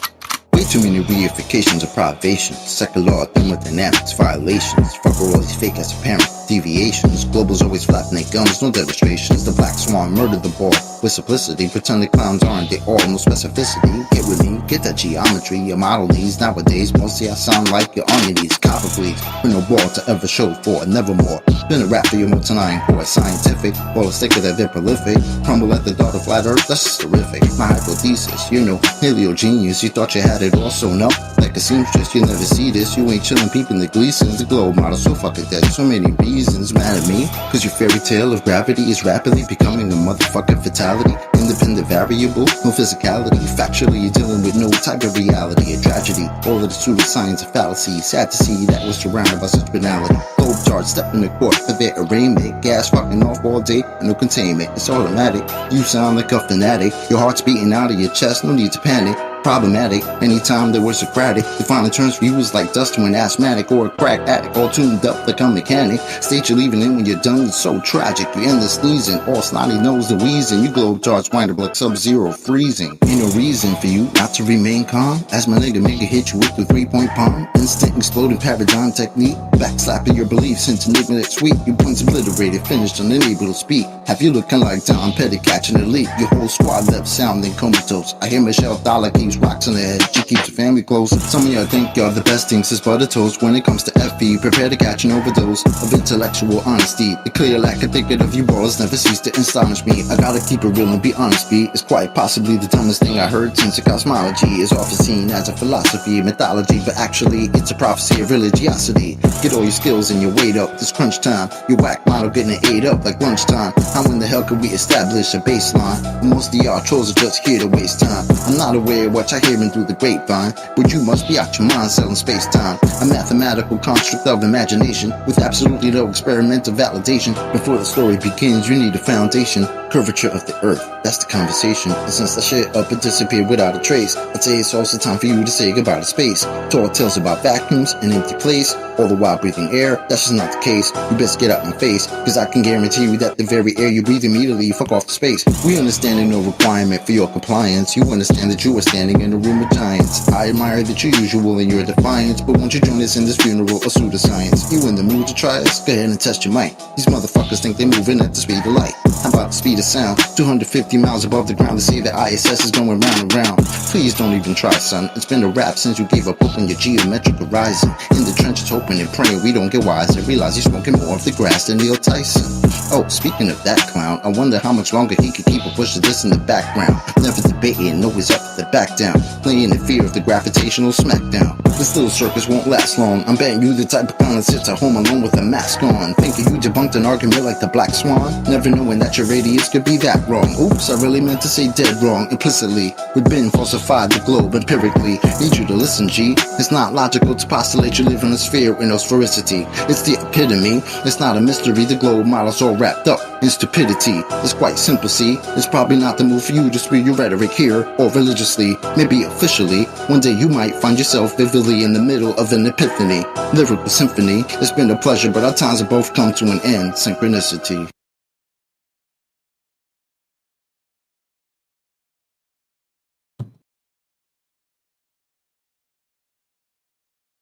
Well, that was Chocolate Saiyan, one of my favorite songs. And we don't have not many people to talk to. I guess I should just put something on the music bot.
Here's a little clip from pseudoscientist Lawrence Krauss. I was going to do something with this eventually, but I'll just play it for you guys. I just returned from the Virgin Islands from a delightful event that I organized with 21 physicists. It was I like small events, and I got to handpick the people. And the topic of the meeting I made called Confronting Gravity. And the reason was I wanted to have a meeting where people would look forward to the key issues facing fundamental physics and cosmology. And if you think about it, they all revolve in one way or another around gravity. I remember when we did it, someone said, well, don't we understand gravity? Things fall for someone from the outside. But really, many of the key ideas that right now are at the forefront of particle physics, cosmology, relate to our lack of understanding of how to accommodate gravity and quantum mechanics. So I invited a group of cosmologists, experimentalists, theorists, and particle physicists and cosmologists. Stephen Hawking. We had 3 Nobel laureates: David Gross, Frank Wilczek, Gerard 't Hooft. Well-known cosmologists like Jim Peebles in Princeton. Experimentalists: Barry Barish, the head of LIGO, the gravitational wave observatory. We had observational cosmologists, people looking at the cosmic wave background, and we had Maria Sporopoulou from CERN, who's working on the Large Hadron Collider, which a decade ago people wouldn't have thought it was a probe of gravity, but now due to recent work in the possibility of extra dimensions, it might be. And I wanted to have a series of sessions where we would, each of us, because there was only 21 people, we could each speak, try and speak somewhat provocatively about what each person is thinking about, what the key issues are, and then have a lot of open time for discussion. And so the meeting was devoted with a lot of open time for discussion, a lot of individual time for discussion, as well as some fun things like going down in a submarine, which we did. We commandeered a submarine, and that was a delightful event where we defied gravity by having buoyancy, I guess. But and there were a number of issues we talked about. Of course, the classical gravity, even in classical gravity's got key questions. The search for gravitational waves are likely to be, I came away from this meeting, I guess, realizing that they may be easily the next frontier. For a long time, I sort of poo-pooed it in my mind because it was clear it was going to be a long time before we could ever detect them if they were there, and it wasn't clear to me what we'd learn except that they exist. But one of the key worries that I have as a cosmologist right now, as someone who's been involved in the last decade in a lot of the exciting times, I'm very proud to have proposed dark energy before it was discovered, although I must admit I never believed it when I proposed it. But I'm worried that cosmology could become like particle physics was in the 1970s and 80s and 90s. Namely, we have this model, we have these ideas and these parameters, and every experiment is consistent with this picture. And nothing tells us anything more. Nothing points to the fundamental physics beneath it. There's no direction. And it's been very frustrating for particle physics, and some people might say it's led to sensory deprivation, and which has resulted in hallucination, otherwise known as string theory. But and that could be true. But in cosmology, what we're having now is this cockamamie universe. We've discovered a tremendous amount. We discovered, okay, the universe is flat, which most of us theorists thought we knew in advance because it's the only beautiful universe. But why is it flat? It's full not of just dark matter, but this crazy stuff called dark energy that no one understands. And it was an amazing discovery in 1998 or so, experimental discovery. As I say, in 95, we already had good indirect evidence, in my opinion, that led us to think that there was dark energy.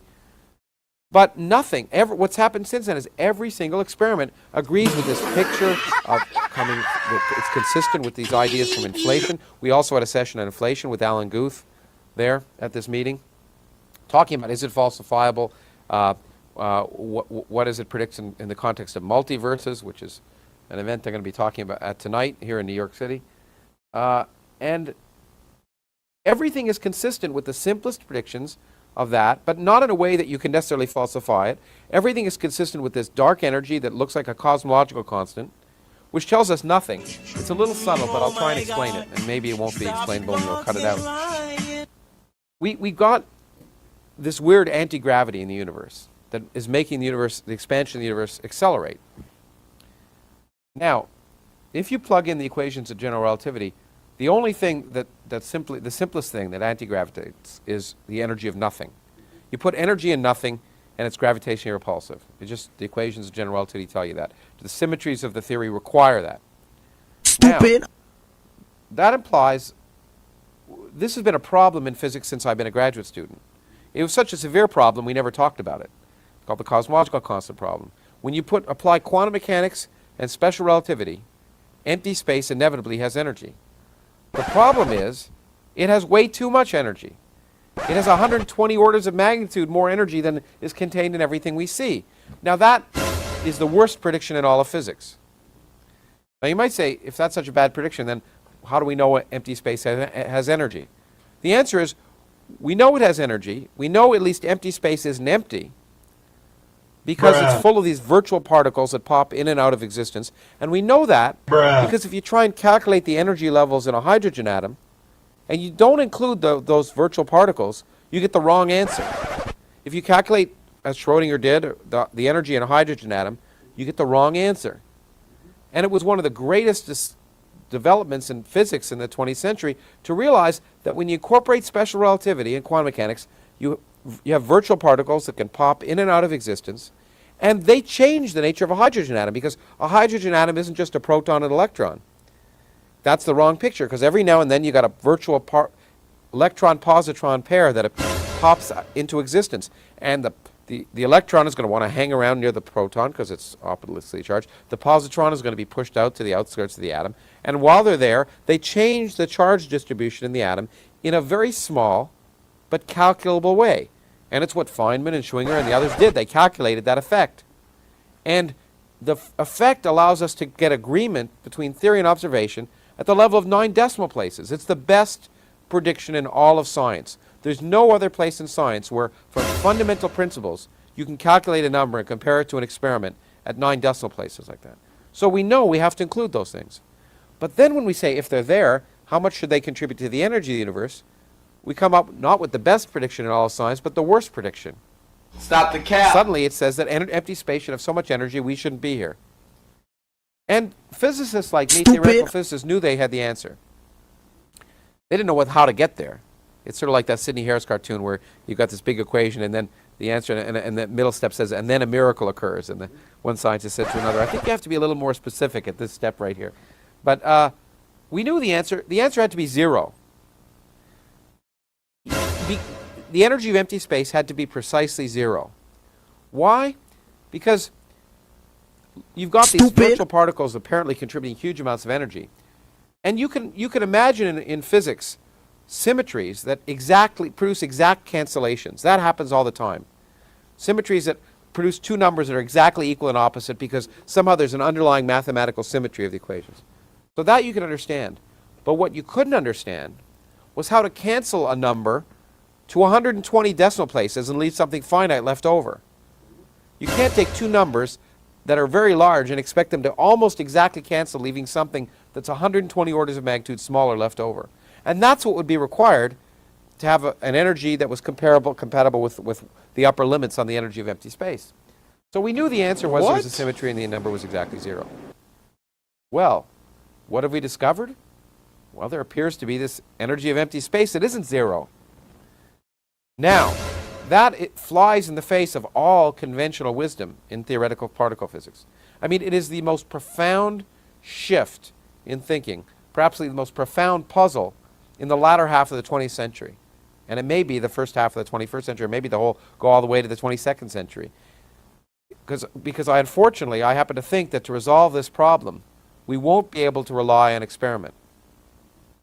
Because when we look out at the universe, what some people said is maybe this is something that isn't quite an energy of empty space. It's just something that's pretending to be that. That's mimicking it. What? But it's not quite that. And if it isn't quite that, we can measure that it's changing over time, and we can see what it is, and then we'll know the actual energy of empty space is really zero, but this is some cockamamie thing that's pretending to be an energy of empty space. And the reason people hope they'd see that is because then you could hope you'd have a handle on it. You wouldn't need quantum gravity, which is a theory we don't yet have, to understand it. One of the biggest failures of string theory's many failures, one of the biggest, I think, is that it never addressed this cosmological constant problem. You'd think if you had a theory of quantum gravity, it would explain precisely what the energy of empty space should be. And for me, it was always one of the biggest failings of the theory that it never really addressed that problem at all. And we don't have anything that addresses that problem. But if this thing really isn't vacuum energy, then it's something else, then you might be able to find out what it is and learn and do physics without having to understand quantum gravity. The problem is when we actually look out, what is out there, and every measurement we've made right now is completely consistent with a constant energy in the universe over cosmological time. And that's consistent with a cosmological constant with vacuum energy. So if you make the measurement that it's consistent with that, you learn nothing. Because it doesn't tell you that it is vacuum energy, because there could be other things that mimic it. The only observation that would give you positive information is if you could measure it was changing over time. Then you'd know it wasn't. Now, and I firmly believe it, all the evidence suggests to me that we are going to go on and keep measuring this quantity better and better and better, and we're going to find out it looks more and more like a vacuum energy, and we're going to learn nothing. And the only way to resolve this problem would be to have a theory. And theories are a lot harder to come by than experiments. Good ideas are few and far between. And what we're really going to need is a good idea, and it may require an understanding of quantum gravity, or it may require that you throw up your hands, which is what we were learning a lot of people are willing to do. In the Virgin Islands, we had a session on the anthropic principle. And what is surprising is how many physicists have really said, 20 years ago, if you'd asked physicists, do you hope that one day we'll have a theory that tells us why the universe is the way it is? They would say yes. They would say that's why I got into physics. They might paraphrase Einstein, who said, while referring to God but not really meaning God, when he said, the question that really interests me is, did God have any choice in the creation of the universe? And what he really meant by that was, is there only one consistent set of laws that works? If you changed if you twiddled one aspect of physical reality, would it all fall apart? Or are there lots of possible viable physical realities? I think most physicists 20 years ago would have said, on the basis of 450 years of science, that they believe that that there's only one allowed law of nature that works. That ultimately we might discover fundamental symmetry, some mathematical principles that tell us the nature is the way it is, because it's always worked that way. Every time there were these puzzles, in understanding the strong interaction, which was the first time string theory was developed, and you invented all this stuff, then eventually realized there was a fundamental symmetry that said, no, there were quarks, and they interact a certain way, and string theory died. That is the way science has worked. But now, and it's precisely because of this energy of empty space, which is so inexplicable, that if it really is an energy of empty space, the value of that number is so ridiculous that it's driven people to think that maybe it's an accident of our environment, that physics is an environmental science, that certain fundamental constants, that's one of them in nature, may just be accidents, and there may be many different universes in which the laws of physics are different, and the reason those constants have the values they have might be, in our universe, might be because we're there to observe them. It's not intelligent design, it's the opposite of intelligent design. You little weasel! Look at you, you little fucking weasel! I can see it in your eyes! You're a fucking bitch!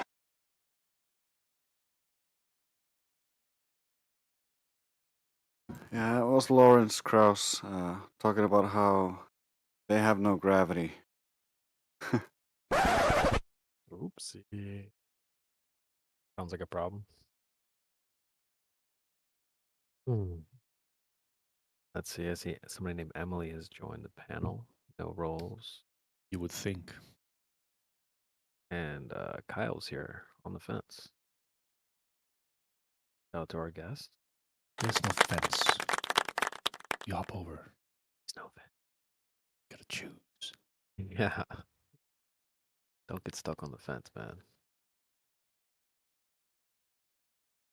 I think it's better to plant your stake in the ground, take a position, and even if you're wrong, you'll be able to make adjustments.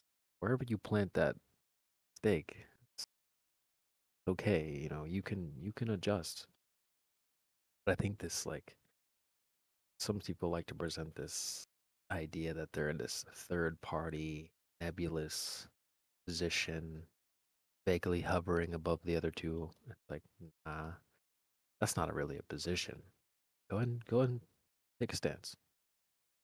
And you'll learn better and faster that way. If you're wrong, great.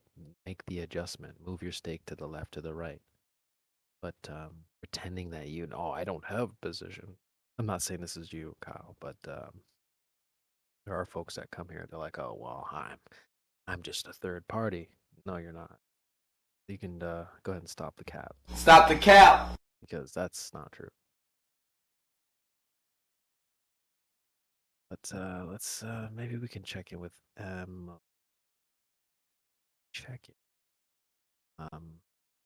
I'll do is I'll move you up there, and if stay for a moment, we'll see if we can get a VC pass, and you can hang out with us for a bit. Second. See if she stays up there for a second. Does anybody want to go check her in? Oh, they're back. Okay. Oh, he refuses. Stay All up right, there. we got a feisty one. Rawr. Alrighty. All right, well, Emily, protocol is typically you have to get a VC pass like everyone else, and you can come and chat here as much as you'd like. So we can help you out with that in the VC check-in one.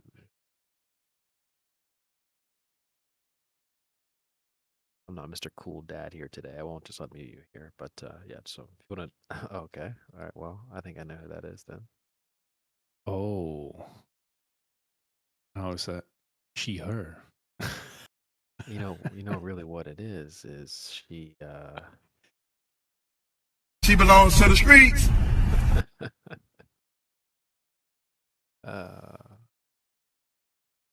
Is it Petey or? I don't know. It might be. Oh. guessing, but I don't know, maybe not. Interesting name though. I know to.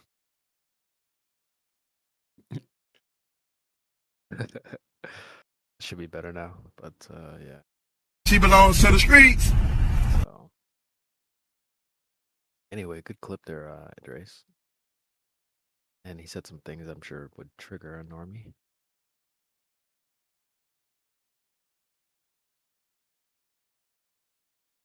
I like the thicker ones. I don't like the Mhm. thin ones because Oh those are too my. flaky for me. So I like the thicker ones. Oh my. I want beef. Yeah, when Kiwi's around, there'd be lots of beef, that's for sure.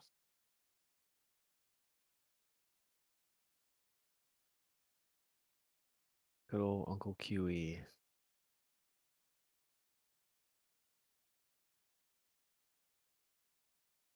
Well, go ahead, Drews. Go ahead. It'd be so easy to make a QE voice clone. I just he already is so funny. I don't need to. I know, right? Yeah, he's his own kind of. But I did hear the clips you played earlier in the admin room. Those were really funny. Um, the take clips, those are great. Um, it's crazy how good they can be, like the inflections and stuff like that. Yeah, they can also be really, really bad. But Yeah, I listened to the one that was a mistake or whatever. That's like, whoa, what the hell? yeah, he just goes crazy. So I'm sure you're gonna have a lot of fun with that moving forward. What would be scary is if you did like your own voice and trick people, like so you don't have to speak, you just let it speak for you. But that'd be really interesting. Yeah, I already made a voice clone of myself do that, but it just didn't sound the way I wanted. So I'm gonna work on that a little bit and eventually get a better voice clone, and then they can just argue with the computer. Right, you can just sit in the chat and just like type it out. But yeah, Yeah. that's pretty cool. Yeah, I'm sure the game will change soon. Where people can do stuff like that. But I mean, we got a nice panel here, and I got a little bit of time, so let's double check that. I got a few minutes, but I just find it really interesting, guys. Like, people will ask you questions, they don't want the answers. There was a guy out in the chat, not too long ago. I literally had to remove the guy.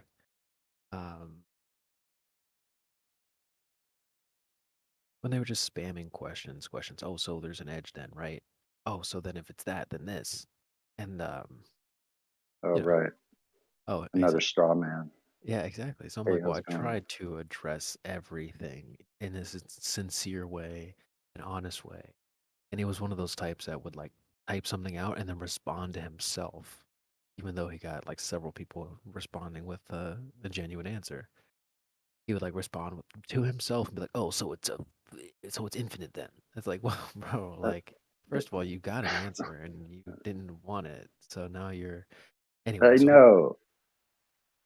Picking for straws, right? So I want to do a song called Then They Introduce wait a minute.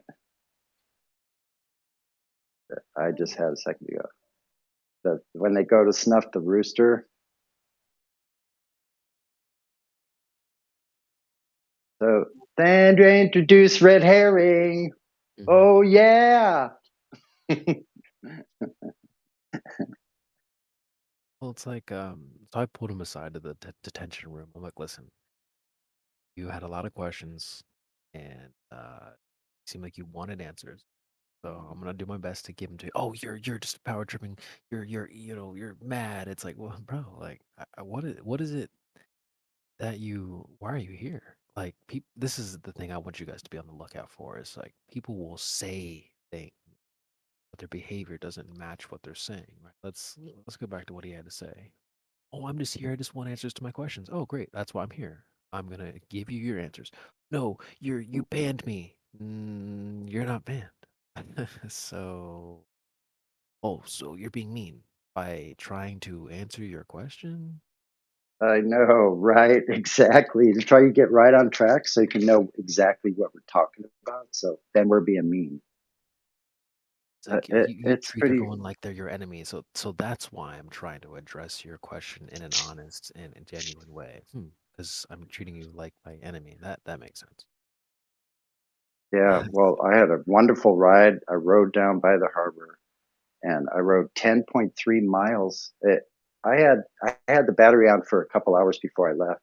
So in 2 hours of riding, I went 10.3 miles. That's pretty darn good average speed. I was just kicking it.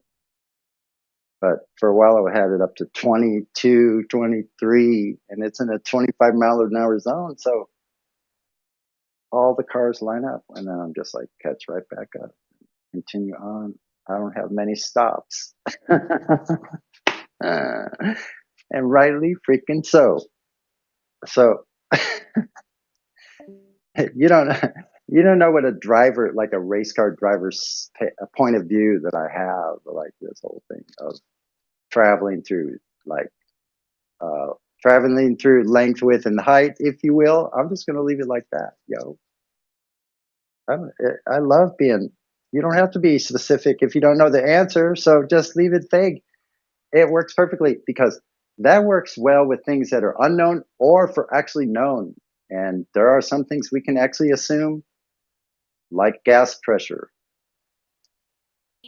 No one questions that. You're feeling it. Sorry about that. You're feeling what? What does it say? You're feeling No, what? sorry, I was just going through my I was just going through my bot video. I have a clip folder. I was just going through my clips there, but sorry to interrupt. Oh no, you're not. Play some clips. Play some more. I'm gonna mute. Actually, here we go. No, well, I was just Need more I was coffee just now. yeah, I got you. I was just riffing on how like people will. I mean, I've said this before. I just love putting the signal out there just so people can get the sauce. But like, people all the time ask questions they do not want the answer to, and so sometimes you feel like a complete jack off trying to answer their question, and you know damn well they don't want the answer.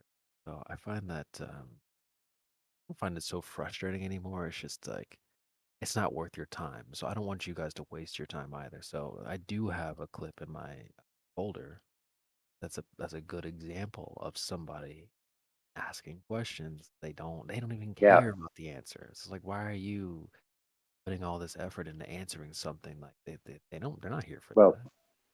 they obviously haven't been in the military because you learn one thing in the military. One of the first things you learn is to not ask questions you're not prepared to receive the answer. Yep, don't ask There's questions. there's no such thing as a dumb question. There's a dumb place to ask a question. Yeah.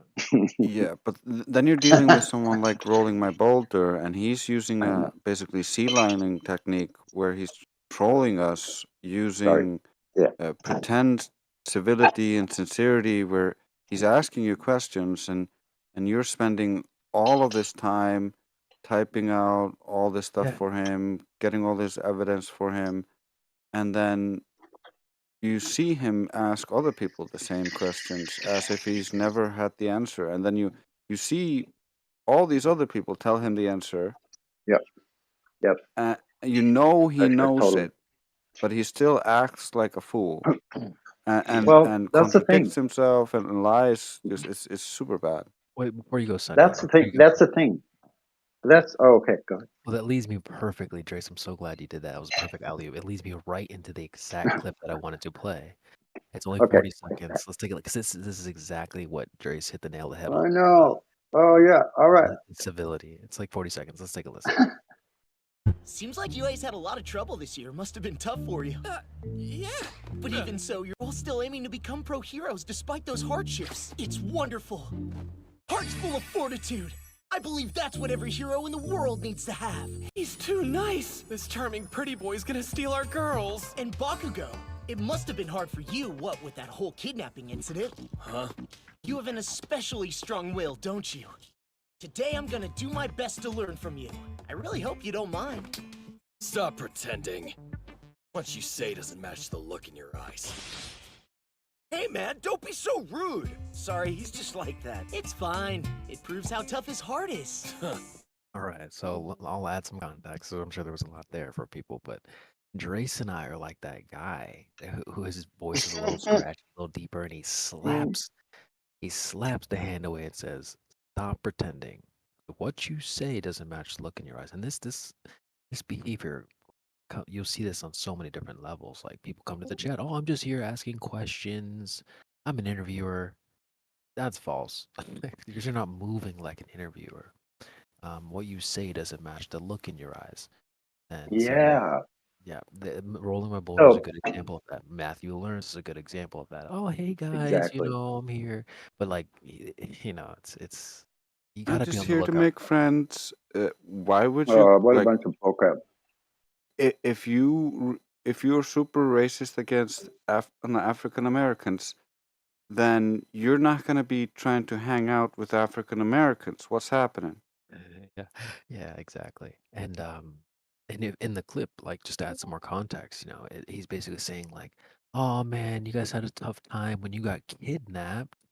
You did such a great job overcoming that. I'm gonna do my best to learn from you." It's like, what kind of backhanded compliment? Uh, so like on the surface, it does sound like he's being really nice and sweet and friendly, but you have to see through it.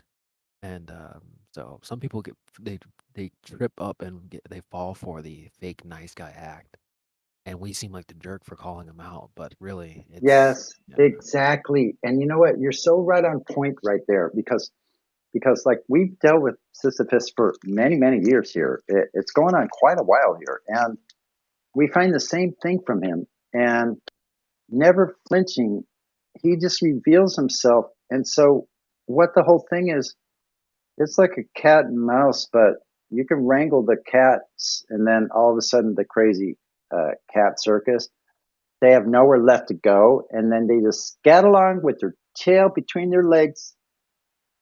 It's predictable. You could put money on it, Yeah, like yeah, literal actual money on yeah. And the next day, when you go out again, you're still going to see those alleyway cats doing their thing. That's not going to change. You can drive them away again, like with your civility and logic. But that's not still not going to It change really the fact is. that they're going to come back the next day and go through all the trash, and their So behavior listen, doesn't and change. so listen, Grace, I don't know, I don't know, like I haven't been to Iceland, but I've been to Alaska, way out on the Aleutian chain, and they had the largest crows that were like over 2 feet tall. These crows, they had like beaks that were about 6 to 8 inches long. They're huge animals. And I don't know about you, but a flock of crows does the same darn thing. And it didn't matter how large they were, because these crows were flying right alongside all the eagles. Like there was a bunch of freaking eagles and red-breasted hawks and all kinds of like. So pretty interesting stuff. They're just a bunch of cackling crows. That's my hypothesis, or that's my thesis. Actually, stand by. I'll be getting a PhD in crow behavior. Oh, oh. Just joking. I'm just like, I'm trolling you, so it's good. It's all good. I used to have a Crow 777 sound clip on my soundboard. It's long gone. I miss that. It was Owen Benjamin going, "Shout out to my nigga Crow 777." So awesome. I can't find it anywhere. But yeah. Anyway, you guys should definitely be on the lookout for the fake nice guy act. And and the other thing was just like somebody asking questions they don't really want the answer. Here's a good example of that. Let's take a listen. Alley-oop. There we Well, go. okay, what's your credibility? Is my He's question. spoken to over 2,000 girls. That's great for you. That's I'm great a best-selling for you. Amazon author, That's and I great for study. you. Well, no, because you want to talk about credibility now and accolades. I'm giving it to you. That means nothing to me, though. It really doesn't mean nothing to I'm me. more qualified. So she asks a question and she's like, "Well, I don't even care about the answer." But I gotta step away for a second, guys. I'll try to be back on later. Well, that's a really see when good you get- point, though. Oh, sorry. I made the burp. That's all good. I was just going to say, see when he gets back. What did you have to say, Sonny? I was going to say that's a really good point to bring up is the people asking questions, they're not prepared. And then watch how they try to they try to do a bait and switch on us, like, or verbally, like sophistry through their sophistic attempts. Is that a real word?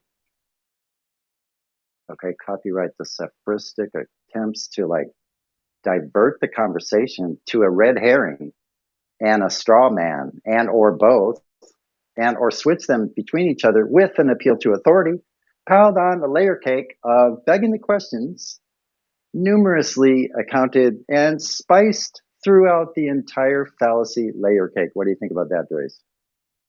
Yeah, you're right. The only problem is most of them are not educated in logic. They have no clue what they're doing. They just, by trial and error, have fumbled their way through deception until they got good at using fallacies. When I was young, my dad was very good at using fallacies, and I learned from him to do that, and so that's what I did. And so I didn't think it was wrong. I didn't realize the error in it.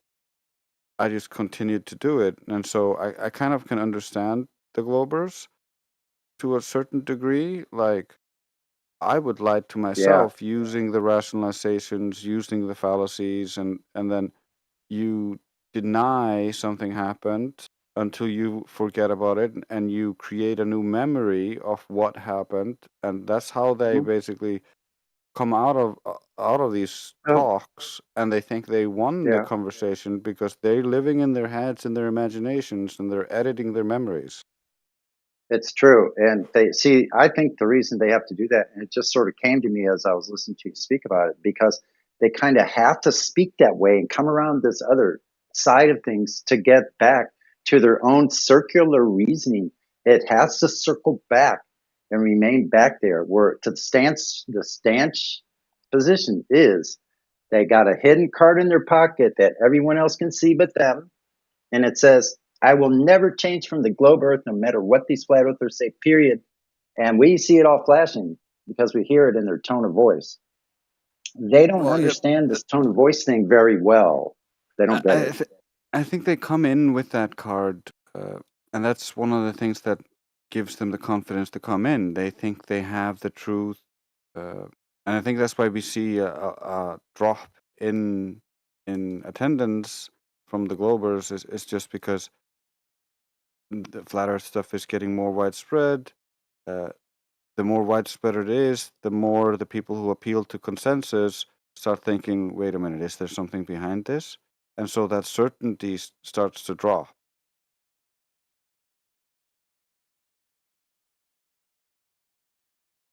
Yeah.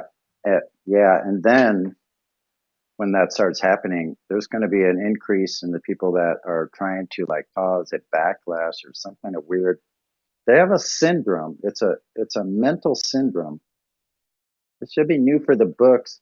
It should go in the books for those people who believe that the books and numbers in them represent their personality. Let's just go with that.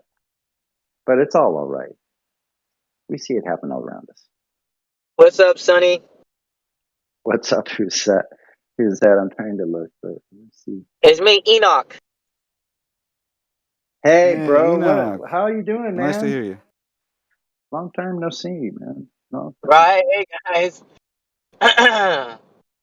It's been a What are you long, up to? been a long time. Yeah, and we all grow and adapt, don't we? Yeah. Right? Yeah. Because we So have to adapt. We have to become a better version of ourselves. That's what I'm all about. And I've had drastic year this year. It's been drastic. So I survived all of that stuff. Being in the hospital, being sick for a month or longer, being in the hospital for 2 weeks, and then had an operation. And ever since I'm fine. I'm glad you're doing great. I think the last time we met, I was living at my mom's, but yeah. I'm not anymore. I'm Alright. homeless, Right on, living man. in my truck. Oh, really? Oh, Yeah. that's okay. Well, you know what? Since you have transportation and I don't, stop by for a doobie sometime. I don't know. I'll Bruh. supply coffee. I'll I'm down. provide the coffee. I'll provide the coffee from Paraplegic Coffee that I got right from one of our members here, and I still got some right here. I could roast some more. I could grind some more up right now, and I can head easy over if peasy. you would like. Yeah, man. You know what? Stop by. I always have Okay. more than one guitar, bro, and it's better than ever now. Wait, so stop on by. Let me know when you're like. Let me know when you're like 3 minutes out, or if you're parking and you're about 5 minutes away to the front there. Uh-huh. Then just call me. Call me from down there, but call me like 3 minutes when you're parked. Okie 3 minutes dokies. ahead, like you know what I mean? Yeah, yeah. So how long do you think you'll be just an ETA? Send me Approximately. your address, and then Okay, well you I'll know give where you it my is. Listen, it's right on 6th Avenue, so that street's coming downhill. So if you're coming from yeah. south, I don't know which side you're coming from. So if you're coming from south, You got my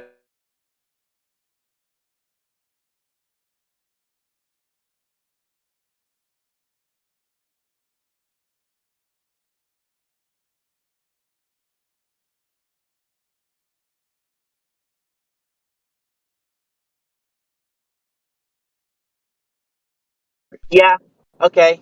shoot for an hour. Just 5 minutes before, like I said, when you're like just wherever you can, message me before or right around when you're parking, and Uh-huh. then right when you're at the front door, and then I'll be down by then. I'll be downstairs.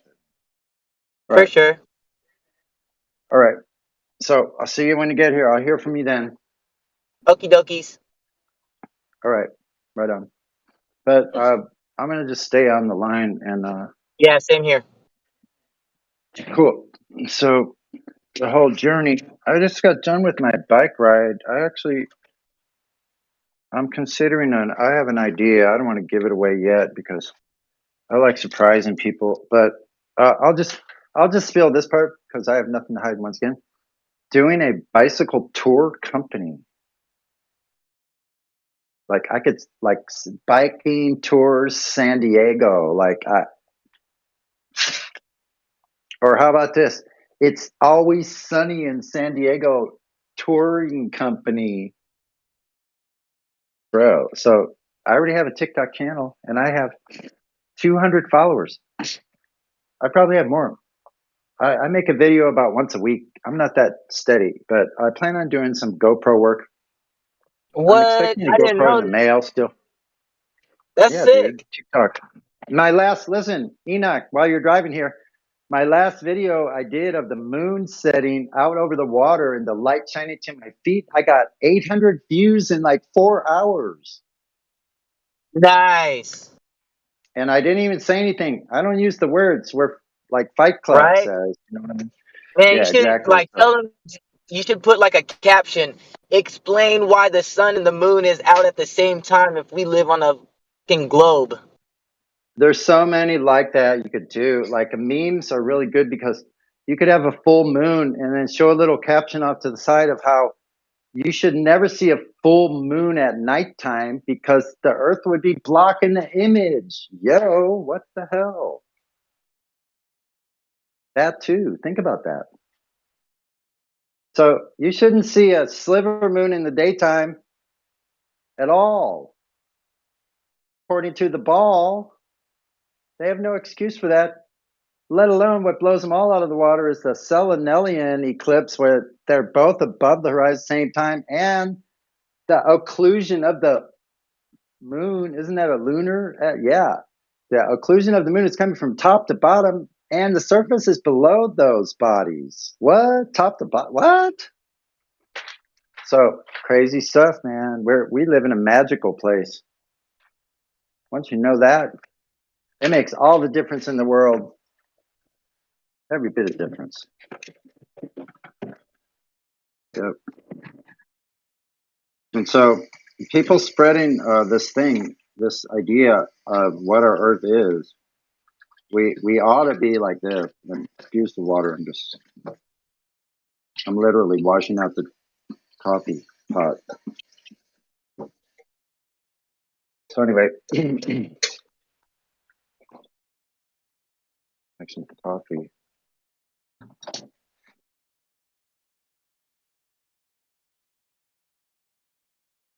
Tablespoon there. But I live in a magical place here in San Diego. There's multiple black swan observations I could have in one day, and that's just on a bike. Because I can go a lot further than like a normal bike. But that means I just get to see more places in the same amount of time. Yep. So let's see. I'm going to be muting in a second before I use this grinder. Oh.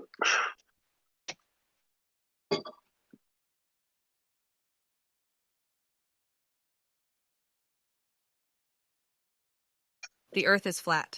The globe is crap. What do you think about that? Come to 24/7 Flat Earth Discord 2.0 and tell us all about your globe. Tell us about the globe. Where's the globe measurement? I mean, wouldn't you be shouting and cheering for the measurement itself? Like, I would be like rooting it all on, and like we'd be back at the globe like in no time. Just show us the measurement. We really do want to see that measurement. I mean, come on now. Did I happen to mention that I had already mentioned the measurement? Oh, that's the thing thou is not supposed to discuss. I get it. Fräulein. Whatever. How is your Schnauzer? Yeah. Yeah. The annoying part is we got measurements, we got arguments, but they're like, but what about this? But give me a new cosmology. And to that I say this. Suffocation is independent of replacement. We do not need to give you a new religion. No, that is not logical, friend. This is the globe, and just accept the truth and you will be free.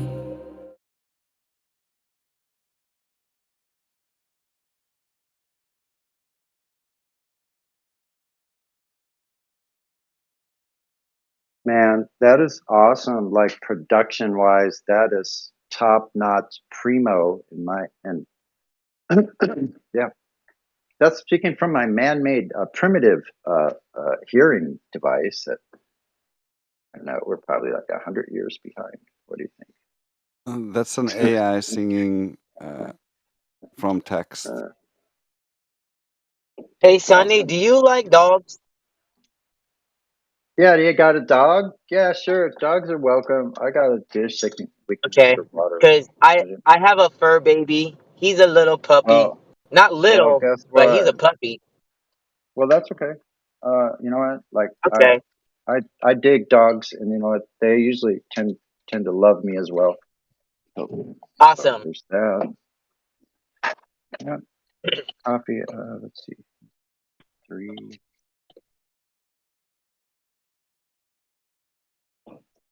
Here we go. We're going to have this roast from Paraplegic, who's one of our members right there. Shout out to Paraplegic once again. Paraplegic. And Ira's back straightening roast. Oh my God. With one sip, make you straighten up like Ira when he found out Carl Brown was unclipped. Hilarious, whatever that is. Carl Brown, whoever that is. But it's still funny as hell, even if I didn't understand it completely. What did he mean by unclipped? I need more information. I'm not getting the whole picture. I'm not sure I want the whole picture. That being said, if you're entertained by flat Earth, we're entertained by the globe, and we'd like to see some proof of their measurement. Yes, that's right. I said it again. Measurement, measurement, measurement, measurement. Da da da da da. Measurement, measurement. Okay, so here we go. So now it's a flat Earth song. We want some.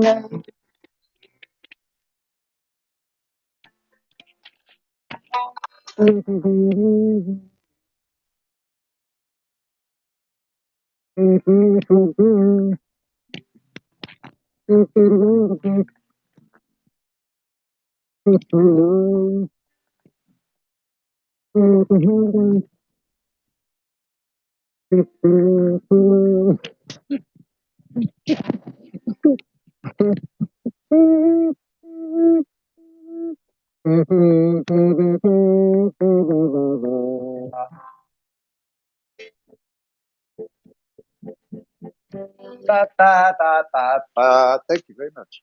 Right. Woo. Tell you what.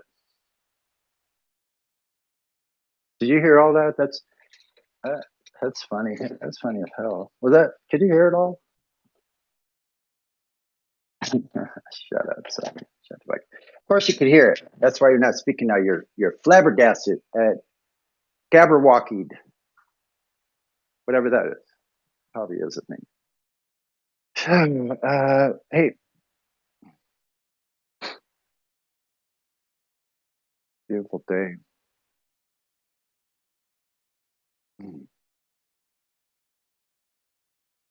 Got all the pictures I sent. Get that.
Okay, so you see the photographs I put. You know, that's a black swan right there. If you zoom into the first one across the bay right there, that's smooth water. It's inside, protected from the wind for the most part. But there's some oil derricks. They're on an island in between you and the far shore, and you see the far shore is higher in level than the oil derricks, and it's further back. So that, excuse me. How about the coffee? Water. Hey, Sonny, your number's still the same, right? Yeah, exactamente. Okay, just making sure. Mother. You're almost close? Yeah. That's it. I could come down soon. Let me see. I got to roll something up here, which I was about to do. Water's on the heater now, and so that'll be boiling by the time you get here. Ready.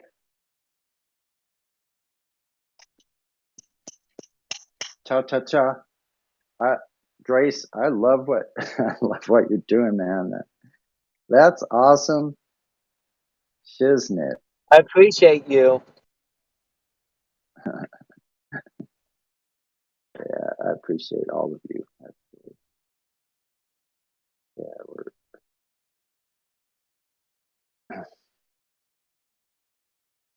unique breed.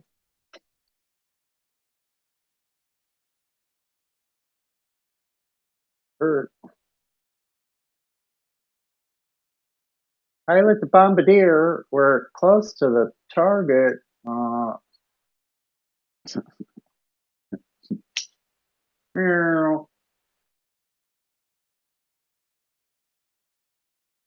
Hey, mofo, I still have 2 freaking bicycles here. Yeah.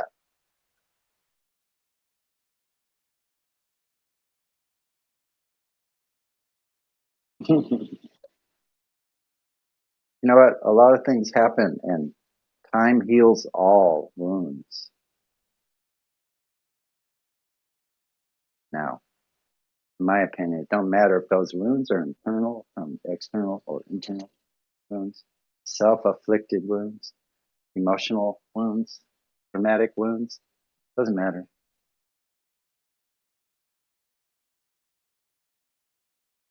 See, my striving is to be like, Eric Clapton, he longed to be like the old country gentleman playing the blues, right? That's who I am. So I'm like an old man. Like an old timer become new again.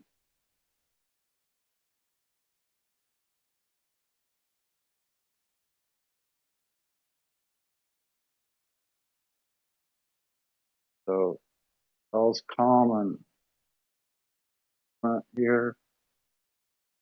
Nothing going on but a good thing.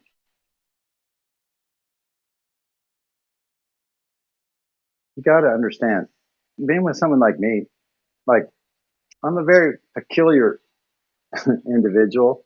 Let's just put it that way. I'm being nice to myself. So that's all I got to do now is be nice to myself for the first time, or like rarely have I ever been nice to myself. I'm just gonna be freaking good to myself. Like nothing else matters, and nothing else makes a difference anyway. So, in my opinion, I gotta be the difference. If I want something different, nothing changes until something changes. Everything stays the same. Everything stays the same. It's probably a Chinese proverb. Aha, so. See? But anyway, it was hot as hell out the other night. Like all night, it was like 75 degrees overnight, and like I had a fan with me, and it folds up to like this little tight, little compact little poker, and I felt completely safe with the fan. It was great. Came in handy when it's time to fan yourself, and there's not an immediate fan, and there's not enough circulation. Dual purposes, right? It was getting hot and cold at like, it was odd. Like in the morning, very early in the morning, it got very cold. Yeah, kind of. I know, but I was hot still. Not too hot. I had it so that AC wasn't coming on very often, so it got up to about 73, 74. But it got down to like probably 68, and all I needed is a sheet. Like even when it gets down to the mid 60s, gets colder than that, then I just threw. And I did throw. You know what? I did throw a blanket up earlier in the morning. Yeah, that's about 4 a.m. when it does that. Everywhere. 4 to 6 a.m. it gets colder. There's a dip right there. Dip, dip, dip, dip, dip. Da, da, da, da, da. The globe has no chance. Dip, dip, dip, dip, dip. There's no dip. No curve before the horizon. La, la, la. Oh, yeah. Dip, dip, dip, dip, dip, dip, dip, dip, dip, dip. You drive a cheap car. Not just kidding. That's for real. I don't have to do that. I'm going faster on the streets for real. Oh, you can't pass me. Oh, yeah. Just shut up. All on the horizontal, the globe has no chance. It's a flat earth.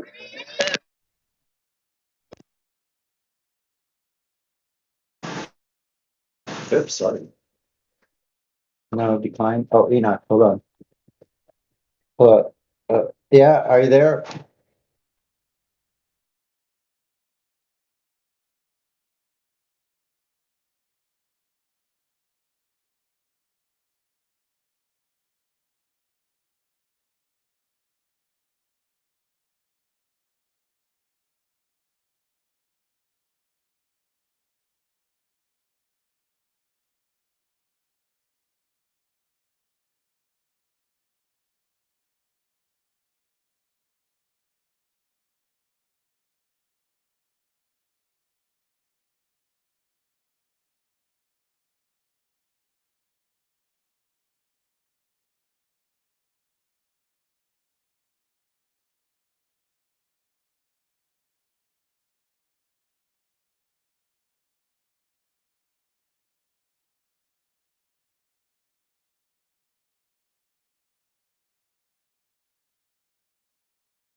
Turn your wheel into the curb, or you get a $60 ticket. Yeah, yeah. Go and punch it up against the curb. No, no, just that's it. Got it. Your mic might be open, Sonny. We got Come on, Pars in then. here. He's Sorry got about no that. roles. Pars, No, it's okay. if you want to get verified, just jump up to VC check-in 102. It's if Yeah, you I can do scroll up, that. I'm gonna mute myself. you should find it, and we can get you checked in. Hey, wait a second. Hold on. Let me. Sorry about that, you guys. I'm gonna mute out for a second. Wow.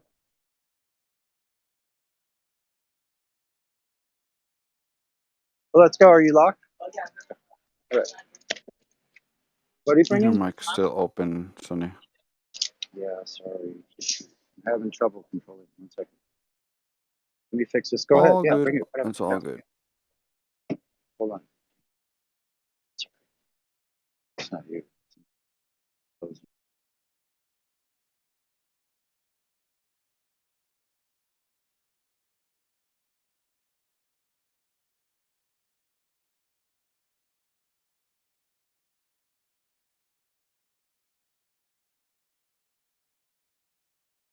Well, he evaporated.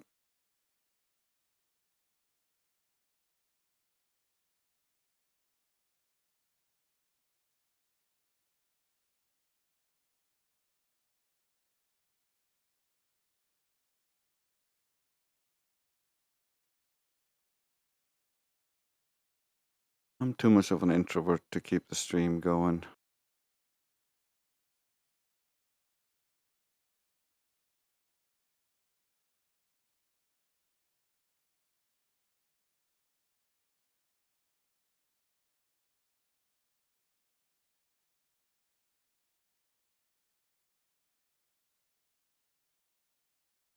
I see we got Fat Man Can in the house. To see your brother. Effie Batman, Wave Mixer. You got Kyle on the fence. Miguel Souza. And Time 9. Fatter. Truth Acknowledged. Eratosthenes. Good name. Car. And Sunny. And then me, Trace. Would be awfully nice to have some Globers in here right now.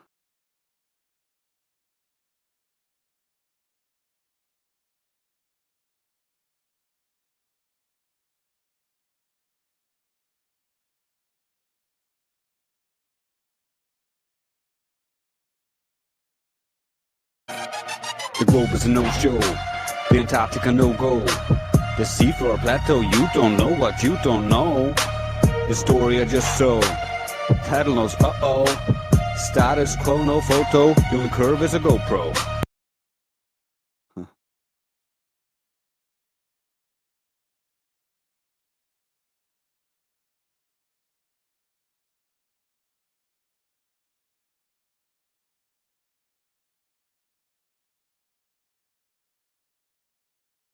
Stupid Globers.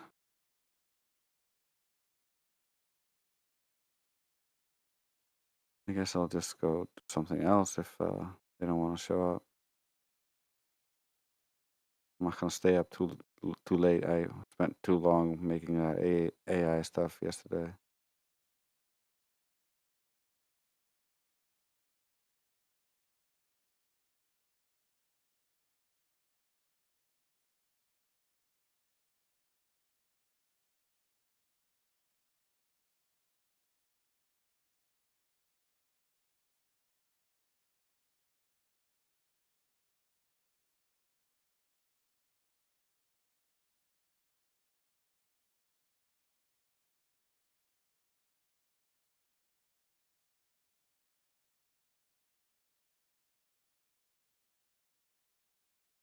Okie dokie. I'll find something to play then.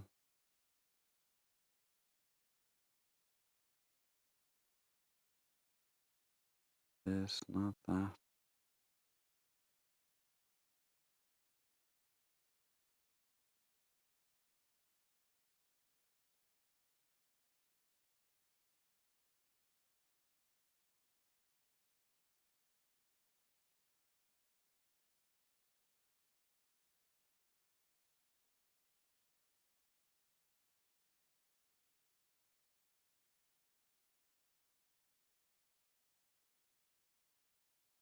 As we were talking about him, I think it's only apt that we let people hear an example of rolling my boulder.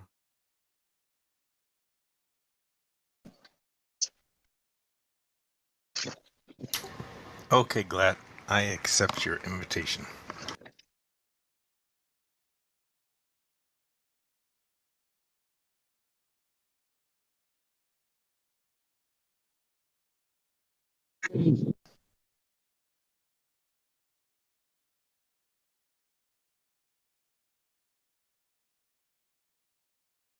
If the moonlight energy is re-radiating, we already dealt with it. It's not. So that is a false premise. Should this? Can we also use this to prove that as another way? If we can use this, we can prove this as another. This isn't a scientific hypothesis. It's not an experiment. However, you could possibly demonstrate something via another route other than an experiment. Follow? Do you have any ideas? I don't. It's your claim. I really don't. All I know, this isn't a scientific hypothesis for the reasons I just mentioned, and it's not. Therefore, it's not an experiment, not a viable one anyway. What if you wanted to prove that it's causing a cooling effect, not that it's not re-radiated sunlight? You could possibly do. It wouldn't be an experiment. You could demonstrate that somehow. Sure. Yep. So, say I do demonstrate it. How would I then make an experiment out of it? You can't. It's not science. Sorry. QE for people like me that are dumb. Why can't we make an experiment out of that? Because it's not a viable scientific hypothesis. I don't know. Have you been on mute or deafened for the last 5 minutes? I feel like you do have a presupposition between a cause and effect. I guess I'm not understanding that. There is no presuppositions in hypotheses. Hypotheses are suppositions. That's your problem. And yes, QE, I've been fiddling with getting a mic going for the past 5 minutes. Who is it? Oh, Rolling My Boulder. Okay. I didn't know who was talking to me, so I just blurted it out. Doesn't matter. Yeah, why would it matter? That's another problem. You have a presupposition where hypotheses